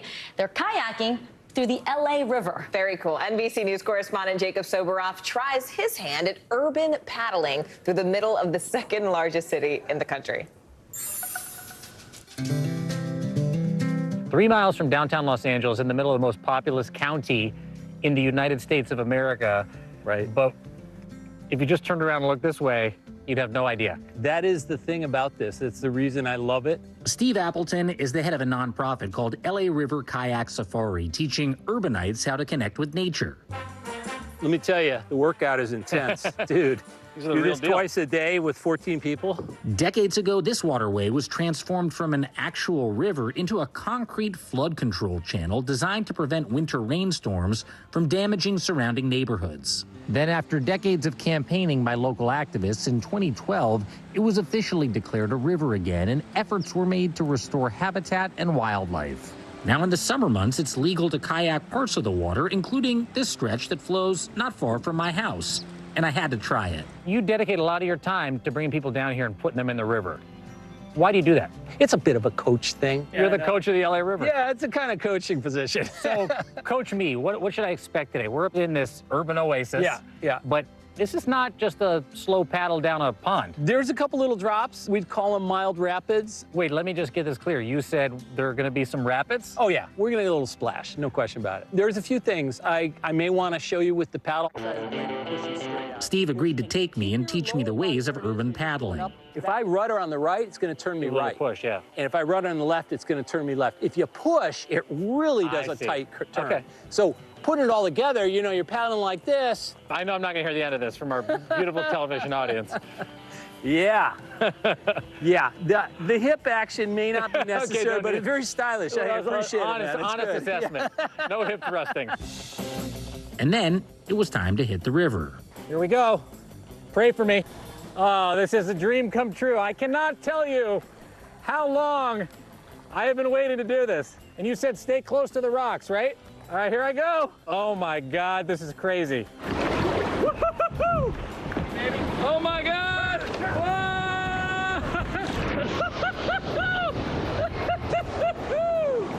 Yeah! Oh my God! That was amazing! Wow, that was so fun. I knew I was gonna get wet. I didn't know I was gonna get wet that quickly. It's funny because as clean as I know the water is, having a butt full of LA River water, it's like you just think, what? Okay. Yeah. I had that moment years ago. I'm long past it. Exactly. It's like nothing a good shower can't fix. Yeah, exactly. Soon enough, we were a couple miles downriver. The LA River is a series of juxtapositions, nature versus the urban landscape. Hey guys, coming down. Woohoo! Woohoo! How fun. Oh, I see where you're going. Here we go. Oh, yeah. Woo-hoo-hoo!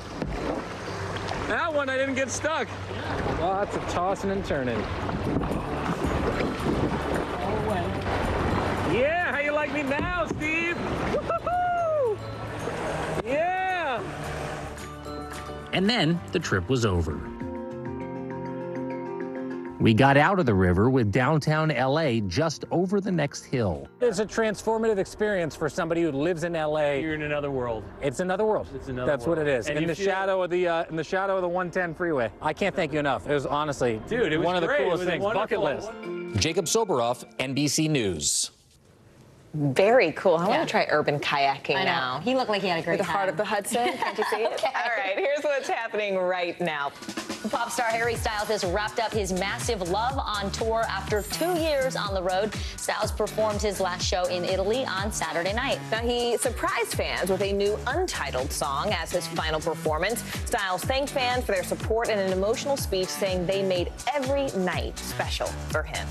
And it was so well received, but 2 years on the road, I didn't realize I didn't realize that either. It's quite a tour. It takes a lot of stamina.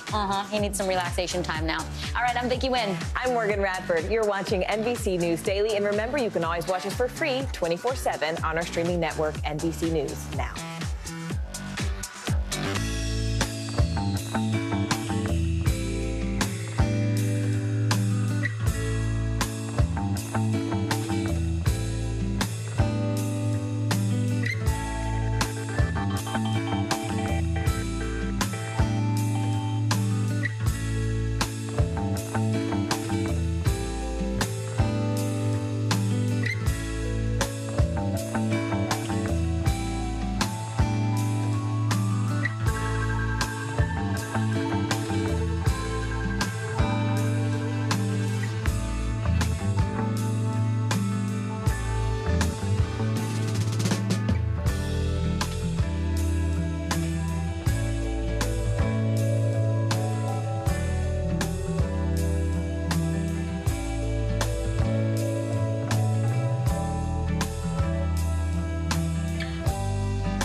for tuning in. I'm Gotti Schwartz. Here are the stories we're following tonight. Storms keep coming here in California. The U.S. government just declassified this video. A lot more stories trending like crazy on social media. A controversy pitting lawmakers against young voters. What's the state of crypto today? What is going on when we're looking at trends there? Another mind-bending story on artificial intelligence. This is what my voice sounds like when I clone it. That wasn't me. You gotta see this. Stay tuned now, weeknights at 8 Eastern, 5 Pacific on NBC News Now. Hello, everyone. Good to be with you. I'm Kate Snow. And I'm Zinclair Samoa. NBC News Daily starts right now.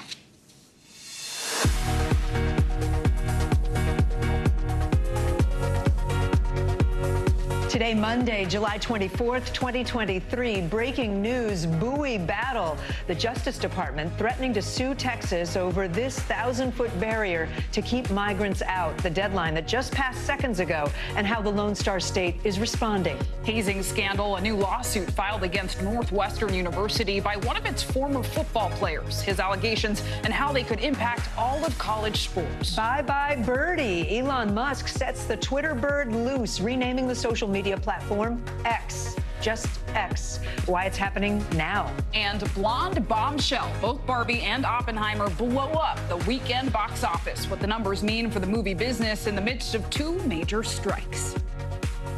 It is 11 a.m. in Seattle, 1 p.m. in Tulsa, 2 p.m. in New York. Yeah, we're going to begin this hour with breaking news along the United States-Mexico border. A crucial deadline and a battle over immigration has now passed. The Justice Department gave Texas until 2 p.m. Eastern today to commit to removing a 1,000-foot line of buoys installed in the Rio Grande. Top lawmakers in Texas say it's meant to deter undocumented migrants from crossing into the U.S. But the Justice Department says the barrier raises humanitarian concerns, quote, presents serious risks to public safety and the environment, and may interfere with the federal government's ability to carry out official duties. Right now, the buoys are still in place, and in a new letter, the state's governor told the federal government, quote, Texas, we'll see you in court.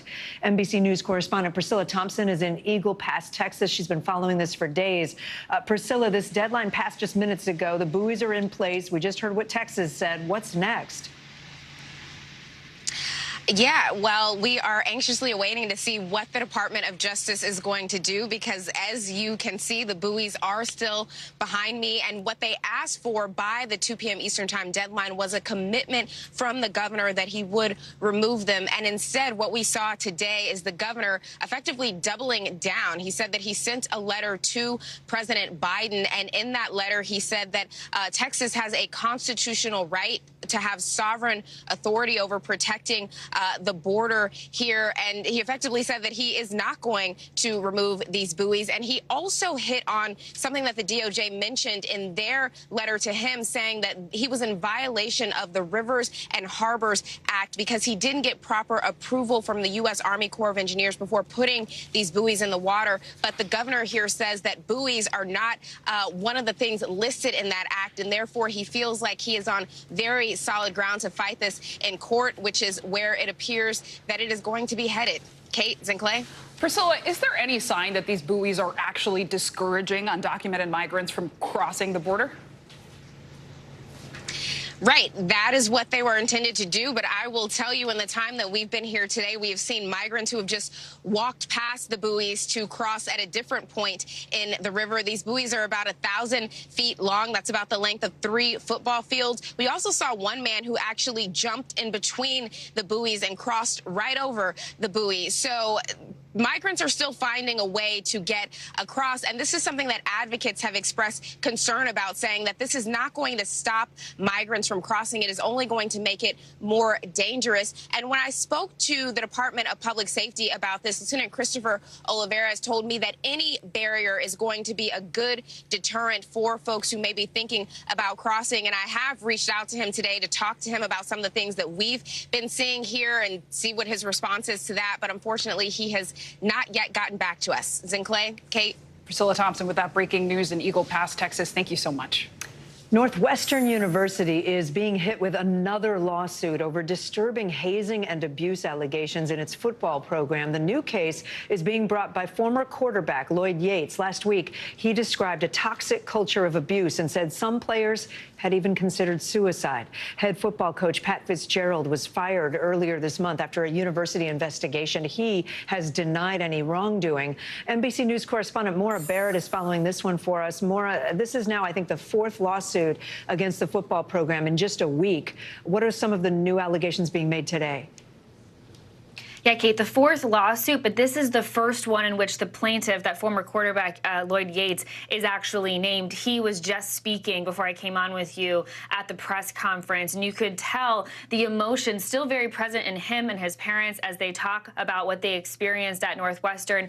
The lawsuit lays out, quote, homoerotic, vast and violent nature of sexual hazing within the football program, and it also goes on to detail that coaches, assistant coaches may have known what was going on with these players and not reported it. It also alleges that some of the assistant coaches might have been hazed in the same manner as the players. And so this is something that the attorney, Brett Ben Crump, who's representing Yates and is speaking at the press conference this afternoon, said is college sports Me Too movement, is the way that he put it. And so this is something that Northwestern is very much having to take on. And this lawsuit will go up against the university as a whole, but we also might see more specific allegations against the coaching staff, the athletic director, and the university as a larger organization. And Maura, on the left side of your screen there, we were looking at the live press conference that's going on, so we'll be learning more. I know we also learned today that a former Northwestern female volleyball player is intending to sue over alleged hazing. So this seems to be growing more beyond football. I wonder what kind of impact this could all have on the university as a whole. And Kate, we had heard that it might be more than just football and volleyball. It could involve other sports teams as well. This student athlete in that lawsuit that we're expecting to get is planning to allege that they faced hazing and retaliation during the COVID-19 pandemic, and they are taking on a larger swath of the university as well. But it really is just kind of horrifying to hear, honestly, how broad this could be, and to hear a student like Yates speaking out just in the last couple of minutes saying that they came to Northwestern hoping and assuming that the university would protect them. And he said they failed to protect us and they're looking for closure because they are very much victims in this. And this is something that we'll continue to follow and update with details as that press conference concludes, Kate. Okay, Maura Barrett for us. Maura, thanks. North Korea has fired 2 more ballistic missiles as tensions grow with the U.S. We're also getting mixed messages about a detained American soldier. A top United Nations commander said today the UN is talking with the country about Travis King, but now the State Department says there has been no new communication between the two sides. The Army private has been in North Korean custody for nearly a week. NBC News foreign correspondent Matt Bradley is in Seoul, South Korea for us. So, Matt, can you help us just understand what's going on here? What do these talks actually mean? Where do they stand? Yeah, I think we're trying to figure it out ourselves right now. This is all really late breaking news, and we were at that press conference earlier today where we heard from that top United Nations general. He made this announcement that was really sounded like a breakthrough, that there was some kind of communication now with North Korea, and that would have been the only real communication that we've seen with North Korea about Private King.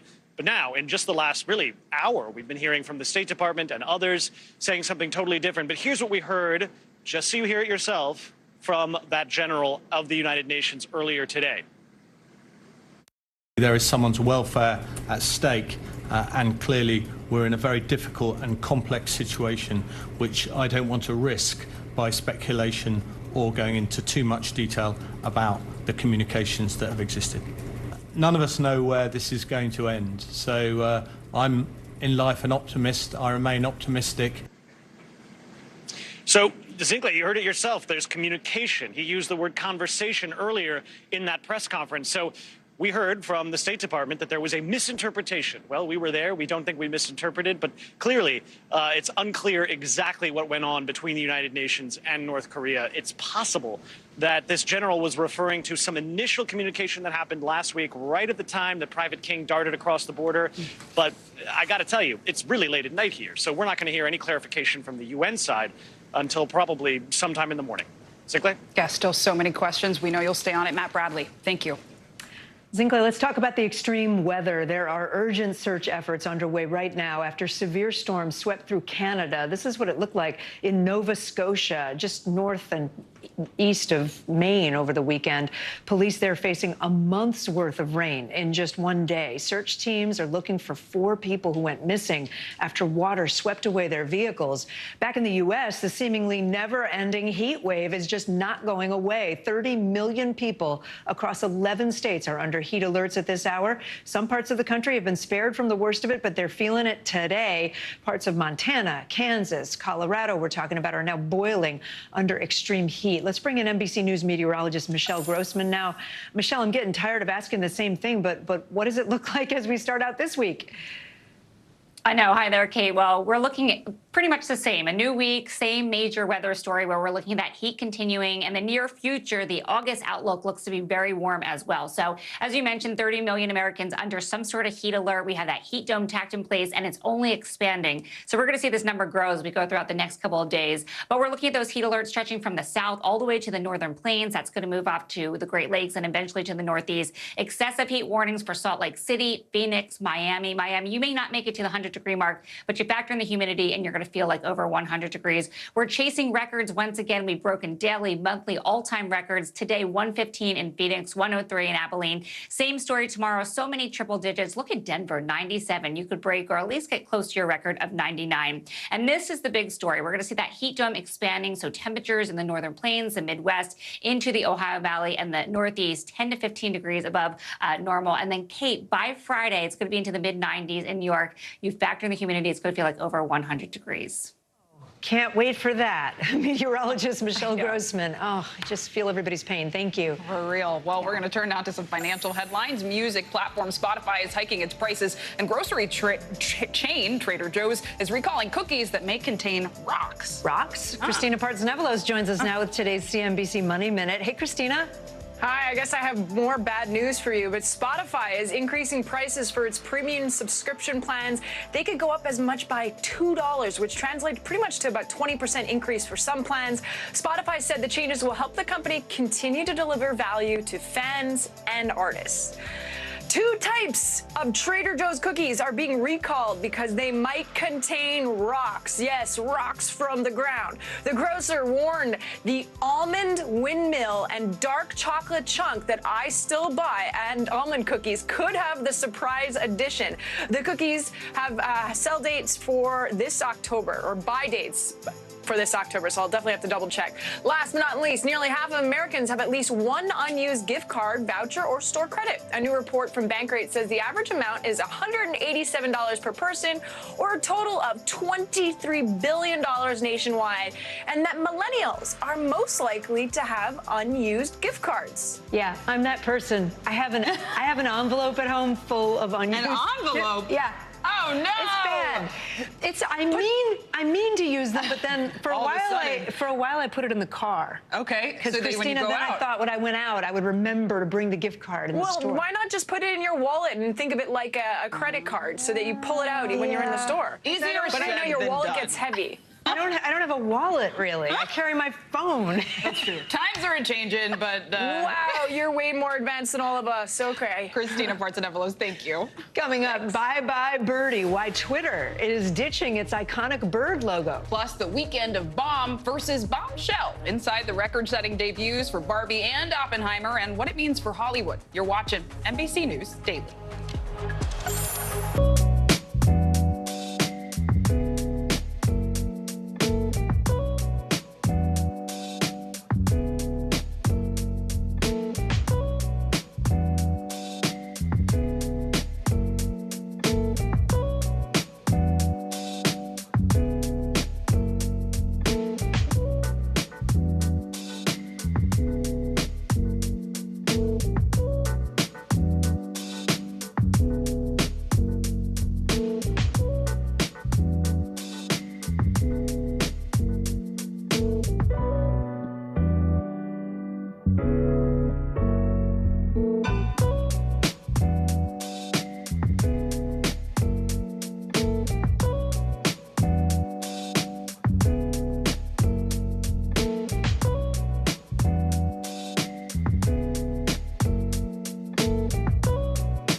Still to come on the Channel 2 News. Well, the waters are certainly receding now. Still too close to call. Lester Holt reporting from Ground Zero, as it's being referred to. It is, in fact, the taste of freedom. The Haitian people know a little something about resiliency. What's the biggest risk right now? Some of the troops who have been proud. I want to welcome you to the first presidential debate. In fact, we've been told we can't go any farther. You are some resilient folks. Let me get a hand.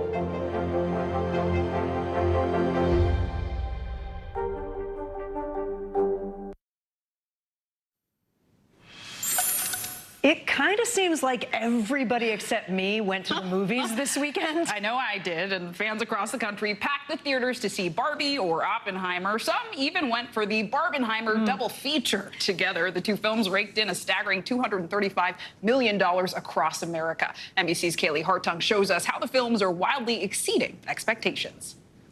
Hi, Barbie. Hi, Ken.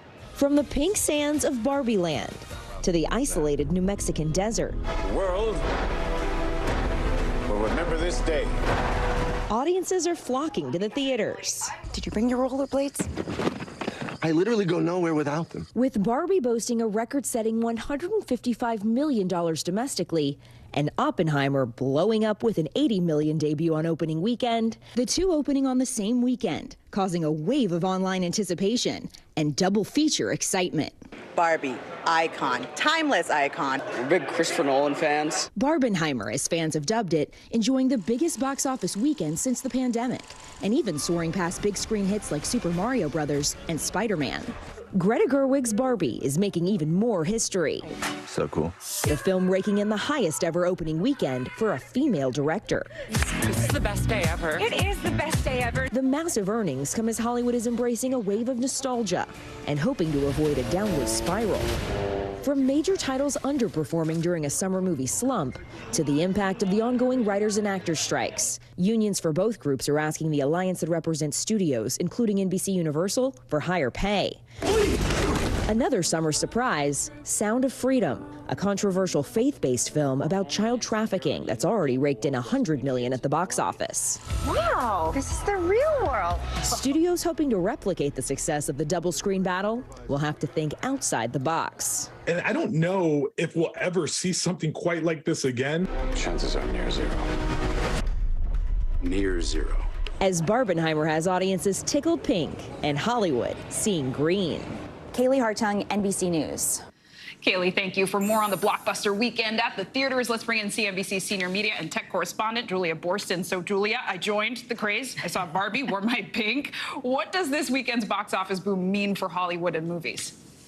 Well, look, I think it's going to be very hard to recreate this kind of excitement, but it really does show that there is real consumer demand out there for new franchises, for things that aren't just superheroes and the like, which the whole industry has really been turning to more and more and sort of relying on these very established franchises that have been around for years, if not decades. So I think we're going to see Mattel continue to invest in bringing its movies to the big screen. They have over a dozen other toy-based films in development, and I think that the studios are going to be looking for things that are really original. I also think it's possible that we'll see studios fully understand the box office potential of women audiences.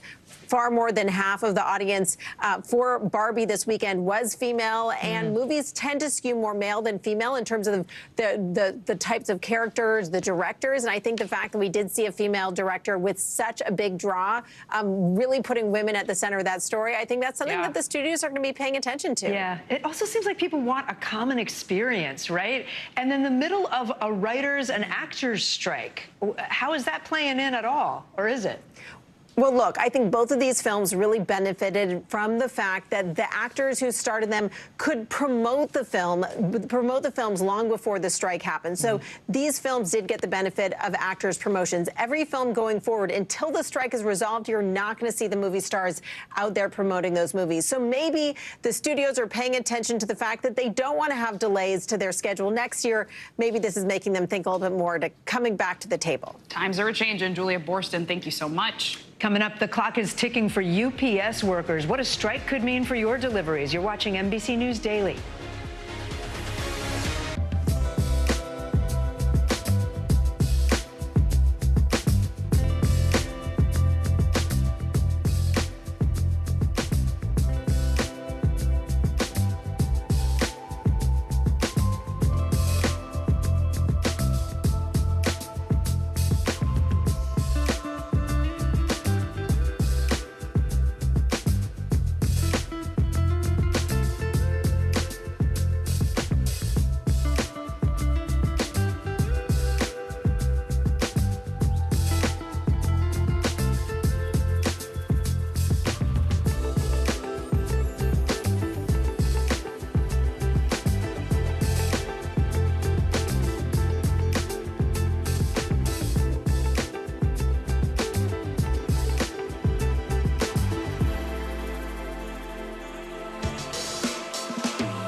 I'm Gotti Schwartz, and here are the stories we're watching tonight. Storms keep coming here in California. Some of the big headlines trending like crazy on social media. This is what my voice sounds like when I clone it. That wasn't me. You gotta see this. Stay tuned now, weeknights on NBC News Now.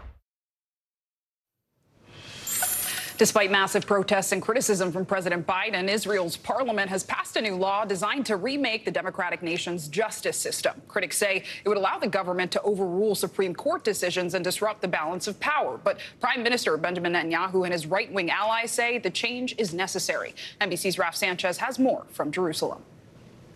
Hours after Israel's parliament passed this divisive law to weaken the Israeli Supreme Court, you can see protesters remain on the streets, and they say that they will stay on the streets, continuing the fight to preserve, they say, Israel's democracy. But amid the defiance, there is real fear about this country's future tonight. One woman we spoke to earlier today had tears in her eyes after this bill went through. She said she is not sure what she is going to tell her children about this country's future. Now, Prime Minister Netanyahu says this is a badly needed reform to curb the power of unelected Supreme Court judges who he says are standing in the way of his democratically elected government delivering its agenda. In the end, the vote in Parliament was 64-0 as all members of Netanyahu's right-wing religious majority voted for the bill. Opposition lawmakers walking out of the parliamentary chamber in protest. But the opposition to this bill shouldn't be measured just in the votes in Parliament, nor in how many people are on the streets here. Major Israeli businesses have shut their doors today in protest, and thousands of Israeli military reservists have said they will no longer show up for reserve duty because they signed up to serve in the military of a country that is a democracy. They are not sure whether Israel remains one.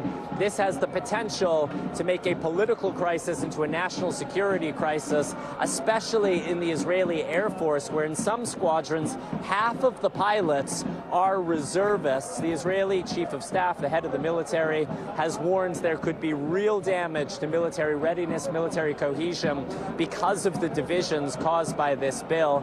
Prime Minister Netanyahu, in pushing ahead today, also ignoring a last-minute plea from President Biden, who urged him to hit pause on this legislation to seek consensus.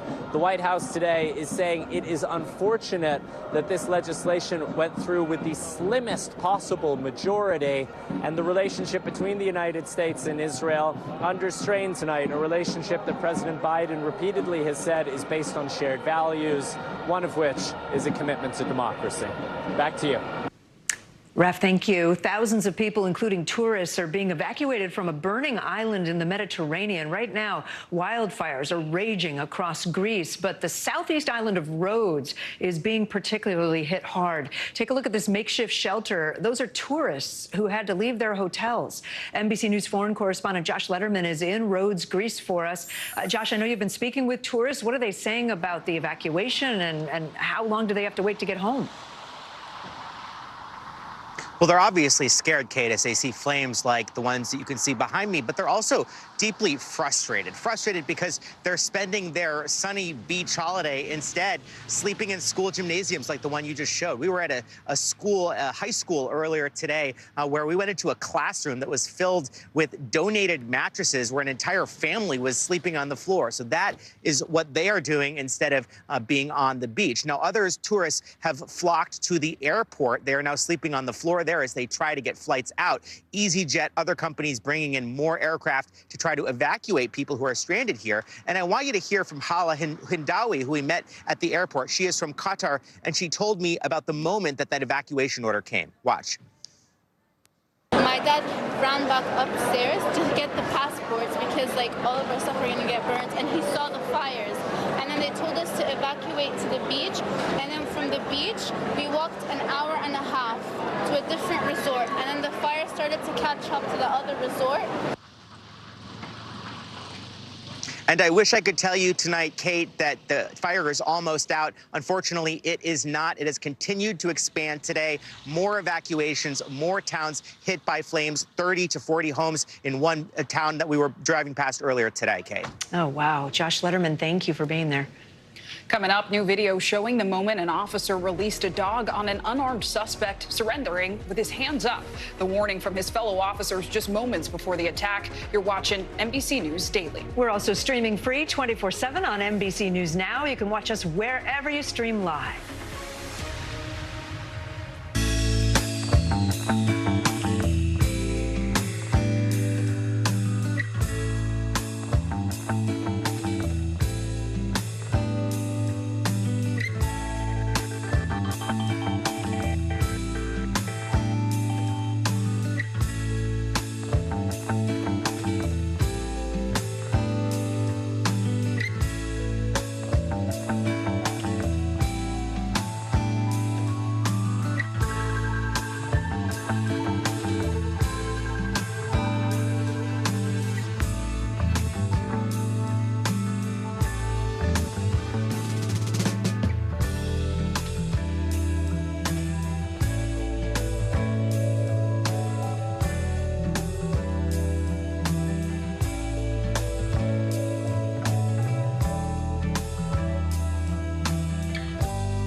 What is going to happen now? Going back and forth because they... Go ahead. Nice to see you.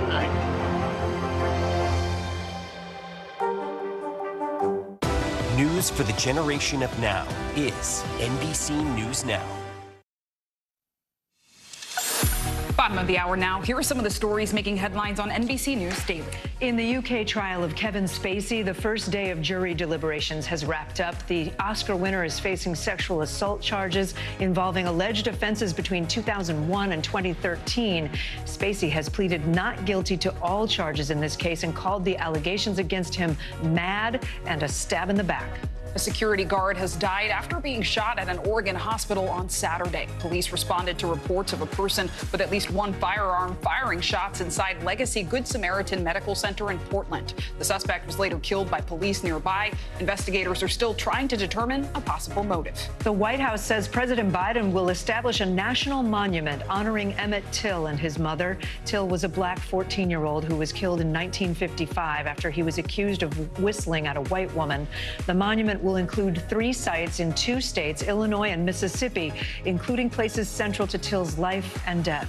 The Justice Department announced in 2021 that it was closing its investigation into Till's killing. Well, today a review is underway after police released a canine on a black man following a truck chase in Ohio. That man was unarmed. The dog was released after that man surrendered with his hands up, and the incident happened on July 4th, but the police video has only just been made public. NBC News correspondent Jesse Kirsch is in Circleville, Ohio for us. So, Jesse, we do want to warn our viewers the video is disturbing. Can you just walk us through exactly what happened here? Yes, Susan Clay, state police say that there was an attempted traffic stop, then a nearly 30-minute chase to try to get this semi-truck to pull over. Eventually, state police say that the truck did pull over with the driver getting out of the vehicle. And in this body camera video, which was edited body camera video released by state police, you can see the suspect with his hands clearly in the air. We are told by state police this black man was unarmed, and then a police canine is unleashed upon him by a local officer from here in Circleville, Ohio, outside of Columbus. Again, we want to warn people that are about to watch this video. It is disturbing and may be difficult to watch. Do not release the dog with his hands up. Do not release the dog with his hands up. Do not release the dog with his hands up. Don't. Do not. Get the dog off of it. Get the dog off of it. So you can hear there repeated warnings from a state police trooper, a sergeant, we're told by state police, giving that warning toward the man who has been identified as Officer Ryan Speakman of the Circleville Police Department here in Circleville, Ohio, outside of Columbus. And I spoke with the mayor here earlier, Clay, and he tells me that that officer is now on paid administrative leave. He has been for at least 5 days, according to the mayor. However, the mayor said that the officer was not immediately put on paid administrative leave after this incident on July 4th. I asked why. The mayor said he did not know, Clay. And Jesse, have we heard from the city's police department on this, as well as the name? Have we heard about the name of this man?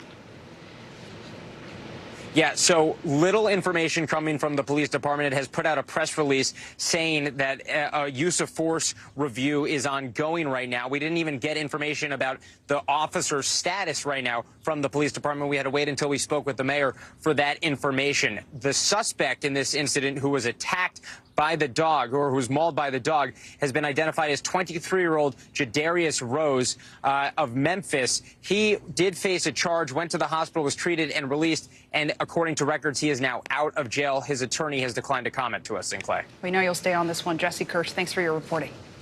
Now we turn to an NBC News investigation. A top psychiatrist in Arkansas is being accused not only of Medicaid fraud, but failing to treat patients, even holding some of them in hospital rooms against their will.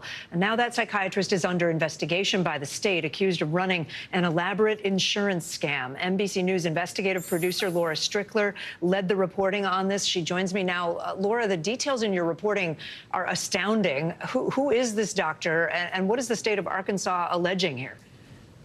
Hi, Kate. So Dr. Brian Hyatt is a prominent psychiatrist in the state. In fact, he only recently stepped down as the chairman of the state medical board, which, as you know, oversees discipline for every doctor in the state.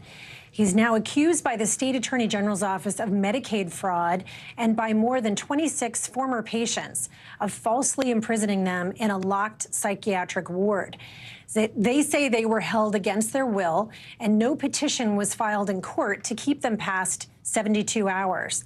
Their lawyers say Dr. Hyatt was keeping them there to bill their insurance. And Laura, NBC News also obtained sheriff's body cam video, I know, showing the moment that a patient who had been in the hospital for days was released with the sheriff's help. I want to show it, and then we'll talk on the other side. Watch. Oh my gosh, you saved my life. You don't even understand. Oh, no, I wouldn't. I wouldn't want to have to be in your... For 5 days. I would.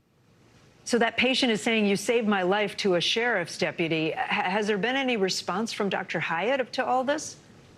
Yes, so the doctor told Arkansas Business that he continues to maintain his innocence, denies the allegations made against him. They say despite his career as an outstanding clinician, Dr. Hyatt has become the target of what they say is a vicious, orchestrated attack on his character and service. And he looks forward to defending himself in court. And Kate, we will continue to follow up on this story and keep you posted. Okay, Laura Strickler, great reporting. Thank you. Thank you. We are inching closer to what could potentially be one of the largest and costliest strikes in decades, according to experts. Contract talks for more than 300,000 UPS workers are coming down to the wire. Negotiations broke down earlier this month. While talks are expected to pick back up this week, the union has already authorized a strike as soon as August 1st. That's just 1 week from tomorrow. CNBC's Frank Holland is following these negotiations for us. So, Frank, a UPS strike, the United Parcel Service, I imagine that would have a direct impact on any of us who get packages delivered, right? Yeah, absolutely. Definitely in the short term, it would certainly have an impact if the Teamsters decided to strike at UPS. The question is, longer term, is there capacity in the overall supply chain, that word coming back up again, to absorb some of these packages? There's actually mixed opinions about that. So UPS delivers about 22 million packages per day. So the other rivals, private companies like a FedEx, a Pitney Bowes, there's other smaller companies, they certainly don't have the capacity to absorb all that in the near term. However, the U.S. Postal Service says it does have the capacity to absorb a lot of that. There's some estimates out there from a company, ShipMatrix, saying that the post office has the ability to deliver an additional 30 million packages per day. Obviously, that's more than 22 million. The question is the manpower to sort it, to get it everywhere it needs to go. It's one thing to have the automation facilities, the room to store the packages. It's another thing to actually have the physical bodies to deliver them. So to that end, Frank, what is the union asking for exactly here, and what is UPS saying to the demands? Well, the two sides go back to the negotiating table tomorrow in Washington, D.C. So really the sticking point when it comes down to it is the pay. The Teamsters, they would like to get more pay. Right now, one of the most contentious issues is the pay for part-time workers. The two sides have settled some issues when it comes to overall pay, work conditions, things like when it's hot or when it's too cold, and also getting the MLK holiday off. The big sticking point right now appears to be part-time worker pay. UPS put out a statement saying they're willing to raise the amount that they're going to pay workers. But again, they are going back to negotiating table to hopefully avoid a strike. Both sides say they do want to avoid a strike, but the Teamsters, they've been very adamant about their desire to get better pay for their workers, specifically their part-time workers. CNBC's Frank Collin with that important reporting. Thank you. Well, Twitter users are saying goodbye to the iconic blue bird today. The entire social media platform has been rebranded with a single letter X. Here's a side-by-side, a look at the new logo on the left, the X, and the old one on the right.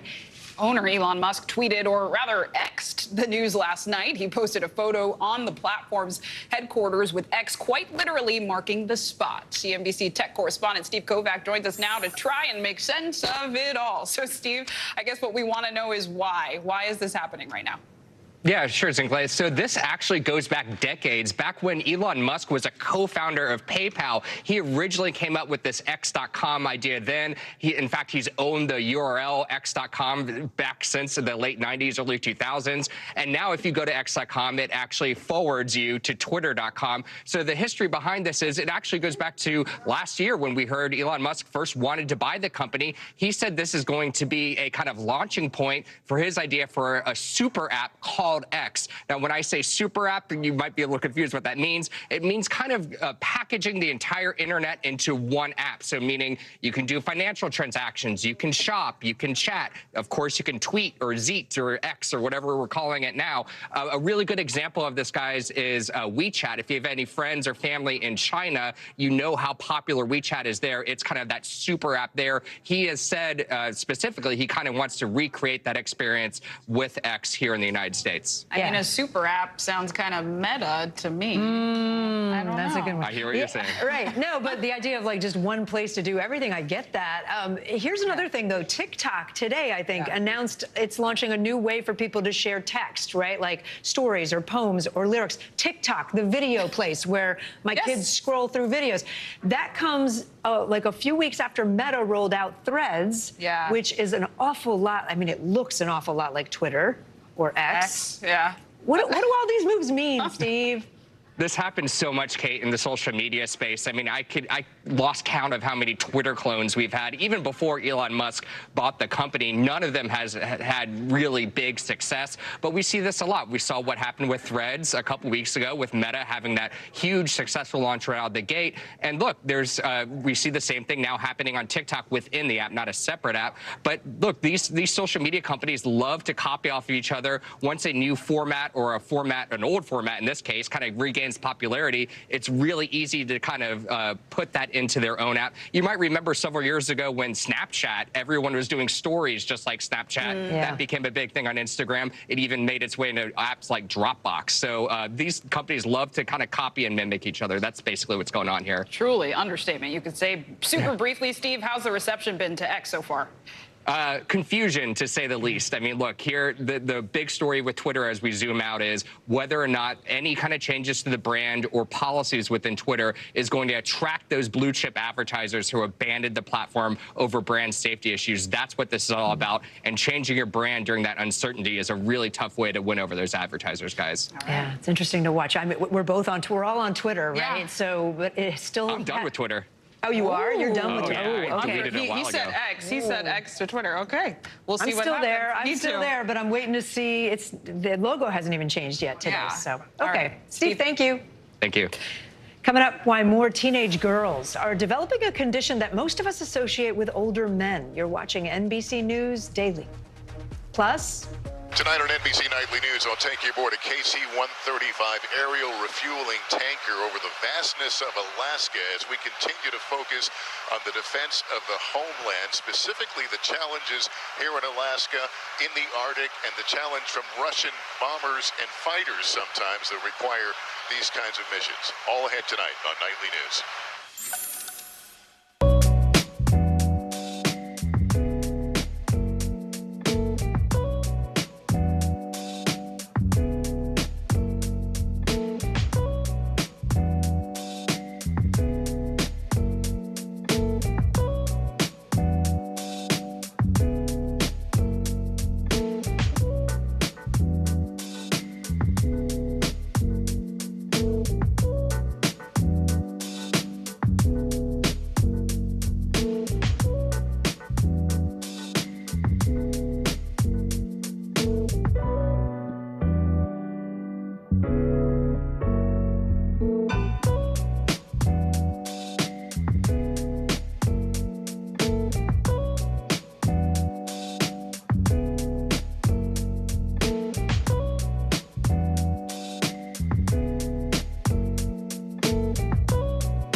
Good morning, please. Good morning, Mr. Well, President. very in question. We pride ourselves on the ability to turn on a dime. We've got breaking news. Sometimes there are no words. The flashbangs are continuing to go off. What emotions go through you as you're watching these girls? These are really important moments in our history, and people remember who shared that news with them.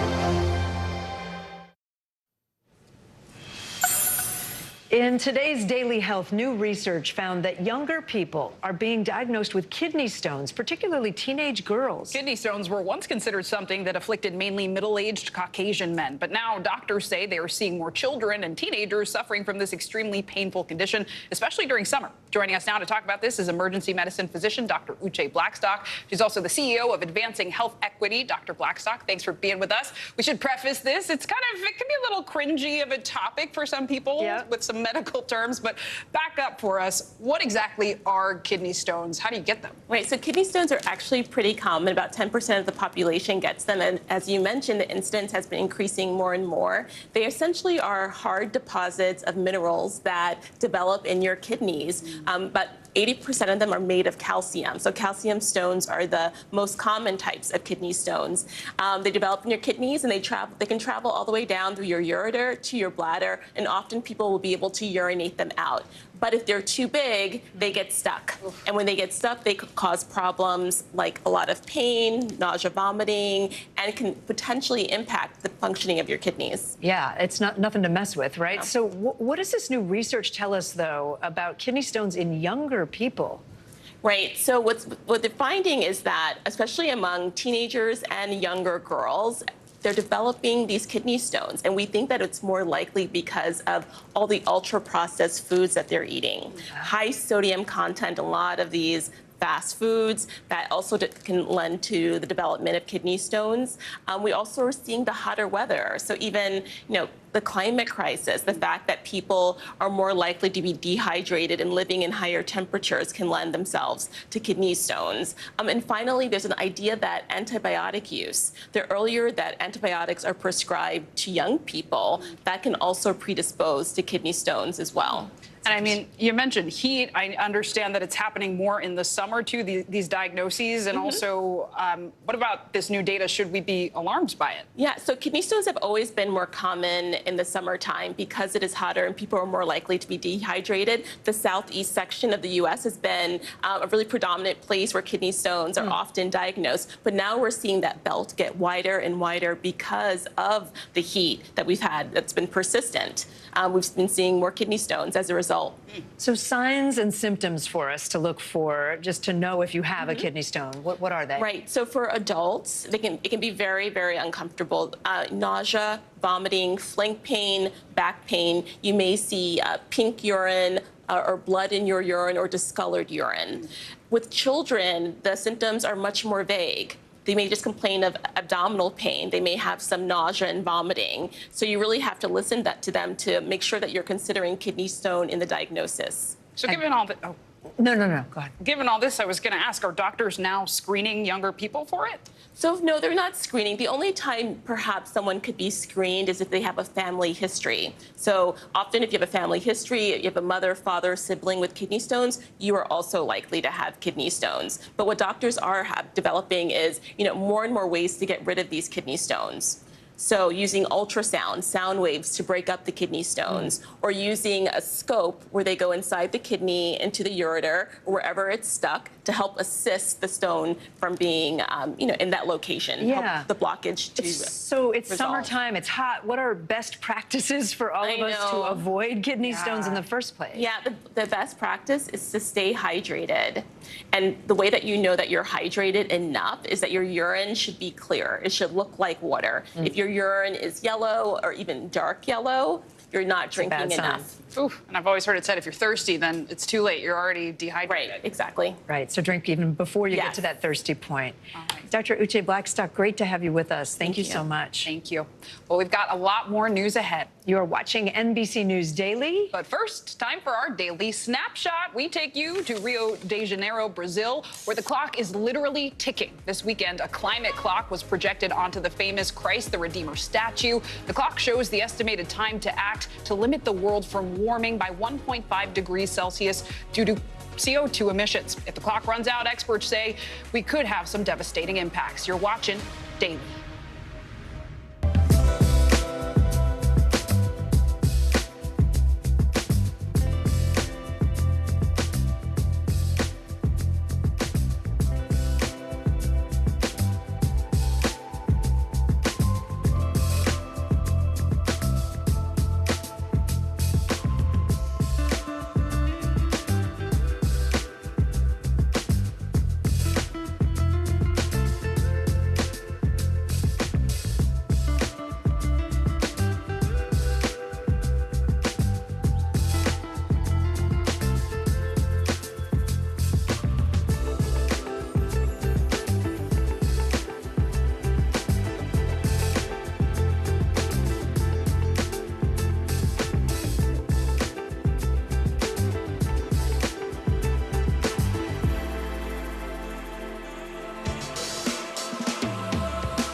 Hey, I'm Hallie. It's good to be with you tonight.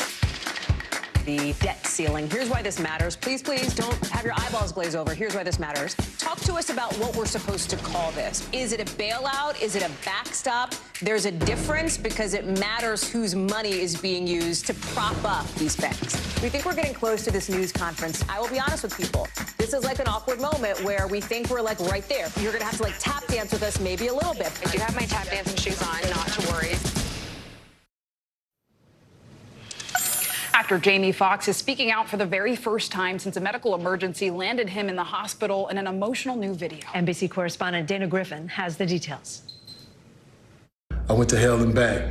Speaking publicly for the first time in 3 months after being hospitalized for a medical emergency, Jamie Foxx is back. At the time he fell ill, the 55-year-old Oscar-winning actor, singer, and comedian was filming a movie in Atlanta.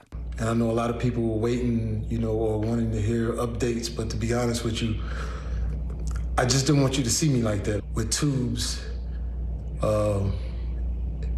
running out of me and trying to figure out if I was gonna make it through. His sudden disappearance and unknown condition fueling rumors and wild speculation. By being quiet, sometimes things get out of hand. People saying what I got. Some people said I was blind, but as you can see, the eyes are working. The actor, at times, emotional. And man, I know they talk about people crying on videos. You can do take two, but I'm not gonna do a take two. It is what it is. Praising his medical team and saying his sister and daughter are why he's still alive. To be honest with you, my sister Deidre Dixon, my daughter Corinne Marie saved my life. Friends and colleagues celebrating his recovery. Viola Davis posting, "God is good." Kerry Washington said, "Love you guys so much." LL Cool J writing, "So glad to see you back, my brother." But if you could point me to the elevator that leads down to the... Fox's Instagram video posted the same day his new movie, They Cloned Tyrone, dropped on Netflix. Some good news from a beloved star for fans eager to see him out of the hospital and back on camera. Dana Griffin, NBC News. Wishing him all the best. And I have another story now that's going to make your Monday. It is about a super fan who met his hero, but then their friendship developed into a whole lot more. Yeah, we fancy like Applebee's on a date night. Country singer Walker Hayes went viral singing Fancy Like. Get some whipped cream on the top too. Millions of people imitated the dance. Matt Ives loves the song so much, his lifelong friend Tara Phillips gave him a T-shirt for his birthday last year. Shut up. Shut up. What were you feeling when you opened that present? I was just in shock, and I was just so happy. It still is, my favorite song. Oh my God! He looked like he won $1 million. And it was a simple T-shirt, but that's how Matt is. He is full of joy. Tara's video went viral too. And guess who saw it? I know you, brother man. I know you. You're my favorite video all year of you and Applebee's. Walker Hayes invited Matt and Tara to a show. He signed Matt's T-shirt and then asked Matt to sign his. There wasn't a dry eye in the whole area. So it was just so fun to watch him have his dream come true. That might have been the end of the story. But then 3 weeks ago, Walker randomly spotted Matt at the Minneapolis airport. He recognized me, and he's like, "Hey, Matt." They made a plan, Walker bringing his family to an Applebee's in Minnesota. Come on, bro. Come on, bro. How are you?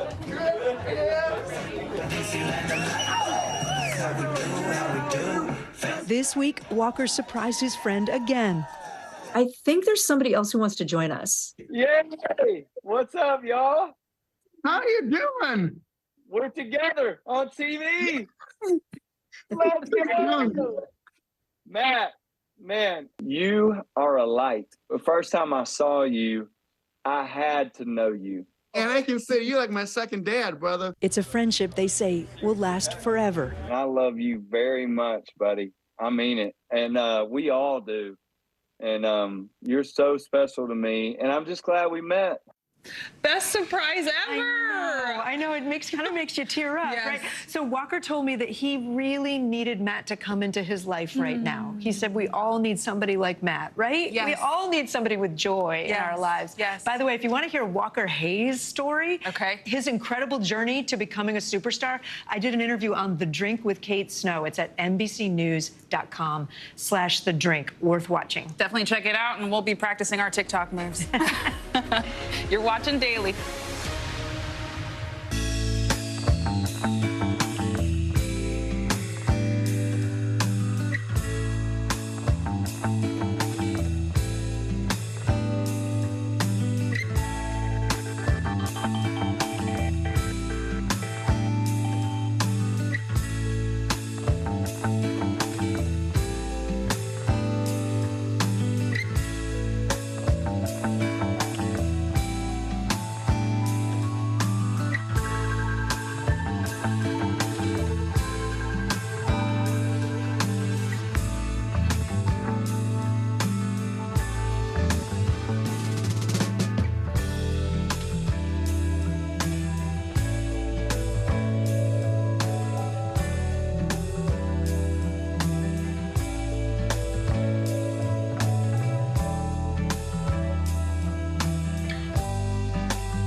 Thanks for tuning in. I'm Gotti Schwartz. Here are the stories we're following tonight. Storms keep coming here in California. The U.S. government just declassified this video.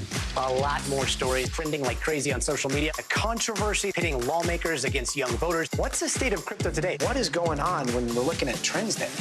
Another mind-bending story on artificial intelligence. This is what my voice sounds like when I clone it. That wasn't me. You gotta see this. Stay tuned now. Weeknights at 8 Eastern, 5 Pacific on NBC News Now. Hi, everyone. Thanks so much for being with us. I'm Zinklea Simwa. And I'm Kate Snow. NBC News Daily starts right now.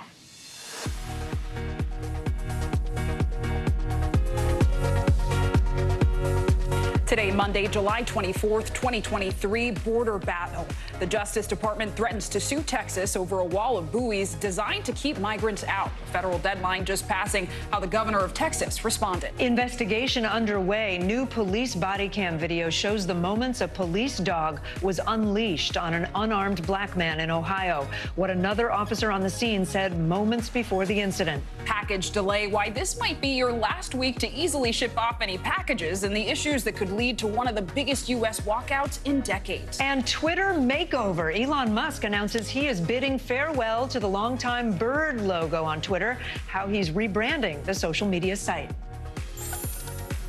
That's an interesting one we'll talk about. Never a dull moment. Yeah, but we begin this hour with breaking news along the U.S.-Mexico border. A crucial deadline and a battle over immigration has now passed. The Justice Department gave Texas until 2 p.m. Eastern today to commit to removing a 1,000-foot line of buoys installed in the Rio Grande. Top lawmakers in Texas say it's meant to deter undocumented migrants from crossing into the United States. But the Justice Department says the barrier, quote, raises humanitarian concerns, quote, presents serious risks to public safety and the environment, and may interfere with the federal government's ability to carry out official duties. Right now, the buoys are still there. And in a new letter, the state's governor, Texas governor, told the federal government, quote, Texas will see you in court. NBC News correspondent Priscilla Thompson has the very latest for us from along the border in Eagle Pass, Texas.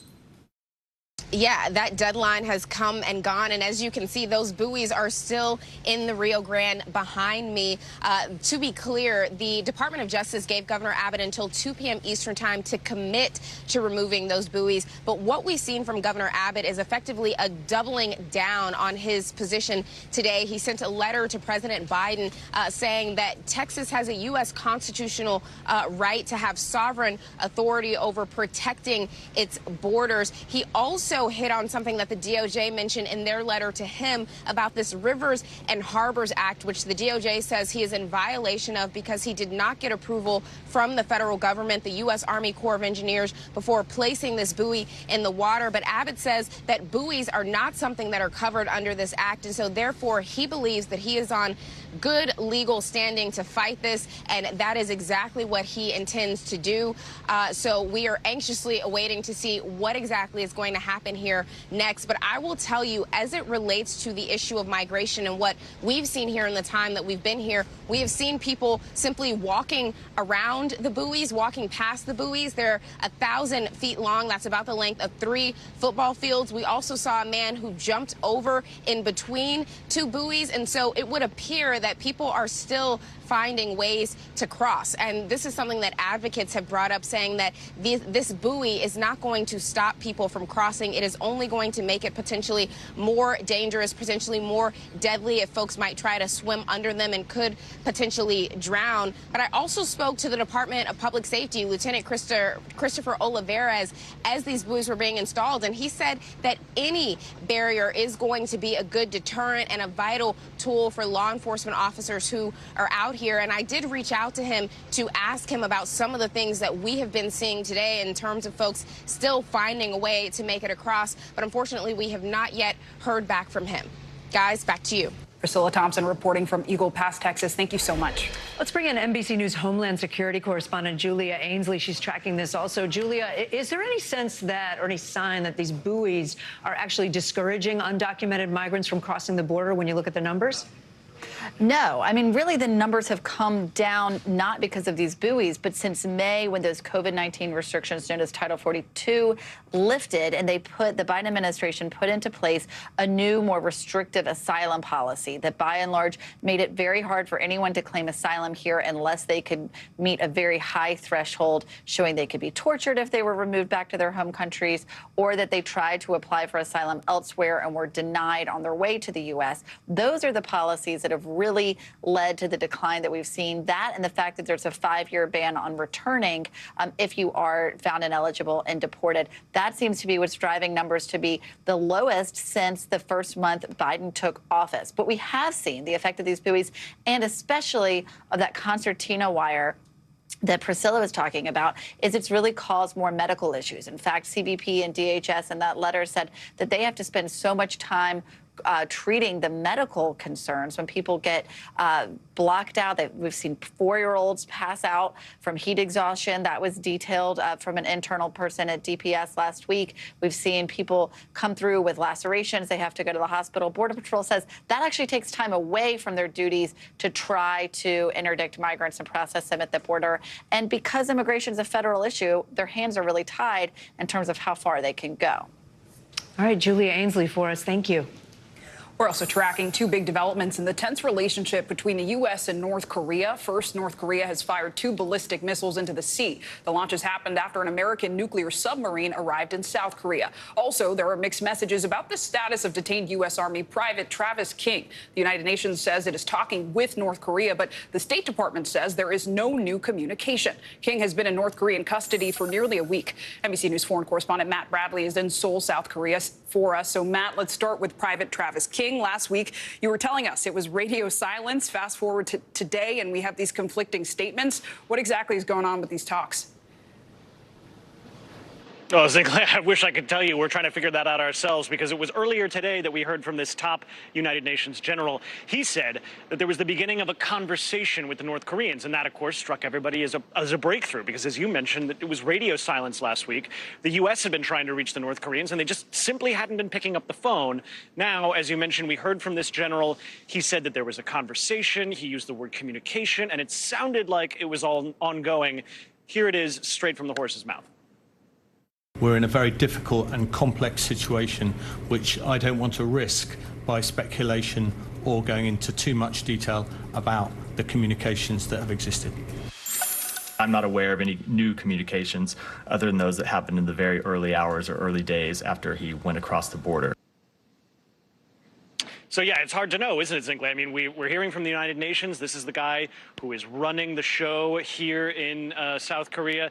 They basically govern that demilitarized zone between North Korea and South Korea. And then we hear something else, something totally different from the State Department. Now, the State Department and the Pentagon, where we're getting all this information, they are in a very good position to know that UN command that this general is basically the deputy leader of is mostly run by Americans and South Koreans, so they would know. So it's going to be kind of hard to parse out who is telling the truth here or whether this all was just one big miscommunication. Sinclair? Hoping some clarity comes soon. Matt Bradley, thank you. Northwestern University is facing a new lawsuit over allegations of disturbing hazing and abuse in its football program. Former quarterback Lloyd Yates filed the latest lawsuit today. He first described a toxic culture of abuse at the school last week. Head football coach Pat Fitzgerald was fired earlier this month after a university investigation. He has denied any wrongdoing. NBC News correspondent Maura Barrett is following all this in Chicago. Maura, this is the fourth lawsuit, I think, against the program, the football program, in just the last week. Take us through the allegations today. Well, Kate, I cannot be more clear than laying out in this 52-page lawsuit how disturbing and violent and graphic for our viewers. I want to warn our viewers, some of these descriptions are just incredibly shocking, starting off with the fact that the coaches, their alleging coaches, knew about what was going on and didn't report it, as well as some assistant coaches getting involved as well. And before I lay out the specific allegations, I want you to hear directly from Lloyd Yates, that former quarterback, who talks about the psychological impact that has been lasting since he experienced this hazing on campus. I want justice for all the victims of this horrific hazing. I want closure for myself and hundreds of other Northwestern football players who suffered in silence. I hope that by speaking out, future athletes will be free from the physical, emotional, and psychological trauma that I experienced as a collegiate athlete at Northwestern University. Again, that trauma, very graphic as I'm about to describe it, but the suit alleges that new players were forced to strip naked and were smothered on their way to the showers. There was also a forced participation in a belly flop contest, and if you lost the belly flop contest, there was a situation in which older players would dry hump younger players, and this is something that the suit alleges coaches knew about. Yates also laying out in the press conference this afternoon that he really just wants Northwestern to take accountability for what happened and promise to protect players in the future. Kate? Yeah, Maura, it's beyond words. This is growing beyond the football team, too. A former Northwestern volleyball player, a woman, was also, I think, suing over, or is going to sue over, alleged hazing. What are we looking at Northwestern University? What's the impact on that university? Well, it seems like we're hearing from other student athletes on campus that it might stretch even beyond this case with the volleyball team. We're expecting to see that lawsuit filed later today by a Jane Doe in that situation around hazing that she experienced. And we heard from Ben Crump, the attorney for Lloyd Yates, today, calling this the Me Too movement, the Me Too moment of college sports. And so that kind of paints a picture for what Northwestern is going to have to be answering to. They did send out a communication to their student athletes today saying that their student athletes are people of character, but they haven't really responded to anything more than that, other than acknowledging that this hazing did appear to happen within the football team, at least. Kate? You wonder what they're going to say to prospective students and alums and so many things. Maura Barrett, thank you so much. We're going to turn now to our financial headlines and talk fashion and tech. Kanye West Yeezy shoes are flying off the shelves. And can you smell what Microsoft is cooking up? No. Morgan Brennan joins us now with today's CNBC Money Minute. Hey, Morgan. Hi, I can smell it, and I'm going to bring it to you. But first, the latest batch of Yeezy shoes racked in $565 million for Adidas. The company is offloading the shoes after Ye, formerly known as Kanye West, made anti-Semitic comments. Adidas considered burning the rest of the inventory, but the company now plans to donate a significant part of the proceeds to charities that combat anti-Semitism. American Airlines pilots aren't voting today on a new contract, even after the airline raised its contract deal by more than $1 billion. The union that represents the pilots claims that even though the proposal brings the pilots' pay in line with rivals, it doesn't address other improvements that the pilots have requested. And pizza and video games. It's a classic combination. So classic that Microsoft designed an Xbox controller with a built-in diffuser that smells like, you got it, a slice of pizza. These controllers are just a promotion for the Teenage Mutant Ninja Turtles movie. Microsoft is giving away a limited number in a sweepstakes. Apparently the scent is cheese and pepperoni. Okay. They've gone too far for my taste. I mean, I just want the pizza. I don't want a controller that smells like pizza. Then you're just going to be hungry the whole time. Well, to each their own. Morgan Brennan, thank you. Still ahead, we're talking Barbie and Oppenheimer blowing up this weekend's box office. How the surprise double feature is making Hollywood history. You're watching Smelly NBC News Daily.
Just behind me, hundreds, if not 1,000 migrants waiting under the blazing sun. All these people here are going to be asking for asylum. It's a very critical situation.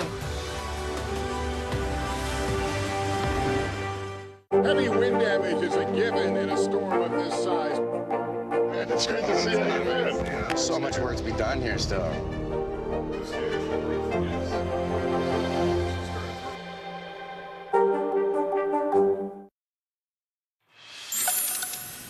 Okay, it seems like almost everyone except me went to the movies this weekend. It's true. I did. Fans across the country packed theaters to see Barbie or Oppenheimer. Some even went for the Barbenheimer double feature. Together, the two films raked in a staggering $235 million across America. It marked the fourth biggest opening weekend in history. Joining us now to talk about it is NBC News correspondent Steve Patterson.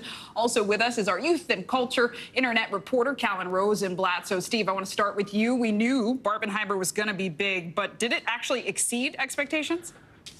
Oh, it sure did. Let me tell you a little story. The executives at Warner Brothers have been seeing movies like Mission Impossible and, you know, a few of the recent other ones like Indiana Jones that have not done too terribly badly, but have sort of disappointed at the box office. So they set expectations for Barbie in particular a little bit lower. Like, oh, maybe we'll be happy if it does $75 million. It is currently sitting at $162 million at the box office. Ooh. Combined with Oppenheimer, this could even be maybe the the third largest box office weekend of all time. It has reached such cultural zeitgeist levels that right now, literally as we speak, my wife is in the movie theater to watch Barbie. She has painted all 10 of her nails pink. She bought a Barbie shirt at Target. She is ready to go, and even she feels guilty because she's only seeing half of the duo of movies. Right. That's where we're at. So I think where we give all the crap to social media for everything it's done in our culture, and I think maybe rightfully so, it's also given us a moment like this meme that has persisted for a year, that has worked itself into the promotion and marketing and made these two movies massive and really given the people a sense that not only is it safe to see movies again, it should be normal. And that's where we're at. And a it's shared exciting. shared experience, right? You wore pink. Yeah. I wore pink. Everyone was in pink. And it was just great. It was great. Callan, you're wearing pink right now, Callan. We see hype. We see hype like this for big movies that are part of a franchise usually, right? Like a Marvel or a Star Wars. Neither of these are franchise films. Why does that matter? Well, hi, Barbies. Hi, Ken. It matters because we have seen such a fatigue when it comes to these, franchise films. If you go on social media, you'll see a recurring meme that is most people can predict the format of a Marvel movie. They can predict, where a Star Wars is going to go, what the jokes are going to be. This really freshens up the industry. It gives it a new place to go. And we spoke with people. I attended an early screening of Barbie where people are saying they're really eager to get new films, to play at the film, and to get something unexpected. So this is a huge boon to studios and to executives to invest in new ideas.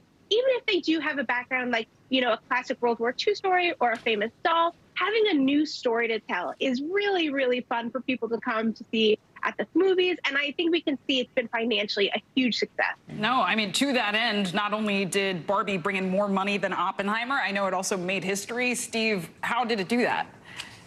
Yeah, biggest opening weekend of all time for a female director, biggest opening weekend of all time for a comedy movie. I mean, this movie is really setting the standard, and people love it. Audiences, we should say, have been rating it highly. I think both movies are like 90% or so on Rotten Tomatoes. Audiences say that it really feels empowering to watch these movies. They're funny. They're, of course, mind-altering when you talk about Oppenheimer, and I think they're really sort of setting the trend for movies that aren't part of franchises, that have a cultural moment, that are using that cultural moment to say something. And actually, there are mass audiences that are willing to see it, not only at normal times, but at 4 a.m. shows are selling out, and 6 a.m. shows are selling out, and 8 a.m. shows are selling out. So it really is just this amazing moment, guys. Yeah, and Callan, I don't think we've seen opening weekend numbers like this since before the pandemic, right? So are we thinking maybe this is a turning point for the industry?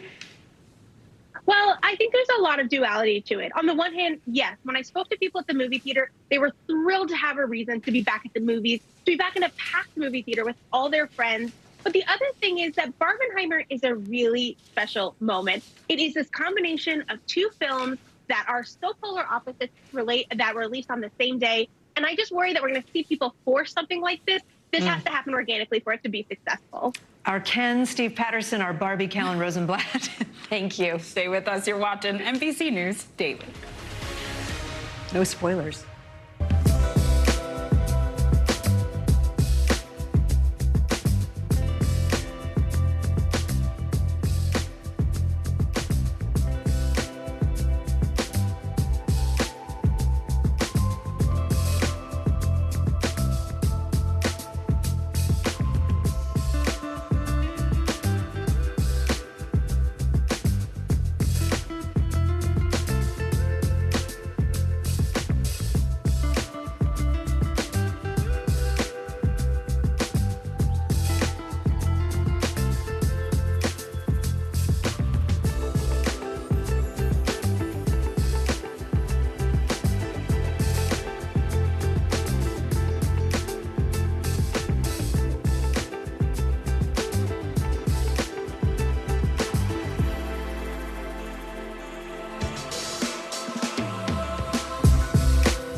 do the summertime.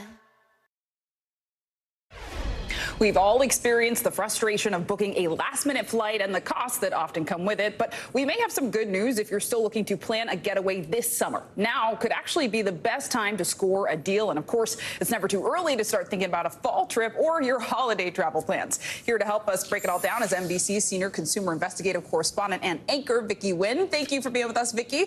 So someone may be watching this and feeling like they missed the boat on planning, though it's not too late to book something still, right? No, it is not, but you got to act fast, Zinkley. We talked to our friends over at Going.com, formerly Scott's Cheap Flights, and he basically said, listen, the first 2 weeks of June is the sweet spot. We missed that, but the last 2 weeks of August can also be another sweet spot for summer travel. What you want to do now is set a monitor for pricing. Write this down. There's Google Flights, Going.com, Hopper, or Skyscanner. These are all websites where you can enter the destination where you want to go and then your email, and they will tell you anytime there is a price change and give you a price alert so you know if it's a good time to book. There is truth to this. Flying on a Tuesday or a Wednesday could save you up to $100 round trip, according to Hopper. And then if you leave on that first flight of the day, that's additional savings. Think about this. We're doing this for the summer travel. We're taking a one-way on one airline and coming back on a different airline because it was cheaper than taking a round trip with the same airline to the West Coast. And then also use your rewards. This is the time to cash in. You might be closer to a free flight or night than you realize. So take an audit of all those points and miles. Ooh, I love that. So many of those sort of defy what you would think common wisdom and yet could save you so much money. What about international travel? Could there be some deals there? Okay, well, brace yourself because according to Hopper, international flights round trip averaging $971 for a ticket right now. That's up 5.5% from this time last year. So it's still pretty pricey. Europe is a big hotspot. People are really going to London, Paris, and Rome. Why? Revenge travel, Zinkley. They were cooped up the last couple of years, and now they're getting their Europe on. But I'll tell you this, there are some alternate locations to consider, like Reykjavik, Iceland, Dublin, Ireland, Porto, Portugal. Those are averaging right around $1,000 a ticket. That's still a lot, but it's cheaper than Venice or Amsterdam, which is $1,400. Or opt out of Europe altogether, wait and try South America. Buenos Aires, $880 round trip right now, which is pretty awesome. Or you can think about our neighbors to the north, to the south, the Tres Amigos, Canada and Mexico and the U.S. or the Caribbean for those of us on the East Coast, just a couple hours away. Love that. I know I'm tracking trips to Ghana to see where the rates fall. What about the fall? Are there good fares to be found then? That is the best time if you can wait to go to Ghana or any international location. September, when all the kids and families are back in school, prices start to dip. It's going to be a little volatile between now and then, but that's why you set those price alerts and monitor. And flights to Europe in September, big difference. They'll be down 30% from this summer peak travel period right now.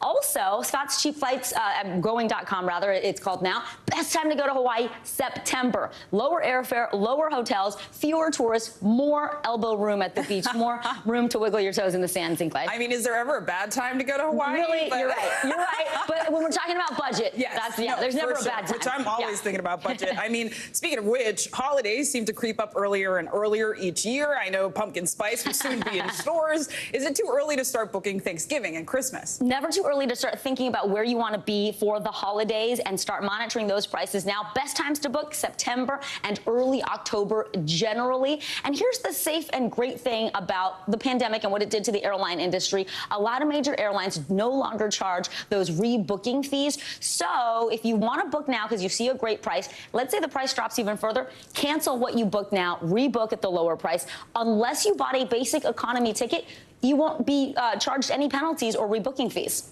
And this is a little in the weeds, but is there an ideal time of day to actually book a flight or a ticket? Yeah, we talk about hyper-dynamic pricing. You might have heard of it as surge pricing. Typically, the best time to book is on a Sunday morning, early in the morning, 7 a.m. The early bird gets the worm, and look for those Tuesday, Wednesday departure times. Our Vicki Nguyen with the news we can always use. Thank you so much. You got it.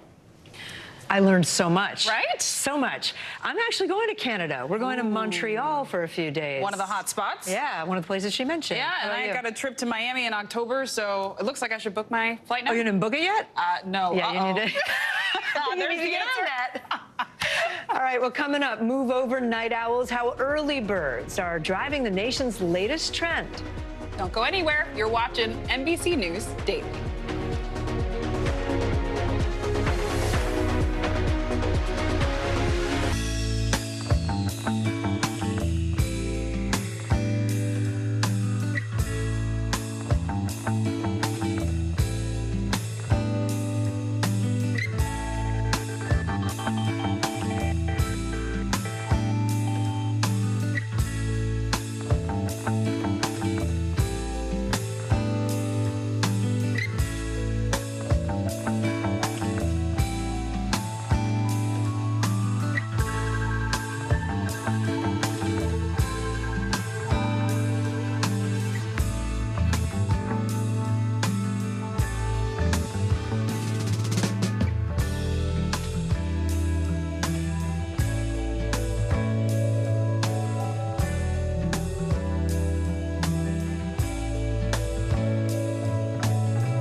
Just behind me, hundreds, if not 1,000 migrants waiting under the blazing sun. All these people here are going to be asking for asylum. It's a very critical situation.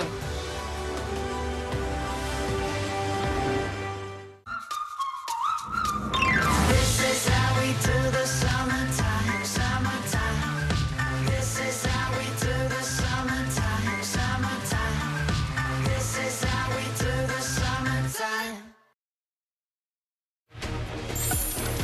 Bottom of the hour now. Here are some of the stories making headlines on NBC News Daily. In the UK, trial of Kevin Spacey, the first day of jury deliberations have wrapped up. The Oscar winner is facing sexual assault charges involving alleged offenses between 2001 and 2013. Spacey has pleaded not guilty to all charges and called the allegations against him mad and a stab in the back. The White House says President Biden will establish a national monument honoring Emmett Till and his mother. The monument will include 3 sites in 2 states, Illinois and Mississippi, and it will protect sites that were crucial to Till's life and death in 1955. He was killed at the age of 14. The Justice Department announced in December 2021 it was closing its investigation into Till's killing. Actor Jamie Foxx is giving an update on his health for the first time since suffering a serious medical complication. Foxx was hospitalized back in April for an unspecified medical issue. In a new video shared to Instagram, he thanked his supporters and described his tough road to recovery. I went to hell and back, and my road to recovery had some potholes as well, but I'm coming back. Foxx says that he has made a comeback and is able to work. An internal investigation is underway now after a police dog attacked a black man following a truck chase in Ohio. The dog was released after that man surrendered with his hands up. It happened back on July 4th, but police just released the video. NBC News correspondent Jesse Kirsch is in Circleville, Ohio. Jesse, we want to warn our viewers up front. The video is disturbing. Can you walk us through who this man is and what happened? Yeah, so Kate, and again, can't emphasize this enough. This video may be difficult for some people to watch. We will be showing it momentarily, so we want to give people a warning here. So this incident, according to state police, began with an attempted traffic stop that then led to a nearly 30-minute chase with Jadarius Rose driving this semi-truck, as seen here in edited video that was released by state police. The 23-year-old then, according to police, stopped the vehicle, got out of the vehicle, and according to body camera video, you can see he clearly had his hands in the air. A state trooper is warning a local police officer from Circleville to not release the dog while the suspect has his hands up, but the dog is still unleashed. Here's what unfolded, and again, this is disturbing video. Do not release the dog with his hands up. Do not release the dog with his hands up. Do not release the dog with his hands up. Don't. Do not. Get the dog off of it. Get the dog off of it. We've learned that the suspect, Jadarius Rose, was treated at a hospital, released. He has also been released from jail, according to records. He has been charged in the aftermath of that incident. You can see there a visual of an officer appearing to cover her face and look away from what is unfolding there as the man cries out on the ground there. So we're still looking for more information about his case. We have reached out to the lawyer for the suspect. He has declined to comment. We still have not heard from the officer in this case, but we have learned from the mayor here in Circleville that that officer, Ryan Speakman, has been placed on administrative paid leave for the time being, Kate. Did you say Mr. Rose has been charged related to everything that happened? That's right. Rose has been charged, according to records that we've reviewed. And again, what state police say happened was there was an attempted traffic stop that then led to a nearly 30-minute chase with Rose not stopping, with officers giving chase. There were repeated attempts, according to the video and a police report, to try to deflate the suspect's tires. And eventually, police are able to get the suspect to pull over and exit the vehicle with his hands up and appears to be surrendering when this incident with the dog mauling unfolded. Kate, still plenty of unanswered questions here, and we still have more information. We're trying to learn about the officer whose conduct is under review right now by our board here, because we've also learned from the mayor that his conduct was previously scrutinized related to a separate incident in recent years. We're trying to get records related to that as well. All right, Jesse Kirsch, I know you'll keep digging. Thank you so much. We're going to turn now to the weather. It's no secret the summer's global heat wave is not letting up. In the United States, heat alerts are expanding into regions of the country that have been spared from the worst of the temperatures. Right now, 31 million people are under heat alerts across 11 states. The impacts from the heat are being felt overseas, too. Nearly 20,000 locals and tourists have been forced to evacuate in Greece. The dry heat is fueling major wildfires on the islands of Rhodes and Corfu. Even more people are still scrambling to get away from the flames. A spokesperson for the Greek Fire Service says this is the biggest evacuation operation in the country's history. NBC News foreign correspondent Josh Letterman is in Greece for us. Also with us, NBC News meteorologist Michelle Grossman. Josh, I'll start with you. How are the efforts to contain those wildfires going right now? Well, Zinclair, I wish I could tell you that this was moving in the right direction, but it is simply not. There are more and more towns being engulfed in flames, more evacuations. We were in the town of Gennady along the coast this morning when the flames suddenly started creeping over the hilltop. The town was evacuated. We fled along with everyone else, and we're told that about an hour later, the flames actually swept through the town, making it, in some cases, all the way to the beach. And as more of these areas are evacuated, there are more stranded tourists who have had to flee the fire. And I want you to hear from one young woman from Qatar who we met in the airport who was trying to get home safely and what she faced. Listen. How much time did you have to evacuate? Like seconds. Like it was in a matter of seconds. We don't have our clothes. The only thing my dad managed to get was our passports. We don't have clothes. Like, this is my uncle's shirt, my cousin's shorts, like, all of my stuff are left behind. My jewelry, my purse, my clothes, everything's left behind. The lucky ones are the ones who are able to get to the airport and on flights home. But we have been talking to tourists who are stranded in basketball stadiums, sleeping on cots, sleeping on donated mattresses on the floors of school classrooms. This is really a massive humanitarian effort to try to help people by the thousands who have nowhere else to go after their hotels were evacuated, Zinclair. Just such difficult circumstances there, Michelle. I mean, let's talk about the U.S. We can't forget about the oppressive heat that so many are facing here. What should folks at home be watching for this week?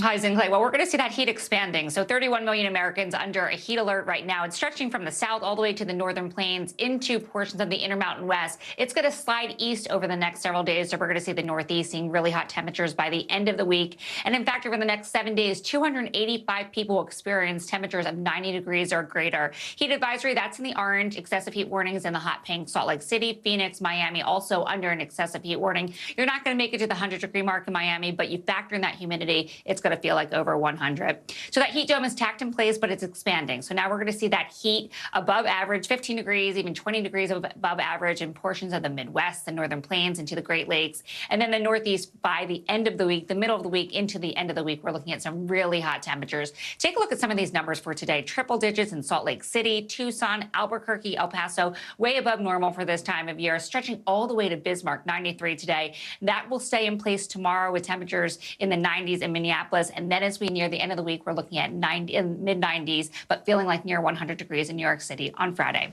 Zinclair? Dangerous heat all around. Michelle Grossman and Josh Letterman, thank you both. Well, despite massive protests and criticism from President Biden, Israel's parliament has passed a new law designed to remake the democratic nation's justice system. Critics say it would erode checks and balances, but Prime Minister Benjamin Netanyahu and his right-wing coalition argue the changes are necessary. NBC News foreign correspondent Raf Sanchez joins us now from Jerusalem, where it is nighttime. And Raf, we see a lot of people still behind you. What does this new law do? Is it a done deal? Well, okay, yeah, a lot of people out behind us. Hours after this vote went through, you can still see there are these enormous crowds on the streets of central Jerusalem, and that is not for a lack of trying by the Israeli police to clear them out.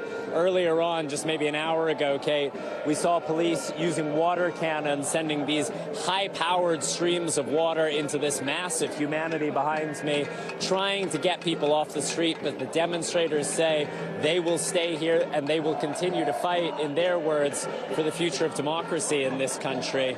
Now, the legislation that went through earlier today is a little bit technical, but it means the Supreme Court can no longer rule Israeli government actions unreasonable. I'll give you an example. Earlier this year, the Supreme Court said it was unreasonable when Prime Minister Netanyahu tried to appoint a man with multiple convictions for tax fraud to senior cabinet positions. Now, Netanyahu says these unelected, in his words, liberal judges are standing in the way of his government carrying out the agenda of the conservative majority in this country that elected him.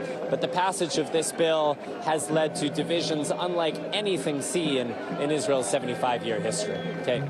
Raf Sanchez for us in Israel. Raf, thank you. Here in the U.S., we are inching closer to what could potentially be one of the largest and costliest strikes in decades, according to experts. Contract talks for more than 300,000 UPS workers are coming down to the wire. Negotiations broke down earlier this month, while talks are expected to pick back up this week. The union has already authorized a strike as soon as August 1st. That's just 1 week from tomorrow. CNBC's Frank Holland is following these negotiations for us. Right. So, Frank, what is the union asking for here? And it does seem like this strike would have a direct impact on all of us who get packages delivered, right? Yeah, absolutely. First off, good afternoon. Great to see you. That's really a $7 billion question. So that's the estimate for how big of an economic impact on the U.S. economy a UPS strike with the Teamsters would have. The question is, how does it impact everybody else? So one of the questions is, how does the 22 million packages that UPS delivers every day, how does that get to everybody's door without a UPS? It's not really clear. So they obviously have the rival FedEx and some other companies that do last mile delivery, are also known as e-commerce, B2C e-commerce, but they certainly couldn't absorb those 22 million packages, at least not in the short term. The post office has put out a statement saying that they are able to absorb surges in capacity, but the question is, how soon could they absorb it if they have it? ShipMatrix, a company that studies the supply chain, says that the U.S. Post Office could deliver an additional 30 million packages a day, that it's possible. But the question also is about manpower and woman power. Are there actually physical bodies to sort the packages and deliver them to all of our homes? It's not really clear if that is. The two sides, they go back to the negotiating table tomorrow in Washington, D.C. We'll be watching every development to find out the latest. Zinkley, back over to you. All right, Frank Holland with the latest. Thank you so much. Coming up, why Elon Musk's latest change to Twitter is ruffling some feathers. You're watching NBC News Daily.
It's great to see you, man. So much work to be done here still.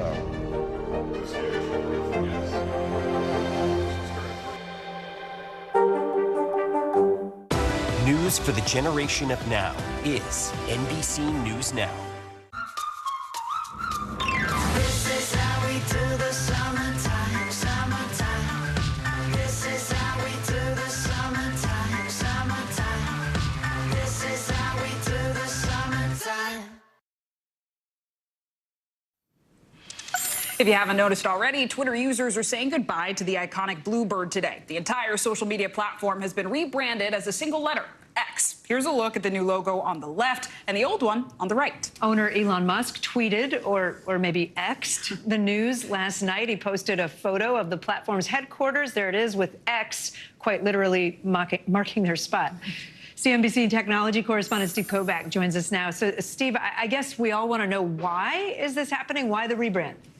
Yeah, so Kate, this has been a brand that Elon Musk has held on to decades, from back in the days when he co-founded PayPal in the late 90s and early 2000. In fact, if you go to x.com right now, it will forward you right over to twitter.com. And this is all part of Elon Musk's plan that he kind of laid out at the beginning of last year, at the beginning of this whole process to buy Twitter, in which he says, I want to build a super app. Now, what does that mean? That's kind of an all-in-one app where you can shop, you can bank, you can call a Uber or another ride-sharing app. And look, this is very similar to what's a popular concept in China called WeChat is perhaps the best example of that, where it basically kind of compacts the entire internet into one app. Elon Musk now is trying to recreate that here in the United States using Twitter as that kind of linchpin for it. And Steve, to be frank, it feels like a lot of these apps are mirroring each other, right? TikTok just announced today it's launching a way for more people to share text content. That's just weeks after Meta rolled out Threads. What do these moves mean? Yeah, so like this is very common throughout social media. Once a certain kind of format catches on, you might remember back when Snapchat popularized stories, we saw stories pop up in every single social app you could think of, ranging from Spotify to Dropbox. Now, Twitter, of course, is not a new format, but because other rivals are seeing some weakness here around Elon Musk's governorship of the company, you see them taking advantage. TikTok is just the latest, guys. All right, Steve Kovac, thank you. Thanks. Well, the influencer economy is now worth billions of dollars, with the most successful online content creators able to make a living through the power of social media. But what happens when your online brand conflicts with your offline job? I talked with one influencer to find out. I submitted a letter of my immediate resignation from the law firm that I was employed at. This is Annie Papula. She's one of many influencers today who say their online presence has conflicted with their full-time work. Hello, beautiful people. Get ready with me. Every Sunday after church with my family, I would have one of my brothers take my photo and post it on Instagram once a week. That's how Any Given Sunday was born. Papula, a first-generation Nigerian American, grew her following documenting her outfits and experience graduating from Harvard, Columbia Law, and soon after passing the New York bar exam. What did that feel like? Such a huge moment of relief. For me, it was really just like, okay, like I can still keep creating content and not have resentment for that because I passed. You were able to do both. Yes. She says she secured a job as a law clerk at a New York corporate firm, all while doing sponsored content for major beauty brands on the weekends. I didn't really internalize that social media influencing was a form of work. Let's get ready for a holiday party. But according to the law firm, it was. I had a meeting and learned that essentially by partnering with brands, like I was moonlighting. Papula faced a choice: her brand of over 170,000 followers on Instagram and over 10 million likes on TikTok, or her job. I was told that I simply cannot do both. I posted that video honestly fearful that my followers, the people who would watch me go through this journey, would leave. Annie's decision to resign sparking discourse online about moonlighting policies, which prohibit employees from earning money through jobs outside their full-time work. The main reason companies have moonlighting policies is because that employee in his side hustle might be working a job that would conflict with his primary employer's mission. We reached out to Papula's former firm for comment and did not hear back. Influencer marketing expert Nina Zeta says companies should change their approach for the modern workplace. We have a community of over 140,000 creators, so a big chunk of those have full-time jobs. If these companies are really trying to retain talent, implementing these policies could ultimately hurt them. In fact, according to an Adobe poll, as of 2022, 6 out of 10 creators also hold full-time jobs. My entire life, I've always been involved in multiple pursuits. I think it becomes very difficult then to make the transition transition to making one job your entire life. Is it possible to do both, to have a vibrant social media presence and a job that you worked hard for? I think it is possible. I really do think it's possible. I think you have to find the people who love it. It's the beauty and the brain. Yes. So what happened? How's she doing now? Yeah, today she's doing great. She says she's making 6 figures, and her online platform has only grown. I was actually excited to interview her because I didn't realize I was following her for beauty tips. So you were? Yeah, so she didn't even know it. I didn't know it. So she has a big reach, and clearly she's a smart woman. Yeah, and I guess the gamble that she took kind of paid off so far. But she says not everyone should do it. If you're not like already a huge influencer, be strategic, be wise. Right. Yeah. So interesting. There is much more news ahead. You're watching NBC News Daily.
What is going to happen now? Going back and forth because they... Oh, yeah, this is it, right?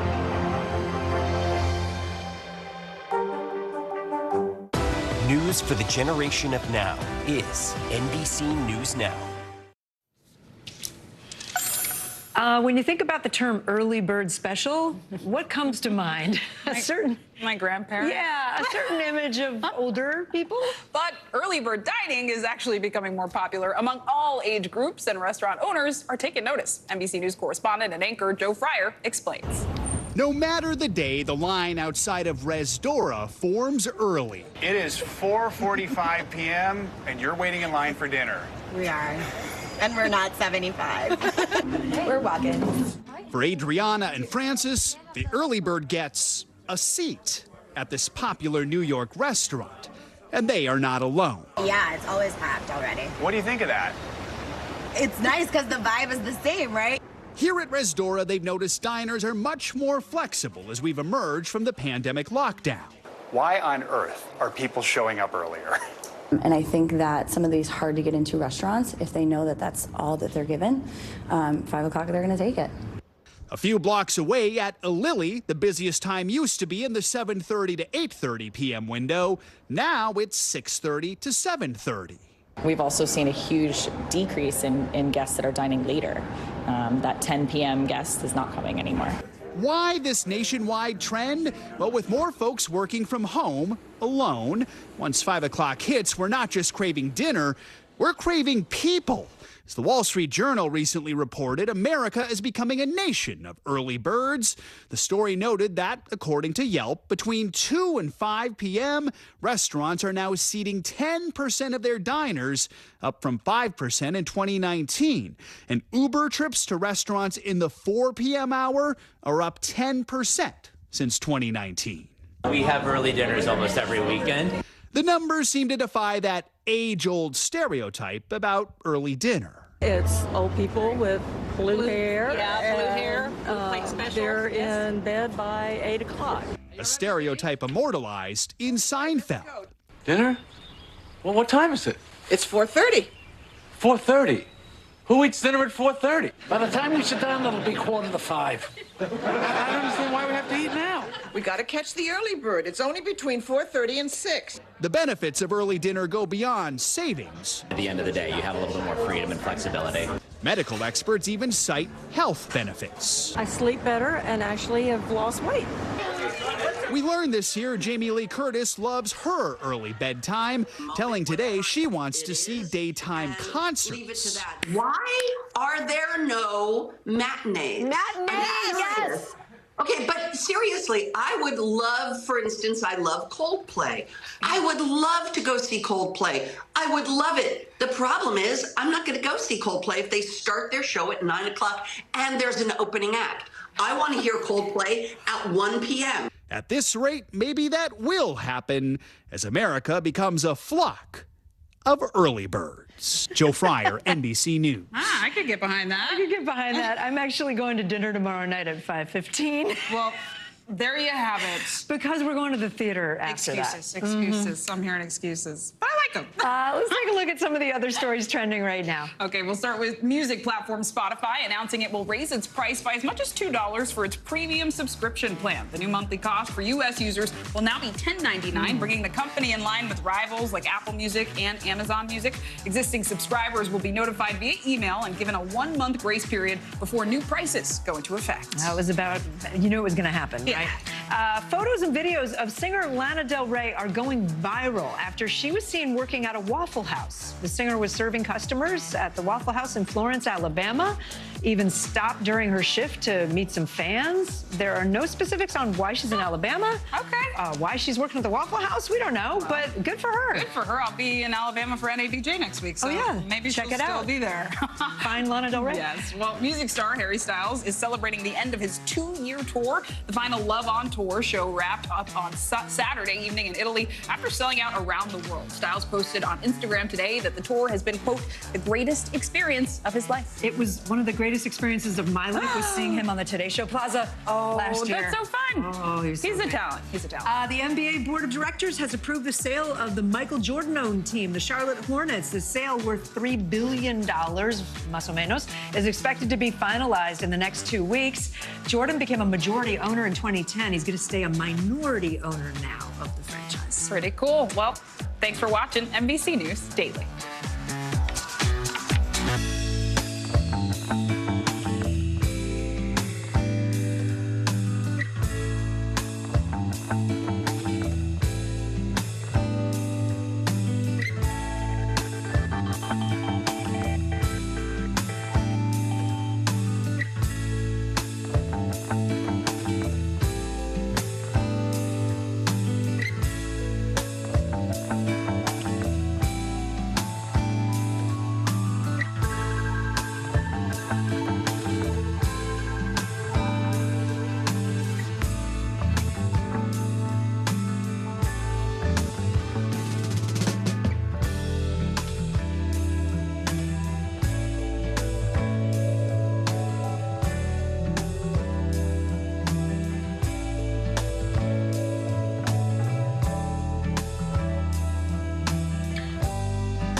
Good morning, please. Good morning, Mr. President. Very in question. We pride ourselves on the ability to turn on a dime. We've got breaking news. Sometimes there are no words. The flashbangs are continuing to go off. What emotions go through you as you're watching these girls? These are really important moments in our history, and people remember who shared that news with them.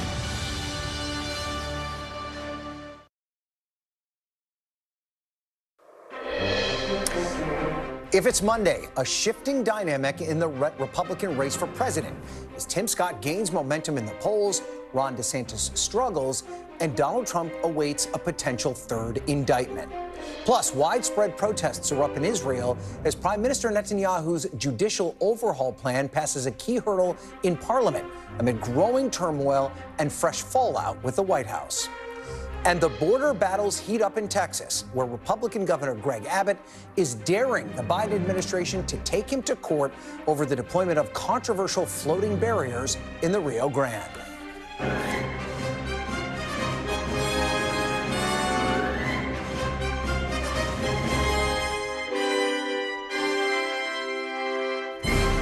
Welcome to Meet the Press Now. I'm Ryan Nobles, in today for Kristen Welker. And for the first time in really a long time, we have something of a new dynamic emerging in the Republican presidential primary. With Donald Trump awaiting another criminal indictment, Ron DeSantis trying to reboot a struggling campaign, and now Tim Scott apparently on the verge of a breakout moment in the field. The South Carolina senator is up to 11% in an Iowa poll out over the weekend. The only other candidate besides Donald Trump and Florida Governor Ron DeSantis to crack double digits in the first caucus state. He's also at 10% in another early state, his home state of South Carolina. He trails only Trump, DeSantis, and the state's former governor, Nikki Haley. Perhaps related, it comes as the Scott campaign and the super PAC supporting him have unloaded a combined $3.1 million to get his message out over the airwaves this month. It's a pretty big number in just over 3 weeks. And there's more on the way, with NBC News reporting that the pro-Scott super PAC Trust in the Mission has reserved $40 million of TV and digital ad spots through January, on top of $7 million that it's already booked. And if you want proof that the Scott bump is real, well, take a look at his rivals. Politico reporting that PACs associated with DeSantis and Haley are now starting to beef up their opposition research into the South Carolina senator.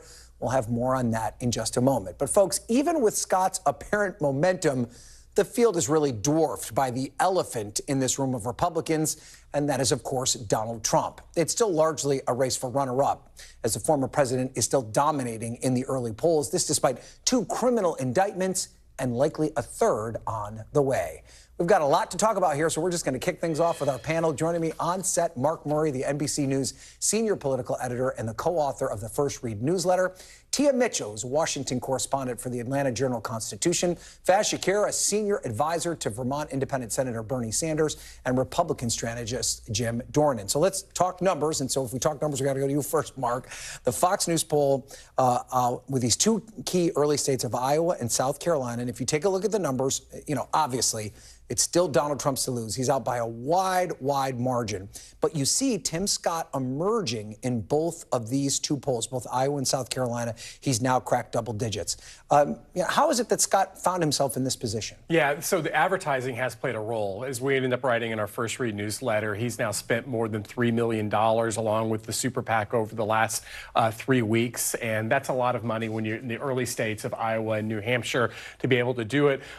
And he's, as the campaign puts it to me, he's been able to do it on his own terms. When you're actually launching your own bio spots and not being attacked, and the other pieces of news are another potential indictment for Donald Trump or Ron DeSantis' campaign is lagging, that all of a sudden that creates an opening to be the chief alternative to the chief alternative we always thought was Ron DeSantis. Right. And so it's money, it's attention, and then it all kind of sets up that debate that we're going to end up seeing a month from now, whether or not Donald Trump gets on the stage, that Tim Scott seems to be a person that the spotlight is going to potentially be on him. And $40 million is a lot of money, though, and that certainly will have an impact. Can he keep that level of spending up over the long term? Well, so that certainly opens eyes, and that $40 million, it's important to note, goes in through next year. And already the super PAC before that $40 million was going to spend about $7 million through the end of this summer. Right. And so That is a lot of money in places like it's plenty of money to introduce yourself to voters. I think the question comes once you end up getting that scrutiny. Panels like us are starting to talk about him. Sometimes those numbers start to go down. They either go up or they go down. Yeah, right. So, Tia, let's talk about South Carolina. This is a state where we would expect Scott to do well. The voters know him there. He's a known quantity. He's always won by wide margins. Is it just the fact that he's from South Carolina, or is this indicative of kind of a wider bit of momentum behind Scott's campaign? Well, I think the South Carolina polling is so interesting because we know there are two candidates from South Carolina. Former Ambassador Nikki Haley is who's polling second right now after former President Trump. So I do think, in South Carolina, they know him. They're used to voting for him. He's won statewide in South Carolina. So it makes sense that he's doing pretty well in that state. But I think it is still notable that compared to the other South Carolina candidate, he's still a little bit further down, which again is the concern. How far can Tim Scott actually rise in these early states? I mean, it's kind of a broader example of the problem with the Republican primary field sans Donald Trump is that they're all kind of eating their own and it really kind of on display fully in South Carolina. So, Jim, and Mark kind of alluded to this a little bit, this is going to be Scott now kind of front and center. He's a known quantity, but for the most part, no one has really attacked him in any way, shape, or form. Will he be able to withstand the scrutiny that's certain to come now that he's started to make some gains? I truly believe that he can. And he's got, first of all, he's got a great story, single family or single mom raised up, what do you say, caught in a congressman? That's beautiful. I mean, he's the perfect Republican, in my opinion, and the best out of this group, in my opinion, as well. I think that, and he's great retail. And he's, frankly, if you've met him, he's one of the nicest men I've ever met in my life, who's also a U.S. Senator. So I like him. I mean, I think he would represent the party very well. And I think once he gets attacked, for real, that he'll respond accordingly and probably with a smile. Well, I want to press you a little bit about a specific area where he could face some Republican scrutiny, and that's the effort that he made with Senator Cory Booker to try and find some consensus on police reform. He was pressed on that in a town hall in New Hampshire on Friday. Listen to how he responded. I believe that police reform failed because there were too many folks on Cory's side of the aisle that were more interested in the issue than the solution. We will never negotiate your qualified immunity, your liability. It's like saying there's a shooting, you go figure out how to solve the problem there, but if you do it wrong, we're taking your house and your pension.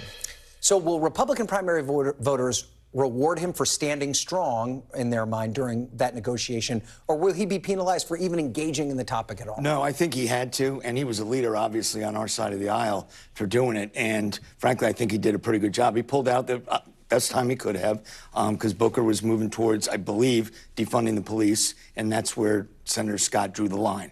So I think he'll probably get attacked by the other Republican candidates, but ultimately, this is going to be about the economy and probably immigration to a certain extent.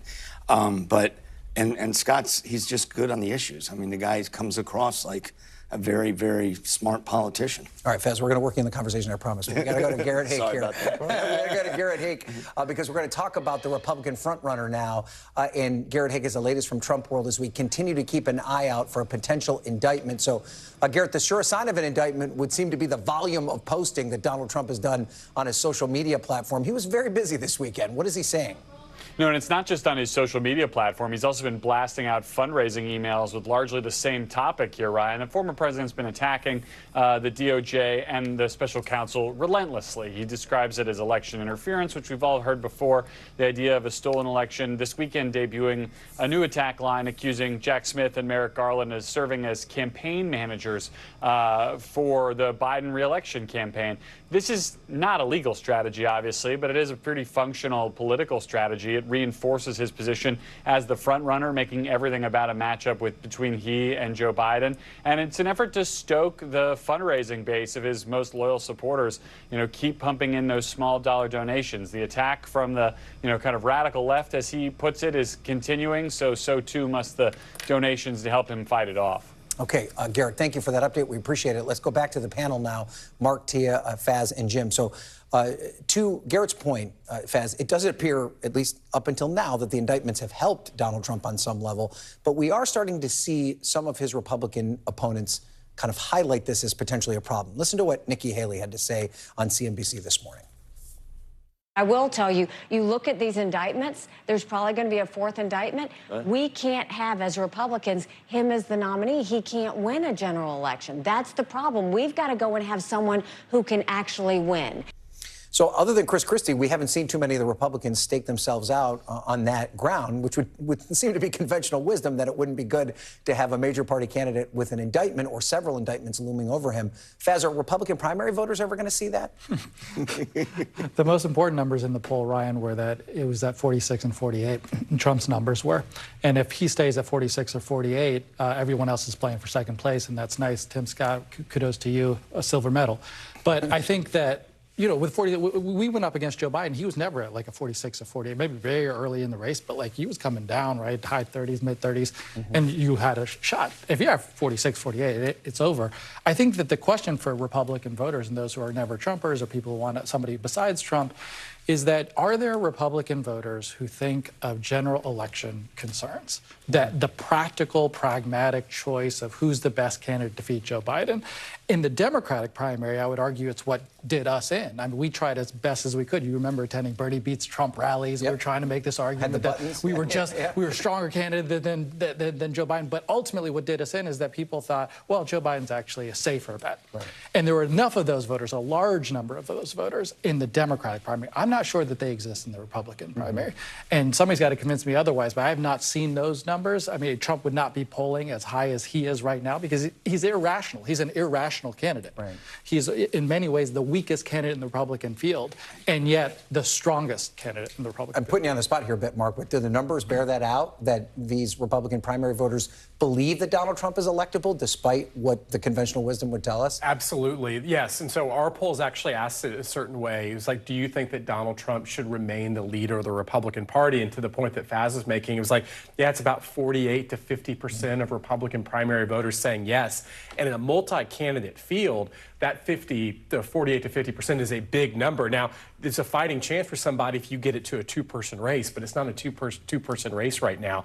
The other thing that you end up seeing, that our poll ends up saying, you know, about 60% of Republicans say, you know what, it's important to stand behind Donald Trump. What's happening to him is a Democratic witch hunt, versus about 20 to 30% says, no, we need to find a stronger general election candidate. So, no, Faz is exactly right. From the polling that I've seen, I think the thing that we need to be very humble about is, after the third indictment, after the fourth indictment, does that 48, 50% start going to 38 to 40, and then it becomes a different game? And a debate, too. We haven't seen that either.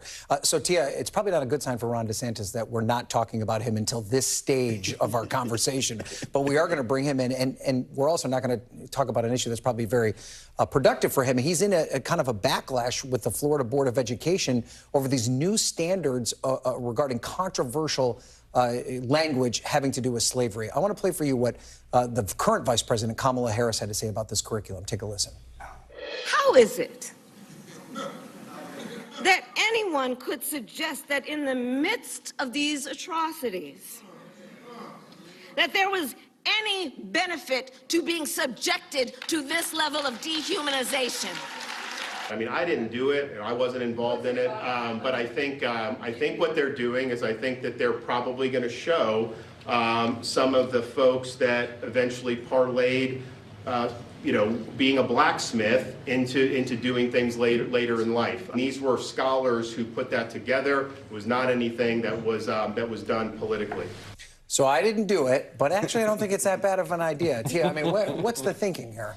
I don't think he's thought through it. And that, to me, that answer being, you know, passing the buck, not taking responsibility. He's taking responsibility for every other quote unquote anti-woke policy that has come out of Florida. But on this, which is probably the most problematic of them all of a sudden he's saying, I had no involvement, and he's kind of throwing his education department that he appoints those board members, throwing them under the bus. And it's coming across weak. It's coming across that he doesn't have a clear answer on this. And quite frankly, he's not going to satisfy the critics, but those on the right who maybe want him to go all in on, rejiggering how we look at slavery, they're probably not satisfied with his answer either. Right. Jim, you laughed when we played the soundbite and said leadership. I assume that was sarcastic, but expand on your thinking. It was. I find this just mind-boggling that you would support something like this. it is awful. I mean, it's degenerating. I just can't imagine it. I'm flabbergasted by somebody actually pushing this forward as a policy. I mean, it's begging for the criticism that he's getting, and it's going to get worse, frankly. Well, on the other side of this, Faz, we see the vice president, Kamala Harris, coming out forcefully against this in what seemed to be a very comfortable space for her. Yeah. She was ready to go on the attack. Put it on the tee for it. Exactly. Is this where she could play a very important role for the Biden team? And I hope she does more of this. I think I've believed of Joe Biden. I certainly believe of Kamala Harris that when they're in fighting mode, when there's friction, when they've got foils to go up against, they're at their best. And sometimes I know that this administration is trying to govern and try to dial down the temperature and try to find peaceable ways to the center. Fine. But in this mode right now, you've got to call out some spades and find some people who animate your values. It's not just to punch. It's to say, we have a real different view of how America should be run. That's that over there. You go in that direction if you want to be in the minority with 33%, or you live with us in the majority who want a better future for our kids to live in. And Mark, there have been a smattering of polls that have shown Biden and Harris kind of starting to bleed a little bit with independent voters. Are flashpoints like this something where they could build back some of that trust with independent voters? It's always helpful when you're the incumbent president or also the incumbent vice president, and then you're having a matured primary on the other side, and they're starting to beat each other up. We've seen this. We saw this for Barack Obama in the 2012 cycle. We even saw it for Donald Trump as well, too, that, all of a sudden when people start, every single statement that you end up having gets scrutinized, gets attacked, it actually ends up helping the other side of the party. I did find it really interesting, too, and Faz is exactly correct. This is in Kamala Harris's, the vice president's wheelhouse, but it was also interesting that they were going at the guy who's number 2 in the polls, stagnating in the low 20s. And, the Biden campaign has always been built on, well, we're the best to be able to defeat Donald Trump. And it seems like not only is that an easy, low-hanging fruit, but it also kind of ensures that you end up getting that Donald Trump versus Joe Biden matchup that the people in the White House seem to want more. Yeah, great. Terrific conversation, everybody. Thank you so much for being here. We appreciate it. Mark, Tia, Faz, Jim, thank you all. And coming up, live pictures now of the situation in Tel Aviv, where mass protests have been raging for hours after the Israeli parliament passed a key part of Prime Minister Benjamin Netanyahu's controversial judicial overhaul plan. We are on the ground in Jerusalem with the latest. Plus, see you in court, Mr. President. That's how Texas Governor Greg Abbott is responding to new legal pressure from the Justice Department over controversial floating barriers that the administration is calling both illegal and unsafe. The latest on that story ahead. You're watching Meet the Press Now.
summertime.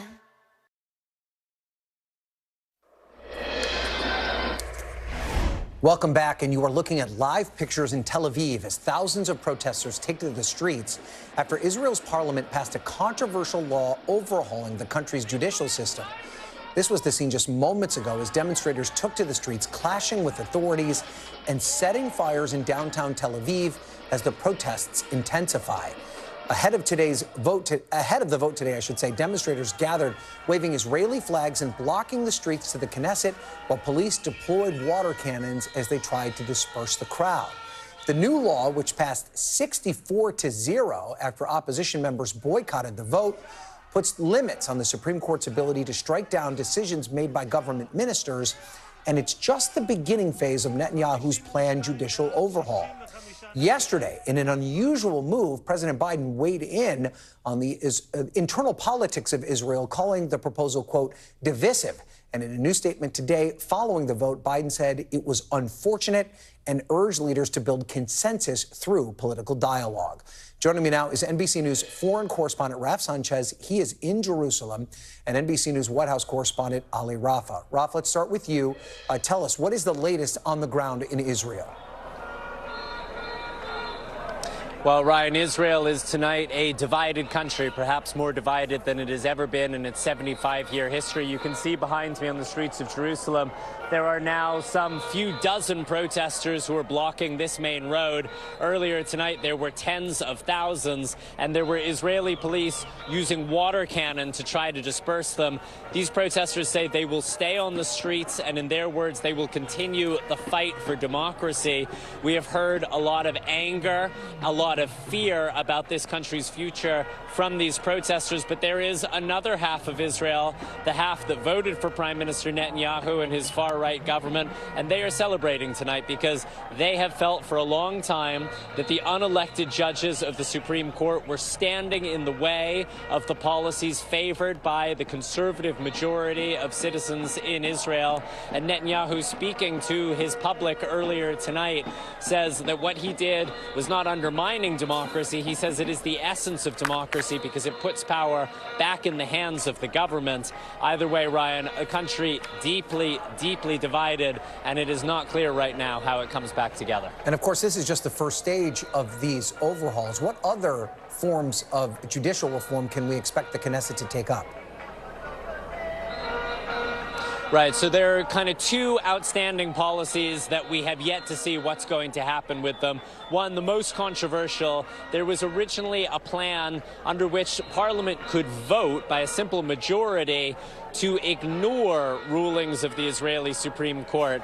Now, Prime Minister Netanyahu has said he has put that policy to the side. He says he has no plans of reviving it, but his opponents do not trust him. They feel that Netanyahu has moved the goalposts over and over again over the course of these negotiations. The other outstanding issue is the question of how judges are appointed. It's a little bit technical, Ryan. I'll spare you all the details, but the government here wants to take more control over the committee, which is tasked with actually appointing judges to the Supreme Court. The opposition says that is an absolute red line, that judges need to be appointed by consensus. We will see in the coming weeks which parts, if any, of this rest of the judicial package Netanyahu plans to take up. And of course, this all comes at a time where Netanyahu himself is dealing with some health problems. He just got fitted for a pacemaker today. How is he doing, and are there still some lingering concerns about his health? Yeah, Ryan, it's pretty extraordinary. Netanyahu was released from hospital here in Jerusalem earlier this morning, and he pretty much went straight to the floor of the Israeli parliament, the Knesset, where he was presiding over this floor vote. Netanyahu is 73 years old.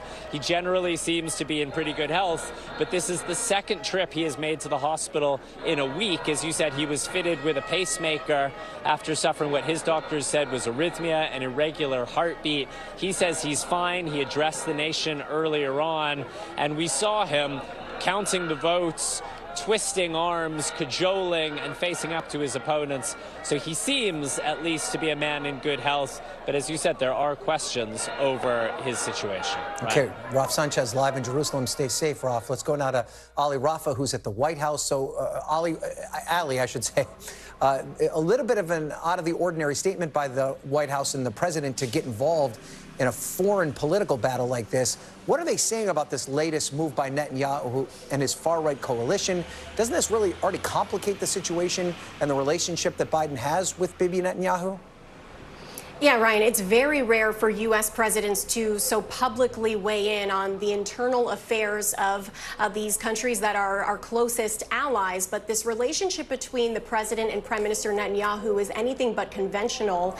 And now so is this ongoing crisis. We saw, as Raf reported, Prime Minister Netanyahu clearly ignoring that request from President Biden that they talked about in their phone call last week, that he echoed in that statement this weekend, where he asked Netanyahu to wait to get broad support for this judicial proposal to avoid exactly the scenes we're seeing play out in Jerusalem, as you saw Raf reporting on there. But now the White House is saying in a statement today, quote, "We understand talks are ongoing and likely to continue over the coming weeks and months to forge a broader compromise." They add the United States will continue to support the efforts of President Herzog and other Israeli leaders as they seek to build a broader consensus through political dialogue. White House officials are saying that dialogue with Israeli counterparts is ongoing, but they didn't have any details about any specific calls planned between President Biden and Prime Minister Netanyahu.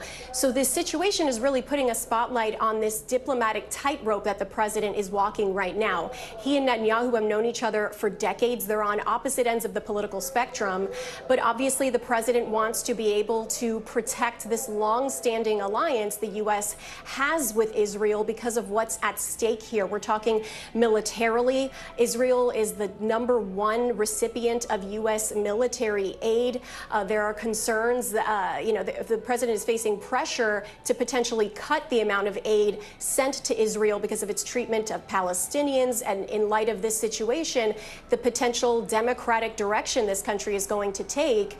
And then you add to that the foreign policy implications here. There are concerns that any instability in this region could potentially trigger more escalation in other Middle Eastern countries that the U.S. has a presence in.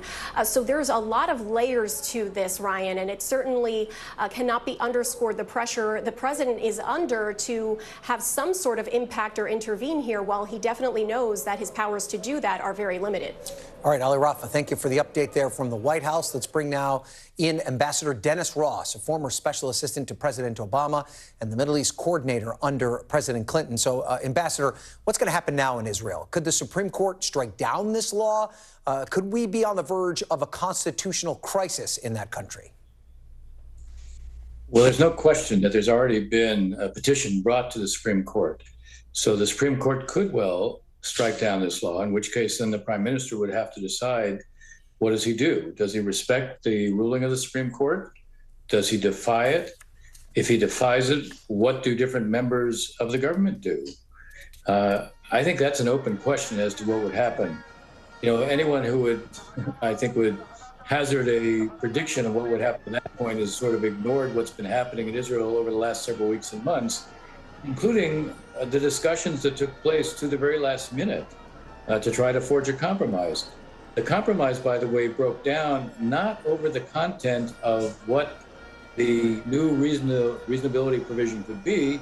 There basically was a readiness to agree to scale back the conditions or the criteria on which it would apply, and the opposition was prepared to accept that. But where there was a divide was over how long you would put the rest of any discussion of the judicial process on hold.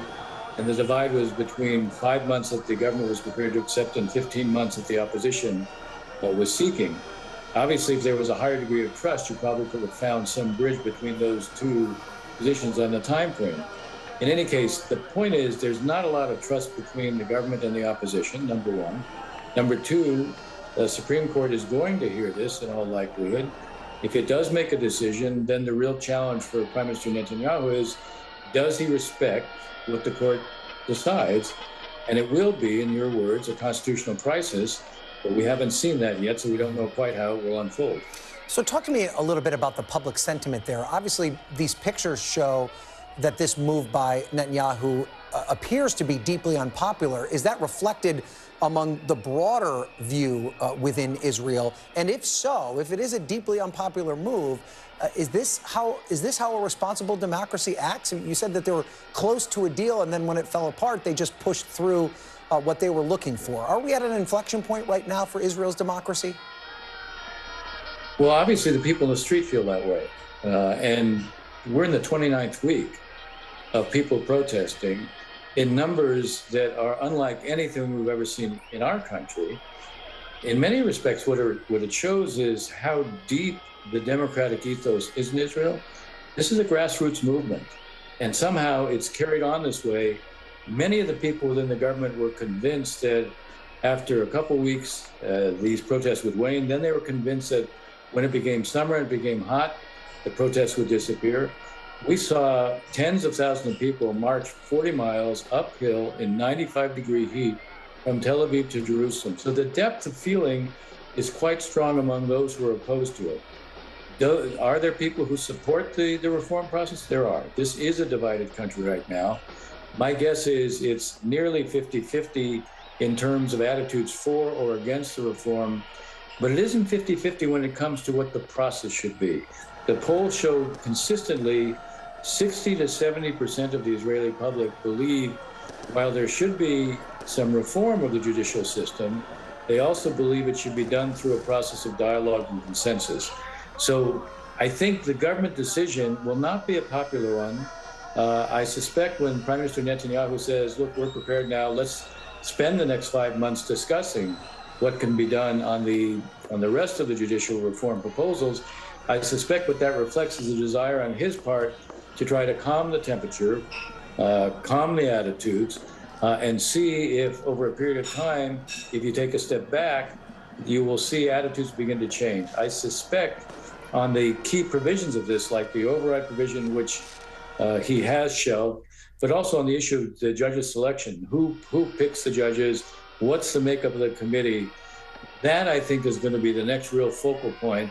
And the real question will be, will we see a resumption of discussions under the aegis of the president of Israel, President Herzog? Some of the opposition doesn't want to engage in that. Other members of the opposition seem to think that probably they should engage in that. That's the next thing to be watching for. Okay, and we should point out those are live pictures of the situation in Tel Aviv. We see some fireworks being set off there. Just quickly before we go, Ambassador, and we only have about 30 seconds, how does this impact the relationship with President Biden? President Biden had said that he had hoped to invite Bibi Netanyahu to the United States for a visit in the near future. Does this now delay that visit? Does it make the tensions between those two men even greater? Well, I think President Biden will want to continue to draw a distinction between his support for Israel and this particular set of proposals. I don't believe that he will want to have an early meeting with the Prime Minister. He'll want to have some assurance from the Prime Minister about what's going to happen with these proposals. Already you have the Prime Minister suggesting he's ready to have discussions last at least until November. I think he feels in that context it will create an environment where it becomes easier for President Biden to invite him to the White House. Okay, excellent insight. Former Ambassador Dennis Ross, we appreciate you being on with us. Thank you so much. And then My pleasure. Up next, Texas takes on Washington. We'll have the latest on an escalating legal and humanitarian fight between Governor Greg Abbott and the Department of Justice. But first, in today's Meet the Press Minute, a look back at Israel's long fight for independence. Here's then Foreign Minister Golda Meir in 1956, reflecting on conflict with Egypt and her nation's enduring struggle for self-determination.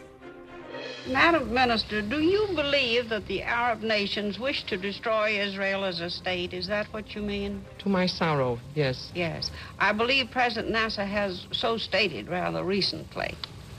Recently, and a year ago, and a half a year ago, and he states that quite often. How do you think that Israel can be maintained in the midst of a hostile population on all sides?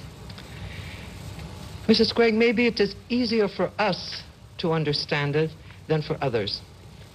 Because throughout Jewish history, if the Jewish people went out of existence, Just because other peoples wanted them to go out of existence, there wouldn't be a Jewish people today, and there wouldn't be an Israel today.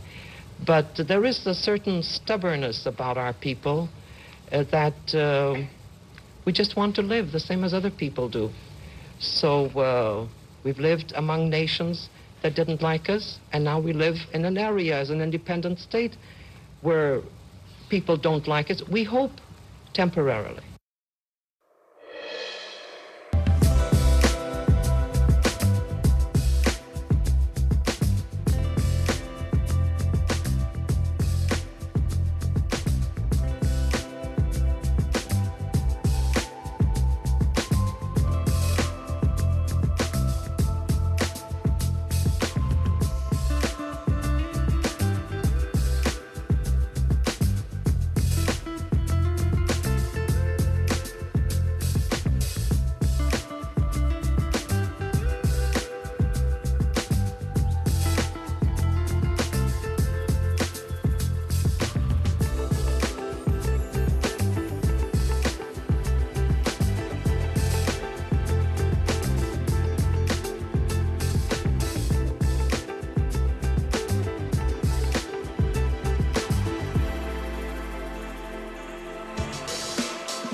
Schwartz, and here are the stories we're watching tonight. Storms keep coming here in California. Some of the big headlines trending like crazy on social media. This is what my voice sounds like when I clone it. That wasn't me. You gotta see this. Stay tuned now, weeknights on NBC News Now. The fire has grown leaps and bounds. What you see behind me is typical. How you doing? Pretty bad. News for the generation of now is NBC News Now.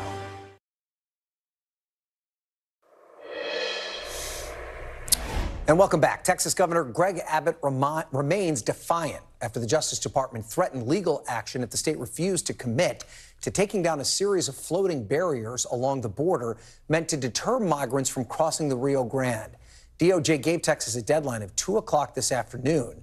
The legal threat comes after disturbing allegations of, quote, inhumane treatment of migrants were brought to light earlier this month. The allegations came from a border officer sounding the alarm in an email to his superiors. The officer said the state was using concerta wire wrapped around barrels to halt migrants and that a teenage boy broke his leg trying to navigate it. The Texas Department of Safety denied the accusation and told NBC News there is no wire in the river, just on the banks. NBC News correspondent Priscilla Thompson has this report from the Texas border. Yeah, that deadline has come and gone. And as you can see, those buoys are still in the Rio Grande behind me.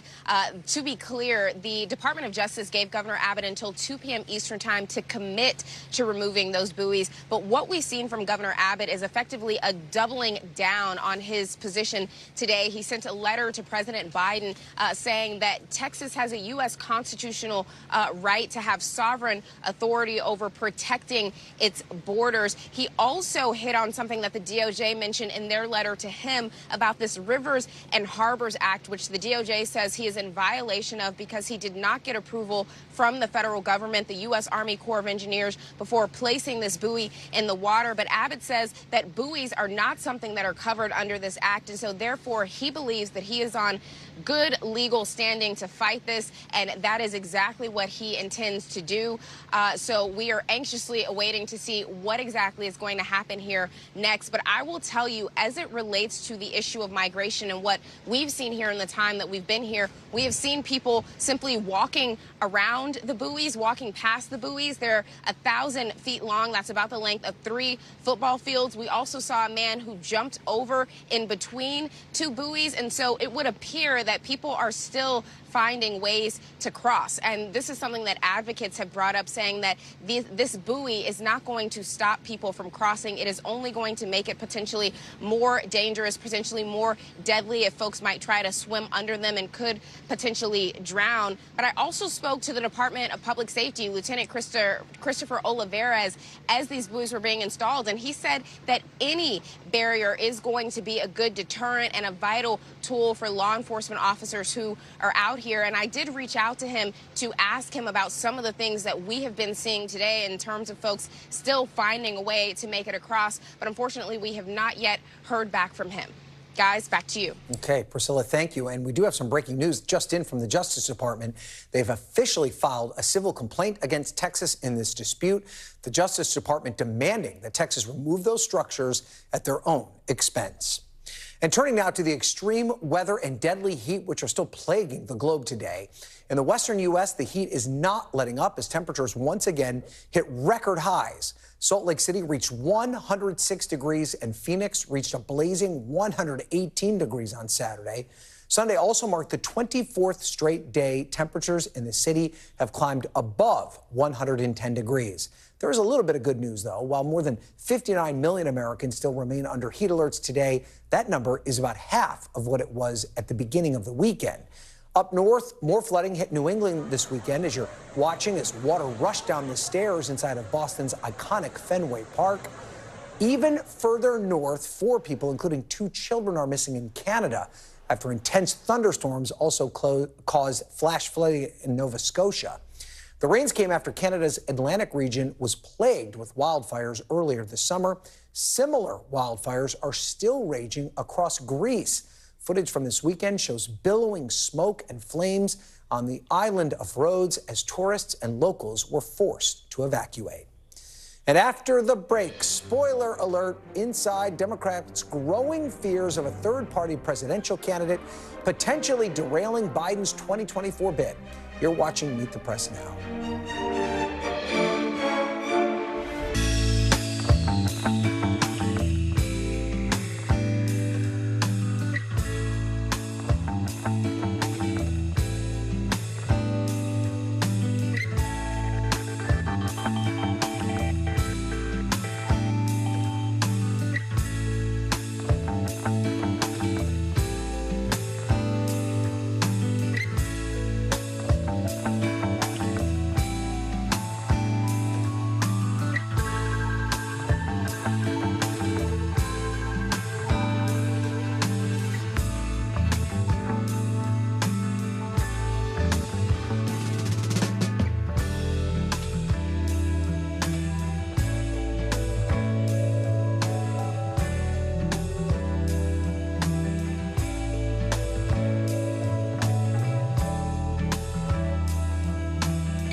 Just behind me, hundreds, if not 1,000 migrants waiting under the blazing sun. All these people here are going to be asking for asylum. It's a very critical situation. I'm Gotti Schwartz, and here are the stories we're watching tonight. Storms keep coming here in California. Some of the big headlines trending like crazy on social media. This is what my voice sounds like when I clone it. That wasn't me. You gotta see this. Stay tuned now, weeknights on NBC News Now.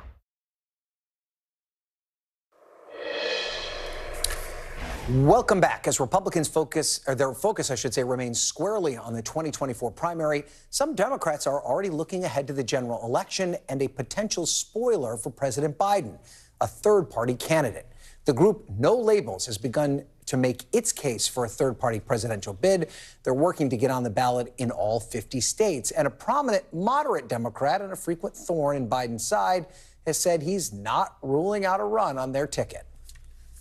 Are you considering running for president on the No Labels third-party ticket? We're not considering anything about running for any office. Are you taking it off the table? We're not taking anything off the table. Washington's divided.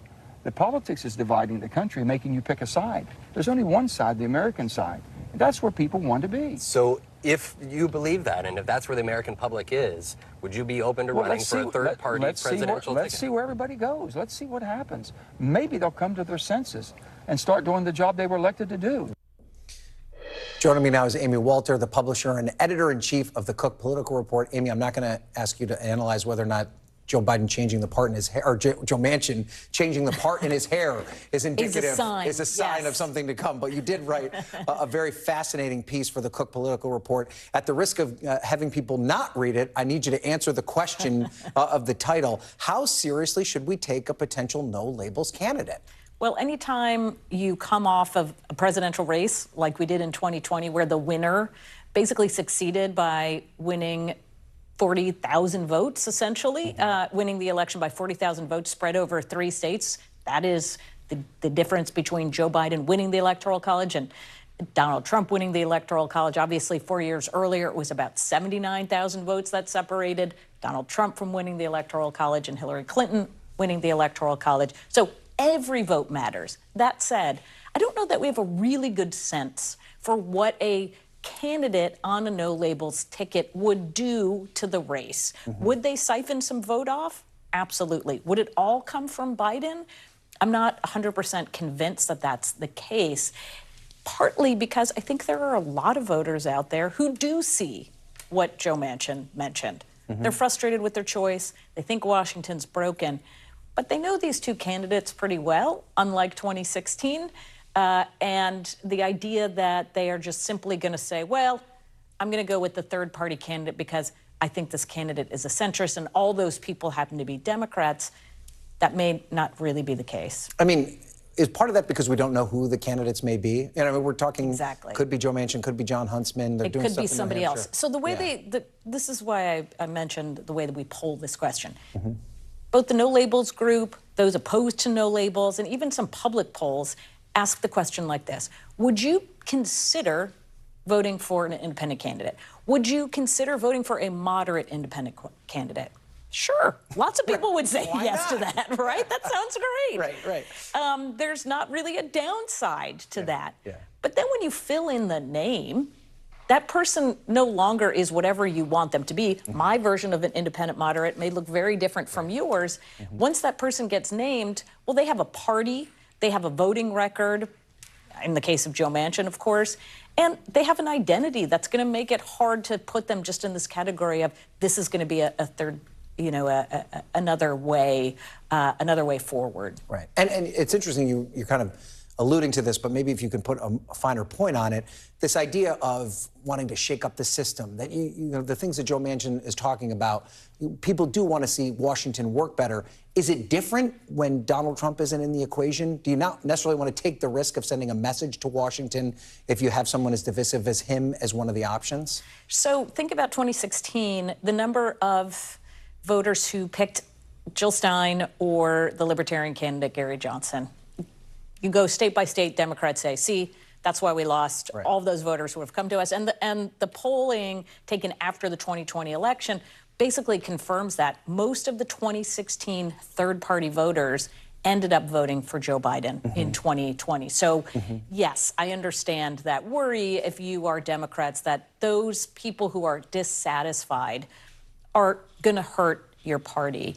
I think the bigger problem, though, if we're looking at what should be a bigger concern for Democrats right now, it's that Donald Trump is not the nominee. Right. Anytime we talk about Donald Trump, and that's a good point that you raised, Ryan, that people know who Donald Trump is, even for people who aren't particularly excited or engaged with Joe Biden, they know what the alternative would be. Put another candidate in there that's not named Donald Trump, and now the equation gets a little more complicated. I want you to see what Lisa Murkowski, the moderate Republican from Alaska, said about a potential Manchin candidacy. Listen. And Alaskans are saying, can you talk Joe into running? That's not for me to do. I do think about what a third party will bring to the equation. I tell you, if it's a matchup between Biden and Trump, I know exactly where I'd go. I would go with Joe Manchin. I am one who doesn't like to use my vote for the lesser of evils. I want to be proactive in who I think could do the job. I think Manchin could do the job. But will our system allow for that? That I don't know. Unfortunately, you don't have a lot of time to react. Yes, but she's the perfect. There, right? She's the perfect example of.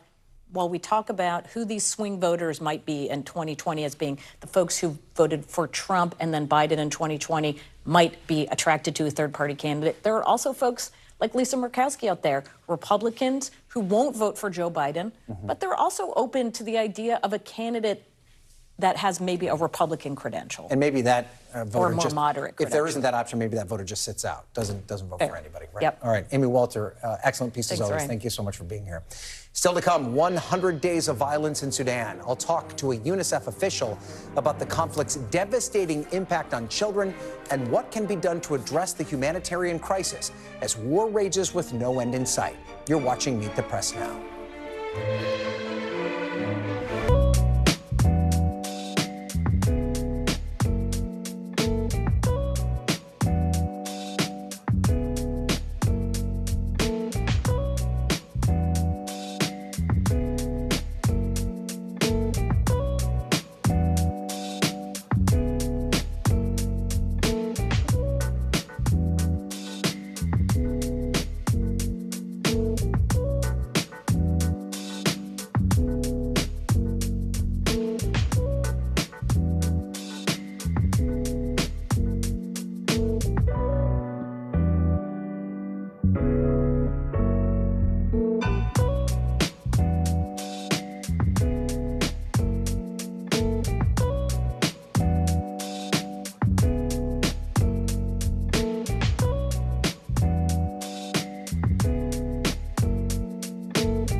Just behind me, hundreds, if not 1,000 migrants waiting under the blazing sun. All these people here are going to be asking for asylum. It's a very critical situation.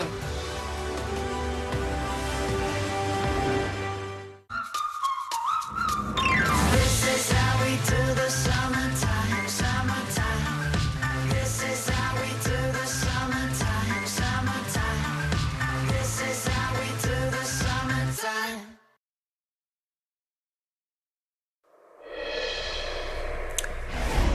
Welcome back. The violence in Sudan has now surpassed 100 days with no end in sight. The fight between the military and the paramilitary group has killed at least 3,000 people, according to Sudanese officials. Millions have been displaced, according to the UN.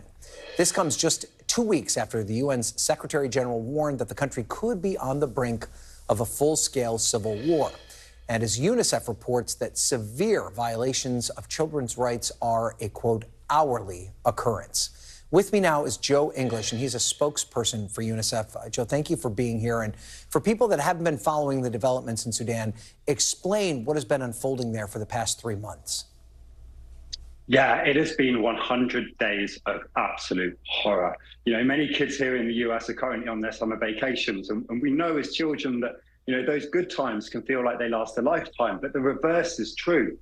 And so just trying to imagine what it must be for children and families who 100 days ago woke up to the sounds of guns, the sounds of artillery, you know, and maybe they thought that this would last a couple of days. Now, here we are over 3.5 months later, and there is no end in sight. All across the country, you know, families' lives have been turned upside down. We know that over 400 children have been killed, more than 2,000 children injured in the violence. But this is going to be a low estimate because there are parts of the country that there's a communication blackout, there's a lack of access. We just aren't able to get in and verify these numbers. And so it's a nightmare on a daily basis. And children wake up every day and they are scared. Families are making impossible decisions of whether to flee their homes, to leave everything they know behind in search of safety. But where do they go? We know that hundreds of thousands have fled the border into Chad, and that's from Darfur, where we have an idea of what's going on there, but the situation seems desperate, and ultimately children need peace and they need it as soon as possible. You mentioned that you've had difficulty getting into the region. So what has UNICEF been able to do to try and help these children that are in such a dire situation? We are reaching children. We're reaching children with safe drinking water, with nutrition.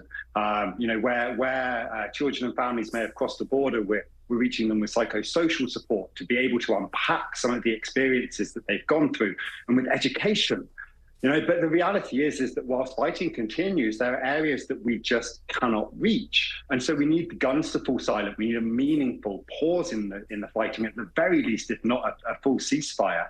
You know, and we need to be guaranteed that we can have that access.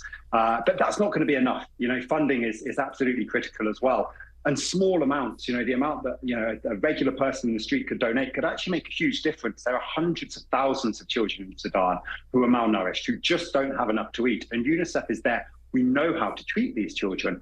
And something so simple as a high-protein paste made out of peanuts can be the difference between life and death. You know, and that costs a couple of dollars. So, you know, anyone who's out there who wants to help, it's possible. It can feel overwhelming. It can feel demoralizing. You know, but organizations like UNICEF, the UN, NGOs, you know, if you are able to support, it makes a difference and it saves children's lives. So to that end, are you getting the type of support from the United States and other Western allies that you need? And how much can the average person do? The US government's always a huge supporter of UNICEF's work. They're our biggest donor for our humanitarian aid. But the reality is that there is never enough. You know, I mean, Sudan is now 100 days. You know, we all know about the crisis in Ukraine, the food insecurity in the Horn of Africa. You know, we respond to every single one of these crises. Wherever there are children in need, we will be there. We will be providing that support. But ultimately, we need more funding, you know, and so if you know, anyone there watching at home does want to support, UNICEFUSA.org/donate, the smallest amount can make a huge difference. But ultimately, what children need is they need a peaceful solution to this, because until then, all we are able to provide is a temporary respite. You know, and we want these kids to be able to go back to their normal lives, to be able to go back to school, you know, and start building for a better future. Right. You mentioned the need to find some sort of breakthrough in terms of a ceasefire or something along those lines. Do you have any encouraging signs that a diplomatic, you know, solution can, at least a temporary solution, could happen in the near future? I mean, we hope so. We hope so on a daily basis. Sadly, you know, we have seen a number of ceasefires agreed that have not held. You know, for UNICEF, our focus is always the children, and we hope that can be something that everyone can agree on. You know, even within war, there are rules. We are, you know, any party to conflict is supposed to keep children safe, keep them out of harm's way, ensure that schools and hospitals and the critical civilian infrastructure that families rely on is kept separate from the fighting. And sadly, we continue to see that is not the case in Sudan. And so, you know, well, there are many things that the children in Sudan need. Peace is paramount, but, you know, the list goes to education, to safe drinking water, to protection. There's so much need. Okay, Joe English, thank you so much for bringing this to our attention. We appreciate you being here. And thank you for being with us this hour. I'll be back tomorrow with more Meet the Press Now, but our NBC News Now coverage continues right now with Hallie J. Thank you, Mr. Nobles.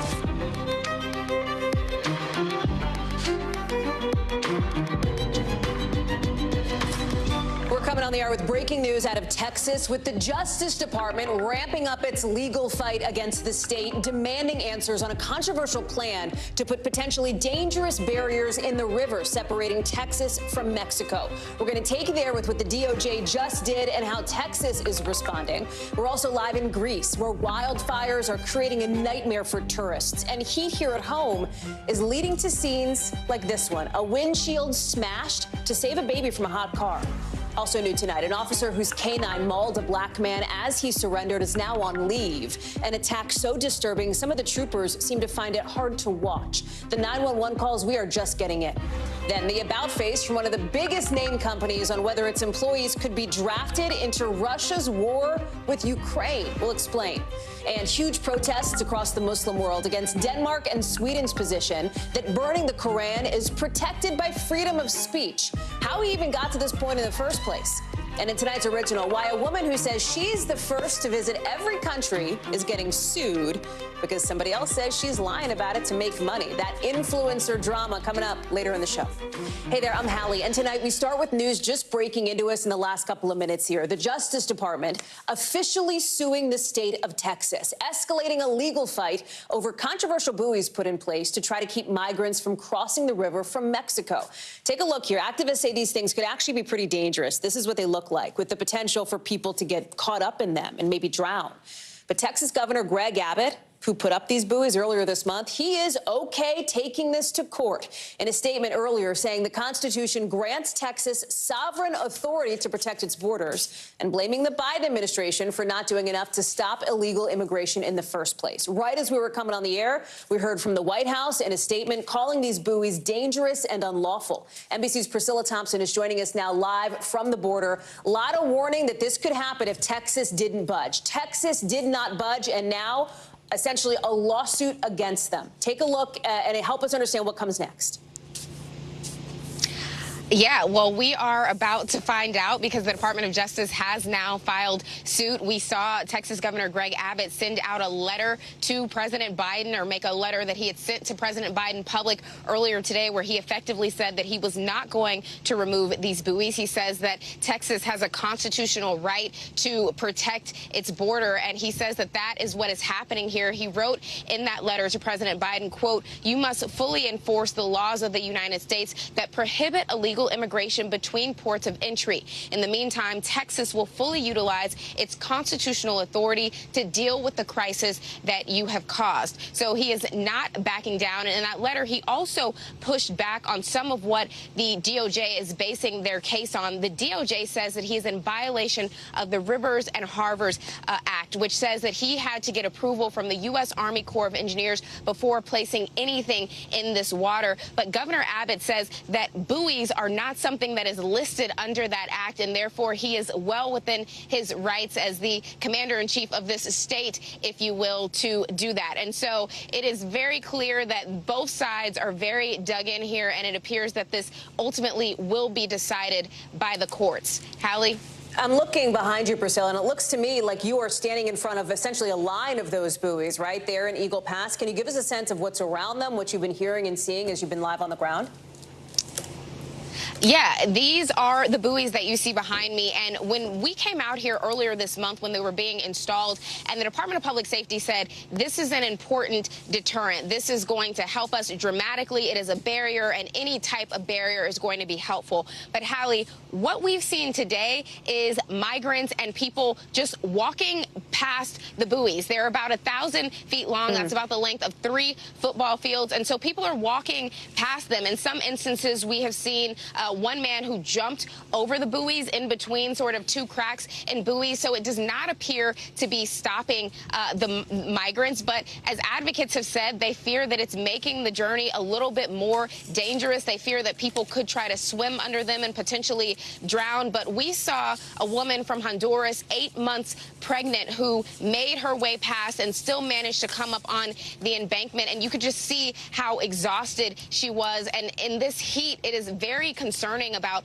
the humanitarian issues that are here. And I spoke to Representative Tony Gonzalez, who represents a lot of these areas along the border, just a short while ago. And I asked him, do you believe this is going to cause more deaths? And he said, it's horrendous. We're already seeing a lot of deaths. And he believes this certainly will not help. Hallie? Priscilla Thompson live for us there from Eagle Pass, Texas, as this late-breaking news is just coming into us tonight. Priscilla, thank you. To the stifling heat wave now baking huge portions of the country, forcing rescues and in some cases turning deadly. I want to show you just one of the dramatic scenes in this heat wave in Texas. Look at this. A dad smashing a windshield to rescue his baby stuck in a hot car. Look, you can see the baby getting pulled out now. They had accidentally locked the keys inside. Fortunately, that little kiddo is okay. In Los Angeles, 2 hikers had to be airlifted in serious condition after firefighters rescued them and 3 others. This is video from the Citizens app. You can see what's believed to be the helicopter in the distance there.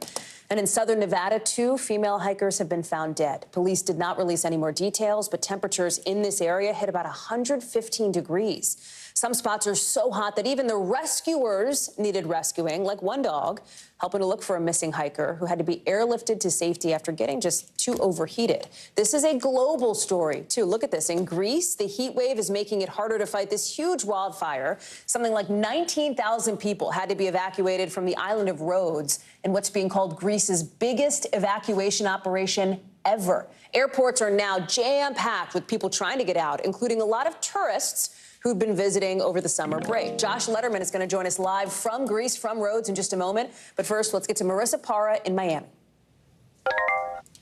Hey, yeah, this is now day 44 in Miami of a heat index. We're talking about real field temperatures in the triple digits. Now, not so bad if you're right next to the water. You have plenty of access to air conditioning, plenty of access to water itself to drink.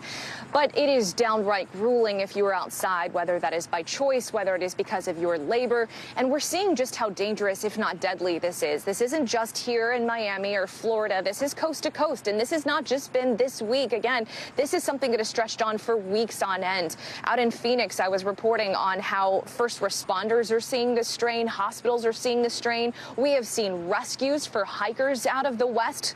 We've seen hikers need to be either rescued. We have seen this become deadly for those who have been trapped on the trails. We've also seen this become deadly for those who have suffered from third-degree burns or internal body temperatures upwards of 110 degrees. So we talked about the strain on hospitals in places like Arizona. We also had a chance to speak with the chief here, one of the chiefs of fire here in Miami-Dade County, about what a strain it's putting not just on the first responders in the hospitals, but on the men and women themselves doing all the responding to this uptick in heat-related calls. On emergency scenes, calls that might have taken, 5 or 6 units, we're pretty much doubling personnel to rotate crews in and out much quicker, giving them short amount of time of work and more rest in between. Now, in the county just outside of Phoenix, that is Maricopa County, they have seen at least 18 heat-related deaths since April.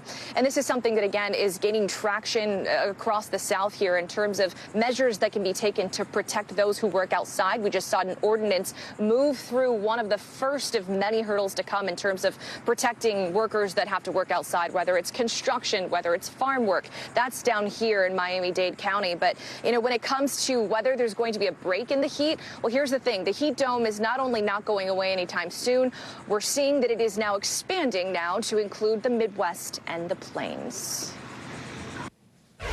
Our thanks to Marissa Parra for that. Let's get to Josh Letterman now, who is live for us in Rhodes, Greece. Josh, we talked about those fires creating a nightmare for thousands of people who are stuck on this island, who are trying to get off. I know it's nighttime where you are. I don't know what you can see or what it's been like on the ground, but give us a sense. Well, Holly, I'll let you take a look for yourself. Right behind me is the town of Masari, and the flames that are now descending upon this town. Just a few hours ago, they were way, way higher up on this hillside, but they are quickly descending, threatening this town. It is unclear whether that village is going to survive the night, and that is just a small front in this fire. Behind that mountaintop is a massive, massive blaze that has now consumed well over 400 square miles of this not that large island of roads. We were in another town earlier today and suddenly got this text message on our phone telling us time to evacuate right now. And every time they order another one of these evacuations, more and more residents and tourists alike are stranded. And I want you to hear from two tourists who we met trying to get flights out of the airport about what they experienced. Take a listen. Smoke was everywhere. The choppers were picking water up. The water bombers were picking water up. It was a bit nuts. What did you have to leave behind at the hotel? We left all our luggage apart from this. Do you think you'll ever see it again? No. How much time did you have to evacuate? Like seconds. Now, Hallie, tour companies have now canceled many of the trips to this island. Airlines like EasyJet are flying in additional aircraft to bring people home. But those who are getting out on flights, they're the lucky ones. We have been talking to people who are staying in basketball stadiums, in classrooms of high schools. It reminds me of what we see sometimes when we cover the aftermath of hurricanes or refugees fleeing a war. But these are people who are supposed to be sitting on the beach, drinking a margarita and enjoying a little bit of sun. Now they are spending their holiday sleeping on cots in school gymnasiums, Hallie. It is incredible to hear about, too, the way that people are describing just seconds to get away, seconds to get off. And it's kind of bananas to me that we can see the flames so clearly in your live shot, Josh, creeping closer and closer toward town. Is there any concern about people who are refusing to evacuate, or are most people heeding the warnings at this point?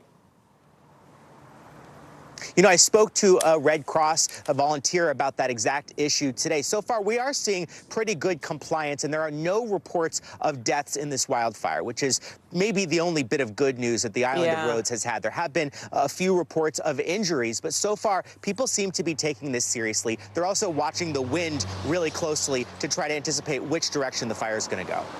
Josh Letterman live for us there on the island of Rhodes in Greece. Josh, thank you. We'll check back with you again, I know, very soon. Appreciate it.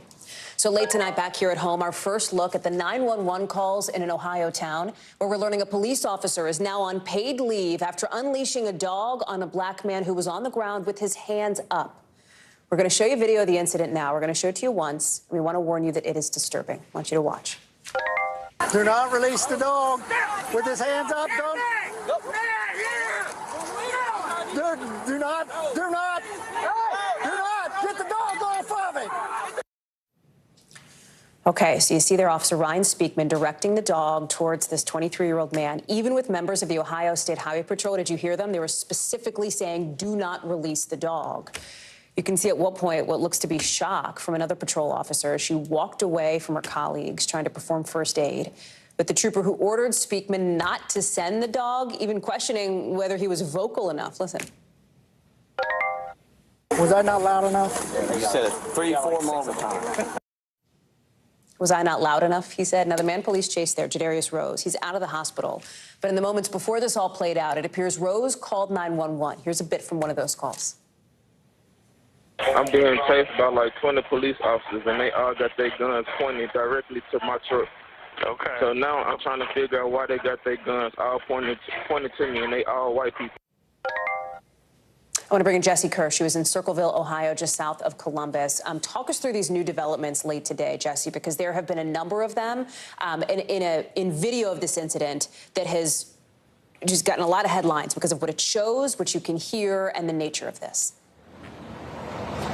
Yeah, and Hallie, even with more information coming out, we still have several questions unanswered, and we're trying to get more records, including personnel files and also potentially more body camera footage, which we're trying to figure out if it even exists. So still more to learn on all of this. And of course, this has been video that many, or I should say some, are finding to be disturbing. Some are also looking at this as something potentially connected to race. We spoke with someone from the Columbus area NAACP, and she says this reminded her of scenes from the 1960s during the civil rights struggle. We asked the mayor about the potential for race to have factored into this incident. Here's part of what he shared with us. I would hope that race is not a part of this incident. I can't imagine it being, but. Do you understand where that concern from some people comes? Of course I understand it. We do not have any racial problems here in the city of Circleville.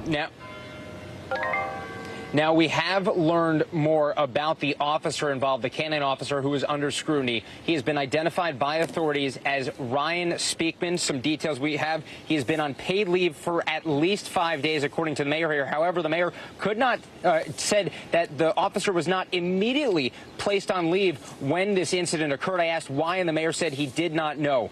And that is something that we are certainly going to be continuing to ask for an answer on. Police have been sharing few details, so we're going to keep looking for more information on that as well. And another item that we learned from the mayor earlier, Hallie, is that this officer previously had conduct under scrutiny from a separate incident. So we are trying to get more information about what exactly unfolded, but the mayor says that occurred in the last 2 years or so. You talk about the push to get more information, which I know that you and the team are working on. Are we getting any better understanding of why officers were chasing Jadarius Rose in the first place? In these 911 calls that appear to be from Rose, seems to be that there are some questions about that from his perspective. As you can hear the dispatchers, it's at several points, it sounds like, tell him to, comply with police, et cetera.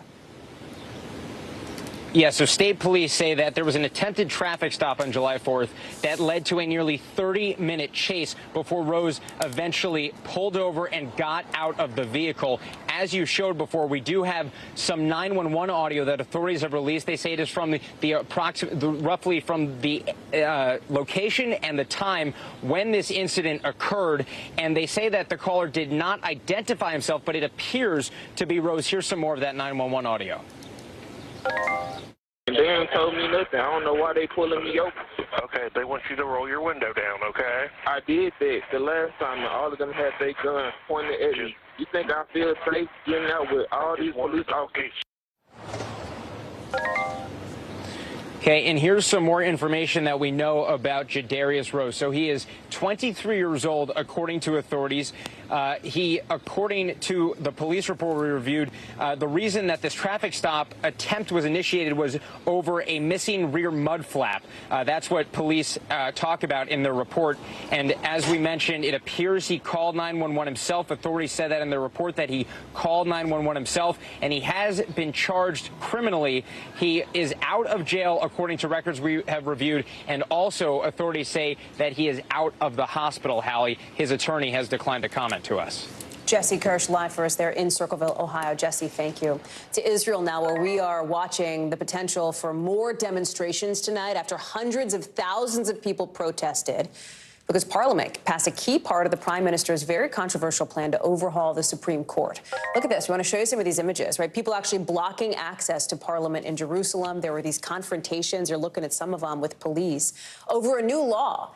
And this law essentially limits how much the Israeli Supreme Court can overrule decisions that the rest of the government might decide to make. So critics say, well, wait a second, that takes away a really important check on the power of the prime minister, of Benjamin Netanyahu. And without it, suddenly, they say, Netanyahu gets so much more authority, so much more power.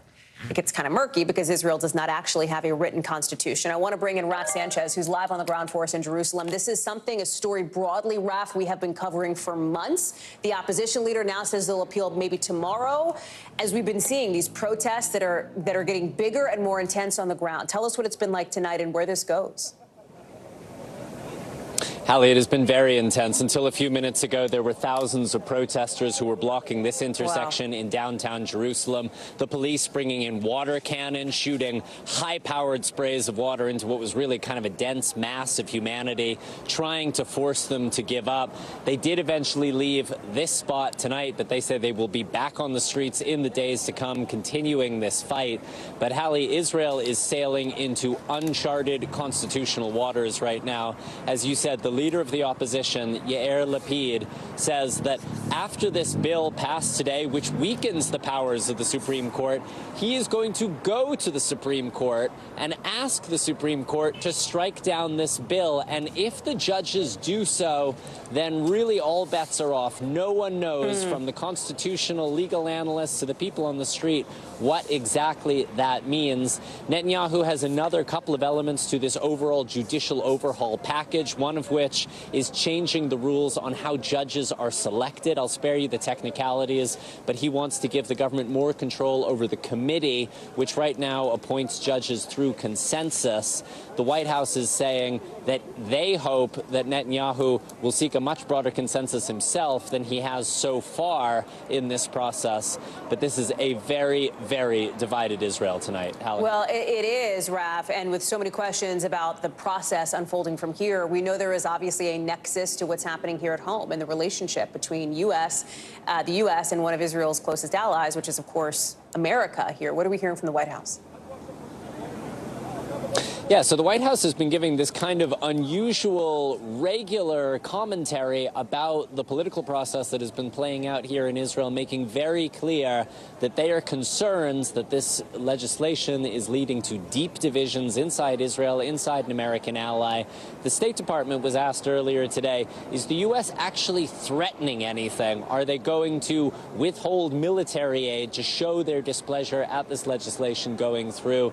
Take a listen to what the State Department spokesman said a little earlier. It's basically no, that the conversation will continue between Washington and Jerusalem. Take a listen.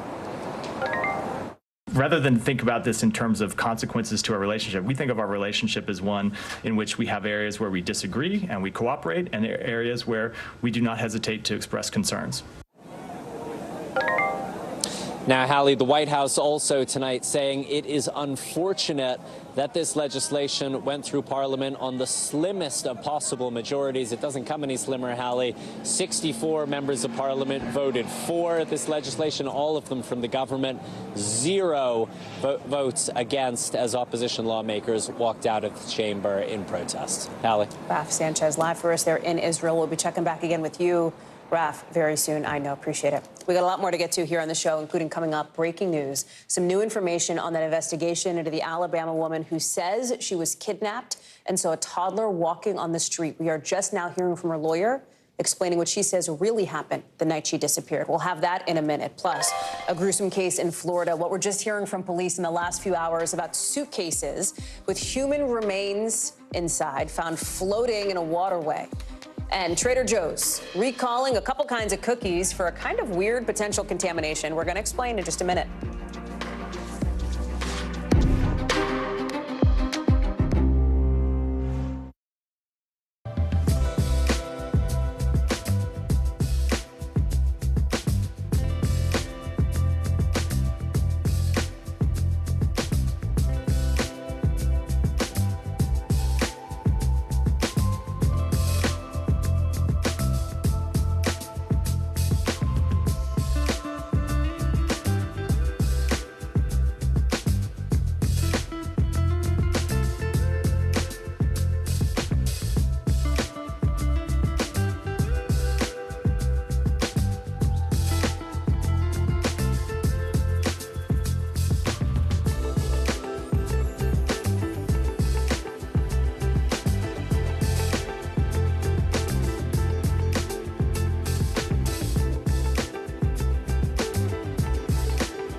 going to happen now? Going back and forth because they...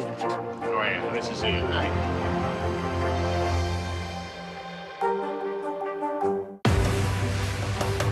Just behind me, hundreds, if not 1,000 migrants waiting under the blazing sun. All these people here are going to be asking for asylum. It's a very critical situation.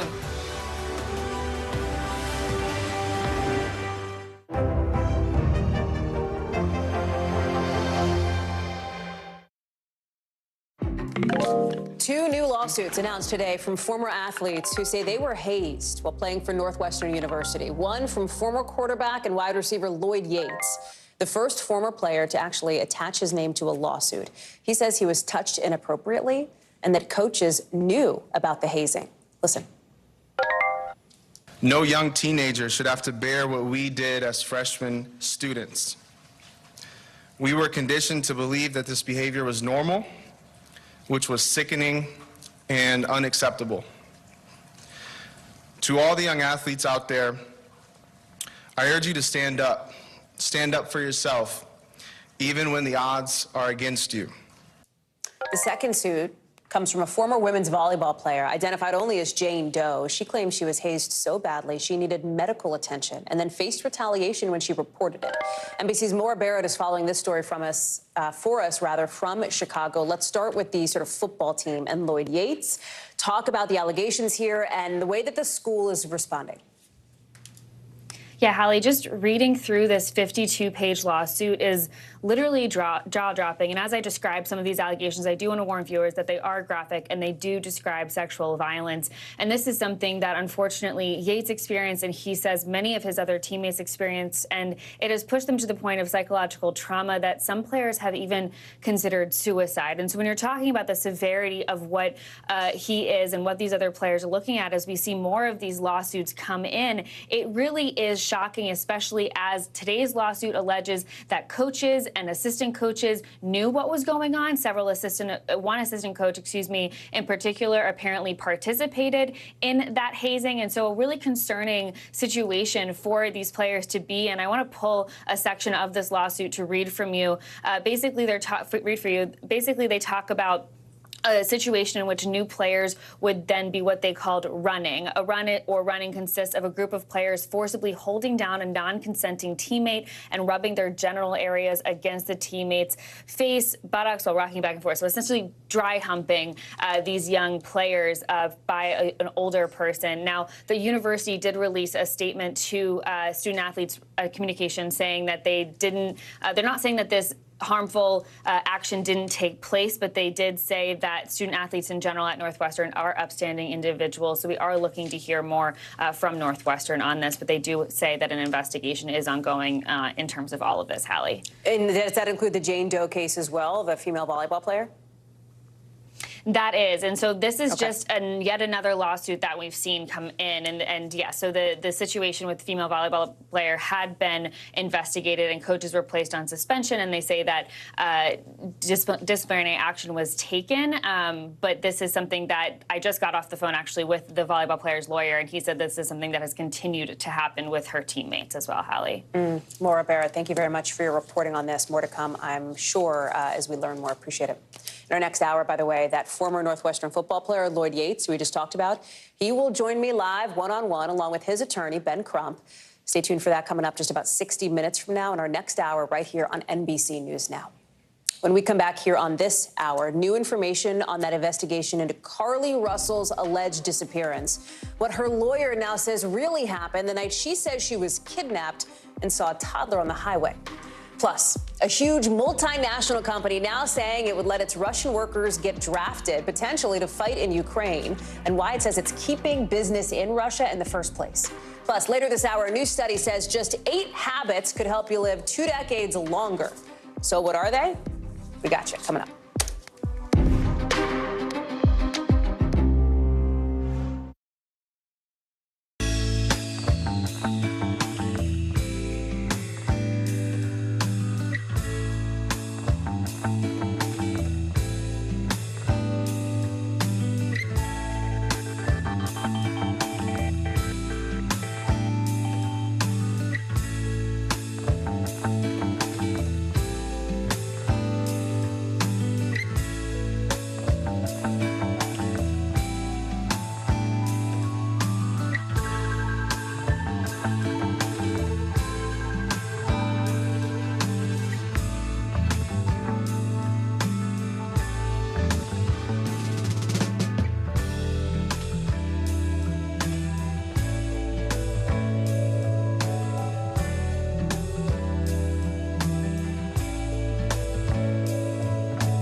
still to come on the Channel 2 News. Well, the waters are certainly receding now. Still too close to call. Lester Holt reporting from Ground Zero, as it's being referred to. It is, in fact, a taste of freedom. The Haitian people know a little something about resiliency. What's the biggest risk right now? Some of the troops who have been proud. I want to welcome you to the first presidential debate. In fact, we've been told we can't go any farther. You were some resilient folks. Let me get a hint.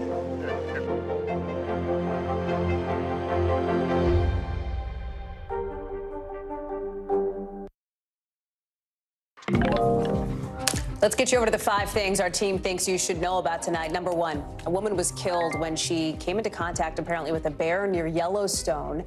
Officials said today. They say they found grizzly bear tracks at the scene. They're looking into this. It comes as Montana has seen more and more grizzly bears in recent years. Officials say that people visiting national parks in that region should carry bear spray. Number 2, in just the last hour, police in Delray Beach in South Florida want the public's help to solve a pretty gruesome case. The remains of somebody washed up on the shore. A woman in 3 separate suitcases. Police now say these suitcases could have been in the water for days. They're asking for any help in identifying this woman. The first suitcase was found Friday after somebody called in seeing something suspicious right near the Intercoastal Waterway. That's when police got there and found the other suitcases nearby. Number 3, Trader Joe's is recalling cookies that might have been contaminated with rocks. We're talking about the almond windmill cookies and the dark chocolate chunk and almond cookies with certain sell-by dates. Trader Joe's says it took the cookies they had off the shelves and that anybody who has them should throw them away or return them for a full refund. More info on our website. Number 4, the British band The 1975 is canceling shows in Indonesia and Taiwan after its lead singer kissed a male bandmate during a performance in Malaysia and criticized the country's anti-LGBTQ+ laws. Malaysia's government ended the music festival early, and they banned the British group from performing, apparently. Number 5, these may look like standard cheese wheels, but they're not cheese. That's cocaine filled with coke. Basically, a pickup truck was coming from Mexico with the cheese, alleged cheese in them. Border officials x-rayed them, opened them up. They found 7 bundles, 17 total pounds of cocaine, they say. The driver is now facing charges for attempted smuggling. Tonight, some outrage across Muslim communities after 2 protesters burned a copy of the Quran in front of the Iraqi embassy in Copenhagen today. This is just the latest in a series of Quran burnings in Sweden and in Denmark. You can see some of them here. Huge protests now in Muslim countries with demonstrators filling the streets. They're setting flags on fire. They're storming embassies. All because Denmark and Sweden basically say that the burnings are protected under free speech rules. The Iraqi Ministry of Foreign Affairs is condemning what happened to NBC News, calling on the EU to reconsider what they call freedom of expression. Let's bring in Ali Arouzi for more on this. Talk about how we got here, Ali. Hey, Hallie. Well, the tension between these Muslim countries and Denmark and Sweden initially intensified last month after a 37-year-old Christian Iraqi refugee in Sweden burnt pages of the Quran on an important Muslim holiday outside Stockholm's Central Mosque. That sparked demonstrations in Baghdad, where protesters stormed the Swedish embassy, set it on fire, and now today, 2 anti-Islam protesters set fire to a copy of the Quran in front of the Iraqi embassy in the Danish capital, Copenhagen. The duo from a group that calls themselves Danish Patriots stomped on the Quran, and then they set it on light in a tinfoil tray next to the Iraqi flag lying on the ground. Now, this far-right group held a similar demonstration last week, and they live-streamed it all on Facebook. After last week's incident, the Danish foreign minister condemned it as an act of stupidity by a few individuals, telling the national broadcaster that it was a disgraceful thing to do to insult the religion of others. He said the burning of the Quran and other religious symbols has no purpose other than to provoke division. But he did note, however, that burning religious books was not a crime in Denmark, and that's important because there's no law in Sweden or Denmark specifically prohibiting the burning or desecration of the Quran or any other religious text. And like many other Western countries, they don't have blasphemy laws. Now, many Muslim countries have called on Sweden and the Danish government to stop the burning of the Quran. But these countries, it's up to the police, not the government, to decide whether authorities can demonstrate and use public gatherings. And that's a very important distinction. The government can't ban it. The police can only ban it, and the courts of law can overrule what the police say, but it's not up to the government. What about from a diplomatic perspective, Ali? What are the conversations that may be happening at that level? Well, on the best of days, you know, these Scandinavian countries have to walk a very fine line with the Muslim world, and these acts have set off public protests in Iraq, Lebanon, Turkey, and beyond.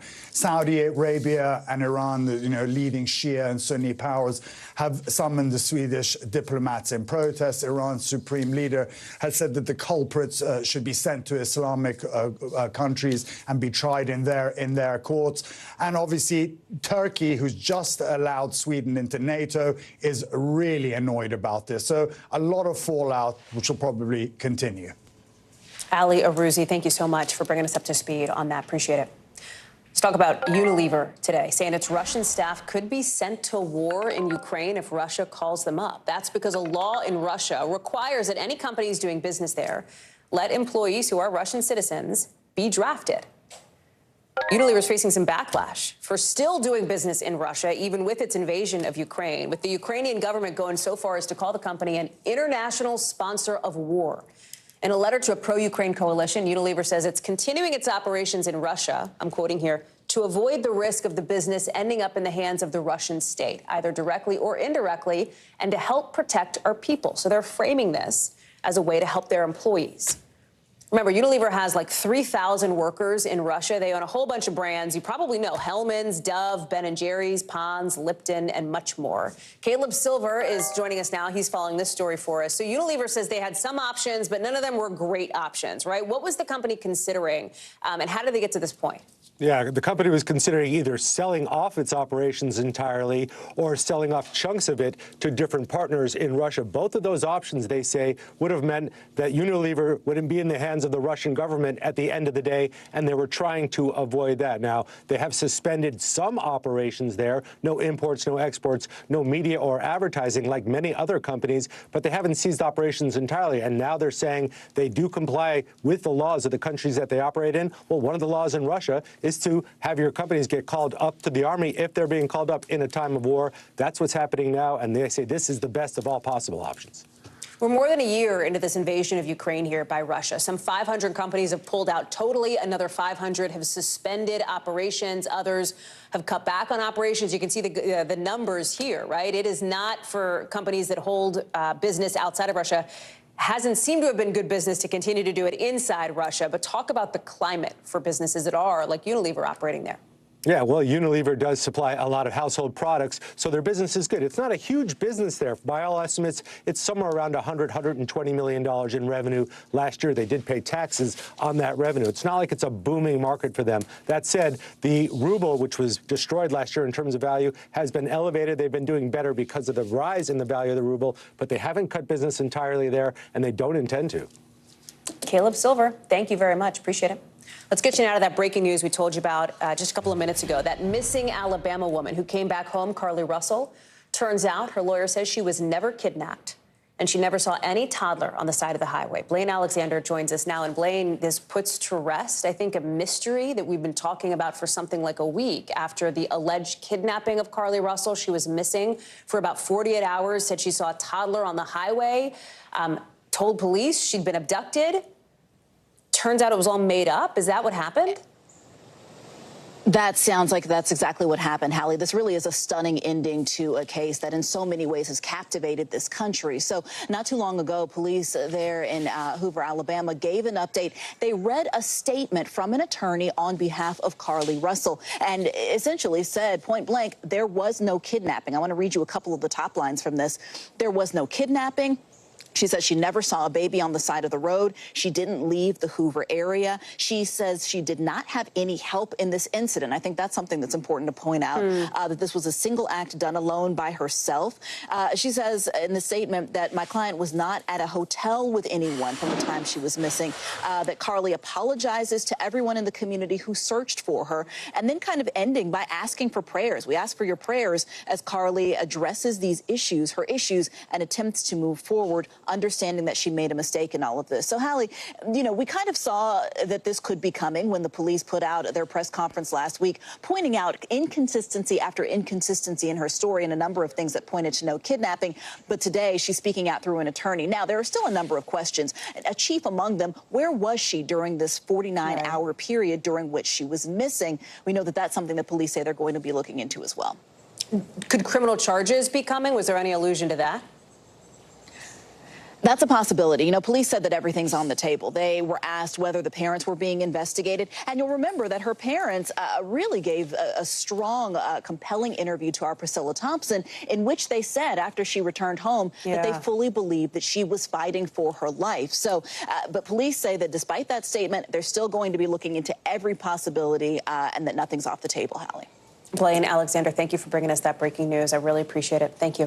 Coming up, we have more breaking news, actually, just into us, on a death near the Martha's Vineyard home of former President Barack Obama. What the former president is just saying in the last couple of minutes, and what happened next.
Good morning, please. Good morning, Mr. President. Very in question.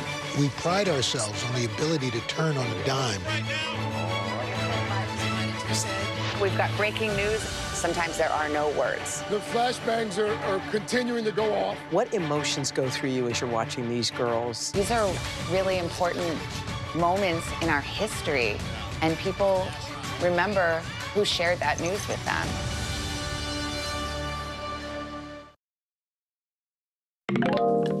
Some breaking news just into us. A new statement now from former President Obama after police confirmed the death of a former White House chef in the waters off Martha's Vineyard.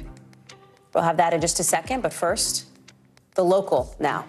Stories happening at our bureaus all across the country that they are keeping an eye on.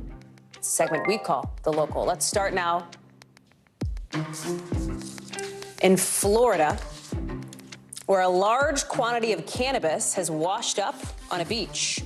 They think it came from a big package that broke up in the water, and they're telling people that this seaweed should not be picked up or taken home because it has been degraded. You can't smoke it, don't vape it, leave it alone. Out of our Western Bureau, health officials say 3 people are dead from bad listeria infections across Washington state. They're all older than 60. 2 other people were infected but survived. Doctors say all of the people who were killed had weakened immune systems. Officials are still trying to figure out where this came from, but say it's usually foodborne. And out of our Northeast Bureau, a woman in Brooklyn has been serving a stew she's been constantly cooking for more than 40 days. It's known as a perpetual stew. It's apparently common in the Middle Ages. This woman has been taking her perpetual stew to a park in Bushwick where people can come, they can sample it, they can add their own ingredients, and it just keeps on cooking. So, back to that breaking news, of course, out of Martha's Vineyard, where police are confirming the death of somebody who worked for the Obamas on or near their property. I want to bring in Tom Winter now with the details. What happened here, Tom? So the Massachusetts State Police putting out a statement just a few moments ago, Hallie, is calling this an accident. That Tafari Campbell, age 45, from Dumfries, Virginia, died. He was found by Massachusetts State Police divers this morning after originally going missing at approximately 7:46 p.m. last night. The Coast Guard, Mass State Police, and other state and local agencies joining in this search. They suspended it overnight last night, began it again this morning, and his body was found earlier today. He was a sous chef at the White House. He was then later employed by the Obamas. And as you can see from the statement, the Obamas calling him a beloved part of our family. No indication here, Hallie, from authorities that there's any foul play here. Unfortunately, appears to be just an accident. Tom Winter, thank you for bringing us that developing news. Appreciate it. Still to come here on the show. You may have seen travel posts from influencers all over your feeds online, right? If you've ever wondered whether their stuff is legit, we're looking at a legal fight trying to keep one jet setter grounded. In a programming note, our exclusive interview with 2024 Republican presidential candidate Vivek Ramaswamy live one-on-one tomorrow right here on NBC News Now. Is Vivek meant him real? He seems to think so. More on that tomorrow.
News lives in the now.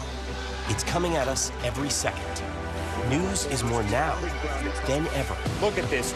You can't even see anything anymore. Now is raw.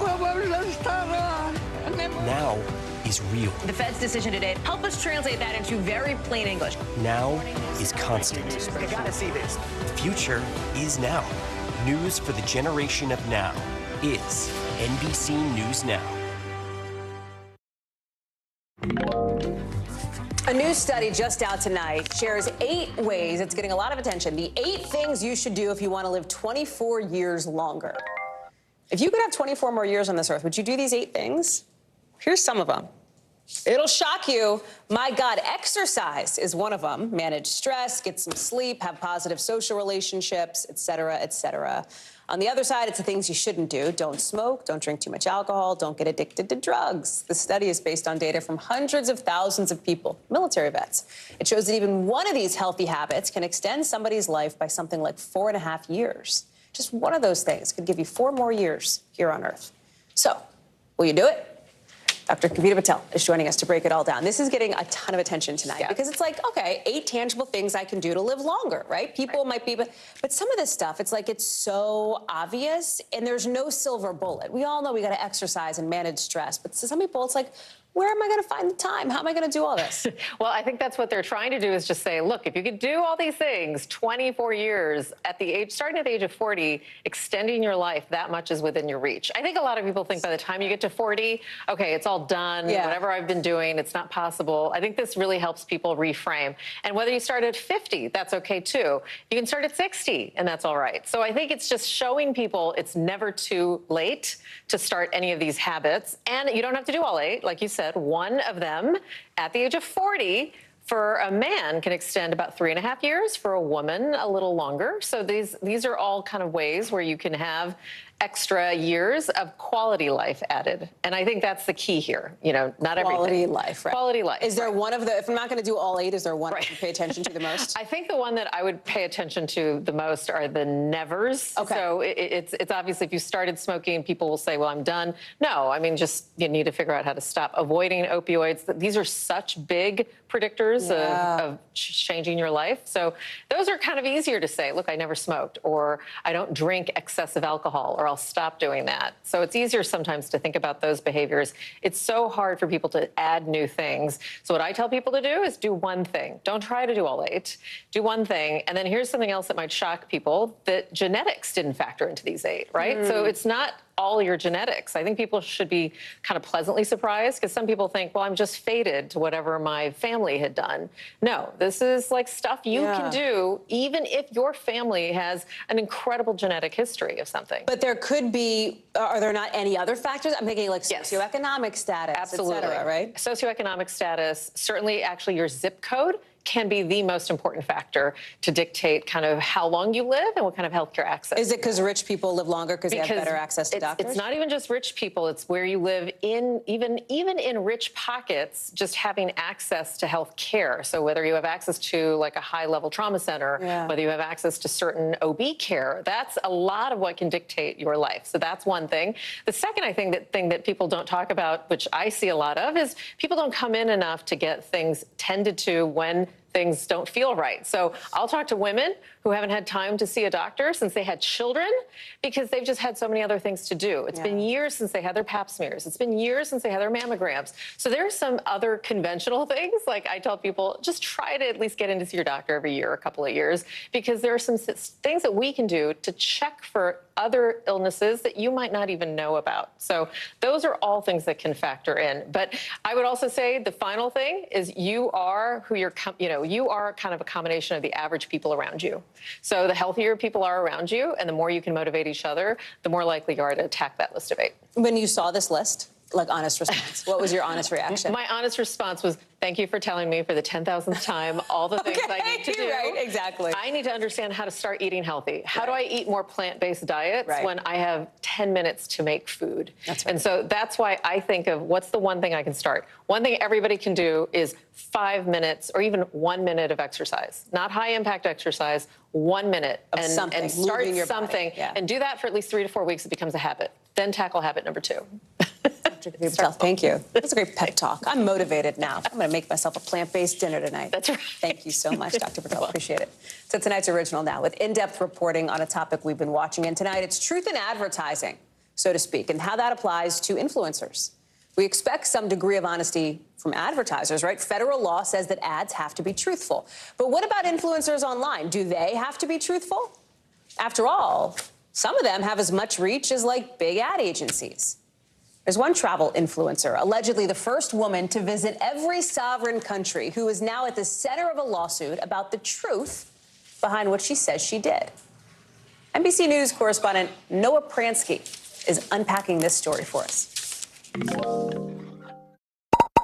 There's a good chance you come across a travel post or two in your social media feed, but how do you know everything you see is legit? This story is about a journey documented by a travel influencer, the drama-filled lawsuit that followed it, and even how the Guinness Book of World Records has been dragged into it. This looks so good. Cassie DePeckle says she spent 18 months traveling to more than 190 sovereign countries around the world, and by 2017, she had proclaimed herself the first woman to visit them all. I became the first woman on record to travel every country. She She leveraged the achievement into a successful influencer brand. She authored a book, launched a fitness app, was even recognized twice by the Guinness Book of World Records, plus a whole lot of TV and media. Yeah, I just decided I wanted to travel to every country in the world, but do so for a purpose. The only problem, as one watchdog saw it, Cassie wasn't the first woman to visit every sovereign country. There are a lot of social media influencers on Instagram, on TikTok, who are making a fortune promoting brands and products and services. People need to be doing that fairly. That's Lauren Wolf. She's with Travelers United, a nonprofit that advocates on consumer issues.